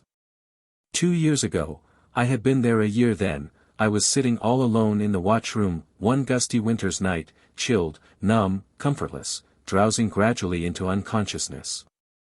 The sobbing of the wind and the slamming of distant shutters falling fainter and fainter upon my dulling ear each moment, when sharp and suddenly that dead bell rang out a blood-curdling alarum over my head. The shock of it nearly paralyzed me. For it was the first time I had ever heard it. I gathered myself together and flew to the corpse room. About midway down the outside rank, a shrouded figure was sitting upright, wagging its head slowly from one side to the other, a grisly spectacle. Its side was toward me. I hurried to it and peered into its face. Heavens, it was Adler. Can you divine what my first thought was? Put into words, it was this: it seems, then, you escaped me once, there will be a different result this time. Evidently this creature was suffering unimaginable terrors. Think what it must have been to wake up in the midst of that voiceless hush, and look out over that grim congregation of the dead. What gratitude shone in his skinny white face when he saw a living form before him. And how the fervency of this mute gratitude was augmented when his eyes fell upon the life-giving cordials which I carried in my hands. Then imagine the horror which came into this pinched face when I put the cordials behind me, and said mockingly, "Speak up, Franz Adler, call upon these dead. Doubtless they will listen and have pity, but here there is none else that will." He tried to speak, but that part of the shroud which bound his jaws, held firm and would not let him. He tried to lift imploring hands, but they were crossed upon his breast and tied. I said, "Shout, Franz Adler. Make the sleepers in the distant streets hear you and bring help. Shout, and lose no time, for there is little to lose." What, you cannot? That is a pity, but it is no matter, it does not always bring help. When you and your cousin murdered a helpless woman and child in a cabin in Arkansas, my wife, it was, and my child, they shrieked for help, you remember, but it did no good, you remember that it did no good, is it not so? Your teeth chatter, then why cannot you shout? Loosen the bandages with your hands, then you can. Ah, I see, your hands are tied, they cannot aid you. How strangely things repeat themselves, after long years. For my hands were tied, that night, you remember. Yes, tied much as yours are now, how odd that is. I could not pull free. It did not occur to you to untie me, it does not occur to me to untie you. Sh. There's a late footstep. It is coming this way. Hark, how near it is. One can count the footfalls, 1, 2, 3. There, it is just outside. Now is the time. Shout, man, shout, it is the one sole chance between you and eternity. Ah, you see you have delayed too long, it is gone by. There, it is dying out. It is gone. Think of it, reflect upon it, you have heard a human footstep for the last time. How curious it must be, to listen to so common a sound as that, and know that one will never hear the fellow to it again. Oh, my friend, the agony in that shrouded face was ecstasy to see. I thought of a new torture, and applied it, assisting myself with a trifle of lying invention. That poor Kruger tried to save my wife and child, and I did him a grateful good turn for it when the time came. I persuaded him to rob you. And I and a woman helped him to desert, and got him away in safety. A look as of surprise and triumph shone out dimly through the anguish in my victim's face. I was disturbed, disquieted. I said. What, then, didn't he escape? A negative shake of the head. No. What happened, then? The satisfaction in the shrouded face was still plainer. The man tried to mumble out some words, could not succeed, tried to express something with his obstructed hands, failed. Paused a moment, then feebly tilted his head, in a meaning way, toward the corpse that lay nearest him. Dead? I asked. Failed to escape, caught in the act and shot. Negative shake of the head. How, then? Again the man tried to do something with his hands. I watched closely, but could not guess the intent. I bent over and watched still more intently. He had twisted a thumb around and was weakly punching at his breast with it. Ah, stabbed, do you mean? Affirmative nod, accompanied by a spectral smile of such peculiar devilishness, that it struck an awakening light through my dull brain, and I cried. Did I stab him, mistaking him for you? For that stroke was meant for none but you. The affirmative nod of the redying rascal was as joyous as his failing strength was able to put into its expression. Oh, miserable, miserable me, to slaughter the pitying soul that stood a friend to my darlings when they were helpless, and would have saved them if he could. Miserable, oh, miserable, miserable me. I fancied I heard the muffled gurgle of a mocking laugh. I took my face out of my hands, and saw my enemy sinking back upon his inclined board. He was a satisfactory long time dying. He had a wonderful vitality, an astonishing constitution. Yes, he was a pleasant long time at it. I got a chair and a newspaper, and sat down by him and read. Occasionally I took a sip of brandy. This was necessary, on account of the cold. But I did it partly because I saw, that along at first, whenever I reached for the bottle, he thought I was going to give him some. I read aloud, mainly imaginary accounts of people snatched from the grave's threshold and restored to life and vigor by a few spoonsful of liquor and a warm bath. Yes, he had a long, hard death of it, 3 hours and 6 minutes, from the time he rang his bell. It is believed that in all these 18 years that have elapsed since the institution of the corpse watch, no shrouded occupant of the Bavarian dead houses has ever rung its bell. Well, it is a harmless belief. Let it stand at that.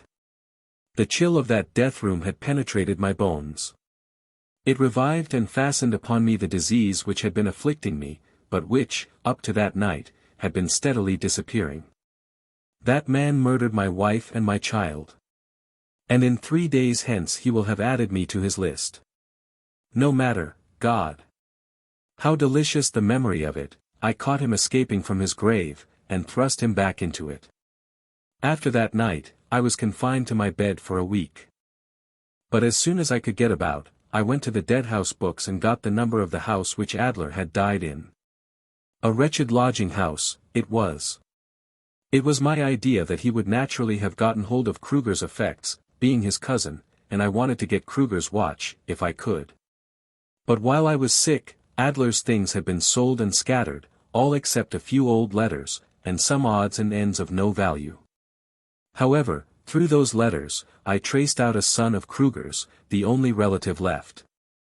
He is a man of 30 now, a shoemaker by trade, and living at number 14 Königstrasse, Mannheim, widower, with several small children. Without explaining to him why, I have furnished 2/3 of his support, ever since. Now, as to that watch, see how strangely things happen. I traced it around and about Germany for more than a year, at considerable cost in money and vexation, and at last I got it. Got it, and was unspeakably glad, opened it, and found nothing in it. Why, I might have known that that bit of paper was not going to stay there all this time. Of course I gave up that $10,000 then, gave it up, and dropped it out of my mind, and most sorrowfully, for I had wanted it for Kruger's son. Last night, when I consented at last that I must die, I began to make ready. I proceeded to burn all useless papers, and sure enough, from a batch of Adler's, not previously examined with thoroughness, out dropped that long-desired scrap. I recognized it in a moment. Here it is, I will translate it. Brick livery stable, stone foundation, middle of town, corner of Orleans and Market. Corner toward courthouse. 3rd stone, 4th row. Stick notice there, saying how many are to come. There, take it, and preserve it. Kruger explained that that stone was removable, and that it was in the north wall of the foundation, 4th row from the top, and 3rd stone from the west. The money is secreted behind it. He said the closing sentence was a blind, to mislead in case the paper should fall into wrong hands. It probably performed that office for Adler. Now I want to beg that when you make your intended journey down the river, you will hunt out that hidden money, and send it to Adam Kruger, care of the Mannheim address which I have mentioned. It will make a rich man of him, and I shall sleep the sounder in my grave for knowing that I have done what I could for the son of the man who tried to save my wife and child, albeit my hand ignorantly struck him down. Whereas the impulse of my heart would have been to shield and serve him. Chapter 32. The disposal of a bonanza. Such was Ritter's narrative, said I to my 2 friends. There was a profound and impressive silence, which lasted a considerable time. Then both men broke into a fusillade of exciting and admiring ejaculations over the strange incidents of the tale, and this, along with a rattling fire of questions, was kept up until all hands were about out of breath. Then my friends began to cool down, and draw off, under shelter of occasional volleys, into silence and abysmal reverie. For 10 minutes now, there was stillness. Then Rogers said dreamily, $10,000. Adding, after a considerable pause, 10,000. It is a heap of money. Presently the poet inquired, are you going to send it to him right away? Yes, I said. It is a queer question. No reply. After a little, Rogers asked, hesitatingly. All of it, that is, I mean. Certainly, all of it. I was going to say more, but was stopped by a train of thought which started up in me. Thompson spoke, but my mind was absent, and I did not catch what he said. But I heard Rogers answer. Yes, it seems so to me. It ought to be quite sufficient, for I don't see that he has done anything. Presently the poet said. When you come to look at it, it is more than sufficient. Just look at it, $5,000. Why, he couldn't spend it in a lifetime. And it would injure him, too, perhaps ruin him, you want to look at that. In a little while he would throw his last away, shut up his shop, maybe take to drinking, maltreat his motherless children, drift into other evil courses, go steadily from bad to worse. Yes, that's it, interrupted Rogers, fervently. I've seen it 100 times, yes, more than 100. You put money into the hands of a man like that, if you want to destroy him, that's all, just put money into his hands, it's all you've got to do. And if it don't pull him down, and take all the usefulness out of him, and all the self-respect and everything, then I don't know human nature, ain't that so, Thompson? And even if we were to give him 1/3 of it. Why, in less than 6 months. Less than 6 weeks, you'd better say, said I, warming up and breaking in.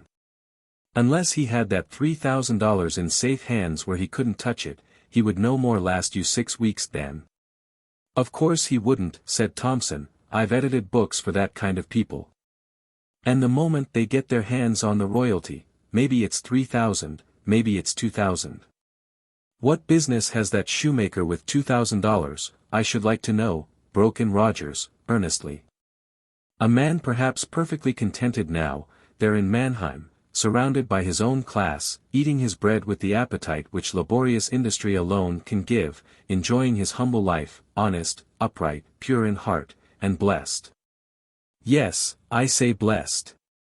Blessed above all the myriads that go in silk attire and walk the empty artificial round of social folly, but just you put that temptation before him once.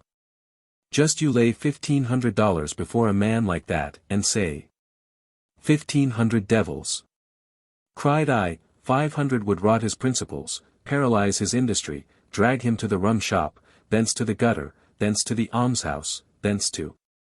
Why put upon ourselves this crime, gentlemen? Interrupted the poet earnestly and appealingly. He is happy where he is, and as he is. Every sentiment of honor, every sentiment of charity, every sentiment of high and sacred benevolence warns us, beseeches us, commands us to leave him undisturbed. That is real friendship, that is true friendship. We could follow other courses that would be more showy, but none that would be so truly kind and wise, depend upon it. After some further talk, it became evident that each of us, down in his heart, felt some misgivings over this settlement of the matter. It was manifest that we all felt that we ought to send the poor shoemaker something. There was long and thoughtful discussion of this point, and we finally decided to send him a chromo. Well, now that everything seemed to be arranged satisfactorily to everybody concerned, a new trouble broke out. It transpired that these two men were expecting to share equally in the money with me. That was not my idea. I said that if they got half of it between them they might consider themselves lucky. Rogers said, who would have had any if it hadn't been for me? I flung out the first hint, but for that it would all have gone to the shoemaker. Thompson said that he was thinking of the thing himself at the very moment that Rogers had originally spoken. I retorted that the idea would have occurred to me plenty soon enough, and without anybody's help. I was slow about thinking, maybe, but I was sure. This matter warmed up into a quarrel, then into a fight, and each man got pretty badly battered. As soon as I had got myself mended up after a fashion, I ascended to the hurricane deck in a pretty sour humor. I found Captain McCord there, and said, as pleasantly as my humor would permit, I have come to say goodbye, Captain. I wish to go ashore at Napoleon. Go ashore where? Napoleon. The captain laughed, but seeing that I was not in a jovial mood, stopped that and said, but are you serious? Serious? I certainly am. The captain glanced up at the pilot-house and said, he wants to get off at Napoleon. Napoleon? That's what he says. Great Caesar's ghost. Uncle Mumford approached along the deck. The captain said, Uncle, here's a friend of yours wants to get off at Napoleon. Well, bye. I said. Come, what is all this about? Can't a man go ashore at Napoleon if he wants to? Why, hang it, don't you know? There isn't any Napoleon anymore.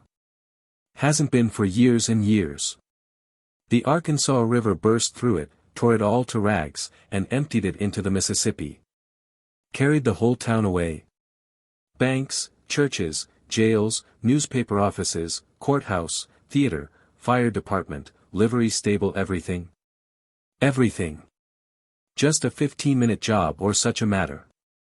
Didn't leave hide nor hair, shred nor shingle of it, except the fag end of a shanty in one brick chimney. This boat is paddling along right now, where the dead center of that town used to be. Yonder is the brick chimney, all that's left of Napoleon. These dense woods on the right used to be a mile back of the town. Take a look behind you, upstream. Now you begin to recognize this country, don't you? Yes, I do recognize it now. It is the most wonderful thing I ever heard of. By a long shot the most wonderful, and unexpected. Mr. Thompson and Mr. Rogers had arrived, meantime, with satchels and umbrellas, and had silently listened to the captain's news. Thompson put $50 in my hand and said softly, "For my share of the chromo." Rogers followed suit. Yes, it was an astonishing thing to see the Mississippi rolling between unpeopled shores and straight over the spot where I used to see a good big self-complacent town 20 years ago. Town that was county seat of a great and important county, town with a big United States Marine hospital, town of innumerable fights, an inquest every day. Town where I had used to know the prettiest girl, and the most accomplished in the whole Mississippi Valley, town where we were handed the first printed news of the Pennsylvania's mournful disaster a quarter of a century ago. A town no more, swallowed up, vanished, gone to feed the fishes, nothing left but a fragment of a shanty in a crumbling brick chimney. Chapter 33. Refreshments and Ethics. In regard to Island 74, which is situated not far from the former Napoleon, a freak of the river here has sorely perplexed the laws of men and made them a vanity and a jest. When the state of Arkansas was chartered, she controlled to the center of the river, a most unstable line. The state of Mississippi claimed to the channel, another shifty and unstable line. Number 74 belonged to Arkansas. By and by it cut off through this big island out of Arkansas, and yet not within Mississippi. Middle of the river on one side of it, channel on the other. That is as I understand the problem. Whether I have got the details right or wrong, this fact remains, that here is this big and exceedingly valuable island of 4,000 acres, thrust out in the cold, and belonging to neither the one state nor the other. Paying taxes to neither, owing allegiance to neither. One man owns the whole island, and of right is the man without a country. Island 92 belongs to Arkansas. The river moved it over and joined it to Mississippi. A chap established a whiskey shop there, without a Mississippi license, and enriched himself upon Mississippi custom under Arkansas protection, where no license was in those days required. We glided steadily down the river in the usual privacy, steamboat or other moving things seldom seen. Scenery as always, stretch upon stretch of almost unbroken forest, on both sides of the river, soundless solitude. Here and there a cabin or two, standing in small openings on the gray and grassless banks, cabins which had formerly stood a quarter or half-mile farther to the front, and gradually been pulled farther and farther back as the shores caved in. As at Pilcher's Point, for instance, where the cabins had been moved back 300 yards in 3 months, so we were told, but the caving banks had already caught up with them, and they were being conveyed rearward once more. Napoleon had but small opinion of Greenville, Mississippi, in the old times, but behold, Napoleon is gone to the catfishes, and here is Greenville full of life and activity, and making a considerable flourish in the valley.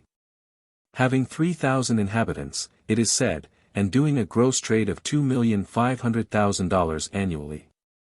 A growing town. There was much talk on the boat about the Calhoun Land Company, an enterprise which is expected to work wholesome results. Colonel Calhoun, a grandson of the statesman, went to Boston and formed a syndicate which purchased a large tract of land on the river, in Shickett County, Arkansas, some 10,000 acres, for cotton growing.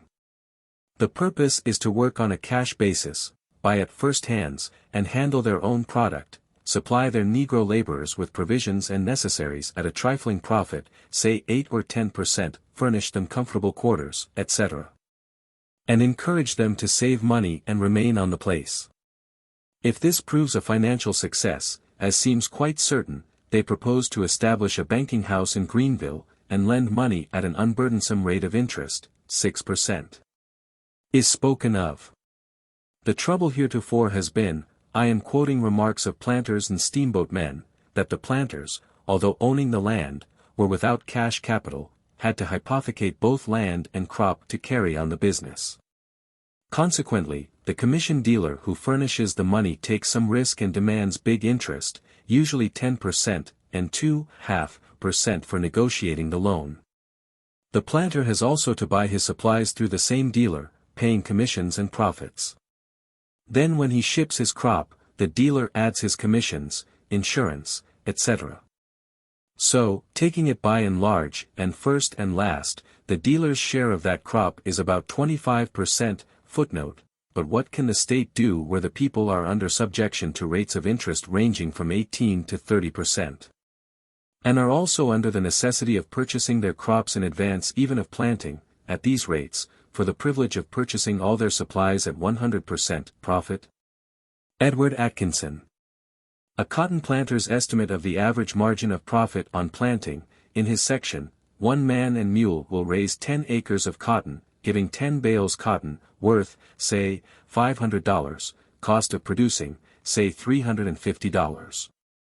Net profit, $150, or $15 per acre. There is also a profit now from the cotton seed, which formerly had little value, none where much transportation was necessary. In 1,600 pounds crude cotton 400 are lint, worth, say, 10 cents a pound, and 1,200 pounds of seed, worth $12 or $13 per ton. Maybe in future even the stems will not be thrown away. Mr. Edward Atkinson says that for each bale of cotton there are 1,500 pounds of stems, and that these are very rich in phosphate of lime and potash.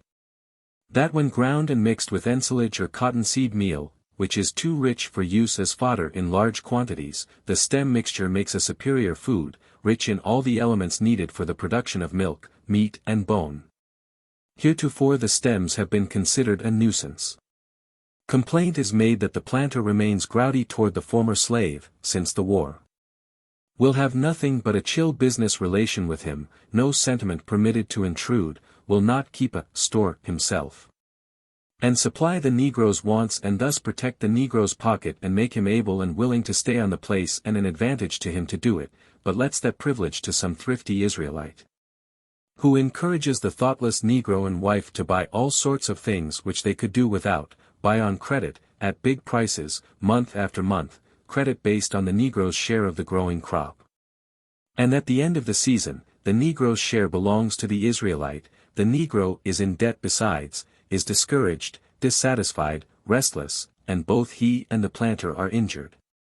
For he will take steamboat and migrate, and the planter must get a stranger in his place who does not know him, does not care for him, will fatten the Israelite a season, and follow his predecessor per steamboat.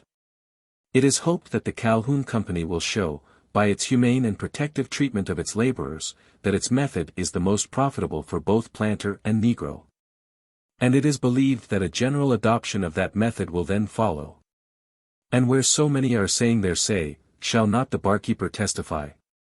He is thoughtful, observant, never drinks.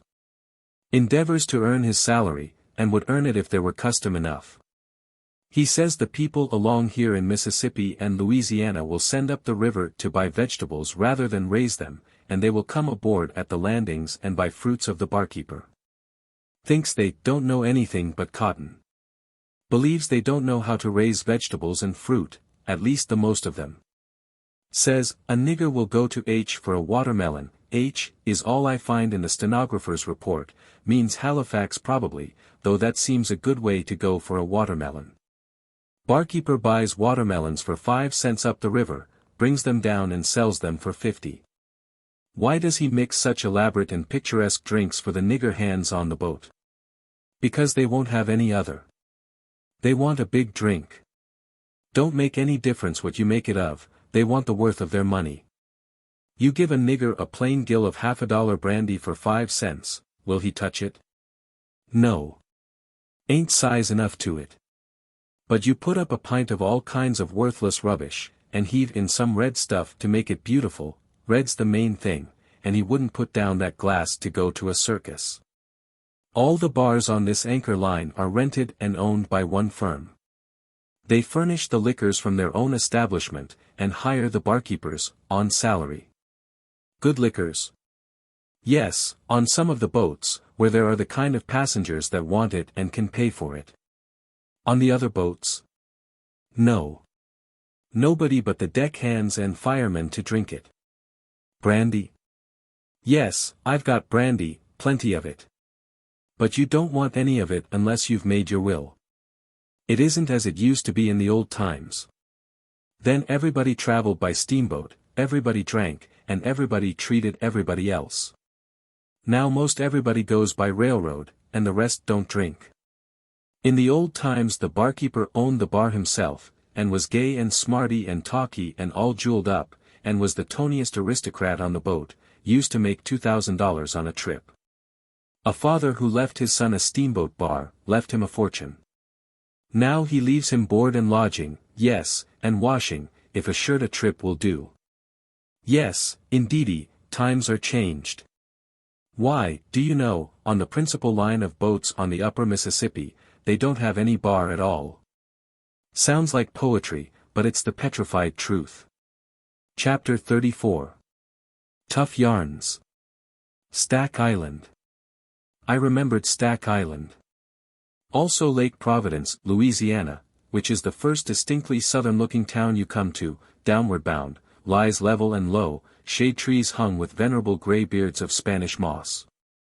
Restful, pensive, Sunday aspect about the place, comments Uncle Mumford, with feeling, also with truth. A Mr. H. furnished some minor details of fact concerning this region which I would have hesitated to believe if I had not known him to be a steamboat mate. He was a passenger of ours, a resident of Arkansas City, and bound to Vicksburg to join his boat, a little sunflower packet. He was an austere man, and had the reputation of being singularly unworldly, for a riverman. Among other things, he said that Arkansas had been injured and kept back by generations of exaggerations concerning the mosquitoes here. One may smile, said he, and turn the matter off as being a small thing. But when you come to look at the effects produced, in the way of discouragement of immigration, and diminished values of property, it was quite the opposite of a small thing, or thing in any wise to be coughed down or sneered at. These mosquitoes had been persistently represented as being formidable and lawless, whereas, the truth is, they are feeble, insignificant in size, diffident to a fault, sensitive, and so on, and so on. You would have supposed he was talking about his family. But if he was soft on the Arkansas mosquitoes, he was hard enough on the mosquitoes of Lake Providence to make up for it, those Lake Providence colossi, as he finally called them. He said that 2 of them could whip a dog, and that 4 of them could hold a man down, and except help come, they would kill him, butcher him, as he expressed it. Referred in a sort of casual way, and yet significant way, to the fact that the life policy in its simplest form is unknown in Lake Providence, they take out a mosquito policy besides. He told many remarkable things about those lawless insects. Among others, said he had seen them try to vote. Noticing that this statement seemed to be a good deal of a strain on us, he modified it a little, said he might have been mistaken, as to that particular, but knew he had seen them around the polls, canvassing. There was another passenger, friend of H.S., who backed up the harsh evidence against those mosquitoes, and detailed some stirring adventures which he had had with them. The stories were pretty sizable, merely pretty sizable, yet Mr. H. was continually interrupting with a cold, inexorable, wait, knock off 25% of that, now go on, or, wait, you are getting that too strong. Cut it down, you get a little too much costumery on to your statements, always dress a fact in tights, never in an ulster. Or, pardon, once more, if you are going to load anything more on to that statement, you want to get a couple of lighters and tow the rest, because it's drawing all the water there is in the river already. Stick to facts, just stick to the cold facts. What these gentlemen want for a book is the frozen truth, ain't that so, gentlemen? He explained privately that it was necessary to watch this man all the time, and keep him within bounds. It would not do to neglect this precaution, as he, Mr. H., knew to his sorrow. Said he, "I will not deceive you. He told me such a monstrous lie once, that it swelled my left ear up, and spread it so that I was actually not able to see out around it. It remained so for months, and people came miles to see me fan myself with it." Chapter 35. Vicksburg during the trouble. We used to plow past the lofty hill city, Vicksburg, downstream, but we cannot do that now. A cut-off has made a country town of it, like Osceola, St. Genevieve, and several others. There is currentless water, also a big island, in front of Vicksburg now. You come down the river the other side of the island, then turn and come up to the town. That is, in high water. In low water you can't come up, but must land some distance below it. Signs and scars still remain, as reminders of Vicksburg's tremendous war experiences. Earthworks, trees crippled by the cannon balls, cave refuges in the clay precipices, etc. The caves did good service during the 6 weeks bombardment of the city, May 8 to July 4, 1863. They were used by the non-combatants, mainly by the women and children, not to live in constantly, but to fly to for safety on occasion. They were mere holes, tunnels, driven into the perpendicular clay bank, then branched Y-shape, within the hill. Life in Vicksburg, during the 6 weeks was perhaps, but wait, here are some materials out of which to reproduce it. Population, 27,000 soldiers and 3,000 non-combatants. The city utterly cut off from the world, walled solidly in, the frontage by gunboats, the rear by soldiers and batteries, hence, no buying and selling with the outside, no passing to and fro. No God-speeding a parting guest, no welcoming a coming one, no printed acres of worldwide news to be read at breakfast, mornings, a tedious dull absence of such matter, instead. Hence, also, no running to see steamboats smoking into view in the distance up or down, and ploughing toward the town, for none came, the river lay vacant and undisturbed. No rush and turmoil around the railway station, no struggling over bewildered swarms of passengers by noisy mobs of hackmen, all quiet there. Flour $200 a barrel, sugar 30, corn $10 a bushel, bacon $5 a pound, rum $100 a gallon, other things in proportion, consequently, no roar and racket of drays and carriages tearing along the streets. Nothing for them to do, among that handful of non-combatants of exhausted means. At 3 o'clock in the morning, silence, silence so dead that the measured tramp of a sentinel can be heard a seemingly impossible distance. Out of hearing of this lonely sound, perhaps the stillness is absolute, all in a moment come ground-shaking thunder crashes of artillery, the sky is cobwebbed with the crisscrossing red lines streaming from soaring bombshells. And a rain of iron fragments descends upon the city. Descends upon the empty streets, streets which are not empty a moment later, but mottled with dim figures of frantic women and children scurrying from home and bed toward the cave dungeons, encouraged by the humorous grim soldiery, who shout, "Rats! To your holes!" and laugh. The cannon thunder rages, shells scream and crash overhead, the iron rain pours down, 1 hour, 2 hours, 3, possibly 6, then stops, silence follows, but the streets are still empty, the silence continues.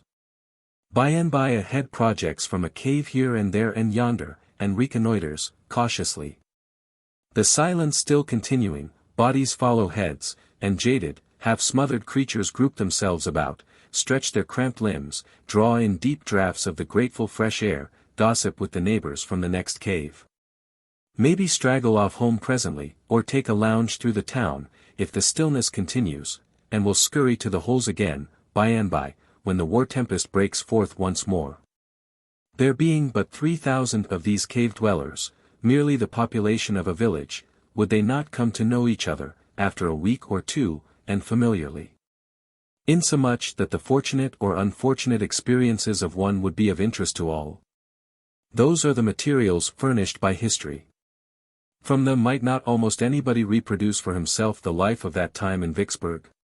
Could you, who did not experience it, come nearer to reproducing it to the imagination of another non-participant than could a Vicksburger who did experience it? It seems impossible, and yet there are reasons why it might not really be.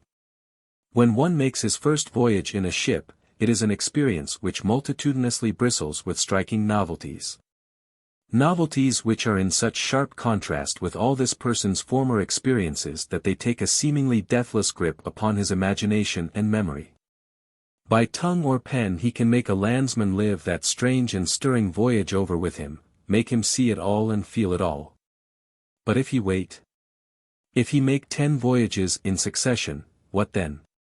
Why, the thing has lost color, snap, surprise. And has become commonplace. The man would have nothing to tell that would quicken a landsman's pulse.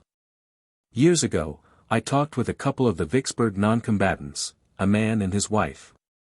Left to tell their story in their own way, those people told it without fire, almost without interest. A week of their wonderful life there would have made their tongues eloquent forever perhaps. But they had 6 weeks of it, and that wore the novelty all out. They got used to being bomb-shelled out of home and into the ground, the matter became commonplace. After that, the possibility of their ever being startlingly interesting in their talks about it was gone. What the man said was to this effect. It got to be Sunday all the time. 7 Sundays in the week, to us, anyway. We hadn't anything to do, and time hung heavy. 7 Sundays, and all of them broken up at one time or another, in the day or in the night, by a few hours of the awful storm of fire and thunder and iron. At first we used to shin for the holes a good deal faster than we did afterwards. The first time, I forgot the children, and Maria fetched them both along. When she was all safe in the cave she fainted. 2 or 3 weeks afterwards, when she was running for the holes, one morning, through a shell shower, a big shell burst near her, and covered her all over with dirt. And a piece of the iron carried away her game bag of false hair from the back of her head. Well, she stopped to get that game bag before she shoved along again. Was getting used to things already, you see. We all got so that we could tell a good deal about shells, and after that we didn't always go under shelter if it was a light shower. Us men would loaf around and talk, and a man would say, "There she goes," and name the kind of shell it was from the sound of it, and go on talking, if there wasn't any danger from it. If a shell was bursting close over us, we stopped talking and stood still, uncomfortable, yes, but it wasn't safe to move. When it let go, we went on talking again, if nobody hurt, maybe saying, "That was a ripper," or some such commonplace comment before we resumed, or, maybe, we would see a shell poising itself away high in the air overhead. In that case, every fellow just whipped out a sudden, "See you again, gents," and shoved. Often and often I saw gangs of ladies promenading the streets, looking as cheerful as you please, and keeping an eye canted up watching the shells. And I've seen them stop still when they were uncertain about what a shell was going to do, and wait and make certain, and after that they entered along again, or lit out for shelter, according to the verdict. Streets in some towns have a litter of pieces of paper, and odds and ends of one sort or another lying around. Ours hadn't, they had iron litter. Sometimes a man would gather up all the iron fragments and unbursted shells in his neighborhood, and pile them into a kind of monument in his front yard, a ton of it, sometimes. No glass left, glass couldn't stand such a bombardment. It was all shivered out. Windows of the houses vacant, looked like eye-holes in a skull. Whole panes were as scarce as news. We had church Sundays. Not many there, along at first, but by and by pretty good turnouts.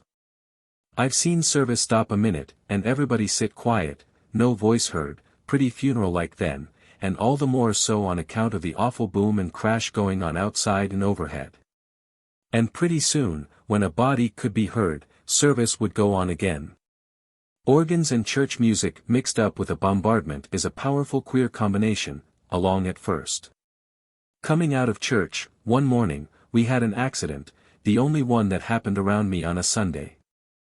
I was just having a hearty handshake with a friend I hadn't seen for a while, and saying, "Drop into our cave tonight, after bombardment." We've got hold of a pint of prime WH. Whiskey, I was going to say, you know, but a shell interrupted. A chunk of it cut the man's arm off, and left it dangling in my hand. And do you know the thing that is going to stick the longest in my memory, and outlast everything else, little and big, I reckon, is the mean thought I had then? It was, the whiskey is saved. And yet, don't you know, it was kind of excusable. Because it was as scarce as diamonds, and we had only just that little, never had another taste during the siege. Sometimes the caves were desperately crowded, and always hot and close. Sometimes a cave had 20 or 25 people packed into it, no turning room for anybody, air so foul, sometimes, you couldn't have made a candle burn in it. A child was born in one of those caves one night, think of that. Why, it was like having it born in a trunk. Twice we had 16 people in our cave, and a number of times we had a dozen. Pretty suffocating in there. We always had 8 belonged there. Hunger and misery and sickness and fright and sorrow, and I don't know what all, got so loaded into them that none of them were ever rightly their old selves after the siege. They all died but 3 of us within a couple of years. One night a shell burst in front of the hole and caved it in and stopped it up. It was lively times, for a while, digging out. Some of us came near smothering. After that we made 2 openings, ought to have thought of it at first. Mule meat. No, we only got down to that the last day or 2. Of course it was good, anything is good when you are starving. This man had kept a diary during 6 weeks. No, only the first 6 days. The first day, 8 close pages, the second, 5. The third, 1, loosely written, the fourth, 3 or 4 lines, a line or 2 the 5th and 6th days, 7th day, diary abandoned, life in terrific Vicksburg having now become commonplace and matter of course. The war history of Vicksburg has more about it to interest the general reader than that of any other of the river towns. It is full of variety, full of incident, full of the picturesque. Vicksburg held out longer than any other important river town, and saw warfare in all its phases, both land and water, the siege, the mine, the assault, the repulse, the bombardment, sickness, captivity, famine. The most beautiful of all the national cemeteries is here. Over the great gateway is this inscription. Here rest in peace 16,600 who died for their country in the years 1861 to 1865. The grounds are nobly situated, being very high and commanding a wide prospect of land and river. They are tastefully laid out in broad terraces, with winding roads and paths. And there is profuse adornment in the way of semi-tropical shrubs and flowers, and in one part is a piece of native wildwood, left just as it grew, and, therefore, perfect in its charm. Everything about this cemetery suggests the hand of the national government. The government's work is always conspicuous for excellence, solidity, thoroughness, neatness. The government does its work well in the first place, and then takes care of it. By winding roads, which were often cut to so great a depth between perpendicular walls that they were mere roofless tunnels, we drove out a mile or 2 and visited the monument which stands upon the scene of the surrender of Vicksburg to General Grant. By General Pemberton. Its metal will preserve it from the hackings and chippings which so defaced its predecessor, which was of marble, but the brick foundations are crumbling, and it will tumble down by and by. It overlooks a picturesque region of wooded hills and ravines, and is not unpicturesque itself, being well smothered in flowering weeds. The battered remnant of the marble monument has been removed to the National Cemetery. On the road, a quarter of a mile townward, an aged colored man showed us, with pride, an unexploded bombshell which has lain in his yard since the day it fell there during the siege. I was a-standin' here, and the dog was a-standin' here. The dog he went for the shell, gwine to pick a fuss with it, but I didn't, I says, jes make yousef at home here, lay still while you is, or bust up the place, jes as you's a mind to, but I's got business out in the woods, I has. Vicksburg is a town of substantial business streets and pleasant residences. It commands the commerce of the Yazoo and Sunflower rivers. Is pushing railways in several directions, through rich agricultural regions, and has a promising future of prosperity and importance. Apparently, nearly all the river towns, big and little, have made up their minds that they must look mainly to railroads for wealth and upbuilding, henceforth. They are acting upon this idea. The signs are, that the next 20 years will bring about some noteworthy changes in the valley, in the direction of increased population and wealth, and in the intellectual advancement and the liberalizing of opinion which go naturally with these. And yet, if one may judge by the past, the river towns will manage to find and use a chance, here and there, to cripple and retard their progress. They kept themselves back in the days of steamboating supremacy, by a system of wharfage dues so stupidly graded as to prohibit what may be called small retail traffic in freights and passengers. Boats were charged such heavy wharfage that they could not afford to land for 1 or 2 passengers or a light lot of freight. Instead of encouraging the bringing of trade to their doors, the towns diligently and effectively discouraged it. They could have had many boats and low rates, but their policy rendered few boats and high rates compulsory.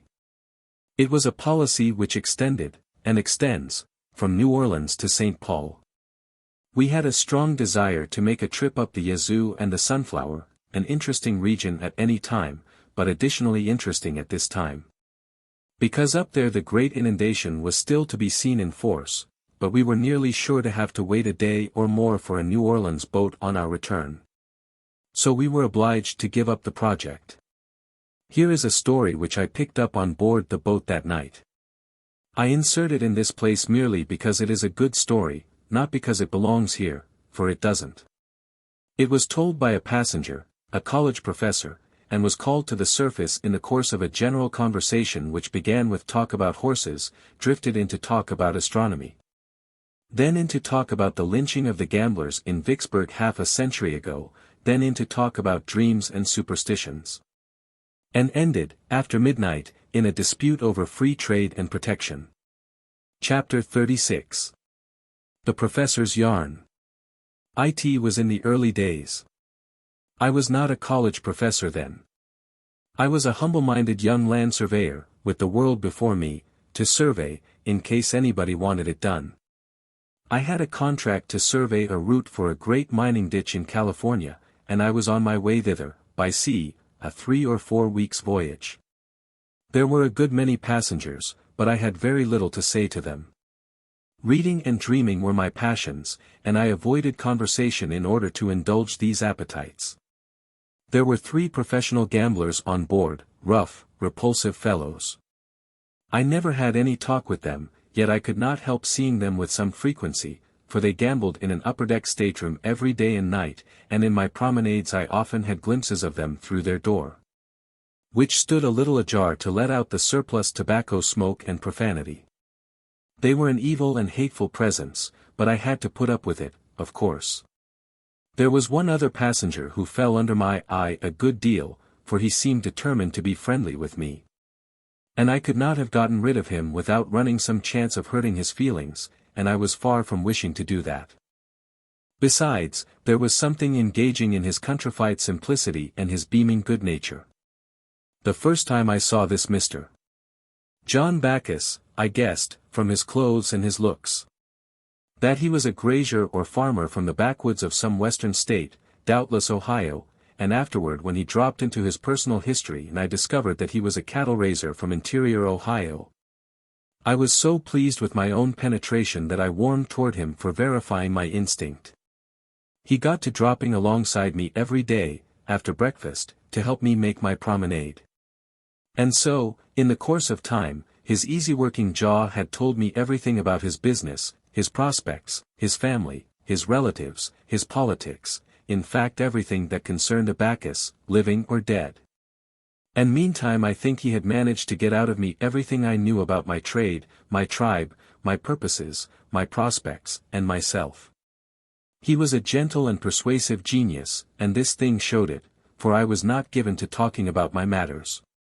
I said something about triangulation, once, the stately word pleased his ear, he inquired what it meant, I explained, after that he quietly and inoffensively ignored my name, and always called me Triangle. What an enthusiast he was in cattle! At the bare name of a bull or a cow, his eye would light and his eloquent tongue would turn itself loose. As long as I would walk and listen, he would walk and talk. He knew all breeds, he loved all breeds, he caressed them all with his affectionate tongue. I tramped along in voiceless misery whilst the cattle question was up. When I could endure it no longer, I used to deftly insert a scientific topic into the conversation, then my eye fired and his faded, my tongue fluttered, his stopped, life was a joy to me, and a sadness to him. One day he said, a little hesitatingly, and with somewhat of diffidence. "Triangle, would you mind coming down to my stateroom a minute, and have a little talk on a certain matter?" I went with him at once. Arrived there, he put his head out, glanced up and down the saloon warily, then closed the door and locked it. He sat down on the sofa, and he said, "I'm going to make a little proposition to you, and if it strikes you favorable, it'll be a middling good thing for both of us. You ain't going out to Californy for fun, nuther am I, it's business, ain't that so? Well, you can do me a good turn, and so can I you, if we see fit. I've raked and scraped and saved, a considerable many years, and I've got it all here." He unlocked an old hair trunk, tumbled a chaos of shabby clothes aside, and drew a short stout bag into view for a moment, then buried it again and relocked the trunk. Dropping his voice to a cautious low tone, he continued, "She's all there, around $10,000 in yellow boys. Now this is my little idea, what I don't know about raising cattle, ain't worth knowing. There's mints of money in it, in California. Well, I know, and you know, that all along a line that's being surveyed, there's little dabs of land that they call gores, that fall to the surveyor free gratis for nothing. All you've got to do, on your side, is to survey in such a way that the gores will fall on good fat land, then you turn 'em over to me, I stock 'em with cattle, in rolls the cash, I plank out your share of the dollars regular, right along." And I was sorry to wither his blooming enthusiasm, but it could not be helped. I interrupted, and said severely, "I am not that kind of a surveyor. Let us change the subject, Mr. Backus." It was pitiful to see his confusion and hear his awkward and shamefaced apologies. I was as much distressed as he was, especially as he seemed so far from having suspected that there was anything improper in his proposition. So I hastened to console him and lead him on to forget his mishap in a conversational orgy about cattle and butchery. We were lying at Acapulco. And, as we went on deck, it happened luckily that the crew were just beginning to hoist some beeves aboard in slings. Bacchus's melancholy vanished instantly, and with it the memory of his late mistake. "Now only look at that," cried he. "My goodness, Triangle, what would they say to it in Ohio? Wouldn't their eyes bug out, to see 'em handled like that, wouldn't they, though?" All the passengers were on deck to look, even the gamblers, and Bacchus knew them all, and had afflicted them all with his pet topic. As I moved away, I saw one of the gamblers approach and accost him, then another of them, then the third. I halted. Waited, watched, the conversation continued between the four men, it grew earnest, Bacchus drew gradually away, the gamblers followed, and kept at his elbow. I was uncomfortable. However, as they passed me presently, I heard Bacchus say, with a tone of persecuted annoyance, "But it ain't any use, gentlemen, I tell you again, as I've told you a half a dozen times before, I warn't raised to it, and I ain't going to risk it." I felt relieved. His level head will be his sufficient protection, I said to myself. During the fortnight's run from Acapulco to San Francisco I several times saw the gamblers talking earnestly with Bacchus, and once I threw out a gentle warning to him. He chuckled comfortably and said, "Oh, yes. They tag around after me considerable, want me to play a little, just for amusement, they say, but laws a me, if my folks have told me once to look out for that sort of livestock, they've told me 1,000 times, I reckon." By and by, in due course, we were approaching San Francisco. It was an ugly black night, with a strong wind blowing, but there was not much sea. I was on deck, alone. Toward 10 I started below. A figure issued from the gambler's den, and disappeared in the darkness. I experienced a shock, for I was sure it was Bacchus.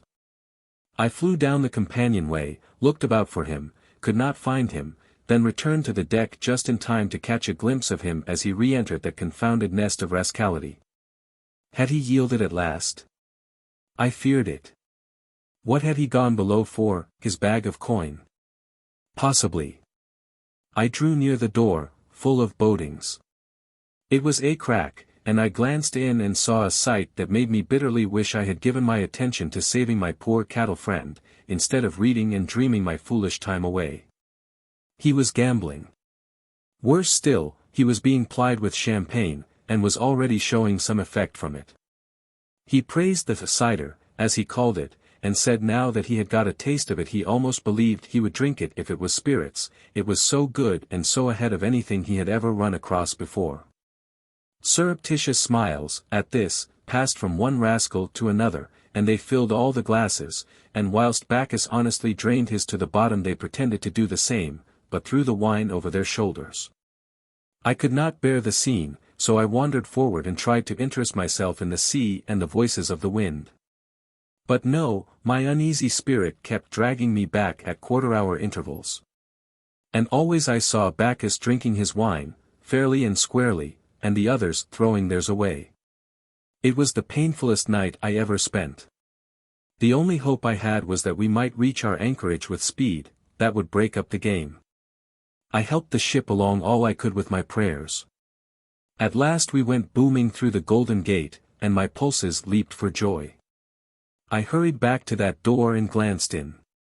Alas, there was small room for hope. Bacchus's eyes were heavy and bloodshot, his sweaty face was crimson, his speech maudlin and thick, his body sawed drunkenly about with the weaving motion of the ship. He drained another glass to the dregs, whilst the cards were being dealt. He took his hand, glanced at it, and his dull eyes lit up for a moment. The gamblers observed it, and showed their gratification by hardly perceptible signs. "How many cards?" "None," said Bacchus. One villain, named Hank Wiley, discarded one card, the others 3 each. The betting began. Heretofore the bets had been trifling, $1 or $2. But Bacchus started off with an eagle now. Wiley hesitated a moment, then saw it, and went $10 better. The other 2 threw up their hands. Bacchus went 20 better.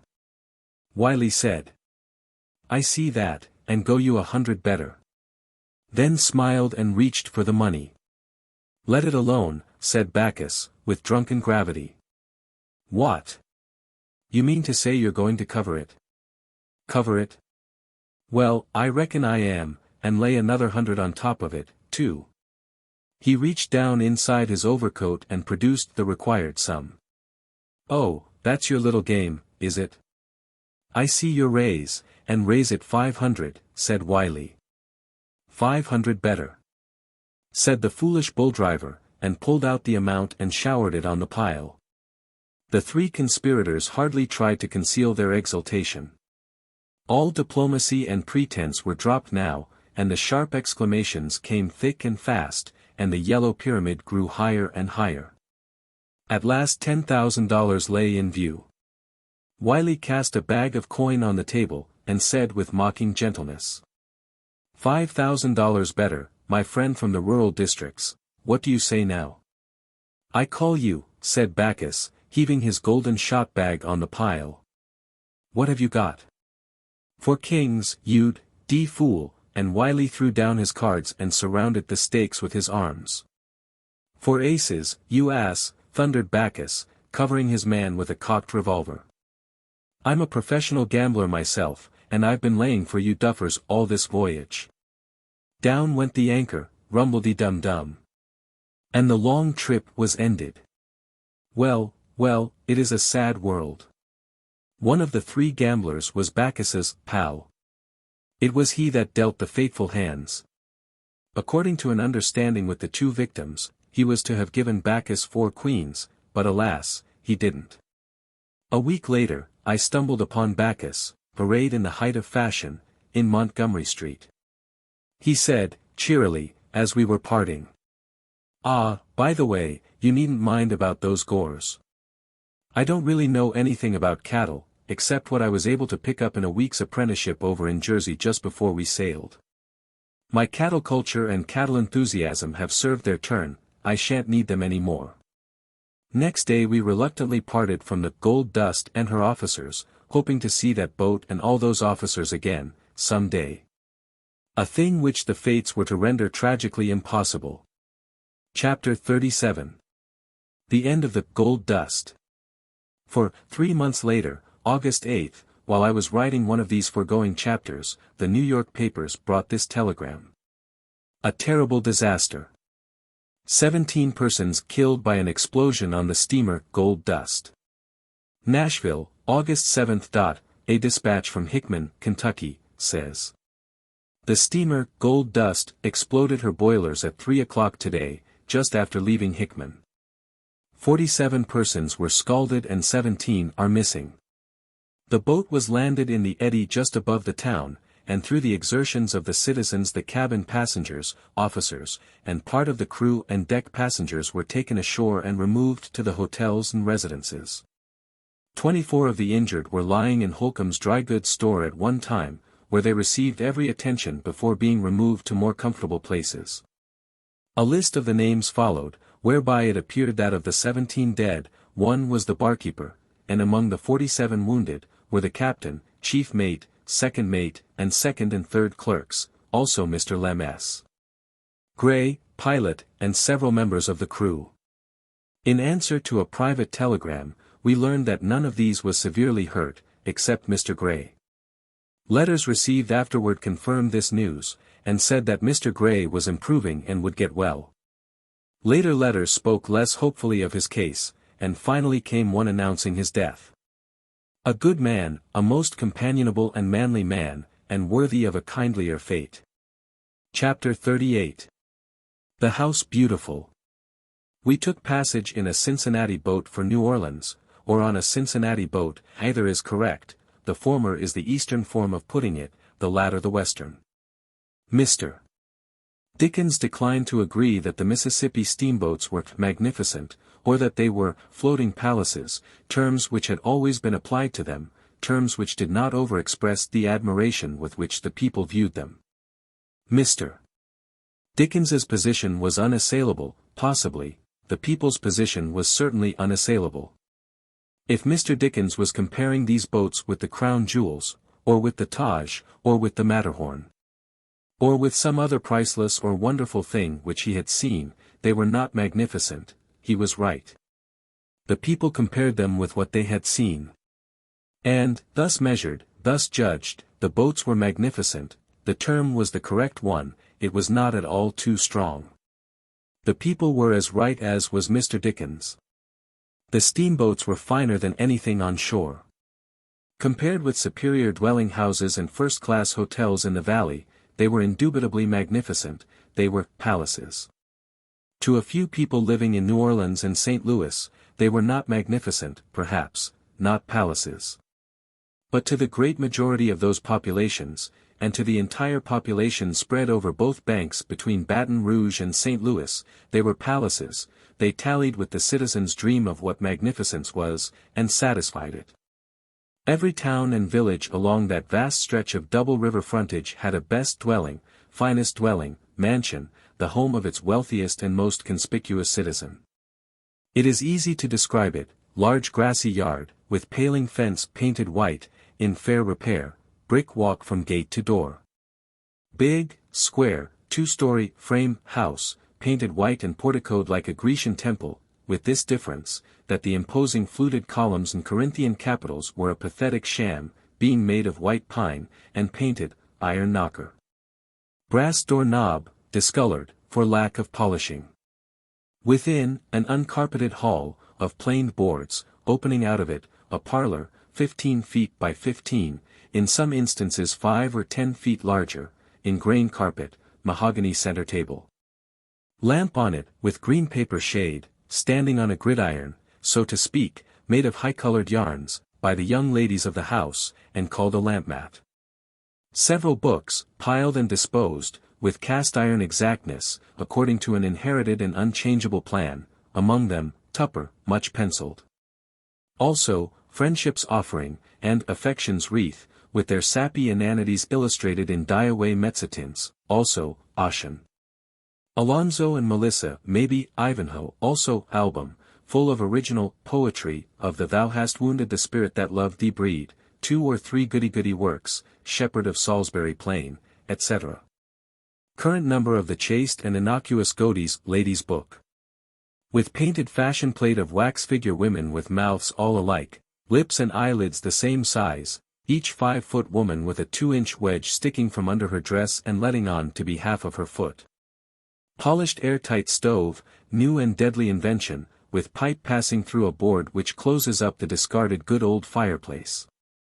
On each end of the wooden mantel, over the fireplace, a large basket of peaches and other fruits, natural size, all done in plaster, rudely, or in wax, and painted to resemble the originals, which they don't. Over middle of mantel, engraving, Washington crossing the Delaware. On the wall, by the door, copy of it done in thunder and lightning crewels by one of the young ladies, work of art which would have made Washington hesitate about crossing, if he could have foreseen what advantage was going to be taken of it. Piano, kettle in disguise, with music, bound and unbound, piled on it, and on a stand nearby, Battle of Prague, Bird Waltz, Arkansas Traveler, Rosin the Bow, Marseille's Hymn, on a lone barren isle, St. Helena, the last link is broken. She wore a wreath of roses the night when last we met, go, forget me, why should sorrow o'er that brow a shadow fling, hours there were to memory dearer, long, long ago, days of absence, a life on the ocean wave, a home on the rolling deep. Bird at sea, and spread open on the rack, where the plaintive singer has left it, Arohal on, silver muhun, guide the traveller his way, etc. Tilted pensively against the piano, a guitar capable of playing the Spanish fandango by itself, if you give it a start. Frantic work of art on the wall, pious motto, done on the premises, sometimes in colored yarns, sometimes in faded grasses, progenitor of the God bless our home, of modern commerce. Framed in black moldings on the wall, other works of arts, conceived and committed on the premises, by the young ladies, being grim black and white crayons. Landscapes, mostly, lake, solitary sailboat, petrified clouds, pre-geological trees on shore, anthracite precipice, name of criminal conspicuous in the corner. Lithograph, Napoleon crossing the Alps. Lithograph, the grave at St. Helena. Steel plates, Trumbull's Battle of Bunker Hill, and the sally from Gibraltar. Copper plates, Moses smiting the rock, and return of the prodigal son. In big gilt frame, slander of the family in oil, Papa holding a book, Constitution of the United States, guitar leaning against Mama, blue ribbons fluttering from its neck. The young ladies, as children, in slippers and scalloped pantalettes, one embracing toy horse, the other beguiling kitten with ball of yarn, and both simpering up at Mama, who simpers back. These persons all fresh, raw, and red, apparently skinned. Opposite, in gilt frame, Grandpa and Grandma, at 30 and 22, stiff, old-fashioned, high-collared, puff-sleeved, glaring pallidly out from a background of solid Egyptian night. Under a glass French clock dome, large bouquet of stiff flowers done in corpsey white wax. Pyramidal whatnot in the corner, the shelves occupied chiefly with bric-a-brac of the period, disposed with an eye to best effect, shell, with the Lord's Prayer carved on it. Another shell, of the long oval sort, narrow, straight orifice, 3 inches long, running from end to end, portrait of Washington carved on it, not well done, the shell had Washington's mouth, originally, artist should have built to that. These two are memorials of the long-ago bridal trip to New Orleans and the French market. Other bric-a-brac, Californian specimens, quartz, with gold wart adhering, old guinea gold locket, with circlet of ancestral hair in it. Indian arrowheads, of flint, pair of bead moccasins, from uncle who crossed the plains. 3 alum baskets of various colors, being skeleton frame of wire, clothed on with cubes of crystallized alum in the rock candy style, works of art which were achieved by the young ladies. There doubles and duplicates to be found upon all whatnots in the land, convention of desiccated bugs and butterflies pinned to a card, painted toy dog, seated upon bellows attachment, drops its under jaw and squeaks when pressed upon. Sugar candy rabbit, limbs and features merged together, not strongly defined, pewter presidential campaign medal, miniature cardboard wood sawyer, to be attached to the stovepipe and operated by the heat, small Napoleon, done in wax. Spread open daguerreotypes of dim children, parents, cousins, aunts, and friends, in all attitudes but customary ones. No templed portico at back, and manufactured landscape stretching away in the distance, that came in later, with the photograph. All these vague figures lavishly chained and ringed, metal indicated and secured from doubt by stripes and splashes of vivid gold bronze, all of them too much combed, too much fixed up. And all of them uncomfortable in inflexible Sunday clothes of a pattern which the spectator cannot realize could ever have been in fashion. Husband and wife generally grouped together, husband sitting, wife standing, with hand on his shoulder, and both preserving, all these fading years, some traceable effect of the daguerreotypist's brisk, now smile, if you please. Bracketed over whatnot, place of special sacredness, an outrage in watercolor, done by the young niece that came on a visit long ago, and died. Pity, too, for she might have repented of this in time. Horsehair chairs, horsehair sofa which keeps sliding from under you. Window shades, of oil stuff, with milkmaids and ruined castles stenciled on them in fierce colors. Lambrequins dependent from gaudy boxings of beaten tin, gilded. Bedrooms with rag carpets, bedsteads of the corded sort, with a sag in the middle, the cords needing tightening, snuffy feather bed, not aired often enough, cane seat chairs, splint-bottomed rocker. Looking glass on wall, school slate size, veneered frame, inherited bureau, washbowl and pitcher, possibly, but not certainly, brass candlestick, tallow candle, snuffers. Nothing else in the room. Not a bathroom in the house. And no visitor likely to come along who has ever seen one. That was the residence of the principal citizen, all the way from the suburbs of New Orleans to the edge of St. Louis. When he stepped aboard a big fine steamboat, he entered a new and marvelous world, chimney tops cut to counterfeit a spraying crown of plumes, and maybe painted red.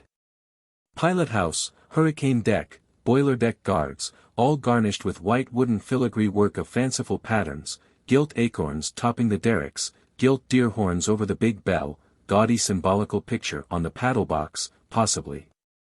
Big roomy boiler deck, painted blue, and furnished with Windsor armchairs, inside, a far-receding snow-white cabin, porcelain knob and oil picture on every stateroom door. Curving patterns of filigree work touched up with gilding, stretching overhead all down the converging vista, big chandeliers every little way, each an April shower of glittering glass drops. Lovely rainbow light falling everywhere from the colored glazing of the skylights, the whole a long-drawn, resplendent tunnel, a bewildering and soul-satisfying spectacle. In the ladies' cabin a pink and white Wilton carpet, as soft as mush, and glorified with a ravishing pattern of gigantic flowers. Then the bridal chamber, the animal that invented that idea was still alive and unhanged, at that day, bridal chamber whose pretentious flummery was necessarily overawing to the now tottering intellect of that Hassanine citizen. Every stateroom had its couple of cozy clean bunks, and perhaps a looking-glass and a snug closet. And sometimes there was even a washbowl and pitcher, and part of a towel which could be told from mosquito netting by an expert, though generally these things were absent. And the shirt-sleeved passengers cleansed themselves at a long row of stationary bowls in the barber shop, where were also public towels, public combs, and public soap. Take the steamboat which I have just described, and you have her in her highest and finest, and most pleasing, and comfortable, and satisfactory estate. Now cake her over with a layer of ancient and obdurate dirt, and you have the Cincinnati steamer a while ago referred to. Not all over, only inside, for she was ably officered in all departments except the stewards. But wash that boat and repaint her, and she would be about the counterpart of the most complimented boat of the old flush times, for the steamboat architecture of the West has undergone no change. Neither has steamboat furniture and ornamentation undergone any. Chapter 39. Manufactures and Miscreants. Where the river, in the Vicksburg region, used to be corkscrewed, it is now comparatively straight, made so by cut-off. A former distance of 70 miles is reduced to 35. It is a change which threw Vicksburg's neighbor, Delta, Louisiana, out into the country and ended its career as a river town. Its whole river frontage is now occupied by a vast sandbar, thickly covered with young trees, a growth which will magnify itself into a dense forest by and by, and completely hide the exiled town. In due time we passed Grand Gulf and Rodney, of war fame, and reached Natchez, the last of the beautiful hill cities, for Baton Rouge, yet to come, is not on a hill, but only on high ground. Famous Natchez under the hill has not changed notably in 20 years, in outward aspect, judging by the descriptions of the ancient procession of foreign tourists. It has not changed in 60, for it is still small, straggling, and shabby. It had a desperate reputation, morally, in the old keelboating and early steamboating times, plenty of drinking, carousing, fisticuffing, and killing there, among the riff-raff of the river, in those days. But Natchez on top of the hill is attractive, has always been attractive. Even Mrs. Trollope, 1827, had to confess its charms. At one or 2 points the wearisome level line is relieved by bluffs, as they call the short intervals of high ground. The town of Natchez is beautifully situated on one of those high spots. The contrast that its bright green hill forms with the dismal line of black forest that stretches on every side, the abundant growth of the pawpaw, palmetto and orange, the copious variety of sweet-scented flowers that flourish there, all make it appear like an oasis in the desert. Natchez is the furthest point to the north at which oranges ripen in the open air, or endure the winter without shelter. With the exception of this sweet spot, I thought all the little towns and villages we passed wretched-looking in the extreme. Natchez, like her near and far river neighbors, has railways now, and is adding to them, pushing them hither and thither into all rich outlying regions that are naturally tributary to her. And like Vicksburg and New Orleans, she has her ice factory. She makes 30 tons of ice a day. In Vicksburg and Natchez, in my time, ice was jewelry, none but the rich could wear it. But anybody and everybody can have it now. I visited one of the ice factories in New Orleans, to see what the polar regions might look like when lugged into the edge of the tropics. But there was nothing striking in the aspect of the place. It was merely a spacious house, with some innocent steam machinery in one end of it and some big porcelain pipes running here and there. No, not porcelain, they merely seemed to be. They were iron, but the ammonia which was being breathed through them had coated them to the thickness of your hand with solid milk-white ice. It ought to have melted, for one did not require winter clothing in that atmosphere, but it did not melt. The inside of the pipe was too cold. Sunk into the floor were numberless tin boxes, a foot square and 2 feet long, and open at the top end. These were full of clear water, and around each box, salt and other proper stuff was packed. Also, the ammonia gases were applied to the water in some way which will always remain a secret to me, because I was not able to understand the process. While the water in the boxes gradually froze, men gave it a stir or two with a stick occasionally, to liberate the air bubbles, I think. Other men were continually lifting out boxes whose contents had become hard frozen. They gave the box a single dip into a vat of boiling water, to melt the block of ice free from its tin coffin, then they shot the block out upon a platform car, and it was ready for market. These big blocks were hard, solid, and crystal clear. In certain of them, big bouquets of fresh and brilliant tropical flowers had been frozen in others, beautiful silken-clad French dolls, and other pretty objects. These blocks were to be set on end in a platter, in the center of dinner tables, to cool the tropical air, and also to be ornamental, for the flowers and things imprisoned in them could be seen as through plate glass. I was told that this factory could retail its ice, by wagon, throughout New Orleans, in the humblest dwelling-house quantities, at $6 or $7 a ton, and make a sufficient profit. This being the case, there is business for ice factories in the north, for we get ice on no such terms there, if one take less than 350 pounds at a delivery. The Rosalie Yarn Mill, of Natchez, has a capacity of 6,000 spindles and 160 looms, and employs 100 hands. The Natchez Cotton Mills Company began operations 4 years ago in a 2-story building of 50 by 190 feet, with 4,000 spindles and 128 looms. Capital $105,000, all subscribed in the town. 2 years later, the same stockholders increased their capital to $225,000, added a 3rd story to the mill, increased its length to 317 feet. Added machinery to increase the capacity to 10,300 spindles and 304 looms. The company now employ 250 operatives, many of whom are citizens of Natchez. The mill works 5,000 bales of cotton annually and manufactures the best standard quality of brown shirtings and sheetings and drills, turning out 5 million yards of these goods per year. Footnote: New Orleans Times-Democrat, August 26, 1882. A close corporation, stock held at $5,000 per share, but none in the market. The changes in the Mississippi River are great and strange, yet were to be expected. But I was not expecting to live to see Natchez and these other river towns become manufacturing strongholds and railway centers. Speaking of manufactures reminds me of a talk upon that topic which I overheard, on board the Cincinnati boat. I awoke out of a fretted sleep, with a dull confusion of voices in my ears.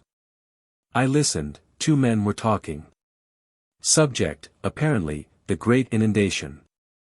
I looked out through the open transom. The 2 men were eating a late breakfast, sitting opposite each other, nobody else around. They closed up the inundation with a few words, having used it, evidently, as a mere icebreaker and acquaintanceship breeder, then they dropped into business. It soon transpired that they were drummers, one belonging in Cincinnati, the other in New Orleans. Brisk men, energetic of movement and speech, the dollar their god, how to get it their religion. Now as to this article, said Cincinnati, slashing into the ostensible butter and holding forward a slab of it on his knife blade, it's from our house, look at it, smell of it, taste it. Put any test on it you want to. Take your own time, no hurry, make it thorough. There now, what do you say? Butter, ain't it? Not by a thundering sight, it's oleomargarine. Yes, sir, that's what it is, oleomargarine. You can't tell it from butter, by George, an expert can't. It's from our house. We supply most of the boats in the West, there's hardly a pound of butter on one of them. We are crawling right along, jumping right along is the word. We are going to have that entire trade. Yes, and the hotel trade, too. You are going to see the day, pretty soon, when you can't find an ounce of butter to bless yourself with, in any hotel in the Mississippi and Ohio valleys, outside of the biggest cities. Why, we are turning out oleomargarine now by the thousands of tons. And we can sell it so dirt cheap that the whole country has got to take it, can't get around it you see. Butter don't stand any show, there ain't any chance for competition. Butter's had its day, and from this out, butter goes to the wall.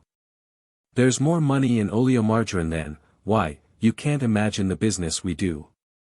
I've stopped in every town from Cincinnati to Natchez. And I've sent home big orders from every one of them. And so forth and so on, for 10 minutes longer, in the same fervid strain.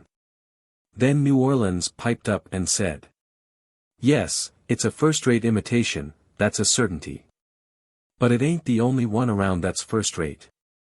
For instance, they make olive oil out of cottonseed oil, nowadays, so that you can't tell them apart. Yes, that's so, responded Cincinnati, and it was a tip-top business for a while. They sent it over and brought it back from France and Italy, with the United States Custom House mark on it to endorse it for genuine, and there was no end of cash in it, but France and Italy broke up the game, of course they naturally would. Cracked on such a rattling impost that cottonseed olive oil couldn't stand the raise, had to hang up and quit. Oh, it did it? You wait here a minute. Goes to his stateroom, brings back a couple of long bottles, and takes out the corks, says. There now, smell them, taste them, examine the bottles, inspect the labels. One of them's from Europe, the other's never been out of this country. One's European olive oil, the other's American cottonseed olive oil. Tell them apart. Course you can't. Nobody can. People that want to, can go to the expense and trouble of shipping their oils to Europe and back, it's their privilege. But our firm knows a trick worth 6 of that. We turn out the whole thing, clean from the word go, in our factory in New Orleans, labels, bottles, oil, everything. Well, no, not labels, been buying them abroad, get them dirt cheap there. You see, there's just one little wee speck, essence, or whatever it is, in a gallon of cottonseed oil, that give it a smell, or a flavor, or something, get that out. And you're all right, perfectly easy then to turn the oil into any kind of oil you want to, and there ain't anybody that can detect the true from the false. Well, we know how to get that one little particle out, and we're the only firm that does. And we turn out an olive oil that is just simply perfect, undetectable. We are doing a ripping trade, too, as I could easily show you by my order book for this trip. Maybe you'll butter everybody's bread pretty soon, but we'll cottonseed his salad for him from the Gulf to Canada, and that's a dead certain thing. Cincinnati glowed and flashed with admiration. The two scoundrels exchanged business cards, and rose. As they left the table, Cincinnati said, "But you have to have custom house marks, don't you? How do you manage that?" I did not catch the answer. We passed Port Hudson, scene of 2 of the most terrific episodes of the war, the night battle there between Farragut's fleet and the Confederate land batteries, April 14, 1863. And the memorable land battle, 2 months later, which lasted 8 hours, 8 hours of exceptionally fierce and stubborn fighting, and ended, finally, in the repulse of the Union forces with great slaughter. Chapter 40. Castles and Culture. Baton Rouge was clothed in flowers, like a bride, no, much more so, like a greenhouse. For we were in the absolute South now, no modifications, no compromises, no halfway measures. The magnolia trees in the Capitol grounds were lovely and fragrant, with their dense rich foliage and huge snowball blossoms. The scent of the flower is very sweet, but you want distance on it, because it is so powerful. They are not good bedroom blossoms, they might suffocate one in his sleep. We were certainly in the South at last. For here the sugar region begins, and the plantations, vast green levels, with sugar mill and Negro quarters clustered together in the middle distance, were in view. And there was a tropical sun overhead and a tropical swelter in the air. And at this point, also, begins the pilot's paradise, a wide river hence to New Orleans, abundance of water from shore to shore, and no bars, snags, sawyers, or wrecks in his road. Sir Walter Scott is probably responsible for the Capitol building. For it is not conceivable that this little sham castle would ever have been built if he had not run the people mad, a couple of generations ago, with his medieval romances. The South has not yet recovered from the debilitating influence of his books. Admiration of his fantastic heroes and their grotesque, chivalry doings and romantic juvenilities still survives here. In an atmosphere in which is already perceptible the wholesome and practical 19th-century smell of cotton factories and locomotives. And traces of its inflated language and other windy humbuggeries survive along with it. It is pathetic enough, that a whitewashed castle, with turrets and things, materials all ungenuine within and without, pretending to be what they are not, should ever have been built in this otherwise honorable place.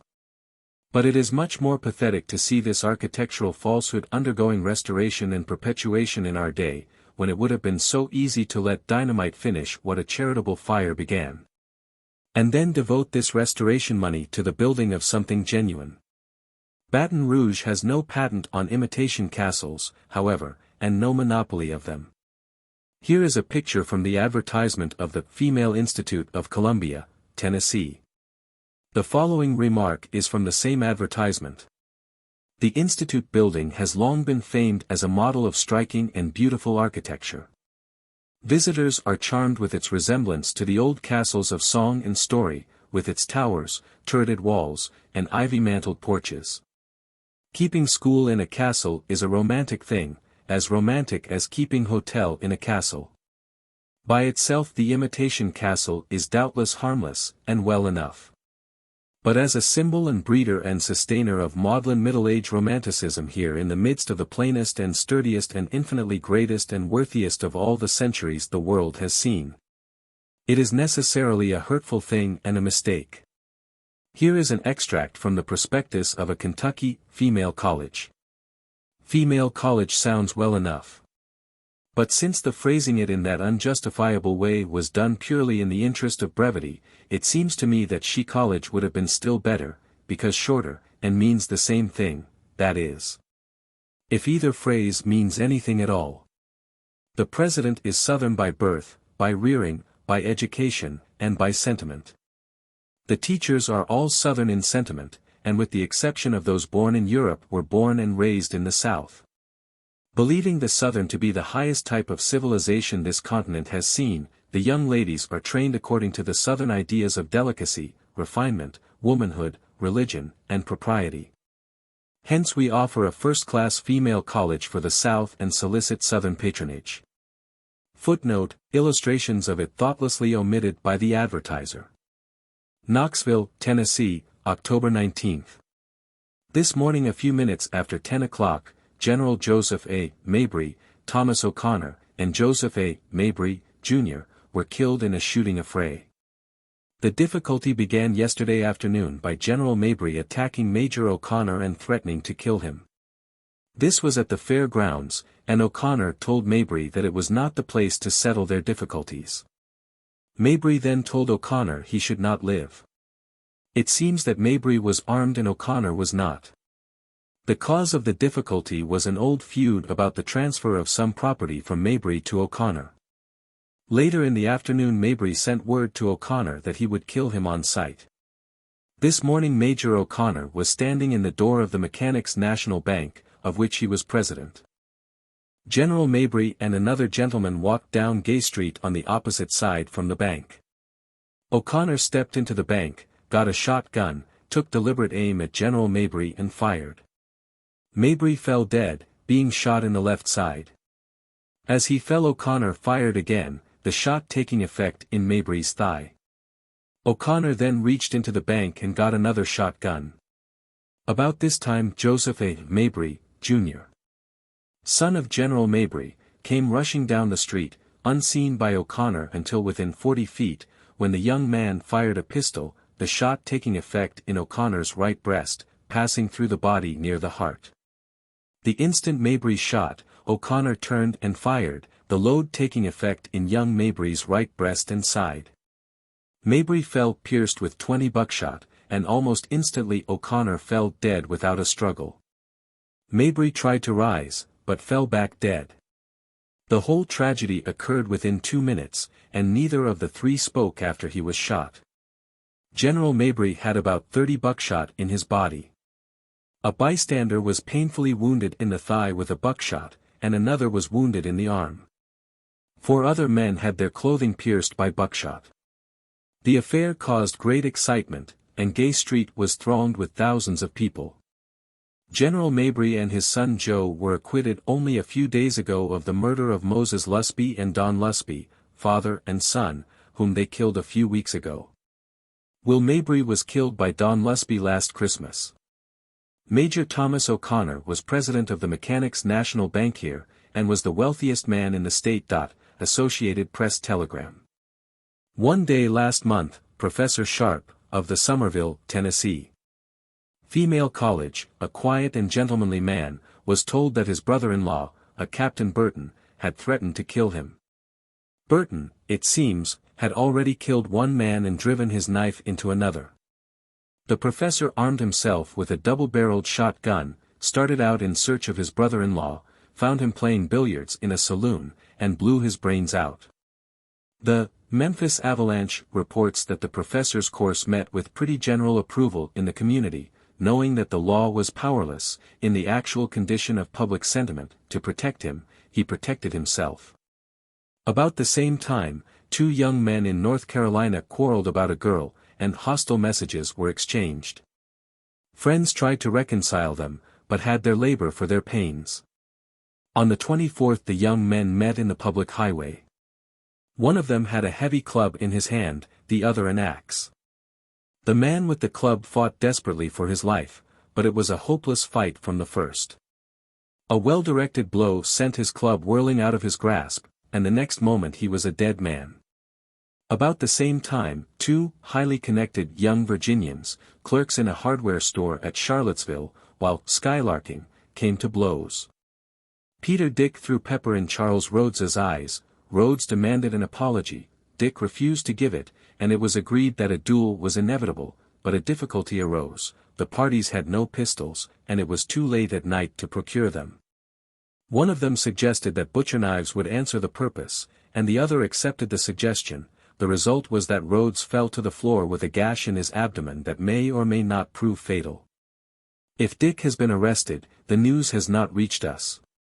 He expressed deep regret, and we are told by a Staunton correspondent of the Philadelphia Press that every effort has been made to hush the matter up. Extracts from the public journals. What, warder, ho! The man that can blow so complacent a blast as that, probably blows it from a castle. From Baton Rouge to New Orleans, the great sugar plantations border both sides of the river all the way, and stretch their league-wide levels back to the dim forest walls of bearded cypress in the rear. Shores lonely no longer. Plenty of dwellings all the way, on both banks, standing so close together, for long distances, that the broad river lying between the two rows, becomes a sort of spacious street. A most homelike and happy-looking region. And now and then you see a pillared and porticoed great manor house, embowered in trees. Here is testimony of one or two of the procession of foreign tourists that filed along here half a century ago. Mrs. Trollope says, "The unbroken flatness of the banks of the Mississippi continued unvaried for many miles above New Orleans. But the graceful and luxuriant palmetto, the dark and noble ilex, and the bright orange, were everywhere to be seen, and it was many days before we were weary of looking at them." Captain Basil Hall. The district of country which lies adjacent to the Mississippi, in the lower parts of Louisiana, is everywhere thickly peopled by sugar planters, whose showy houses, gay piazzas, trig gardens, and numerous slave villages, all clean and neat, gave an exceedingly thriving air to the river scenery. All the procession paint the attractive picture in the same way. The descriptions of 50 years ago do not need to have a word changed in order to exactly describe the same region as it appears today, except as to the trigness of the houses. The whitewash is gone from the Negro cabins now, and many, possibly most, of the big mansions, once so shining white, have worn out their paint and have a decayed, neglected look. It is the blight of the war. 21 years ago everything was trim and trig and bright along the coast, just as it had been in 1827, as described by those tourists. Unfortunate tourists. People humbugged them with stupid and silly lies, and then laughed at them for believing and printing the same. They told Mrs. Trollope that the alligators, or crocodiles, as she calls them, were terrible creatures. And backed up the statement with a blood-curdling account of how one of these slandered reptiles crept into a squatter cabin one night, and ate up a woman and 5 children. The woman, by herself, would have satisfied any ordinarily impossible alligator, but no, these liars must make him gorge the 5 children besides. One would not imagine that jokers of this robust breed would be sensitive, but they were. It is difficult, at this day, to understand, and impossible to justify, the reception which the book of the grave, honest, intelligent, gentle, manly, charitable, well-meaning Captain Basil Hall got. Chapter 41. The Metropolis of the South. The approaches to New Orleans were familiar, general aspects were unchanged. When one goes flying through London along a railway propped in the air on tall arches, he may inspect miles of upper bedrooms through the open windows, but the lower half of the houses is under his level and out of sight. Similarly, in High River Stage, in the New Orleans region, the water is up to the top of the enclosing levee rim, the flat country behind it lies low, representing the bottom of a dish, and as the boat swims along, high on the flood. One looks down upon the houses and into the upper windows. There is nothing but that frail breastwork of earth between the people and destruction. The old brick salt warehouses clustered at the upper end of the city looked as they had always looked. Warehouses which had had a kind of Aladdin's lamp experience, however, since I had seen them. For when the war broke out the proprietor went to bed one night leaving them packed with thousands of sacks of vulgar salt, worth a couple of dollars a sack, and got up in the morning and found his mountain of salt turned into a mountain of gold. So to speak, so suddenly and to so dizzy a height had the war news sent up the price of the article. The vast reach of plank wharves remained unchanged, and there were as many ships as ever, but the long array of steamboats had vanished, not altogether, of course, but not much of it was left. The city itself had not changed, to the eye.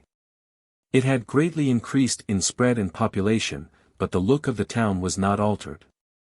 The dust, waste paper littered, was still deep in the streets. The deep, trough-like gutters alongside the curbstones were still half full of reposeful water with a dusty surface, the sidewalks were still, in the sugar and bacon region, encumbered by casks and barrels and hogsheads. The great blocks of austerely plain commercial houses were as dusty-looking as ever. Canal Street was finer, and more attractive and stirring than formerly, with its drifting crowds of people, its several processions of hurrying streetcars. And, toward evening, its broad second-story verandas crowded with gentlemen and ladies clothed according to the latest mode. Not that there is any architecture in Canal Street, to speak in broad, general terms, there is no architecture in New Orleans, except in the cemeteries. It seems a strange thing to say of a wealthy, far-seeing, and energetic city of 250,000 inhabitants, but it is true. There is a huge granite U.S. Custom House, costly enough, genuine enough, but as a decoration it is inferior to a gasometer. It looks like a state prison. But it was built before the war. Architecture in America may be said to have been born since the war. New Orleans, I believe, has had the good luck, and in a sense the bad luck, to have had no great fire in late years. It must be so. If the opposite had been the case, I think one would be able to tell the burnt district, by the radical improvement in its architecture over the old forms. One can do this in Boston and Chicago. The burnt district of Boston was commonplace before the fire, but now there is no commercial district in any city in the world that can surpass it, or perhaps even rival it, in beauty, elegance, and tastefulness. However, New Orleans has begun, just this moment, as one may say. When completed, the new Cotton Exchange will be a stately and beautiful building, massive, substantial, full of architectural graces. No shams or false pretenses or uglinesses about it anywhere. To the city, it will be worth many times its cost, for it will breed its species. What has been lacking hitherto, was a model to build toward, something to educate eye and taste. A suggester, so to speak. The city is well outfitted with progressive men, thinking, sagacious, long-headed men. The contrast between the spirit of the city and the city's architecture is like the contrast between waking and sleep. Apparently there is a boom in everything but that one dead feature. The water in the gutters used to be stagnant and slimy, and a potent disease breeder, but the gutters are flushed now, 2 or 3 times a day, by powerful machinery. In many of the gutters the water never stands still, but has a steady current. Other sanitary improvements have been made. And with such effect that New Orleans claims to be, during the long intervals between the occasional yellow fever assaults, one of the healthiest cities in the Union. There's plenty of ice now for everybody, manufactured in the town. It is a driving place commercially, and has a great river, ocean, and railway business. At the date of our visit, it was the best lighted city in the Union, electrically speaking. The New Orleans electric lights were more numerous than those of New York, and very much better. One had this modified noonday not only in Canal and some neighboring chief streets, but all along a stretch of 5 miles of river frontage. There are good clubs in the city now, several of them but recently organized, and inviting modern-style pleasure resorts at West End and Spanish Fort. The telephone is everywhere. One of the most notable advances is in journalism. The newspapers, as I remember them, were not a striking feature. Now they are. Money is spent upon them with a free hand. They get the news, let it cost what it may. The editorial work is not hack grinding, but literature. As an example of New Orleans' journalistic achievement, it may be mentioned that the Times-Democrat of August 26, 1882, contained a report of the year's business of the towns of the Mississippi Valley, from New Orleans all the way to St. Paul, 2,000 miles. That issue of the paper consisted of 40 pages, 7 columns to the page, 280 columns in all, 1,500 words to the column, an aggregate of 420,000 words. That is to say, not much short of 3 times as many words as there are in this book. One may with sorrow contrast this with the architecture of New Orleans. I have been speaking of public architecture only. The domestic article in New Orleans is reproachless, notwithstanding it remains as it always was. All the dwellings are of wood, in the American part of the town, I mean, and all have a comfortable look. Those in the wealthy quarter are spacious. Painted snow-white usually, and generally have wide verandas, or double verandas, supported by ornamental columns. These mansions stand in the center of large grounds, and rise, garlanded with roses, out of the midst of swelling masses of shining green foliage in many-colored blossoms. No houses could well be in better harmony with their surroundings, or more pleasing to the eye, or more homelike and comfortable looking. One even becomes reconciled to the cistern presently. This is a mighty cask, painted green, and sometimes a couple of stories high, which is propped against the house corner on stilts. There is a mansion and brewery suggestion about the combination which seems very incongruous at first. But the people cannot have wells, and so they take rain-water. Neither can they conveniently have cellars, or graves. Footnote: the Israelites are buried in graves, by permission, I take it, not requirement. But none else, except the destitute, who are buried at public expense. The graves are but 3 or 4 feet deep, the town being built upon made ground, so they do without both, and few of the living complain, and none of the others. Chapter 42. Hygiene and Sentiment. They bury their dead in vaults, above the ground. These vaults have a resemblance to houses, sometimes to temples, are built of marble, generally, are architecturally graceful and shapely. They face the walks and driveways of the cemetery. And when one moves through the midst of 1,000 or so of them and sees their white roofs and gables stretching into the distance on every hand, the phrase, "City of the Dead," has all at once a meaning to him. Many of the cemeteries are beautiful, and are kept in perfect order. When one goes from the levee or the business streets near it, to a cemetery, he observes to himself that if those people down there would live as neatly while they are alive as they do after they are dead, they would find many advantages in it. And besides, their quarter would be the wonder and admiration of the business world.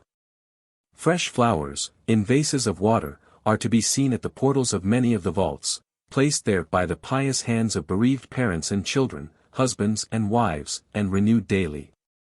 A milder form of sorrow finds its inexpensive and lasting remembrancer in the coarse and ugly but indestructible immortelle, which is a wreath or cross or some such emblem, made of rosettes of black linen, with sometimes a yellow rosette at the conjunction of the cross's bars, kind of sorrowful breastpin, so to say.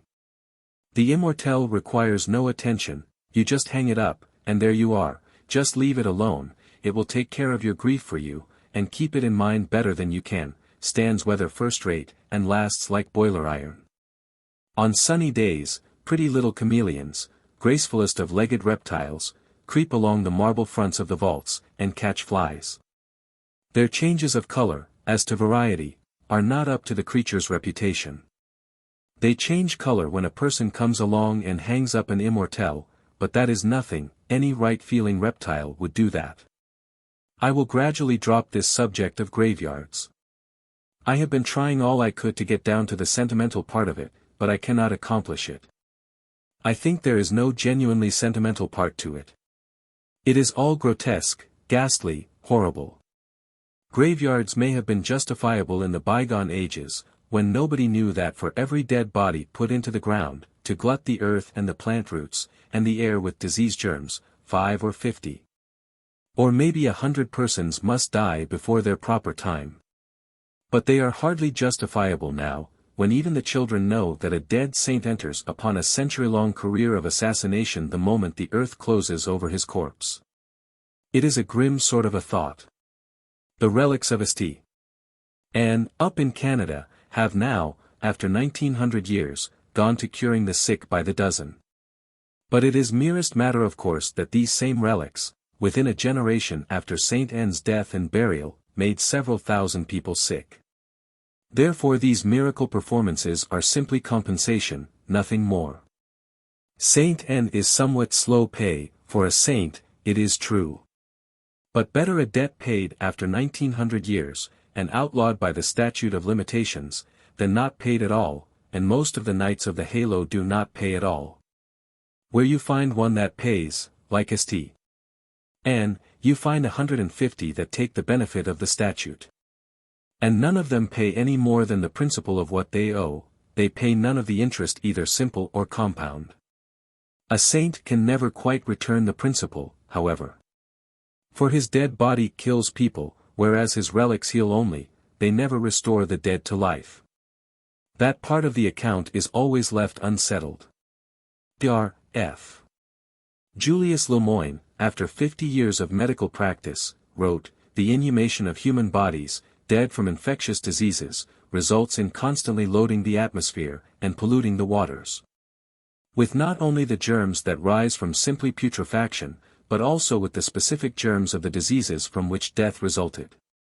The gases, from buried corpses, will rise to the surface through 8 or 10 feet of gravel, just as coal gas will do, and there is practically no limit to their power of escape.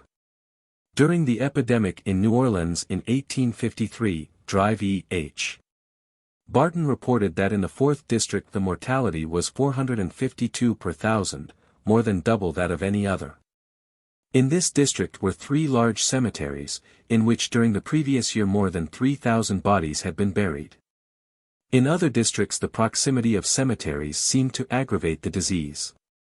In 1828 Professor Bianchi demonstrated how the fearful reappearance of the plague at Medina was caused by excavations in ground where, 300 years previously, the victims of the pestilence had been buried.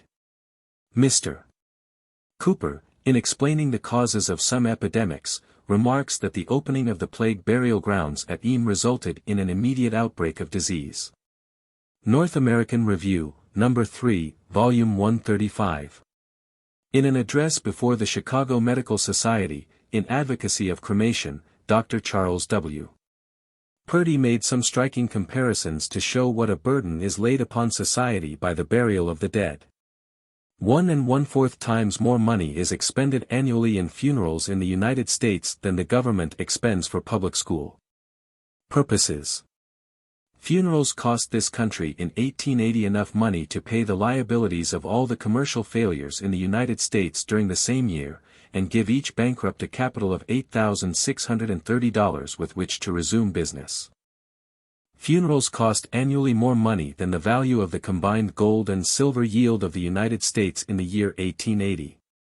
These figures do not include the sums invested in burial grounds and expended in tombs and monuments, nor the loss from depreciation of property in the vicinity of cemeteries.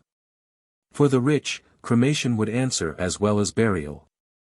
For the ceremonies connected with it could be made as costly and ostentatious as a Hindu sati, while for the poor, cremation would be better than burial because so cheap. Footnote, $4 or $5 is the minimum cost. So cheap until the poor got to imitating the rich, which they would do by and by. The adoption of cremation would relieve us of a muck of threadbare burial witticisms. But, on the other hand, it would resurrect a lot of mildewed old cremation jokes that have had a rest for 2,000 years. I have a colored acquaintance who earns his living by odd jobs and heavy manual labor. He never earns above $400 in a year, and as he has a wife and several young children, the closest scrimping is necessary to get him through to the end of the 12 months debtless. To such a man a funeral is a colossal financial disaster. While I was writing one of the preceding chapters, this man lost a little child. He walked the town over with a friend, trying to find a coffin that was within his means. He bought the very cheapest one he could find, plain wood, stained. It cost him $26. It would have cost less than $4, probably, if it had been built to put something useful into. He and his family will feel that outlay a good many months. Chapter 43. The Art of Inhumation. About the same time, I encountered a man in the street, whom I had not seen for 6 or 7 years. And something like this talk followed. I said, "But you used to look sad and oldish, you don't now. Where did you get all this youth and bubbling cheerfulness? Give me the address." He chuckled blithely, took off his shining tile, pointed to a notched pink circlet of paper pasted into its crown, with something lettered on it, and went on chuckling while I read, J. B. Undertaker. Then he clapped his hat on, gave it an irreverent tilt to leeward, and cried out, "That's what's the matter. It used to be rough times with me when you knew me, insurance agency business, you know, mighty irregular. Big fire, all right, brisk trade for 10 days while people scared, after that, dull policy business till next fire. Town like this don't have fires often enough, a fellow strikes so many dull weeks in a row that he gets discouraged. But you bet you, this is the business. People don't wait for examples to die. No, sir, they drop off right along, there ain't any dull spots in the undertaker line.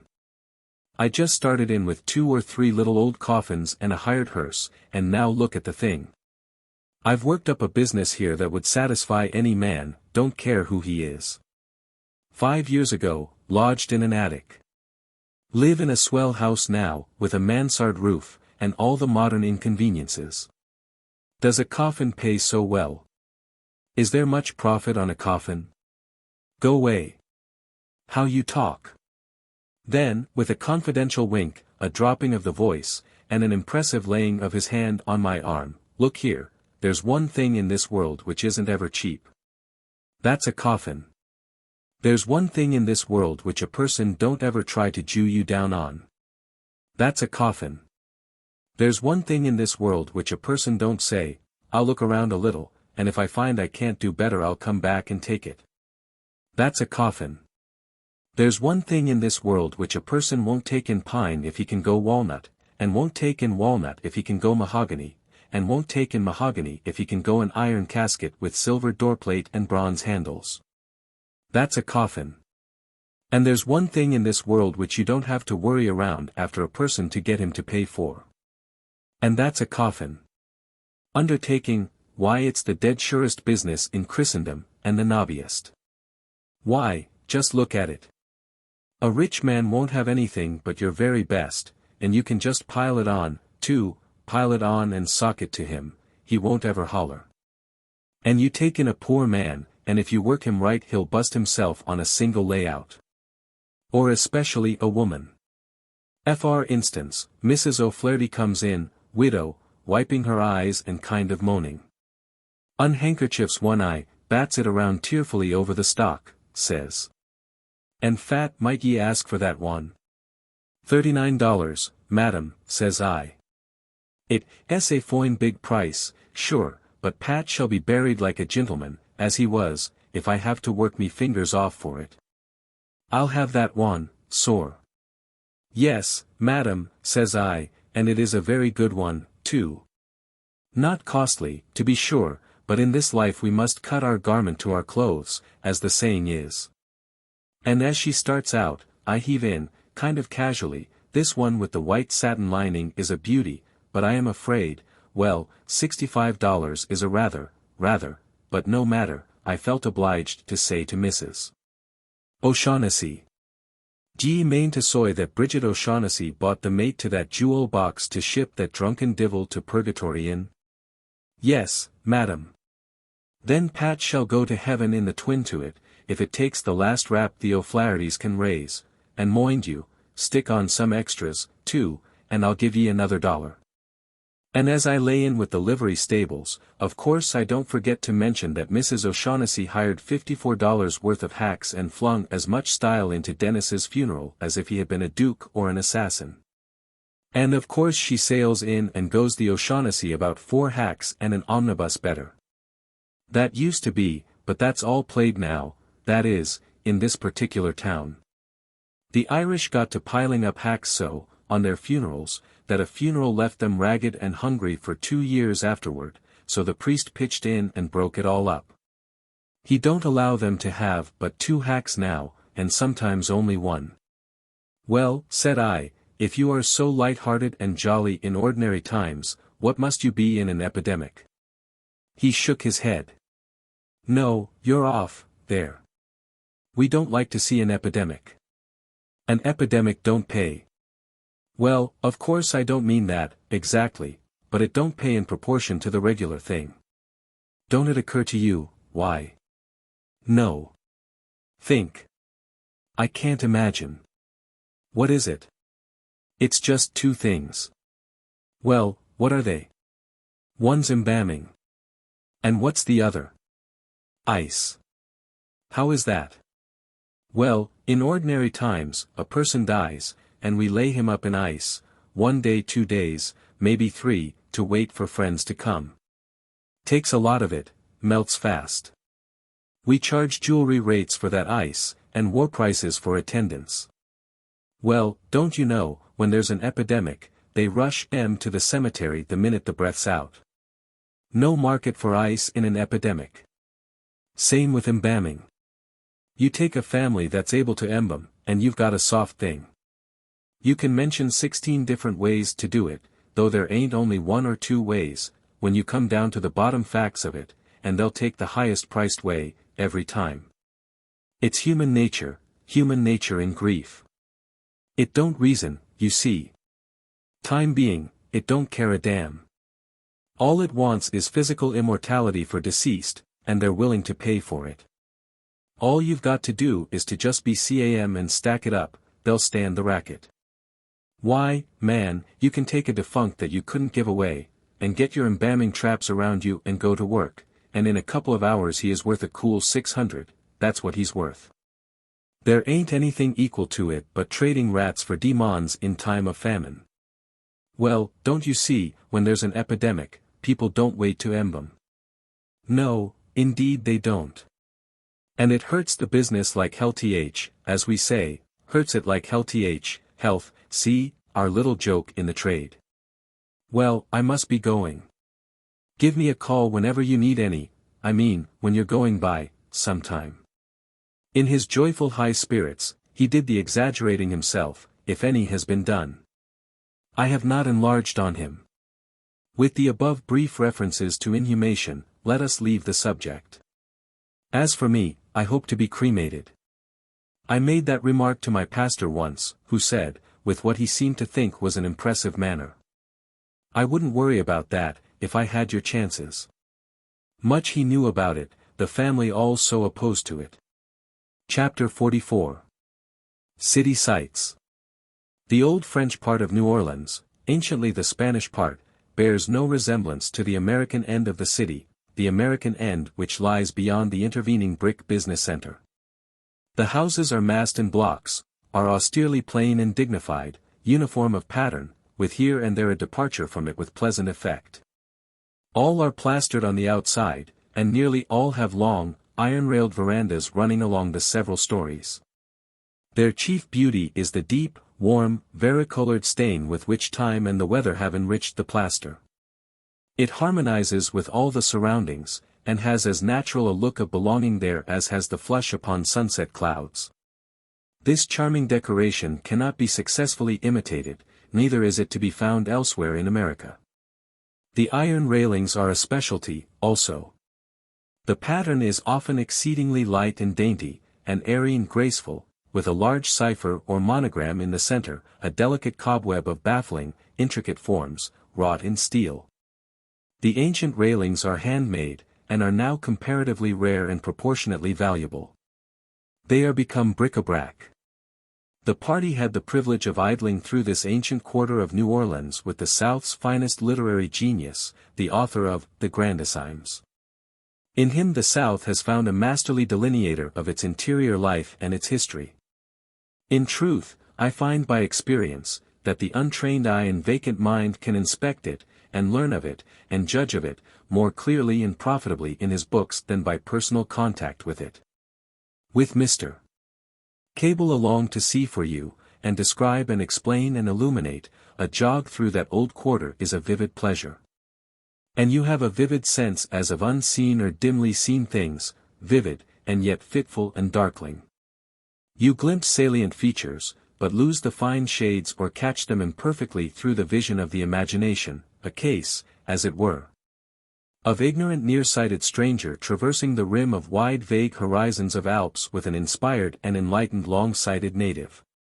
We visited the old St. Louis Hotel, now occupied by municipal offices.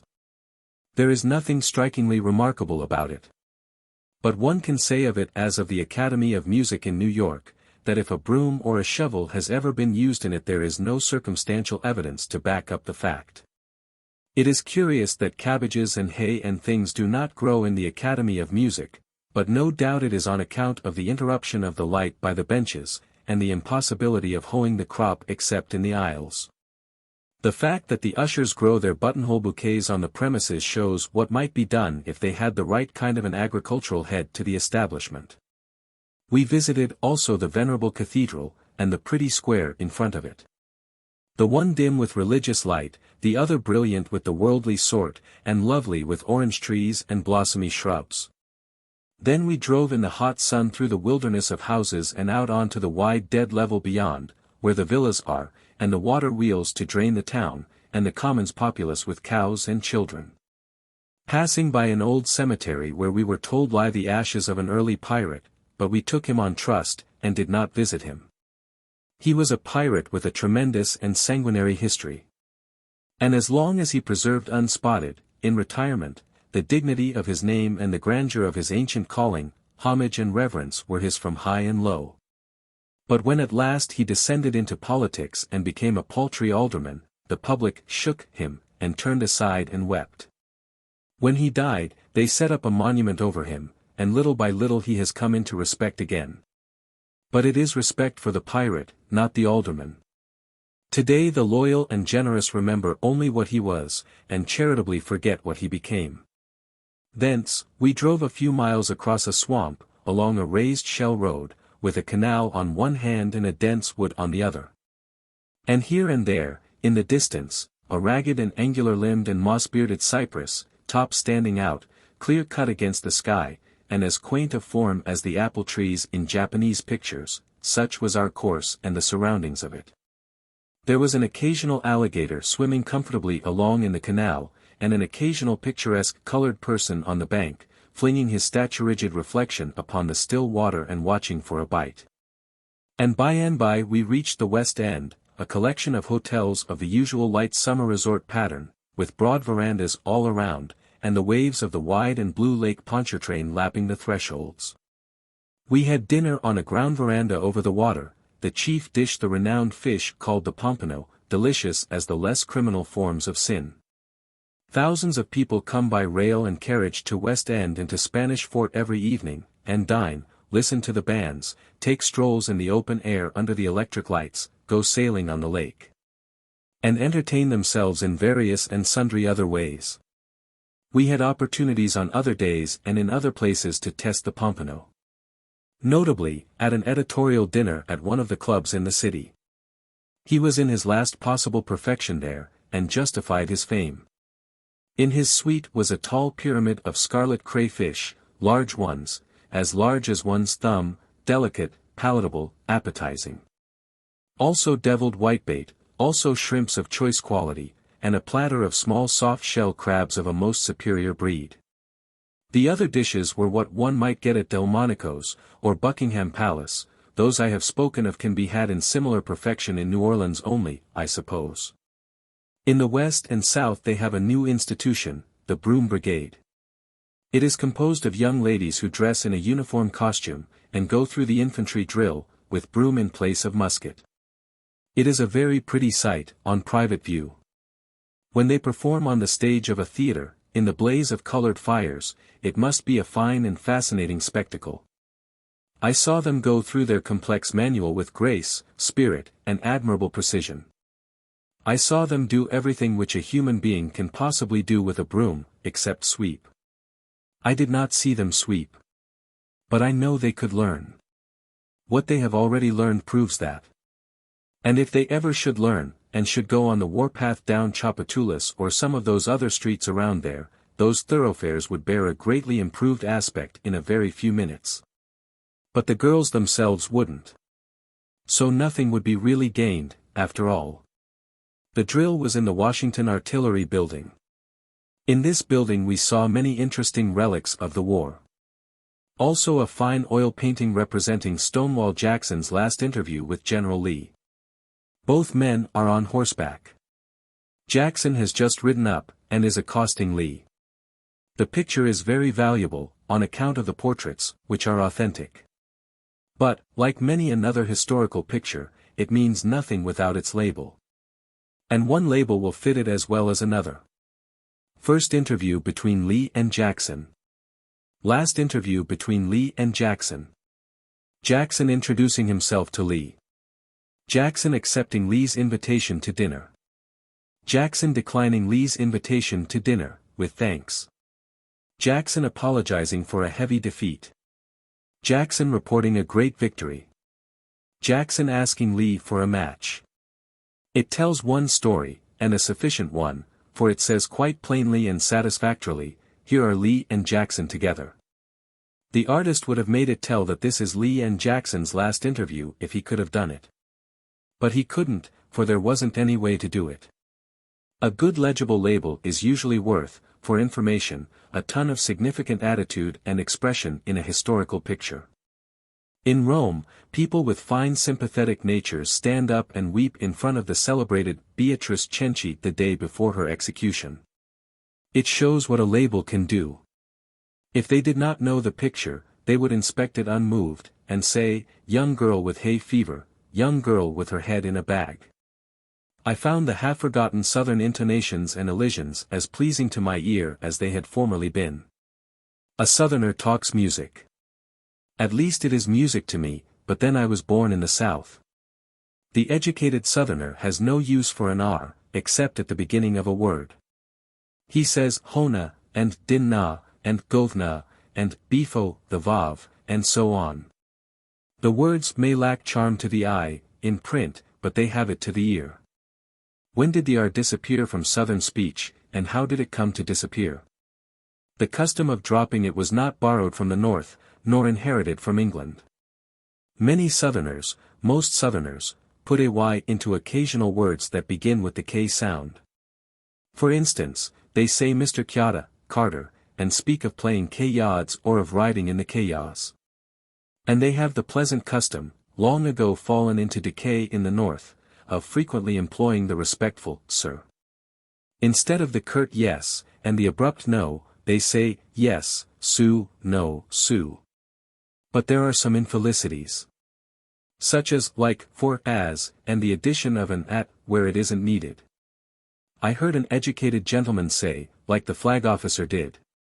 His cook or his butler would have said, like the flag officer done. You hear gentlemen say, where have you been at?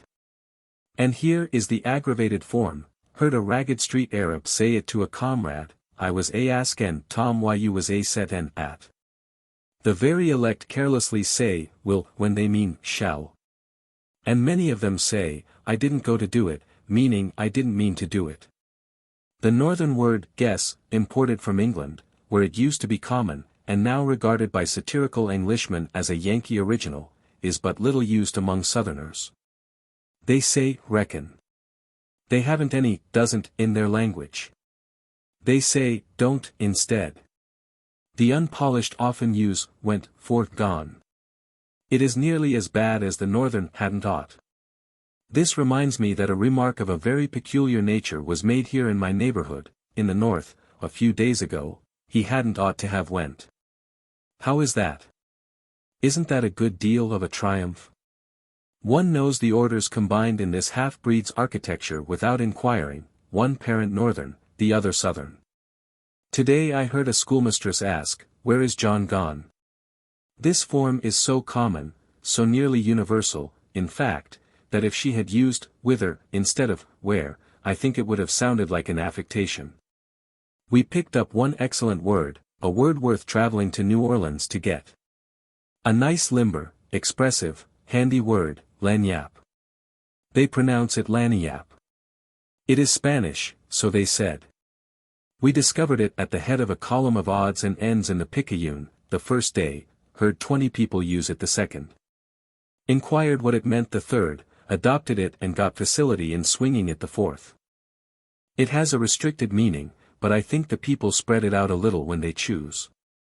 It is the equivalent of the 13th roll in a baker's dozen. It is something thrown in, gratis, for good measure.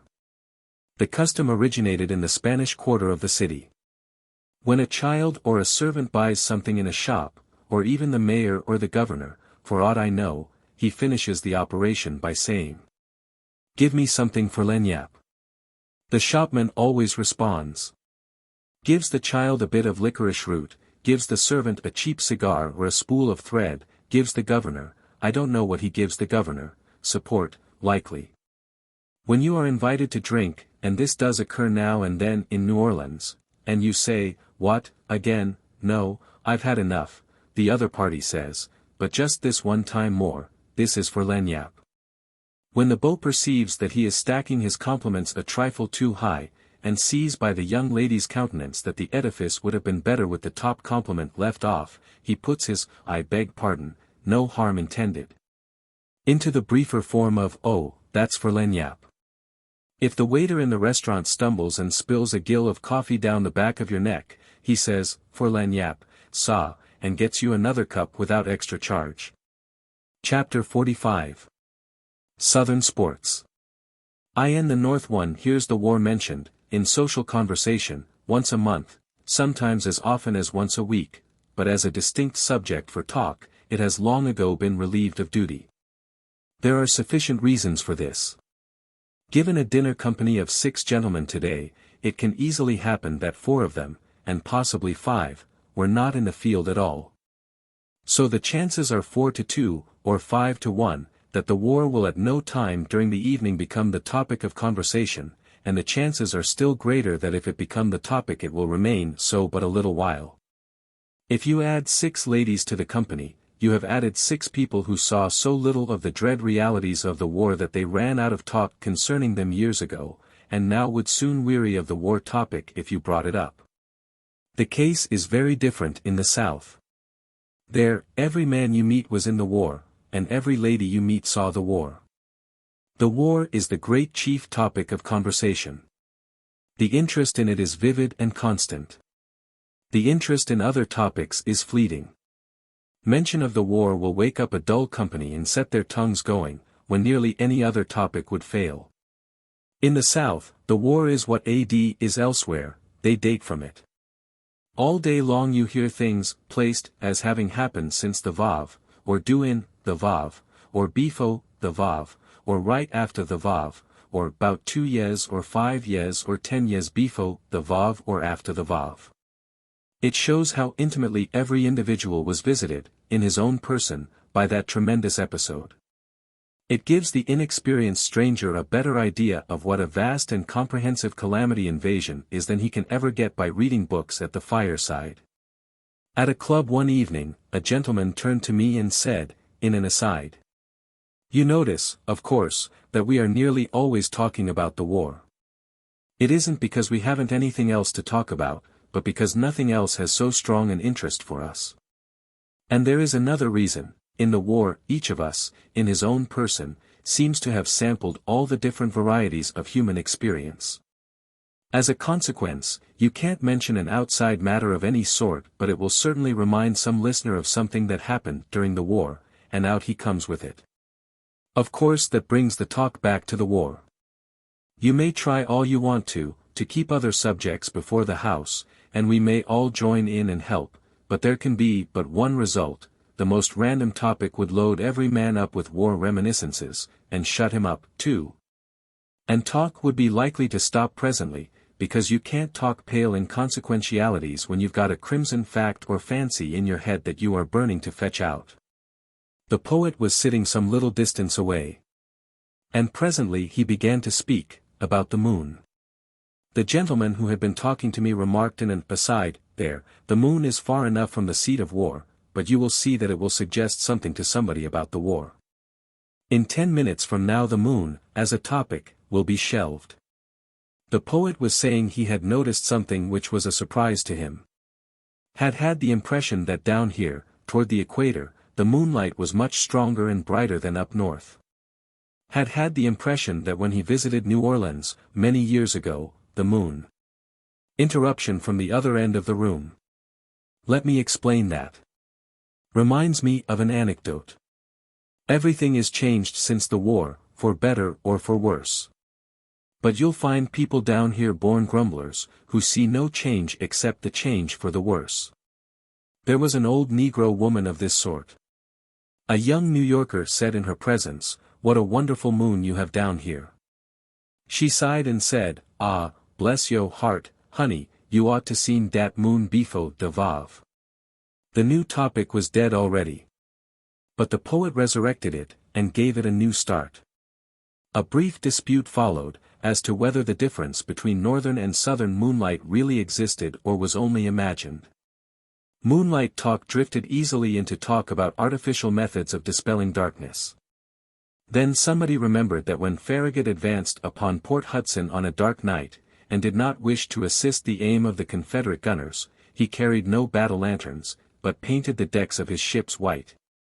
And thus created a dim but valuable light, which enabled his own men to grope their way around with considerable facility. At this point the war got the floor again, the 10 minutes not quite up yet. I was not sorry, for war talk by men who have been in a war is always interesting, whereas moon talk by a poet who has not been in the moon is likely to be dull. We went to a cockpit in New Orleans on a Saturday afternoon. I had never seen a cockfight before. There were men and boys there of all ages and all colors, and of many languages and nationalities. But I noticed one quite conspicuous and surprising absence, the traditional brutal faces. There were no brutal faces. With no cockfighting going on, you could have played the gathering on a stranger for a prayer meeting. And after it began, for a revival, provided you blindfolded your stranger, for the shouting was something prodigious. A Negro and a white man were in the ring, everybody else outside. The cocks were brought in sacks. And when time was called, they were taken out by the two bottle holders, stroked, caressed, poked toward each other, and finally liberated. The big black cock plunged instantly at the little gray one and struck him on the head with his spur. The gray responded with spirit. Then the babel of many-tongued shoutings broke out, and ceased not thenceforth. When the cocks had been fighting some little time, I was expecting them momently to drop dead, for both were blind, red with blood, and so exhausted that they frequently fell down. Yet they would not give up, neither would they die. The Negro and the white man would pick them up every few seconds, wipe them off, blow cold water on them in a fine spray, and take their heads in their mouths and hold them there a moment, to warm back the perishing life perhaps, I do not know. Then, being set down again, the dying creatures would totter gropingly about, with dragging wings, find each other, strike a guesswork blow or two, and fall exhausted once more. I did not see the end of the battle. I forced myself to endure it as long as I could, but it was too pitiful a sight, so I made frank confession to that effect, and we retired. We heard afterward that the black cock died in the ring, and fighting to the last. Evidently there is abundant fascination about this sport for such as have had a degree of familiarity with it. I never saw people enjoy anything more than this gathering enjoyed this fight. The case was the same with old greyheads and with boys of 10. They lost themselves in frenzies of delight. The cocking main is an inhuman sort of entertainment, there is no question about that. Still, it seems a much more respectable and far less cruel sport than fox hunting, for the cocks like it, they experience, as well as confer enjoyment, which is not the fox's case. We assisted, in the French sense, at a mule race, one day. I believe I enjoyed this contest more than any other mule there. I enjoyed it more than I remember having enjoyed any other animal race I ever saw. The grandstand was well filled with the beauty and the chivalry of New Orleans. That phrase is not original with me. It is the Southern reporter's. He has used it for 2 generations. He uses it 20 times a day, or 20,000 times a day, or 1,000,000 times a day, according to the exigencies. He is obliged to use it 1,000,000 times a day, if he have occasion to speak of respectable men and women that often, for he has no other phrase for such service except that single one. He never tires of it, it always has a fine sound to him. There is a kind of swell medieval bulliness and tinsel about it that pleases his gaudy barbaric soul. If he had been in Palestine in the early times, we should have had no references to much people out of him. No, he would have said the beauty and the chivalry of Galilee, assembled to hear the Sermon on the Mount. It is likely that the men and women of the South are sick enough of that phrase by this time, and would like a change, but there is no immediate prospect of their getting it. The New Orleans editor has a strong, compact, direct, unflowery style. Wastes no words, and does not gush. Not so with his average correspondent. In the appendix I have quoted a good letter, penned by a trained hand, but the average correspondent hurls a style which differs from that. For instance, the Times-Democrat sent a relief steamer up one of the bayous, last April. This steamer landed at a village, up there somewhere, and the captain invited some of the ladies of the village to make a short trip with him. They accepted and came aboard, and the steamboat shoved out up the creek. That was all there was to it. And that is all that the editor of the Times-Democrat would have got out of it. There was nothing in the thing but statistics, and he would have got nothing else out of it. He would probably have even tabulated them, partly to secure perfect clearness of statement, and partly to save space. But his special correspondent knows other methods of handling statistics. He just throws off all restraint and wallows in them. On Saturday, early in the morning, the beauty of the place graced our cabin, and proud of her fair freight the gallant little boat glided up the bayou. 22 words to say the ladies came aboard and the boat shoved out up the creek, is a clean waste of 10 good words, and is also destructive of compactness of statement. The trouble with the Southern reporter is, women. They unsettle him, they throw him off his balance. He is plain, and sensible, and satisfactory, until a woman heaves in sight. Then he goes all to pieces, his mind totters, he becomes flowery and idiotic. From reading the above extract, you would imagine that this student of Sir Walter Scott is an apprentice, and knows next to nothing about handling a pen. On the contrary, he furnishes plenty of proofs, in his long letter, that he knows well enough how to handle it when the women are not around to give him the artificial flower complaint. For instance, at 4 o'clock ominous clouds began to gather in the southeast, and presently from the gulf there came a blow which increased in severity every moment. It was not safe to leave the landing then, and there was a delay. The oaks shook off long tresses of their mossy beards to the tugging of the wind, and the bayou in its ambition put on miniature waves in mocking of much larger bodies of water. A lull permitted a start, and homewards we steamed, an inky sky overhead and a heavy wind blowing. As darkness crept on, there were few on board who did not wish themselves nearer home. There is nothing the matter with that. It is good description, compactly put. Yet there was great temptation, there, to drop into lurid writing. But let us return to the mule. Since I left him, I have rummaged around and found a full report of the race. In it I find confirmation of the theory which I broached just now, namely, that the trouble with the Southern reporter is women, supplemented by Walter Scott and his knights and beauty and chivalry, and so on. This is an excellent report, as long as the women stay out of it. But when they intrude, we have this frantic result. It will be probably a long time before the ladies' stand presents such a sea of foam-like loveliness as it did yesterday.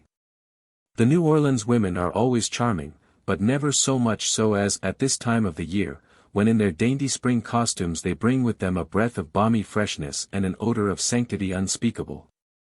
The stand was so crowded with them that, walking at their feet and seeing no possibility of approach, many a man appreciated as he never did before the Perry's feeling at the gates of paradise. And wondered what was the priceless boon that would admit him to their sacred presence. Sparkling on their white-robed breasts or shoulders were the colors of their favorite knights, and were it not for the fact that the doughty heroes appeared on unromantic mules, it would have been easy to imagine one of King Arthur's gala days. There were 13 mules in the first heat, all sorts of mules, they were, all sorts of complexions, gaits, dispositions, aspects. Some were handsome creatures, some were not, some were sleek, some hadn't had their fur brushed lately. Some were innocently gay and frisky, some were full of malice and all unrighteousness, guessing from looks, some of them thought the matter on hand was war, some thought it was a lark, the rest took it for a religious occasion. And each mule acted according to his convictions. The result was an absence of harmony well compensated by a conspicuous presence of variety of a picturesque and entertaining sort. All the riders were young gentlemen in fashionable society. If the reader has been wondering why it is that the ladies of New Orleans attend so humble an orgy as a mule race, the thing is explained now. It is a fashion freak. All connected with it are people of fashion. It is great fun, and cordially liked. The mule race is one of the marked occasions of the year. It has brought some pretty fast mules to the front. One of these had to be ruled out, because he was so fast that he turned the thing into a one-mule contest, and robbed it of one of its best features, variety. But every now and then somebody disguises him with a new name and a new complexion, and rings him in again. The riders dress in full jockey costumes of bright-colored silks, satins, and velvets. The 13 mules got away in a body, after a couple of false starts, and scampered off with prodigious spirit. As each mule and each rider had a distinct opinion of his own as to how the race ought to be run, and which side of the track was best in certain circumstances, and how often the track ought to be crossed.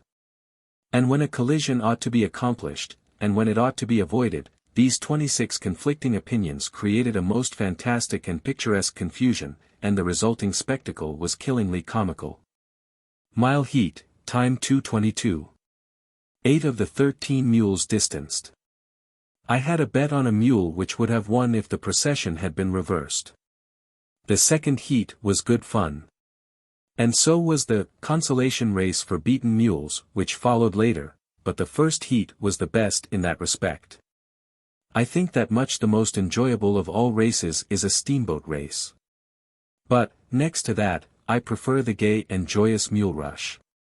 2 red-hot steamboats raging along, neck and neck, straining every nerve, that is to say, every rivet in the boilers, quaking and shaking and groaning from stem to stern, spouting white steam from the pipes, pouring black smoke from the chimneys.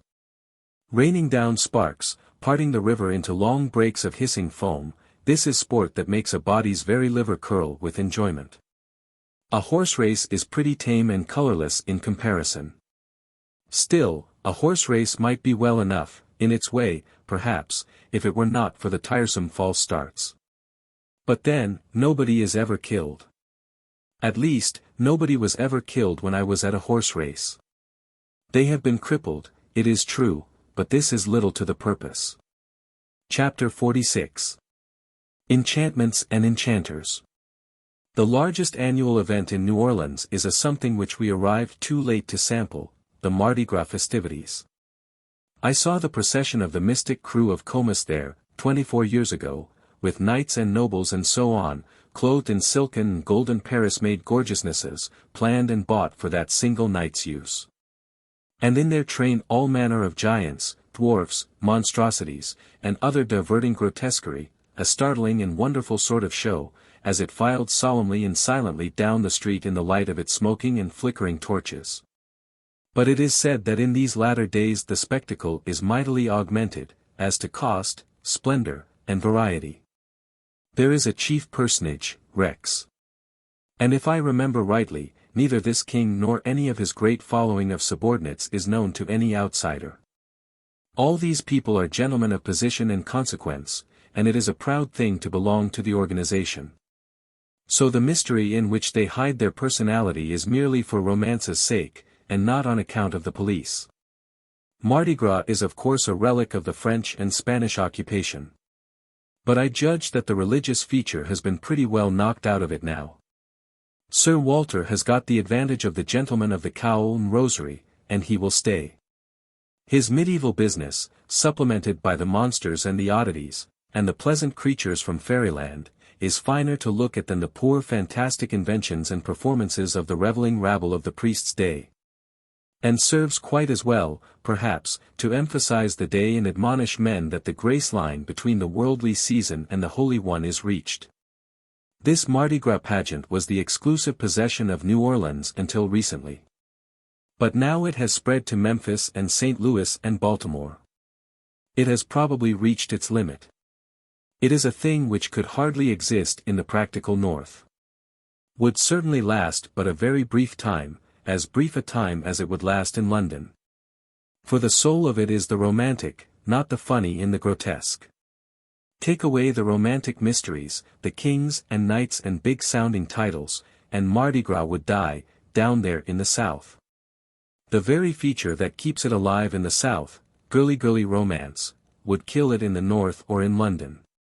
Puck and Punch, and the press universal, would fall upon it and make merciless fun of it, and its first exhibition would be also its last. Against the crimes of the French Revolution and of Bonaparte may be set two compensating benefactions. The Revolution broke the chains of the Ancien Regime and of the Church, and made of a nation of abject slaves a nation of freemen. And Bonaparte instituted the setting of merit above birth, and also so completely stripped the divinity from royalty, that whereas crowned heads in Europe were gods before, they are only men, since, and can never be gods again, but only figureheads. And answerable for their acts like common clay. Such benefactions as these compensate the temporary harm which Bonaparte and the Revolution did, and leave the world in debt to them for these great and permanent services to liberty, humanity, and progress. Then comes Sir Walter Scott with his enchantments, and by his single might checks this wave of progress, and even turns it back, sets the world in love with dreams and phantoms, with decayed and swinish forms of religion. With decayed and degraded systems of government, with the sillinesses and emptinesses, sham grandeurs, sham gods, and sham chivalries of a brainless and worthless long-banished society. He did measureless harm. More real and lasting harm, perhaps, than any other individual that ever wrote. Most of the world has now outlived good part of these harms, though by no means all of them, but in our South they flourish pretty forcefully still. Not so forcefully as half a generation ago, perhaps, but still forcefully.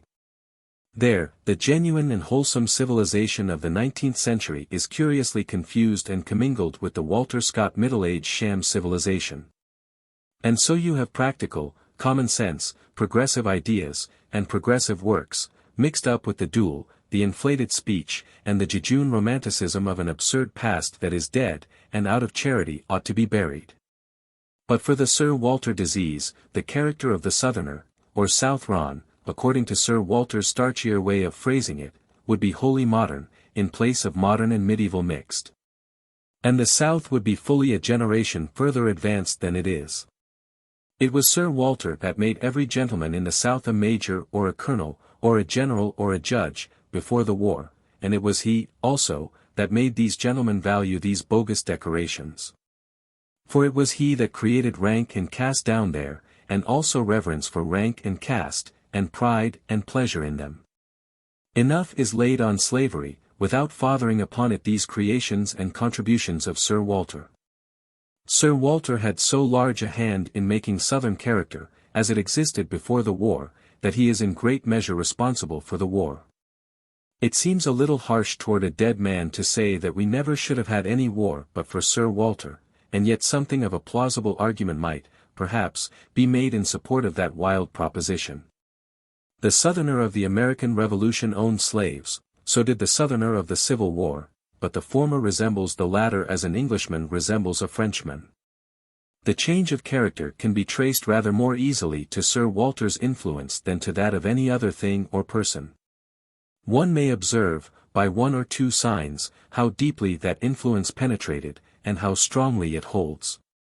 If one take up a northern or southern literary periodical of 40 or 50 years ago, he will find it filled with wordy, windy, flowery eloquence, romanticism, sentimentality, all imitated from Sir Walter, and sufficiently badly done. 2. Innocent travesties of his style and methods, in fact. This sort of literature being the fashion in both sections of the country, there was opportunity for the fairest competition. And as a consequence, the South was able to show as many well-known literary names, proportioned to population, as the North could. But a change has come, and there is no opportunity now for a fair competition between North and South. For the North has thrown out that old inflated style, whereas the Southern writer still clings to it and has a restricted market for his wares, as a consequence. There is as much literary talent in the South, now, as ever there was, of course, but its work can gain but slight currency under present conditions. The authors write for the past, not the present, they use obsolete forms, and a dead language. But when a Southerner of genius writes modern English, his book goes upon crutches no longer, but upon wings. And they carry it swiftly all about America and England, and through the great English reprint publishing houses of Germany, as witness the experience of Mr. Cable and Uncle Remus, two of the very few Southern authors who do not write in the Southern style. Instead of 3 or 4 widely known literary names, the South ought to have a dozen or two, and will have them when Sir Walter's time is out. A curious exemplification of the power of a single book for good or harm is shown in the effects wrought by Don Quixote and those wrought by Ivanhoe. The first swept the world's admiration for the medieval chivalry silliness out of existence. And the other restored it. As far as our South is concerned, the good work done by Cervantes is pretty nearly a dead letter, so effectually has Scott's pernicious work undermined it. Chapter 47. Uncle Remus and Mr. Cable. Mr. Joel Chandler Harris, Uncle Remus, was to arrive from Atlanta at 7 o'clock Sunday morning, so we got up and received him. We were able to detect him among the crowd of arrivals at the hotel counter by his correspondence with a description of him which had been furnished us from a trustworthy source. He was said to be undersized, red-haired, and somewhat freckled. He was the only man in the party whose outside tallied with this bill of particulars. He was said to be very shy. He is a shy man. Of this there is no doubt. It may not show on the surface, but the shyness is there. After days of intimacy one wonders to see that it is still in about as strong force as ever. There is a fine and beautiful nature hidden behind it, as all know who have read the Uncle Remus book, and a fine genius, too, as all know by the same sign. I seem to be talking quite freely about this neighbor, but in talking to the public I am but talking to his personal friends, and these things are permissible among friends. He deeply disappointed a number of children who had flocked eagerly to Mr. Cable's house to get a glimpse of the illustrious sage and oracle of the nation's nurseries. They said, "Why, he*s white." They were grieved about it. So, to console them, the book was brought, that they might hear Uncle Remus's tar-baby story from the lips of Uncle Remus himself, or what, in their outraged eyes, was left of him. But it turned out that he had never read aloud to people, and was too shy to venture the attempt now. Mr. Cable and I read from books of ours, to show him what an easy trick it was. But his immortal shyness was proof against even this sagacious strategy, so we had to read about Brer Rabbit ourselves. Mr. Harris ought to be able to read the Negro dialect better than anybody else, for in the matter of writing it he is the only master the country has produced. Mr. Cable is the only master in the writing of French dialects that the country has produced. And he reads them in perfection. It was a great treat to hear him read about Jean Apoquelin, and about Innerarity and his famous pig shoe representing Louisiana refusing to enter the Union. Along with passages of nicely shaded German dialect from a novel which was still in manuscript. It came out in conversation, that in two different instances Mr. Cable got into grotesque trouble by using, in his books, next to impossible French names which nevertheless happened to be borne by living and sensitive citizens of New Orleans. His names were either inventions or were borrowed from the ancient and obsolete past, I do not now remember which. But at any rate living bearers of them turned up, and were a good deal hurt at having attention directed to themselves and their affairs in so excessively public a manner. Mr. Warner and I had an experience of the same sort when we wrote the book called The Gilded Age. There is a character in it called Sellers. I do not remember what his first name was, in the beginning, but anyway, Mr. Warner did not like it, and wanted it improved. He asked me if I was able to imagine a person named Eschol Sellers. Of course I said I could not, without stimulants. He said that away out west, once, he had met, and contemplated, and actually shaken hands with a man bearing that impossible name, Eschol Sellers. He added, "It was 20 years ago, his name has probably carried him off before this. And if it hasn't, he will never see the book anyhow. We will confiscate his name. The name you are using is common, and therefore dangerous, there are probably 1,000 Sellerses bearing it, and the whole horde will come after us. But Eschol Sellers is a safe name, it is a rock." So we borrowed that name. And when the book had been out about a week, one of the stateliest and handsomest and most aristocratic-looking white men that ever lived, called around, with the most formidable libel suit in his pocket that ever, well, in brief. We got his permission to suppress an edition of 10 million, footnote, figures taken from memory, and probably incorrect. Think it was more, copies of the book and change that name to Mulberry Sellers in future editions. Chapter 48. Sugar and Postage. One day, on the street, I encountered the man whom, of all men, I most wished to see, Horace Bixby. Formerly pilot under me, or rather, over me, now captain of the great steamer City of Baton Rouge, the latest and swiftest addition to the anchor line. The same slender figure, the same tight curls, the same springy step, the same alertness, the same decision of eye and answering decision of hand, the same erect military bearing. Not an inch gained or lost in girth, not an ounce gained or lost in weight, not a hair turned. It is a curious thing, to leave a man 35 years old, and come back at the end of 21 years and find him still only 35. I have not had an experience of this kind before, I believe. There were some crow's feet, but they counted for next to nothing, since they were inconspicuous. His boat was just in. I had been waiting several days for her, purposing to return to St. Louis in her. The captain and I joined a party of ladies and gentlemen, guests of Major Wood, and went down the river 54 miles, in a swift tug, to ex-Governor Warmouth's sugar plantation. Strung along below the city, were a number of decayed, ramshackly, superannuated old steamboats, not one of which had I ever seen before. They had all been built, and worn out, and thrown aside, since I was here last. This gives one a realizing sense of the frailness of a Mississippi boat and the briefness of its life. 6 miles below town a fat and battered brick chimney, sticking above the magnolias and live oaks, was pointed out as the monument erected by an appreciative nation to celebrate the Battle of New Orleans, Jackson's victory over the British. January 8, 1815. The war had ended, the two nations were at peace, but the news had not yet reached New Orleans. If we had had the cable telegraph in those days, this blood would not have been spilt, those lives would not have been wasted. And better still, Jackson would probably never have been president. We have gotten over the harms done us by the War of 1812, but not over some of those done us by Jackson's presidency. The Warmouth plantation covers a vast deal of ground, and the hospitality of the Warmouth mansion is graduated to the same large scale. We saw steam plows at work, here, for the first time. The traction engine travels about on its own wheels, till it reaches the required spot, then it stands still and by means of a wire rope pulls the huge plow toward itself 200 or 300 yards across the field, between the rows of cane. The thing cuts down into the black mold a foot and a half deep. The plow looks like a fore and aft brace of a Hudson River steamer, inverted. When the Negro steersman sits on one end of it, that end tilts down near the ground, while the other sticks up high in air.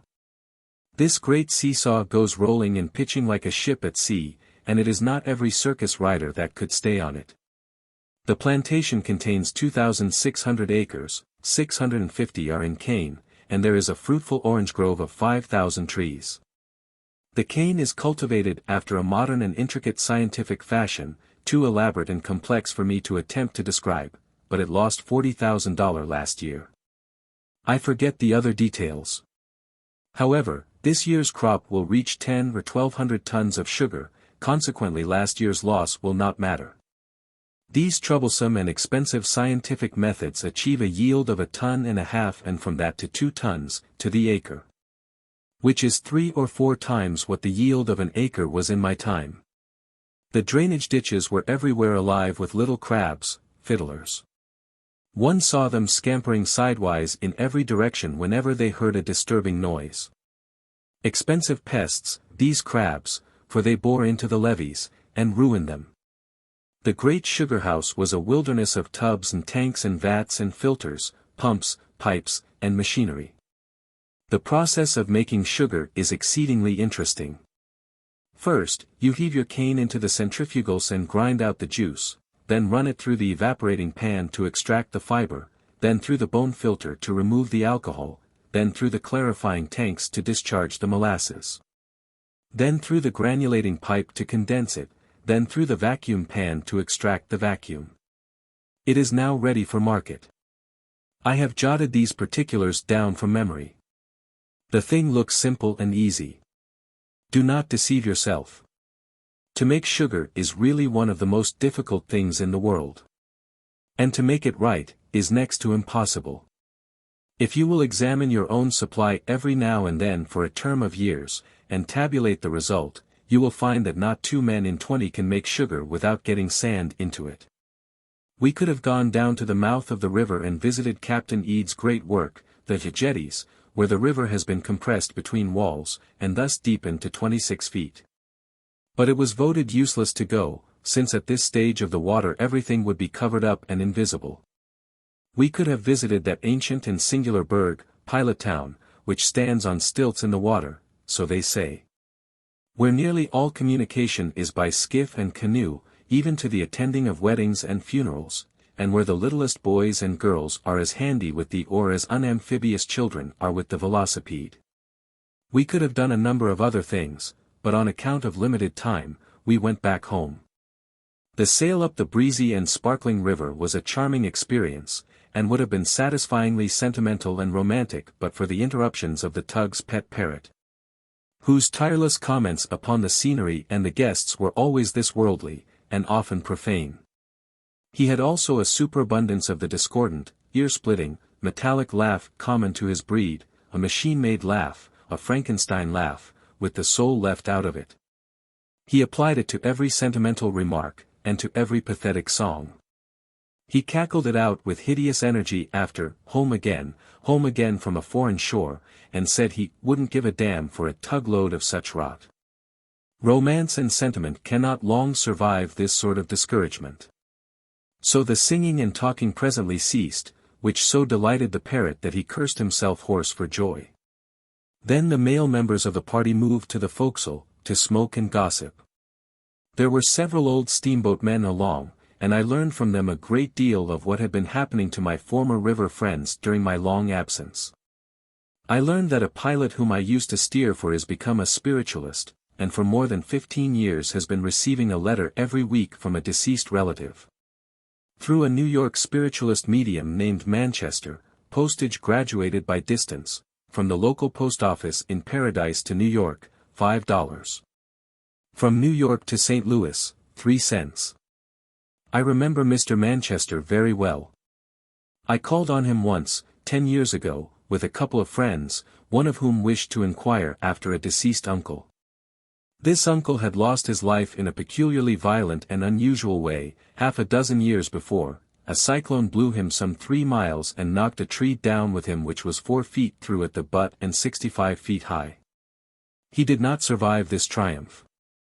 At the séance just referred to, my friend questioned his late uncle, through Mr. Manchester, and the late uncle wrote down his replies, using Mr. Manchester's hand and pencil for that purpose. The following is a fair example of the questions asked, and also of the sloppy twaddle in the way of answers, furnished by Manchester under the pretense that it came from the spectre. If this man is not the paltriest fraud that lives, I owe him an apology. Question. Where are you? Answer. In the spirit world. Q. Are you happy? A. Very happy. Perfectly happy. Q. How do you amuse yourself? A. Conversation with friends, and other spirits. Q. What else? A. Nothing else. Nothing else is necessary. Q. What do you talk about? A. About how happy we are, and about friends left behind in the earth, and how to influence them for their good. Q. When your friends in the earth all get to the spirit land, what shall you have to talk about then? Nothing but about how happy you all are. No reply. It is explained that spirits will not answer frivolous questions. Q. How is it that spirits that are content to spend an eternity in frivolous employments, and accept it as happiness, are so fastidious about frivolous questions upon the subject? No reply. Q. Would you like to come back? A. No.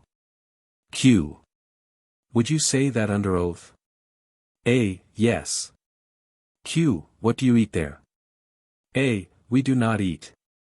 Q. What do you drink? A. We do not drink. Q. What do you smoke? A. We do not smoke. Q. What do you read? A. We do not read. Q. Do all the good people go to your place? A. Yes. Q. You know my present way of life.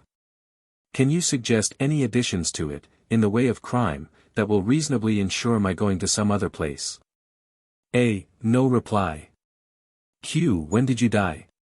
A. I did not die, I passed away. Q. Very well, then, when did you pass away? How long have you been in the spirit land?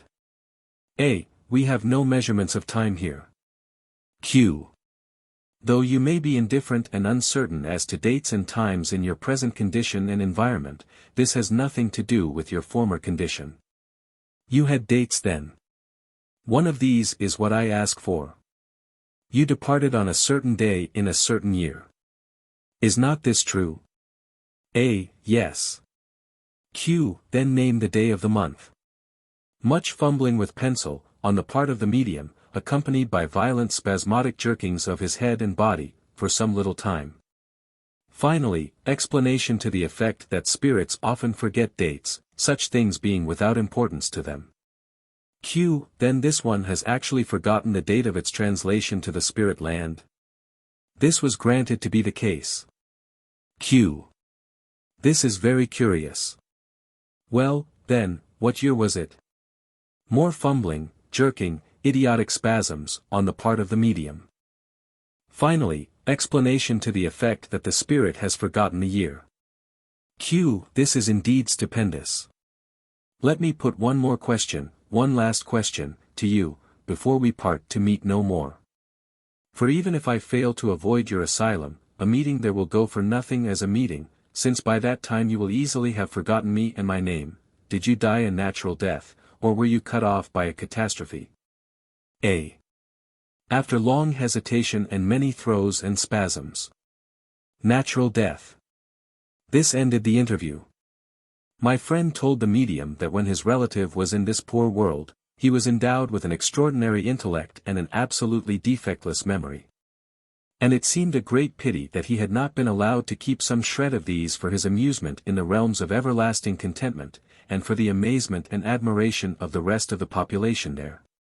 This man had plenty of clients, has plenty yet. He receives letters from spirits located in every part of the spirit world, and delivers them all over this country through the United States mail. These letters are filled with advice from spirits who don't know as much as a tadpole, and this advice is religiously followed by the receivers.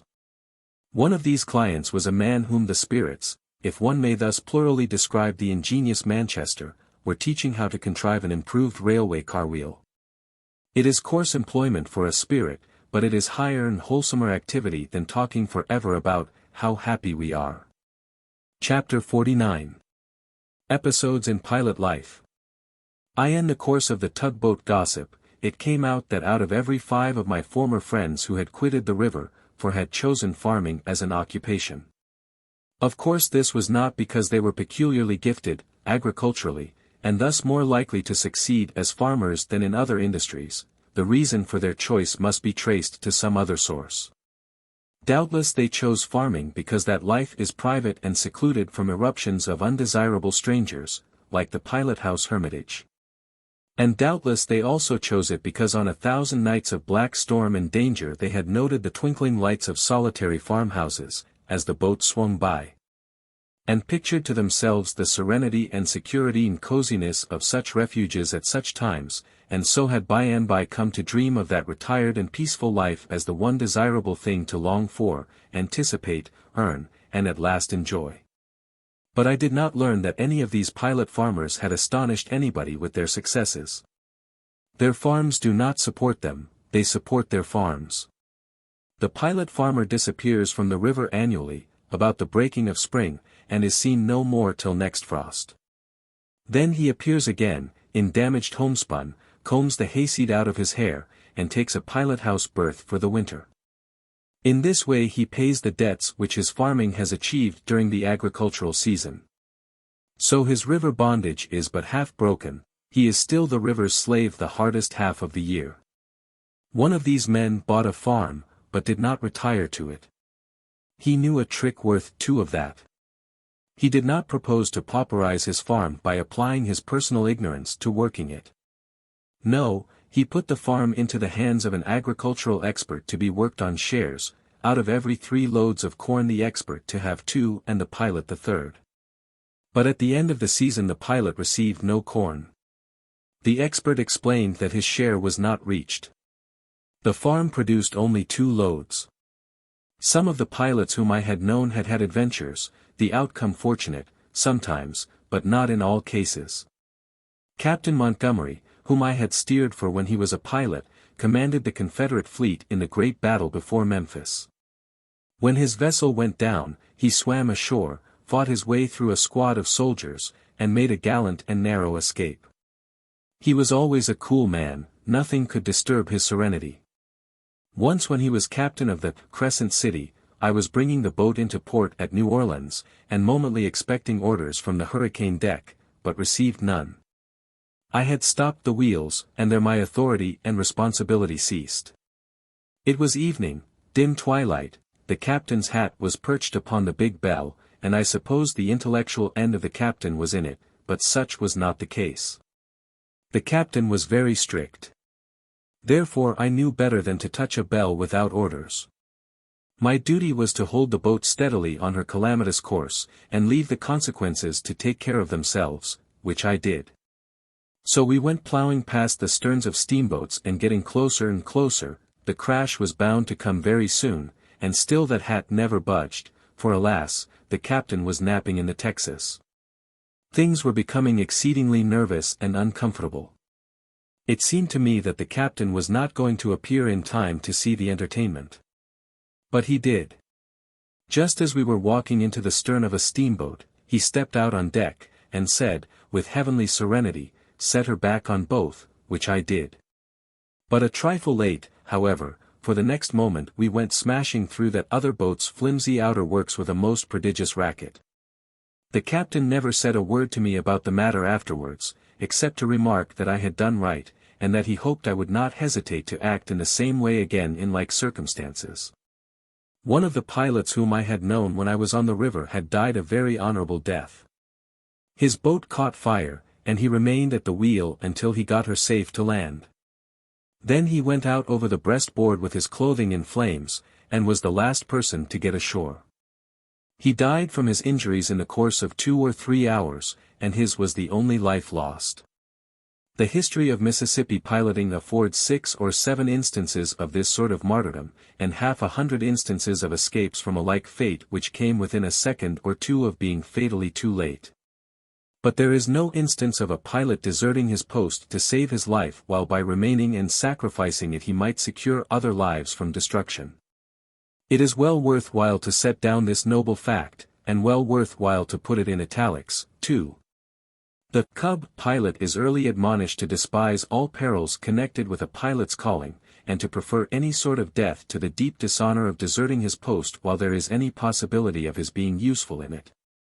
And so effectively are these admonitions inculcated, that even young and but half-tried pilots can be depended upon to stick to the wheel, and die there when occasion requires. In a Memphis graveyard is buried a young fellow who perished at the wheel a great many years ago, in White River, to save the lives of other men. He said to the captain that if the fire would give him time to reach a sandbar, some distance away, all could be saved, but that to land against the bluff bank of the river would be to ensure the loss of many lives. He reached the bar and grounded the boat in shallow water, but by that time the flames had closed around him, and in escaping through them he was fatally burned. He had been urged to fly sooner, but had replied as became a pilot to reply. "I will not go. If I go, nobody will be saved, if I stay, no one will be lost but me. I will stay." There were 200 persons on board, and no life was lost but the pilot's. There used to be a monument to this young fellow, in that Memphis graveyard. While we tarried in Memphis on our down trip, I started out to look for it, but our time was so brief that I was obliged to turn back before my object was accomplished.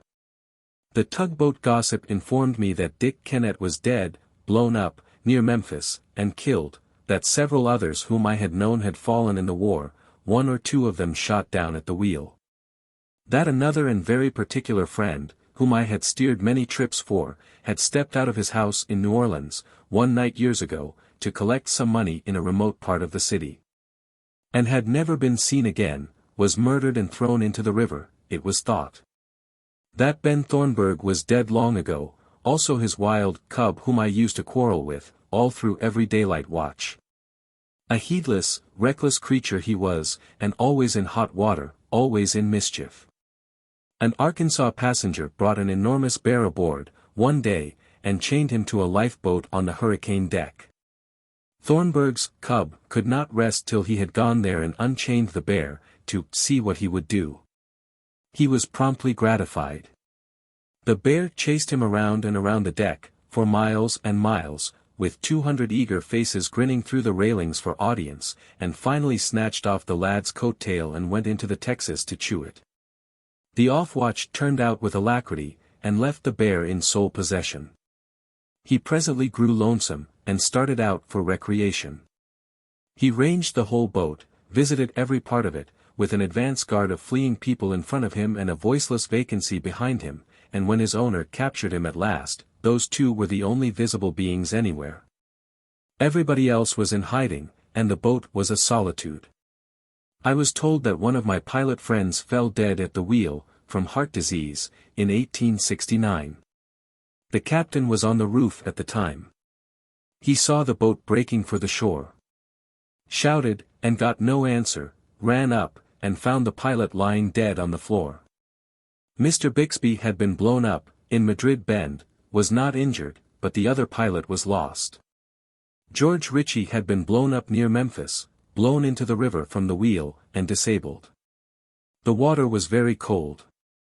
He clung to a cotton bale, mainly with his teeth, and floated until nearly exhausted, when he was rescued by some deck hands who were on a piece of the wreck. They tore open the bale and packed him in the cotton, and warmed the life back into him, and got him safe to Memphis. He is one of Bixby's pilots on the Baton Rouge now. Into the life of a steamboat clerk, now dead, had dropped a bit of romance, somewhat grotesque romance, but romance nevertheless. When I knew him he was a shiftless young spendthrift, boisterous, good-hearted, full of careless generosities, and pretty conspicuously promising to fool his possibilities away early, and come to nothing. In a western city lived a rich and childless old foreigner and his wife, and in their family was a comely young girl, sort of friend, sort of servant. The young clerk of whom I have been speaking, whose name was not George Johnson, but who shall be called George Johnson for the purposes of this narrative, got acquainted with this young girl, and they sinned. And the old foreigner found them out, and rebuked them. Being ashamed, they lied, and said they were married, that they had been privately married. Then the old foreigner's hurt was healed, and he forgave and blessed them. After that, they were able to continue their sin without concealment. By and by the foreigner's wife died, and presently he followed after her. Friends of the family assembled to mourn, and among the mourners sat the two young sinners. The will was opened and solemnly read. It bequeathed every penny of that old man's great wealth to Mrs. George Johnson. And there was no such person. The young sinners fled forth then, and did a very foolish thing, married themselves before an obscure justice of the peace, and got him to antedate the thing. That did no sort of good. The distant relatives flocked in and exposed the fraudful date with extreme suddenness and surprising ease, and carried off the fortune, leaving the Johnsons very legitimately, and legally, and irrevocably chained together in honorable marriage. But with not so much as a penny to bless themselves withal. Such are the actual facts, and not all novels have for a base so telling a situation. Chapter 50. The Original Jacobs. We had some talk about Captain Isaiah Sellers, now many years dead. He was a fine man, a high-minded man, and greatly respected both ashore and on the river. He was very tall, well-built, and handsome. And in his old age, as I remember him, his hair was as black as an Indian's, and his eye and hand were as strong and steady and his nerve and judgment as firm and clear as anybody's, young or old, among the fraternity of pilots. He was the patriarch of the craft. He had been a keelboat pilot before the day of steamboats, and a steamboat pilot before any other steamboat pilot, still surviving at the time I speak of, had ever turned a wheel. Consequently his brethren held him in the sort of awe in which illustrious survivors of a bygone age are always held by their associates. He knew how he was regarded, and perhaps this fact added some trifle of stiffening to his natural dignity, which had been sufficiently stiff in its original state. He left a diary behind him. But apparently it did not date back to his first steamboat trip, which was said to be 1811, the year the first steamboat disturbed the waters of the Mississippi. At the time of his death a correspondent of the St. Louis Republican culled the following items from the diary. In February, 1825, he shipped on board the steamer Rambler, at Florence, Alabama, and made during that year 3 trips to New Orleans and back, this on the Gen. Carroll, between Nashville and New Orleans. It was during his stay on this boat that Captain Sellers introduced the tap of the bell as a signal to heave the lead, previous to which time it was the custom for the pilot to speak to the men below when soundings were wanted. The proximity of the forecastle to the pilot-house, no doubt, rendered this an easy matter, but how different on one of our palaces of the present day. In 1827 we find him on board the President, a boat of 285 tons burden, and plying between Smithland and New Orleans. Thence he joined the Jubilee, in 1828, and on this boat he did his first piloting in St. Louis trade, his first watch extending from Herculaneum to St. Genevieve. On May 26, 1836, he completed and left Pittsburgh in charge of the steamer Prairie, a boat of 400 tons, and the first steamer with a stateroom cabin ever seen at St. Louis. In 1857 he introduced the signal for meeting boats, and which has, with some slight change, been the universal custom of this day, in fact, is rendered obligatory by Act of Congress. As general items of river history, we quote the following marginal notes from his general log.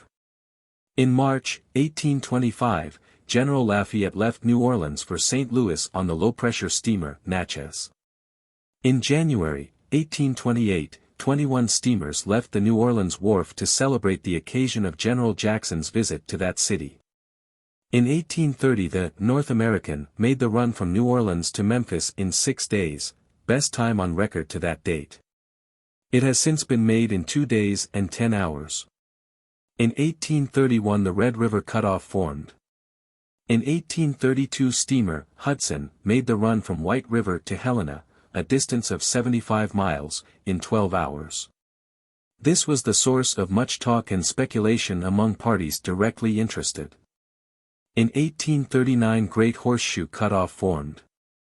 Up to the present time, a term of 35 years, we ascertain, by reference to the diary, he has made 460 round trips to New Orleans, which gives a distance of 1,104,000 miles.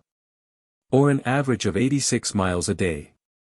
Whenever Captain Sellers approached a body of gossiping pilots, a chill fell there, and talking ceased. For this reason, whenever 6 pilots were gathered together, there would always be 1 or 2 newly fledged ones in the lot, and the elder ones would be always showing off before these poor fellows, making them sorrowfully feel how callow they were, how recent their nobility, and how humble their degree, by talking largely and vaporously of old-time experiences on the river. Always making it a point to date everything back as far as they could, so as to make the new men feel their newness to the sharpest degree possible, and envy the old stagers in the like degree. And how these complacent baldheads would swell, and brag, and lie, and date back 10, 15, 20 years, and how they did enjoy the effect produced upon the marveling and envying youngsters. And perhaps just at this happy stage of the proceedings, the stately figure of Captain Isaiah Sellers, that real and only genuine son of antiquity, would drift solemnly into the midst. Imagine the size of the silence that would result on the instant. And imagine the feelings of those bald heads, and the exultation of their recent audience when the ancient captain would begin to drop casual and indifferent remarks of a reminiscent nature, about islands that had disappeared, and cut-offs that had been made, a generation before the oldest bald head in the company had ever set his foot in a pilot-house.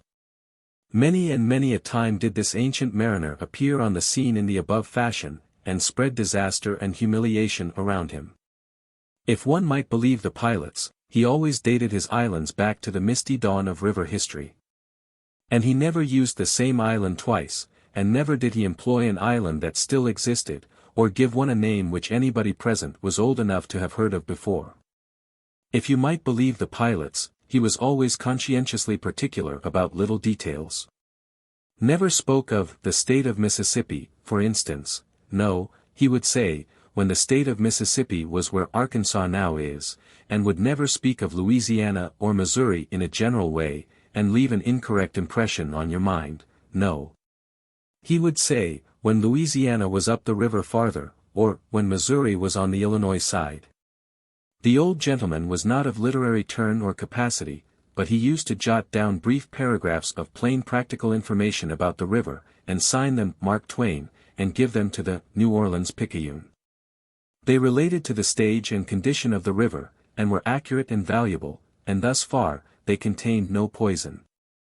But in speaking of the stage of the river today, at a given point, the captain was pretty apt to drop in a little remark about this being the first time he had seen the water so high or so low at that particular point for 49 years. And now and then he would mention island so, and follow it, in parentheses, with some such observation as, disappeared in 1807, if I remember rightly. In these antique interjections lay poison and bitterness for the other old pilots, and they used to chaff the Mark Twain paragraphs with unsparing mockery. It so chanced that one of these paragraphs, footnote, the original MS. of it, in the captain's own hand, has been sent to me from New Orleans. It reads as follows. Vicksburg, May 4, 1859. My opinion for the benefit of the citizens of New Orleans, the water is higher this far up than it has been since 8. My opinion is that the water will be feet deep in Canal Street before the 1st of next June. Mrs. Turner's plantation at the head of Big Black Island is all under water, and it has not been since 1815. Sellers became the text for my first newspaper article. I burlesqued it broadly, very broadly, stringing my fantastics out to the extent of 800 or 1,000 words. I was a cub at the time. I showed my performance to some pilots, and they eagerly rushed it into print in the New Orleans True Delta. It was a great pity, for it did nobody any worthy service, and it sent a pang deep into a good man's heart. There was no malice in my rubbish, but it laughed at the captain. It laughed at a man to whom such a thing was new and strange and dreadful. I did not know then, though I do now, that there is no suffering comparable with that which a private person feels when he is for the first time pilloried in print. Captain Sellers did me the honor to profoundly detest me from that day forth. When I say he did me the honor, I am not using empty words. It was a very real honor to be in the thoughts of so great a man as Captain Sellers, and I had wit enough to appreciate it and be proud of it. It was distinction to be loved by such a man.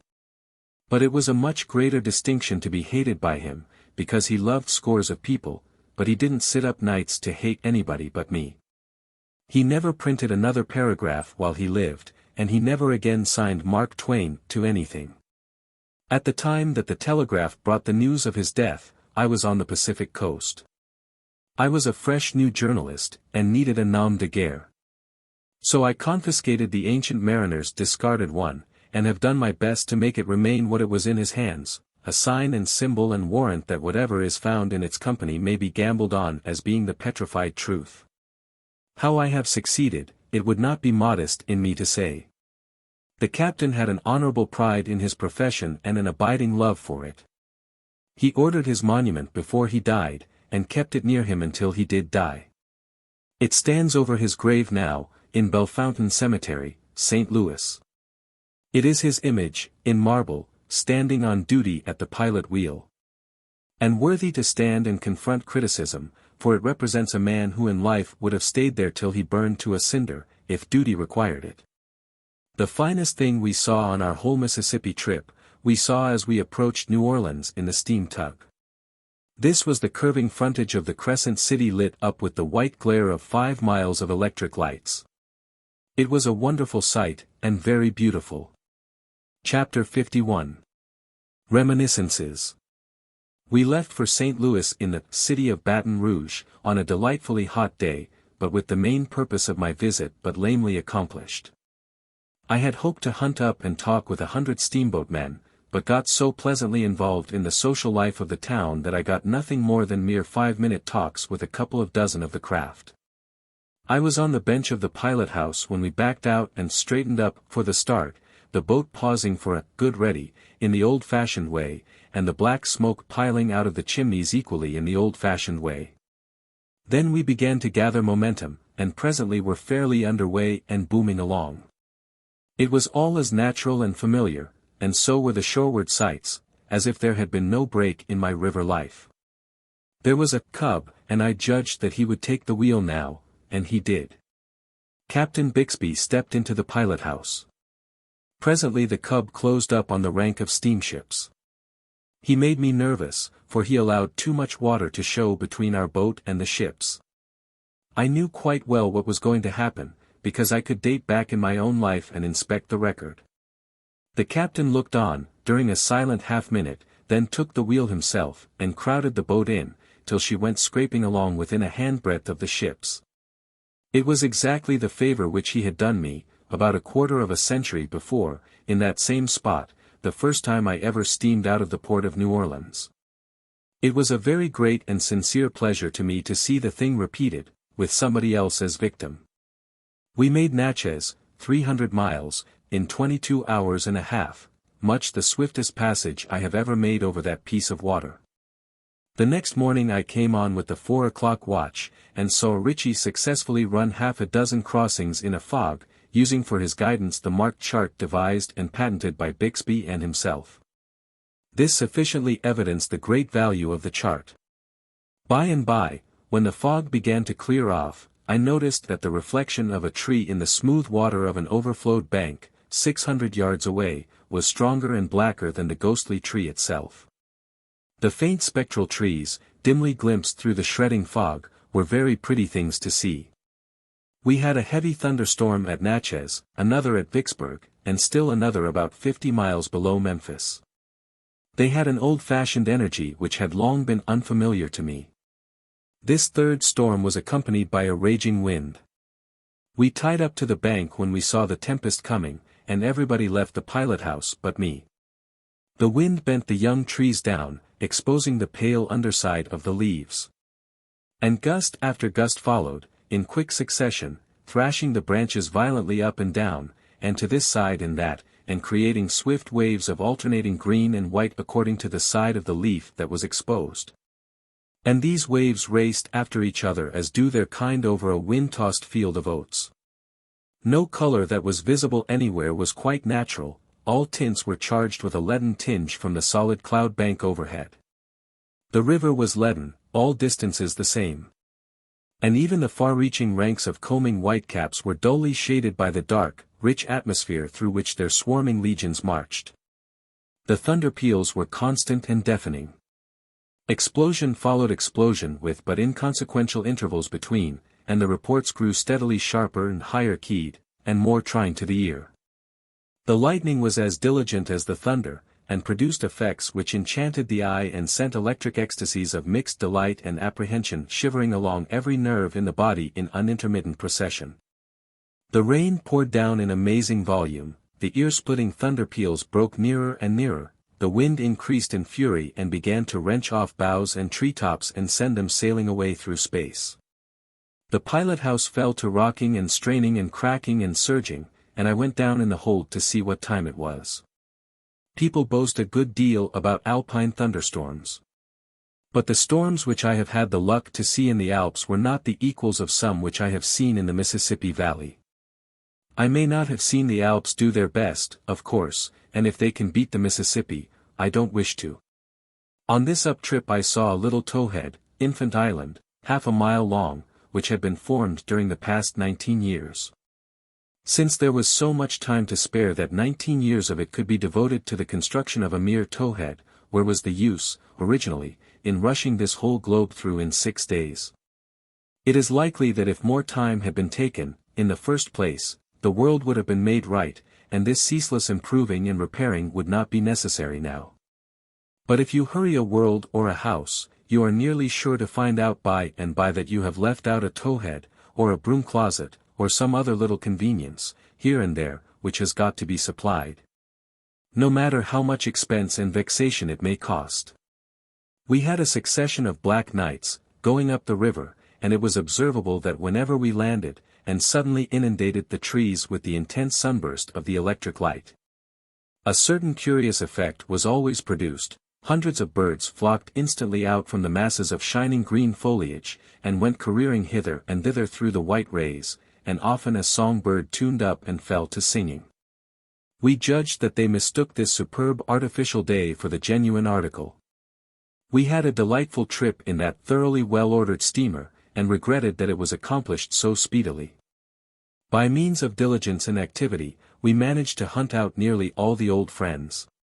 One was missing, however. He went to his reward, whatever it was, 2 years ago. But I found out all about him.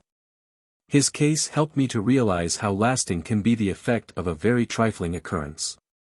When he was an apprentice blacksmith in our village, and I a schoolboy, a couple of young Englishmen came to the town and sojourned a while. And one day they got themselves up in cheap royal finery and did the Richard III sword fight with maniac energy and prodigious powwow, in the presence of the village boys. This blacksmith cub was there, and the histrionic poison entered his bones. This vast, lumbering, ignorant, dull-witted lout was stage-struck, and irrecoverably.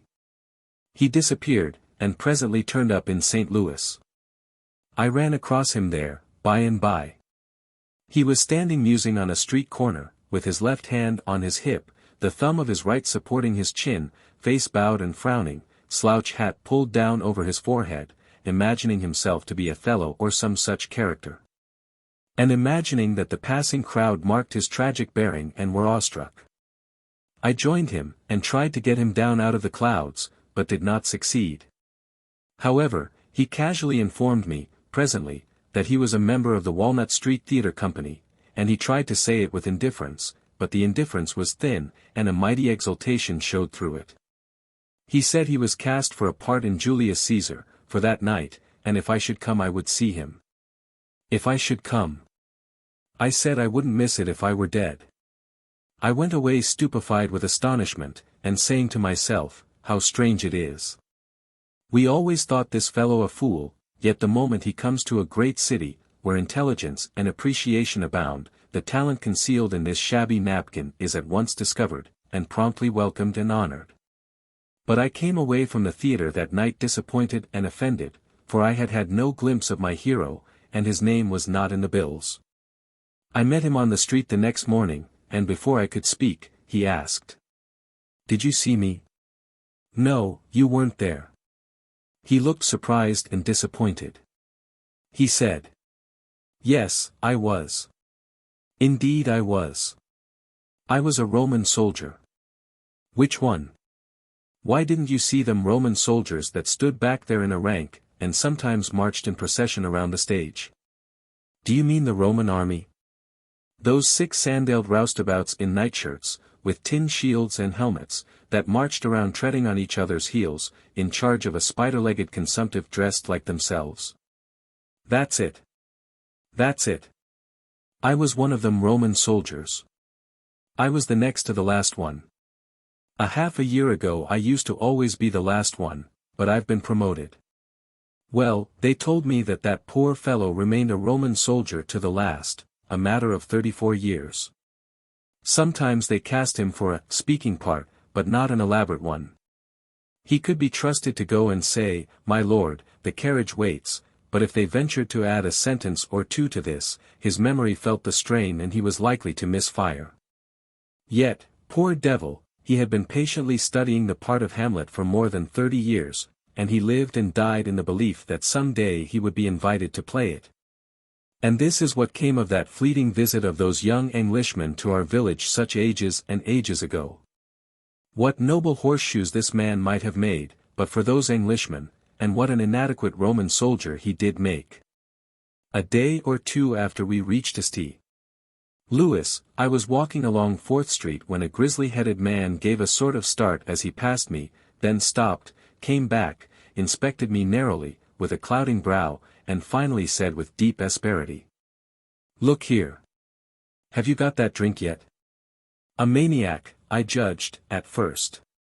But all in a flash I recognized him. I made an effort to blush that strained every muscle in me, and answered as sweetly and winningly as ever I knew how. "Been a little slow, but am just this minute closing in on the place where they keep it. Come in and help." He softened, and said make it a bottle of champagne, and he was agreeable. He said he had seen my name in the papers, and had put all his affairs aside and turned out, resolved to find me or die. And make me answer that question satisfactorily, or kill me, though the most of his late asperity had been rather counterfeit than otherwise. This meeting brought back to me the St. Louis riots of about 30 years ago. I spent a week there, at that time, in a boarding house, and had this young fellow for a neighbor across the hall. We saw some of the fightings and killings. And by we went one night to an armory where 200 young men had met, upon call, to be armed and go forth against the rioters, under command of a military man. We drilled till about 10 o'clock at night. Then news came that the mob were in great force in the lower end of the town, and were sweeping everything before them. Our column moved at once. It was a very hot night, and my musket was very heavy. We marched and marched. And the nearer we approached the seat of war, the hotter I grew and the thirstier I got. I was behind my friend, so, finally, I asked him to hold my musket while I dropped out and got a drink. Then I branched off and went home. I was not feeling any solicitude about him, of course, because I knew he was so well armed, now, that he could take care of himself without any trouble.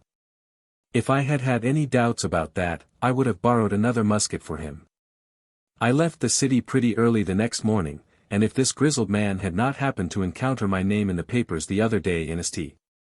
Louis, and felt moved to seek me out, I should have carried to my grave a heart-torturing uncertainty as to whether he ever got out of the riots all right or not. I ought to have inquired, 30 years ago, I know that. And I would have inquired, if I had had the muskets, but, in the circumstances, he seemed better fixed to conduct the investigations than I was. One Monday, near the time of our visit to St. Louis, the Globe Democrat came out with a couple of pages of Sunday statistics, whereby it appeared that 119,448 St. Louis people attended the morning and evening church services the day before, and 23,102 children attended Sunday school. Thus 142,550 persons, out of the city's total of 400,000 population, respected the day religious-wise. I found these statistics, in a condensed form, in a telegram of the Associated Press, and preserved them. They made it apparent that St. Louis was in a higher state of grace than she could have claimed to be in my time. But now that I canvassed the figures narrowly, I suspect that the telegraph mutilated them. It cannot be that there are more than 150,000 Catholics in the town. The other 250,000 must be classified as Protestants.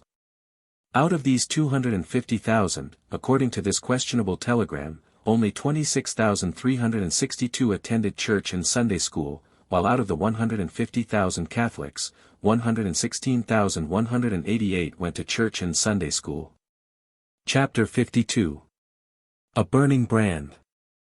All at once the thought came into my mind, I have not sought out Mr. Brown.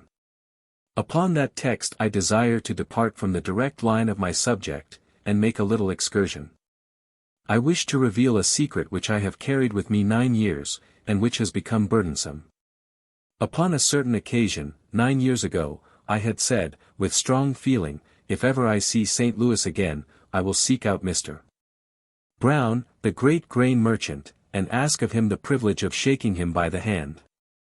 The occasion and the circumstances were as follows. A friend of mine, a clergyman, came one evening and said, "I have a most remarkable letter here, which I want to read to you, if I can do it without breaking down. I must preface it with some explanations, however. The letter is written by an ex-thief and ex-vagabond of the lowest origin and basest rearing, a man all stained with crime and steeped in ignorance, but, thank God, with a mine of pure gold hidden away in him, as you shall see. His letter is written to a burglar named Williams, who is serving a 9-year term in a certain state prison, for burglary.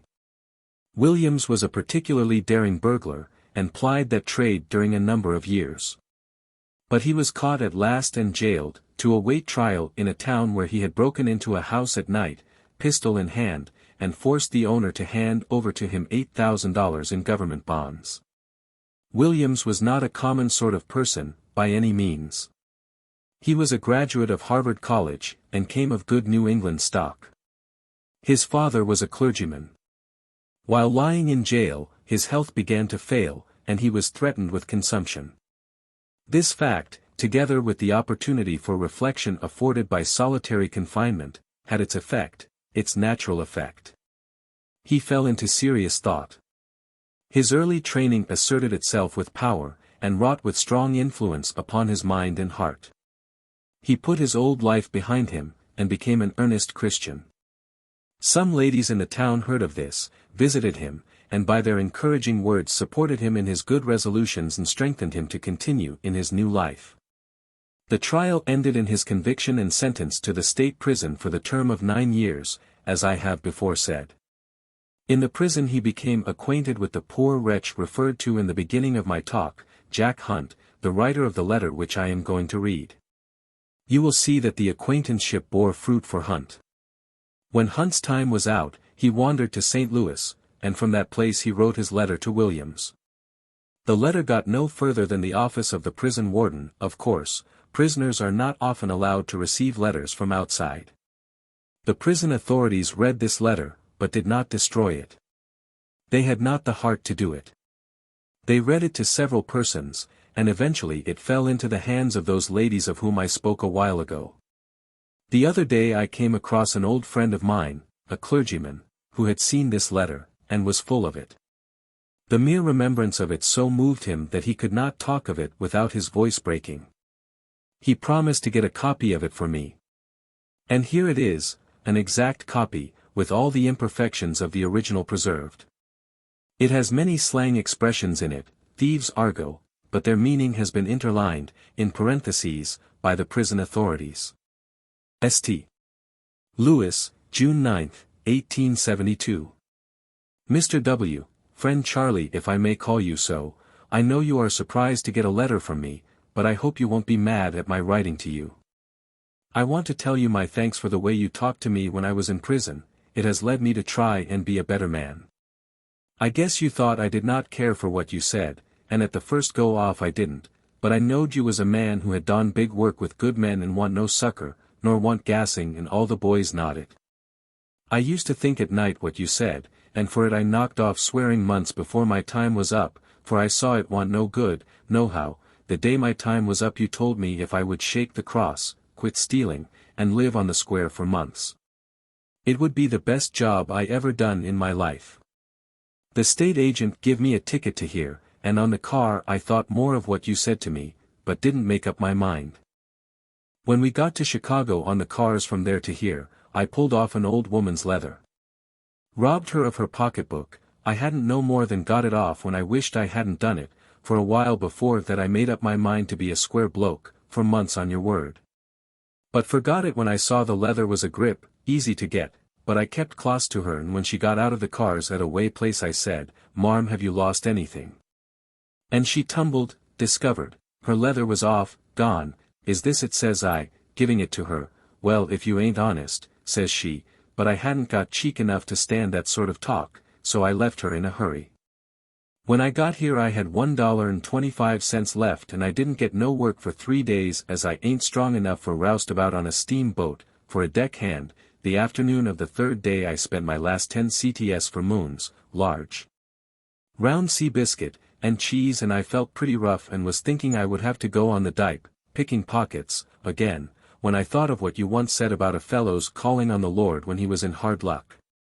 And I thought I would try it once anyhow, but when I tried it I got stuck on the start, and all I could get off was, "Lord, give a poor fellow a chance to square it for 3 months for Christ's sake, amen." And I kept a-thinking of it over and over as I went along. About an hour after that I was in 4th Street, and this is what happened, and is the cause of my being where I am now, and about which I will tell you before I get done writing. As I was walking along heard a big noise and saw a horse running away with a carriage with 2 children in it, and I grabbed up a piece of box cover from the sidewalk and run in the middle of the street. And when the horse came up I smashed him over the head as hard as I could drive. The board split to pecks and the horse checked up a little, and I grabbed the reins and pulled his head down until he stopped. The gentleman what owned him came running up, and soon as he saw the children were all right, he shook hands with me and gave me a $50 greenback, and my asking the Lord to help me come into my head, and I was so thunderstruck I couldn't drop the reins nor say nothing. He saw something was up, and coming back to me said, "My boy, are you hurt?" And the thought come into my head just then to ask him for work. And I asked him to take back the bill and give me a job. Says he, "Jump in here and let's talk about it, but keep the money." He asked me if I could take care of horses, and I said yes. For I used to hang round livery stables and often would help clean and drive horses. He told me he wanted a man for that work, and would give me $16 a month and board me. You bet I took that chance at once. That night in my little room over the stable I sat a long time thinking over my past life and of what had just happened, and I just got down on my knees and thanked the Lord for the job and to help me to square it, and to bless you for putting me up to it. And the next morning I done it again and got me some new togs, clothes, and a Bible, for I made up my mind after what the Lord had done for me I would read the Bible every night and morning, and ask him to keep an eye on me. When I had been there about a week, Mr. Brown, that's his name, came in my room one night and saw me reading the Bible. He asked me if I was a Christian and I told him no. He asked me how it was I read the Bible instead of papers and books. Well, Charlie, I thought I had better give him a square deal in the start. So I told him all about my being in prison and about you, and how I had almost done give up looking for work, and how the Lord got me the job when I asked him. And the only way I had to pay him back was to read the Bible and square it, and I asked him to give me a chance for 3 months. He talked to me like a father for a long time, and told me I could stay, and then I felt better than ever I had done in my life. For I had given Mr. Brown a fair start with me, and now I didn't fear no one giving me a back cap, exposing his past life, and running me off the job. The next morning he called me into the library and gave me another square talk, and advised me to study some every day. And he would help me 1 or 2 hours every night, and he gave me a arithmetic, a spelling book, a geography and a writing book, and he hears me every night. He lets me come into the house to prayers every morning. And got me put in a Bible class in the Sunday school, which I likes very much, for it helps me to understand my Bible better. Now, Charlie, the 3 months on the square are up 2 months ago, and as you said, it is the best job I ever did in my life, and I commenced another of the same sort right away. Only it is to God helping me to last a lifetime, Charlie. I wrote this letter to tell you I do think God has forgiven my sins and heard your prayers. For you told me you should pray for me. I know I love to read His Word and tell Him all my troubles, and He helps me, I know, for I have plenty of chances to steal, but I don't feel to as I once did, and now I take more pleasure in going to church than to the theater, and that wasn't so once. Our minister and others often talk with me, and a month ago they wanted me to join the church. But I said no, not now. I may be mistaken in my feelings, I will wait a while, but now I feel that God has called me, and on the first Sunday in July I will join the church. Dear friend, I wish I could write to you as I feel. But I can't do it yet. You know I learned to read and write while prisons, and I ain't got well enough along to write as I would talk. I know I ain't spelled all the words right in this and lots of other mistakes, but you will excuse it, I know, for you know I was brought up in a poor house until I run away, and that I never knew who my father and mother was, and I don't know my right name. And I hope you won't be mad at me, but I have as much right to one name as another, and I have taken your name, for you won't use it when you get out, I know, and you are the man I think most of in the world. So I hope you won't be mad. I am doing well. I put $10 a month in bank with $25 of the $50, if you ever want any or all of it let me know, and it is yours. I wish you would let me send you some now. I send you with this a receipt for a year of Little's living age. I didn't know what you would like, and I told Mr. Brown, and he said he thought you would like it. I wish I was near you so I could send you chuck, refreshments, on holidays. It would spoil this weather from here, but I will send you a box next Thanksgiving anyway. Next week Mr. Brown takes me into his store as light porter and will advance me as soon as I know a little more. He keeps a big granary store, wholesale. I forgot to tell you of my mission school, Sunday school class. The school is in the Sunday afternoon. I went out 2 Sunday afternoons, and picked up 7 kids, little boys, and got them to come in. 2 of them knew as much as I did, and I had them put in a class where they could learn something. I don't know much myself, but as these kids can't read I get on nicely with them. I make sure of them by going after them every Sunday hour before school time. I also got 4 girls to come. Tell Mac and Harry about me. If they will come out here when their time is up I will get them jobs at once. I hope you will excuse this long letter and all mistakes. I wish I could see you, for I can't write as I would talk. I hope the warm weather is doing your lungs good. I was afraid when you was bleeding you would die. Give my respects to all the boys and tell them how I am doing. I am doing well, and everyone here treats me as kind as they can. Mr. Brown is going to write to you sometime. I hope someday you will write to me. This letter is from your very true friend, C.W., who you know as Jack Hunt. I send you Mr. Brown's card. Send my letter to him. Here was true eloquence. Irresistible eloquence, and without a single grace or ornament to help it out. I have seldom been so deeply stirred by any piece of writing. The reader of it halted, all the way through, on a lame and broken voice. Yet he had tried to fortify his feelings by several private readings of the letter before venturing into company with it. He was practicing upon me to see if there was any hope of his being able to read the document to his prayer meeting with anything like a decent command over his feelings. The result was not promising. However, he determined to risk it, and did. He got through tolerably well, but his audience broke down early, and stayed in that condition to the end. The fame of the letter spread through the town. A brother minister came and borrowed the manuscript, put it bodily into a sermon, preached the sermon to 1,200 people on a Sunday morning, and the letter drowned them in their own tears. Then my friend put it into a sermon and went before his Sunday morning congregation with it. It scored another triumph. The house wept as one individual. My friend went on summer vacation up into the fishing regions of our northern British neighbors, and carried this sermon with him, since he might possibly chance to need a sermon. He was asked to preach, one day.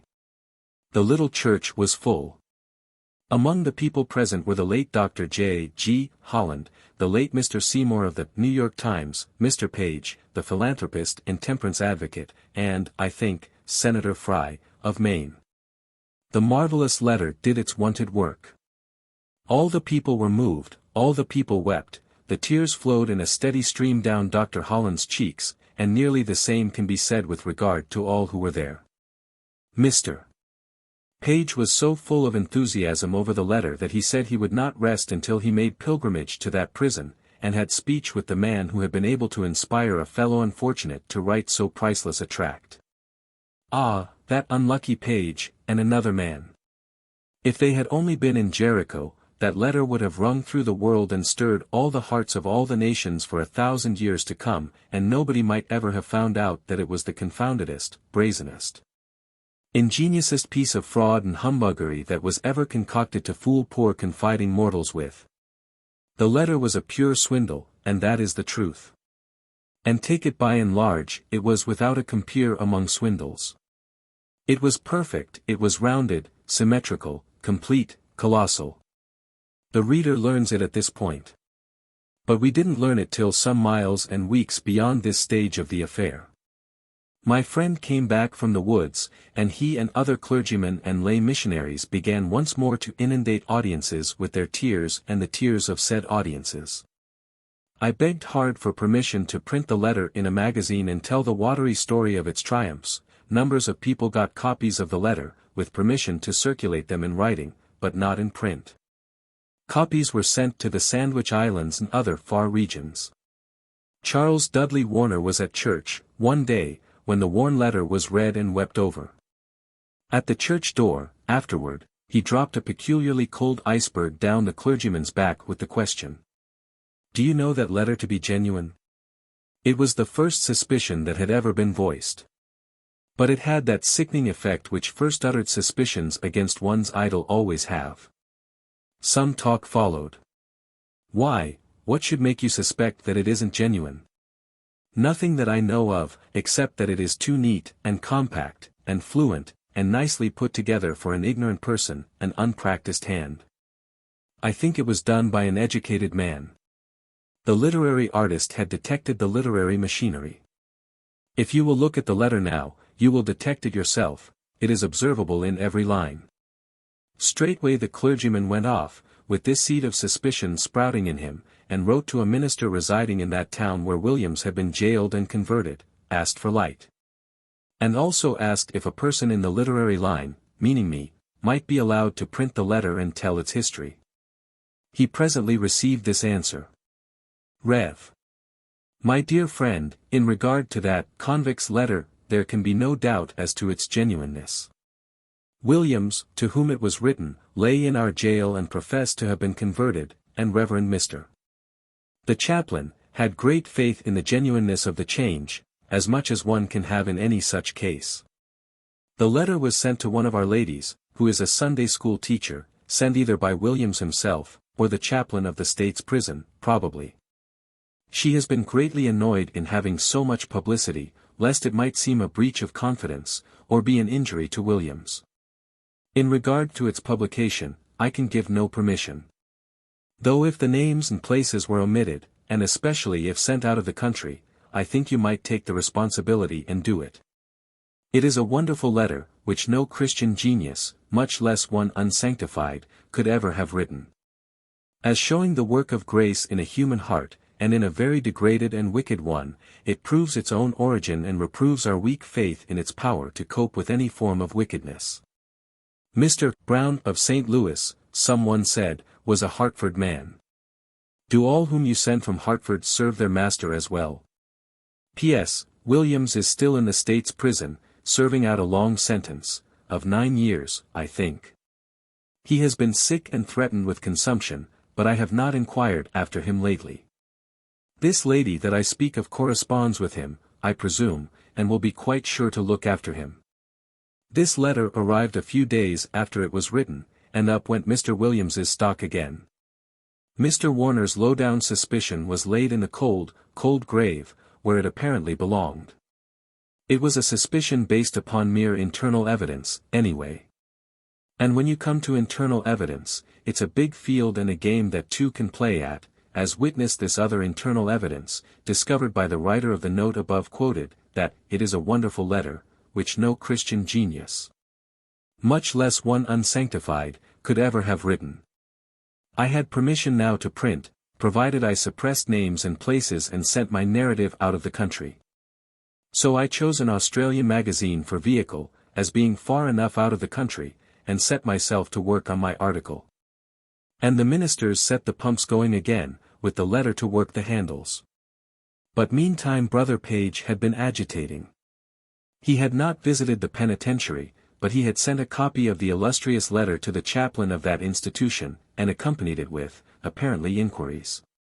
He got an answer, dated 4 days later than that other brother's reassuring epistle, and before my article was complete, it wandered into my hands. The original is before me now, and I here append it. It is pretty well loaded with internal evidence of the most solid description. States Prison, Chaplain's Office, July 11, 1873. Dear Bro, Page, herewith please find the letter kindly loaned me. I am afraid its genuineness cannot be established. It purports to be addressed to some prisoner here. No such letter ever came to a prisoner here. All letters received are carefully read by officers of the prison before they go into the hands of the convicts, and any such letter could not be forgotten. Again, Charles Williams is not a Christian man, but a dissolute, cunning prodigal, whose father is a minister of the gospel. His name is an assumed one. I am glad to have made your acquaintance. I am preparing a lecture upon life seen through prison bars, and should like to deliver the same in your vicinity. And so ended that little drama. My poor article went into the fire. For whereas the materials for it were now more abundant and infinitely richer than they had previously been, there were parties all around me, who, although longing for the publication before, were a unit for suppression at this stage and complexion of the game. They said, wait, the wound is too fresh, yet. All the copies of the famous letter except mine disappeared suddenly, and from that time onward, the aforetime same old drought set in the churches. As a rule, the town was on a spacious grin for a while, but there were places in it where the grin did not appear, and where it was dangerous to refer to the ex-convict's letter. A word of explanation. Jack Hunt, the professed writer of the letter, was an imaginary person. The burglar Williams, Harvard graduate, son of a minister, wrote the letter himself, to himself, got it smuggled out of the prison.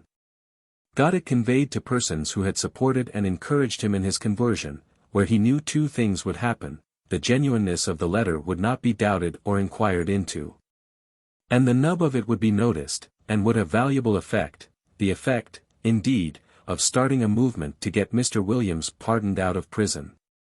That nub is so ingeniously, so casually, flung in, and immediately left there in the tail of the letter, undwelt upon, that an indifferent reader would never suspect that it was the heart and core of the epistle, if he even took note of it at all. This is the nub. I hope the warm weather is doing your lungs good. I was afraid when you was bleeding you would die, give my respects, etc. That is all there is of it, simply touch and go, no dwelling upon it. Nevertheless it was intended for an eye that would be swift to see it. And it was meant to move a kind heart to try to effect the liberation of a poor reformed and purified fellow lying in the fell grip of consumption. When I for the first time heard that letter read, 9 years ago, I felt that it was the most remarkable one I had ever encountered. And it so warmed me toward Mr. Brown of St. Louis that I said that if ever I visited that city again, would seek out that excellent man and kiss the hem of his garment if it was a new one. Well, I visited St. Louis, but I did not hunt for Mr. Brown, for, alas, the investigations of long ago had proved that the benevolent Brown, like Jack Hunt, was not a real person, but a sheer invention of that gifted rascal, Williams, burglar, Harvard graduate, son of a clergyman. Chapter 53. My boyhood's home.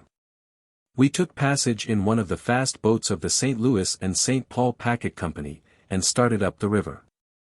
When I, as a boy, first saw the mouth of the Missouri River, it was 22 or 23 miles above St. Louis, according to the estimate of pilots, the wear and tear of the banks have moved it down 8 miles since then. And the pilots say that within 5 years the river will cut through and move the mouth down 5 miles more, which will bring it within 10 miles of St. Louis. About nightfall we passed the large and flourishing town of Alton, Illinois. And before daylight next morning the town of Louisiana, Missouri, a sleepy village in my day, but a brisk railway center now. However, all the towns out there are railway centers now. I could not clearly recognize the place.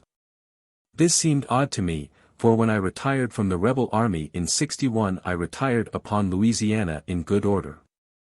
At least in good enough order for a person who had not yet learned how to retreat according to the rules of war, and had to trust to native genius.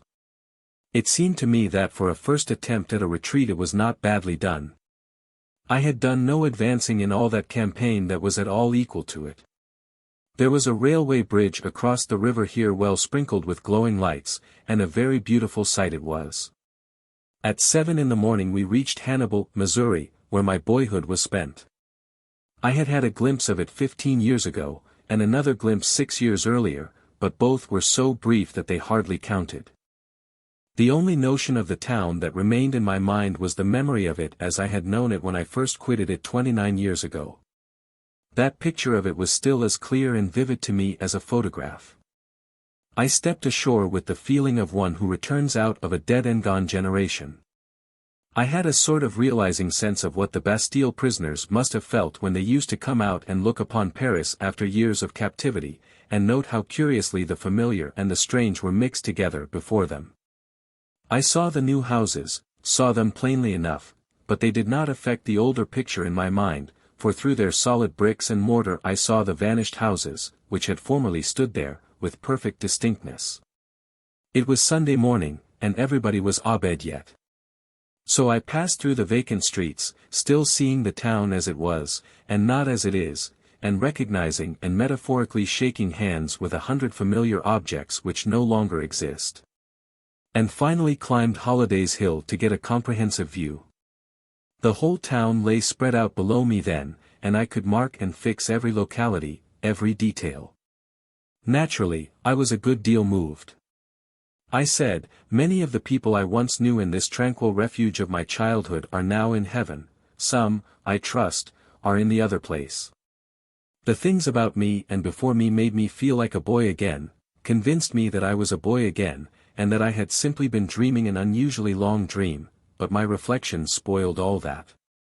For they forced me to say, I see 50 old houses down yonder, into each of which I could enter and find either a man or a woman who was a baby or unborn when I noticed those houses last, or a grandmother who was a plump young bride at that time. From this vantage ground the extensive view up and down the river, and wide over the wooded expanses of Illinois, is very beautiful, one of the most beautiful on the Mississippi, I think. Which is a hazardous remark to make, for the 800 miles of river between St. Louis and St. Paul afford an unbroken succession of lovely pictures. It may be that my affection for the one in question biases my judgment in its favor. I cannot say as to that. No matter, it was satisfyingly beautiful to me, and it had this advantage over all the other friends whom I was about to greet again, it had suffered no change. It was as young and fresh and comely and gracious as ever it had been, whereas, the faces of the others would be old, and scarred with the campaigns of life, and marked with their griefs and defeats, and would give me no upliftings of spirit. An old gentleman, out on an early morning walk, came along, and we discussed the weather, and then drifted into other matters. I could not remember his face. He said he had been living here 28 years. So he had come after my time, and I had never seen him before. I asked him various questions, first about a mate of mine in Sunday school, what became of him. He graduated with honor in an Eastern college, wandered off into the world somewhere, succeeded at nothing, passed out of knowledge and memory years ago, and is supposed to have gone to the dogs. He was bright, and promised well when he was a boy. Yes, but the thing that happened is what became of it all. I asked after another lad, altogether the brightest in our village school when I was a boy. He, too, was graduated with honors, from an Eastern college, but life whipped him in every battle, straight along, and he died in one of the territories, years ago, a defeated man. I asked after another of the bright boys. He is a success, always has been, always will be, I think. I inquired after a young fellow who came to the town to study for one of the professions when I was a boy. He went at something else before he got through, went from medicine to law, or from law to medicine, then to some other new thing, went away for a year, came back with a young wife, fell to drinking, then to gambling behind the door. Finally took his wife and 2 young children to her father's, and went off to Mexico, went from bad to worse, and finally died there, without a cent to buy a shroud, and without a friend to attend the funeral. Pity, for he was the best-natured, and most cheery and hopeful young fellow that ever was. I named another boy. Oh, he is all right. Lives here yet, has a wife and children, and is prospering. Same verdict concerning other boys. I named 3 schoolgirls. The first 2 live here, are married and have children, the other is long ago dead, never married. I named, with emotion, one of my early sweethearts. She is all right. Been married 3 times. Buried 2 husbands, divorced from the 3rd, and I hear she is getting ready to marry an old fellow out in Colorado somewhere. She's got children scattered around here and there, most everywheres. The answer to several other inquiries was brief and simple. Killed in the war. I named another boy. Well, now, his case is curious. There wasn't a human being in this town but knew that that boy was a perfect chucklehead, perfect dummy. Just a stupid ass, as you may say. Everybody knew it, and everybody said it. Well, if that very boy isn't the first lawyer in the state of Missouri today, I'm a Democrat. Is that so? It's actually so. I'm telling you the truth. How do you account for it? Account for it? There ain't any accounting for it, except that if you send a damned fool to St. Louis, and you don't tell them he's a damned fool, they'll never find it out. There's one thing sure, if I had a damned fool I should know what to do with him, ship him to St. Louis. It's the noblest market in the world for that kind of property. Well, when you come to look at it all around, and chew at it and think it over, don't it just bang anything you ever heard of? Well, yes, it does seem to. But don't you think maybe it was the Hannibal people who were mistaken about the boy, and not the St. Louis people? Oh, nonsense. The people here have known him from the very cradle, they knew him 100 times better than the St. Louis idiots could have known him. No, if you have got any damned fools that you want to realize on, take my advice, send them to St. Louis. I mentioned a great number of people whom I had formerly known. Some were dead, some were gone away, some had prospered, some had come to naught, but as regarded a dozen or so of the lot, the answer was comforting. Prosperous, live here yet, town littered with their children. I asked about Miss. Died in the insane asylum 3 or 4 years ago, never was out of it from the time she went in, and was always suffering, too, never got a shred of her mind back. If he spoke the truth, here was a heavy tragedy, indeed. 36 years in a madhouse, that some young fools might have some fun. I was a small boy, at the time, and I saw those giddy young ladies come tiptoeing into the room where Miss sat reading at midnight by a lamp. The girl at the head of the file wore a shroud and a dough face. She crept behind the victim, touched her on the shoulder, and she looked up and screamed, and then fell into convulsions. She did not recover from the fright, but went mad. In these days it seems incredible that people believed in ghosts so short a time ago. But they did. After asking after such other folk as I could call to mind, I finally inquired about myself. Oh, he succeeded well enough. Another case of damned fool. If they'd sent him to St. Louis, he'd have succeeded sooner. It was with much satisfaction that I recognized the wisdom of having told this candid gentleman, in the beginning, that my name was Smith. Chapter 54. Past and Present. Being left to myself, up there, I went on picking out old houses in the distant town, and calling back their former inmates out of the moldy past. Among them I presently recognized the house of the father of Lem Hackett, fictitious name. It carried me back more than a generation in a moment, and landed me in the midst of a time when the happenings of life were not the natural and logical results of great general laws, but of special orders. And were freighted with very precise and distinct purposes, partly punitive in intent, partly admonitory. And usually local in application. When I was a small boy, Lem Hackett was drowned, on a Sunday. He fell out of an empty flatboat, where he was playing. Being loaded with sin, he went to the bottom like an anvil. He was the only boy in the village who slept that night. We others all lay awake, repenting. We had not needed the information, delivered from the pulpit that evening, that Lem's was a case of special judgment. We knew that, already. There was a ferocious thunderstorm, that night, and it raged continuously until near dawn. The winds blew, the windows rattled, the rain swept along the roof in pelting sheets, and at the briefest of intervals the inky blackness of the night vanished, the houses over the way glared out white and blinding for a quivering instant. Then the solid darkness shut down again and a splitting peal of thunder followed, which seemed to rend everything in the neighborhood to shreds and splinters. I sat up in bed quaking and shuddering, waiting for the destruction of the world, and expecting it.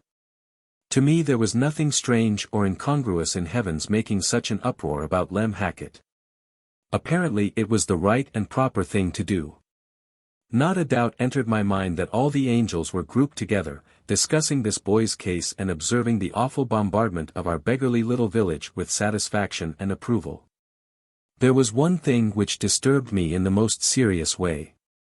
That was the thought that this centering of the celestial interest on our village could not fail to attract the attention of the observers to people among us who might otherwise have escaped notice for years. I felt that I was not only one of those people, but the very one most likely to be discovered. That discovery could have but one result: I should be in the fire with Lem before the chill of the river had been fairly warmed out of him. I knew that this would be only just and fair. I was increasing the chances against myself all the time, by feeling a secret bitterness against Lem for having attracted this fatal attention to me, but I could not help it. This sinful thought persisted in infesting my breast in spite of me. Every time the lightning glared I caught my breath, and judged I was gone. In my terror and misery, I meanly began to suggest other boys, and mention acts of theirs which were wickeder than mine, and peculiarly needed punishment, and I tried to pretend to myself that I was simply doing this in a casual way, and without intent to divert the heavenly attention to them for the purpose of getting rid of it myself. With deep sagacity I put these mentions into the form of sorrowing recollections and left-handed sham supplications that the sins of those boys might be allowed to pass unnoticed. Possibly they may repent. It is true that Jim Smith broke a window and lied about it, but maybe he did not mean any harm. And although Tom Holmes says more bad words than any other boy in the village, he probably intends to repent, though he has never said he would.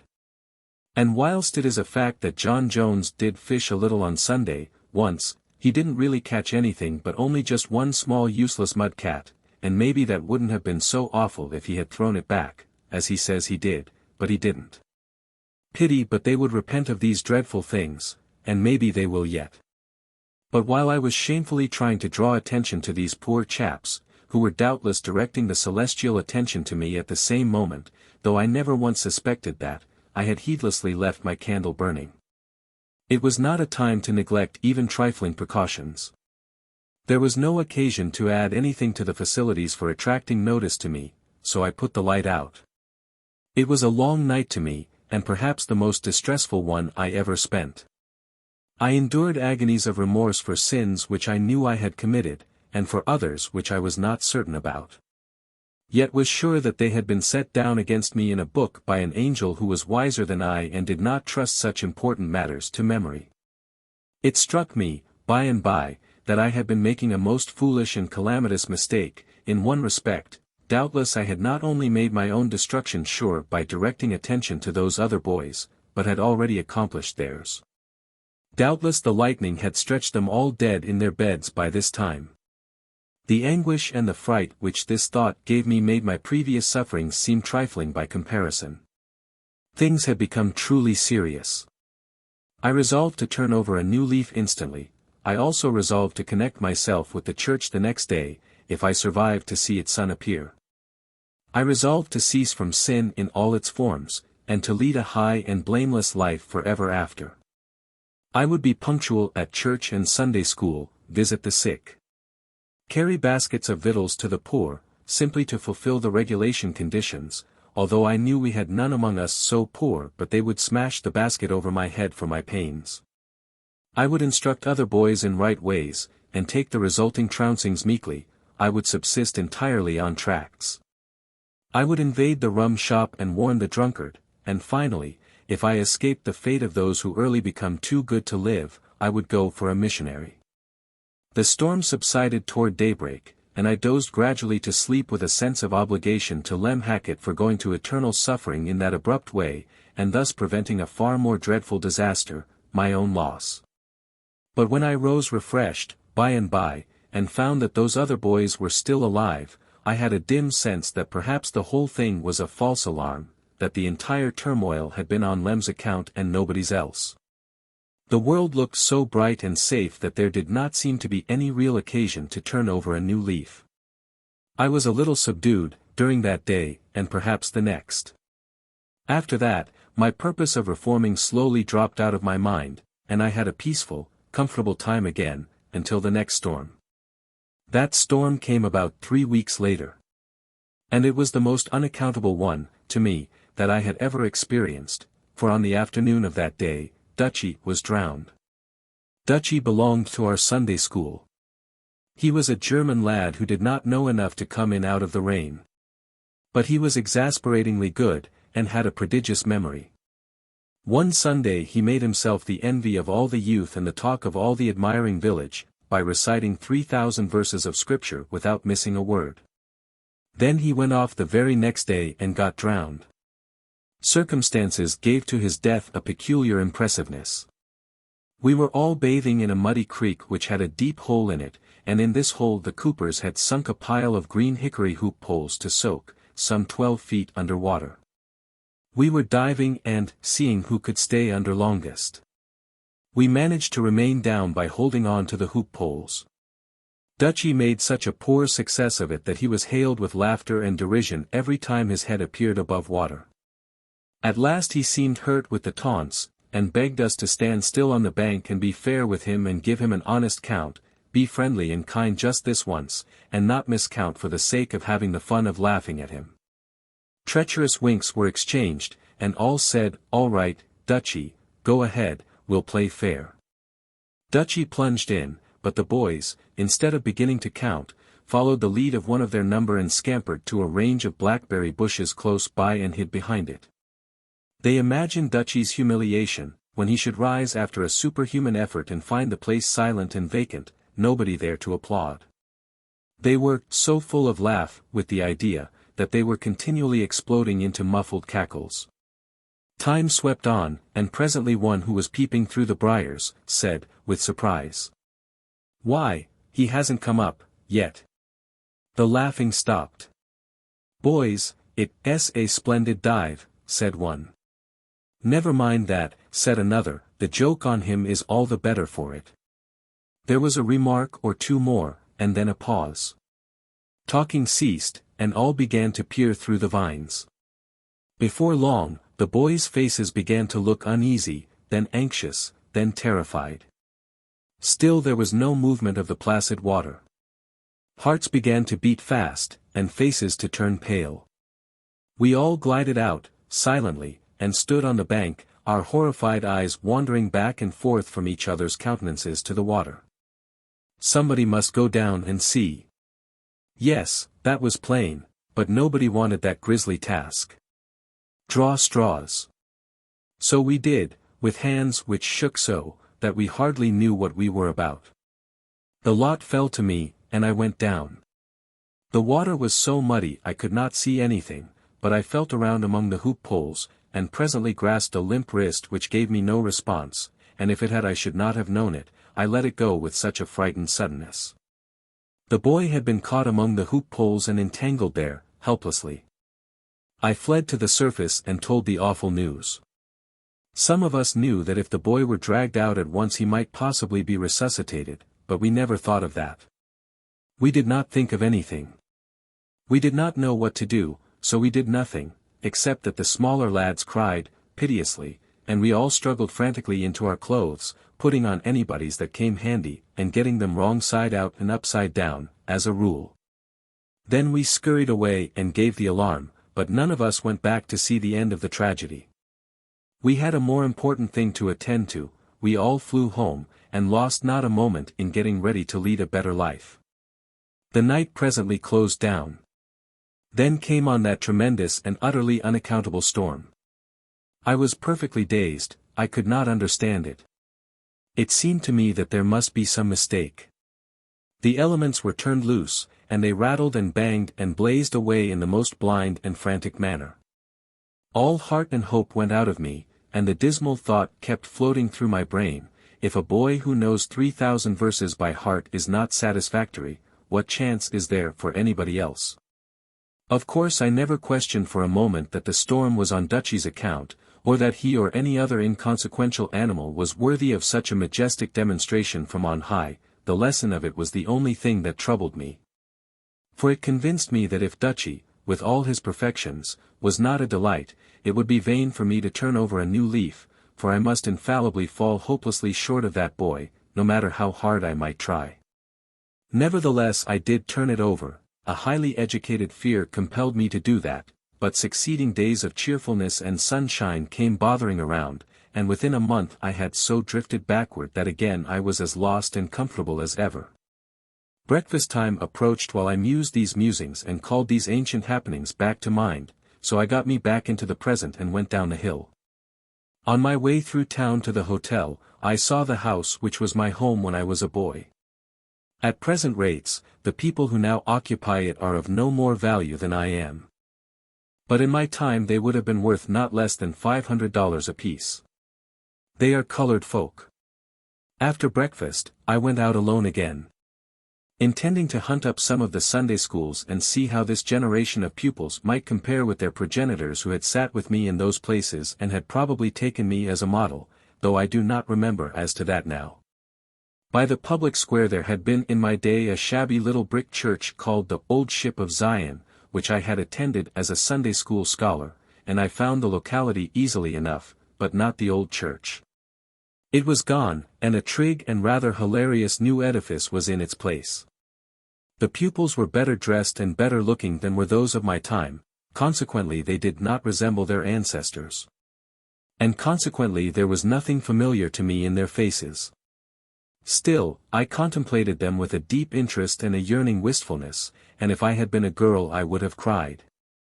For they were the offspring, and represented, and occupied the places, of boys and girls some of whom I had loved to love, and some of whom I had loved to hate, but all of whom were dear to me for the one reason or the other.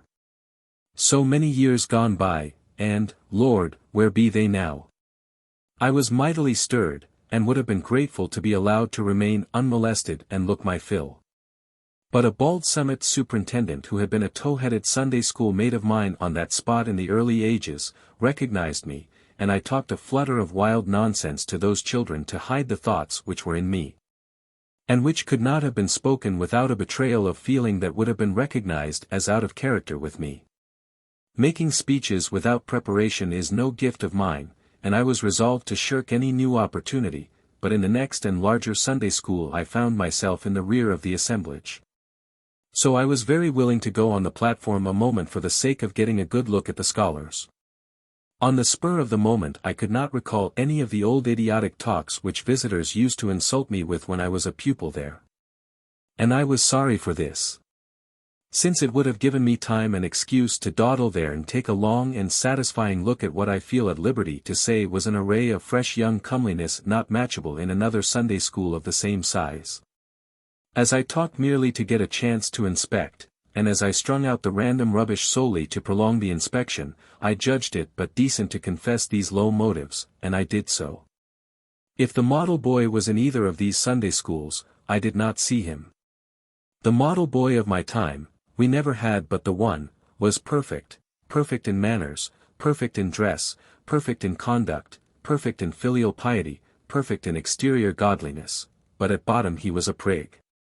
And as for the contents of his skull, they could have changed place with the contents of a pie and nobody would have been the worse off for it but the pie. This fellow's reproachlessness was a standing reproach to every lad in the village. He was the admiration of all the mothers, and the detestation of all their sons. I was told what became of him, but as it was a disappointment to me, I will not enter into details. He succeeded in life. Chapter 55. A vendetta and other things. During my 3 days' stay in the town, I woke up every morning with the impression that I was a boy, for in my dreams the faces were all young again. And looked as they had looked in the old times, but I went to bed 100 years old, every night, for meantime I had been seeing those faces as they are now. Of course I suffered some surprises, along at first, before I had become adjusted to the changed state of things. I met young ladies who did not seem to have changed at all. But they turned out to be the daughters of the young ladies I had in mind, sometimes their granddaughters. When you are told that a stranger of 50 is a grandmother, there is nothing surprising about it. But if, on the contrary, she is a person whom you knew as a little girl, it seems impossible. You say to yourself, how can a little girl be a grandmother? It takes some little time to accept and realize the fact that while you have been growing old, your friends have not been standing still, in that matter. I noticed that the greatest changes observable were with the women, not the men. I saw men whom 30 years had changed but slightly, but their wives had grown old. These were good women. It is very wearing to be good. There was a saddler whom I wished to see, but he was gone. Dead, these many years, they said. Once or twice a day, the saddler used to go tearing down the street, putting on his coat as he went, and then everybody knew a steamboat was coming. Everybody knew, also, that John Stavely was not expecting anybody by the boat, or any freight either, and Stavely must have known that everybody knew this, still it made no difference to him. He liked to seem to himself to be expecting 100,000 tons of saddles by this boat, and so he went on all his life, enjoying being faithfully on hand to receive and receipt for those saddles, in case by any miracle they should come. A malicious Quincy paper used always to refer to this town, in derision as Stavely's Landing. Stavely was one of my earliest admirations. I envied him his rush of imaginary business, and the display he was able to make of it, before strangers, as he went flying down the street struggling with his fluttering coat. But there was a carpenter who was my chiefest hero. He was a mighty liar, but I did not know that, I believed everything he said. He was a romantic, sentimental, melodramatic fraud, and his bearing impressed me with awe. I vividly remember the first time he took me into his confidence. He was planing a board, and every now and then he would pause and heave a deep sigh. And occasionally mutter broken sentences, confused and not intelligible, but out of their midst an ejaculation sometimes escaped which made me shiver and did me good. One was, "O God, it is his blood." I sat on the tool chest and humbly and shudderingly admired him, for I judged he was full of crime. At last he said in a low voice, "My little friend, can you keep a secret?" I eagerly said I could. "A dark and dreadful one?" I satisfied him on that point. "Then I will tell you some passages in my history, for oh, I must relieve my burdened soul, or I shall die." He cautioned me once more to be as silent as the grave, then he told me he was a red-handed murderer. He put down his plane, held his hands out before him, contemplated them sadly, and said, "Look, with these hands I have taken the lives of 30 human beings." The effect which this had upon me was an inspiration to him, and he turned himself loose upon his subject with interest and energy. He left generalizing, and went into details, began with his first murder. Described it, told what measures he had taken to avert suspicion, then passed to his second homicide, his third, his fourth, and so on. He had always done his murders with a bowie knife, and he made all my hairs rise by suddenly snatching it out and showing it to me. At the end of this first séance I went home with 6 of his fearful secrets among my freightage, and found them a great help to my dreams, which had been sluggish for a while back. I sought him again and again, on my Saturday holidays. In fact, I spent the summer with him, all of it which was valuable to me. His fascinations never diminished, for he threw something fresh and stirring, in the way of horror, into each successive murder. He always gave names, dates, places, everything. This by and by enabled me to note two things, that he had killed his victims in every quarter of the globe, and that these victims were always named Lynch. The destruction of the Lynches went serenely on, Saturday after Saturday, until the original 30 had multiplied to 60, and more to be heard from yet. Then my curiosity got the better of my timidity, and I asked how it happened that these justly punished persons all bore the same name. My hero said he had never divulged that dark secret to any living being, but felt that he could trust me, and therefore he would lay bare before me the story of his sad and blighted life. He had loved one, too fair for earth, and she had reciprocated, with all the sweet affection of her pure and noble nature. But he had a rival, a base hireling named Archibald Lynch, who said the girl should be his, or he would dye his hands in her heart's best blood. The carpenter, innocent and happy in love's young dream, gave no weight to the threat, but led his golden-haired darling to the altar, and there, the two were made one. There also, just as the minister's hands were stretched in blessing over their heads, the fell deed was done, with a knife, and the bride fell a corpse at her husband's feet. And what did the husband do? He plucked forth that knife, and kneeling by the body of his lost one, swore to consecrate his life to the extermination of all the human scum that bear the hated name of Lynch. That was it. He had been hunting down the Lynches and slaughtering them, from that day to this, 20 years. He had always used that same consecrated knife.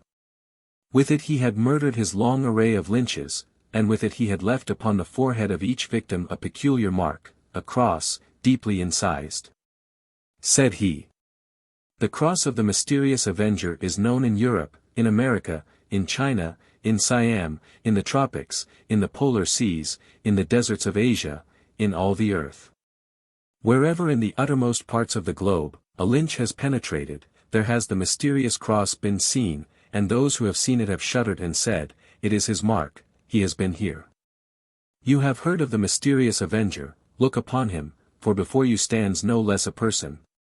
But beware, breathe not a word to any soul. Be silent, and wait.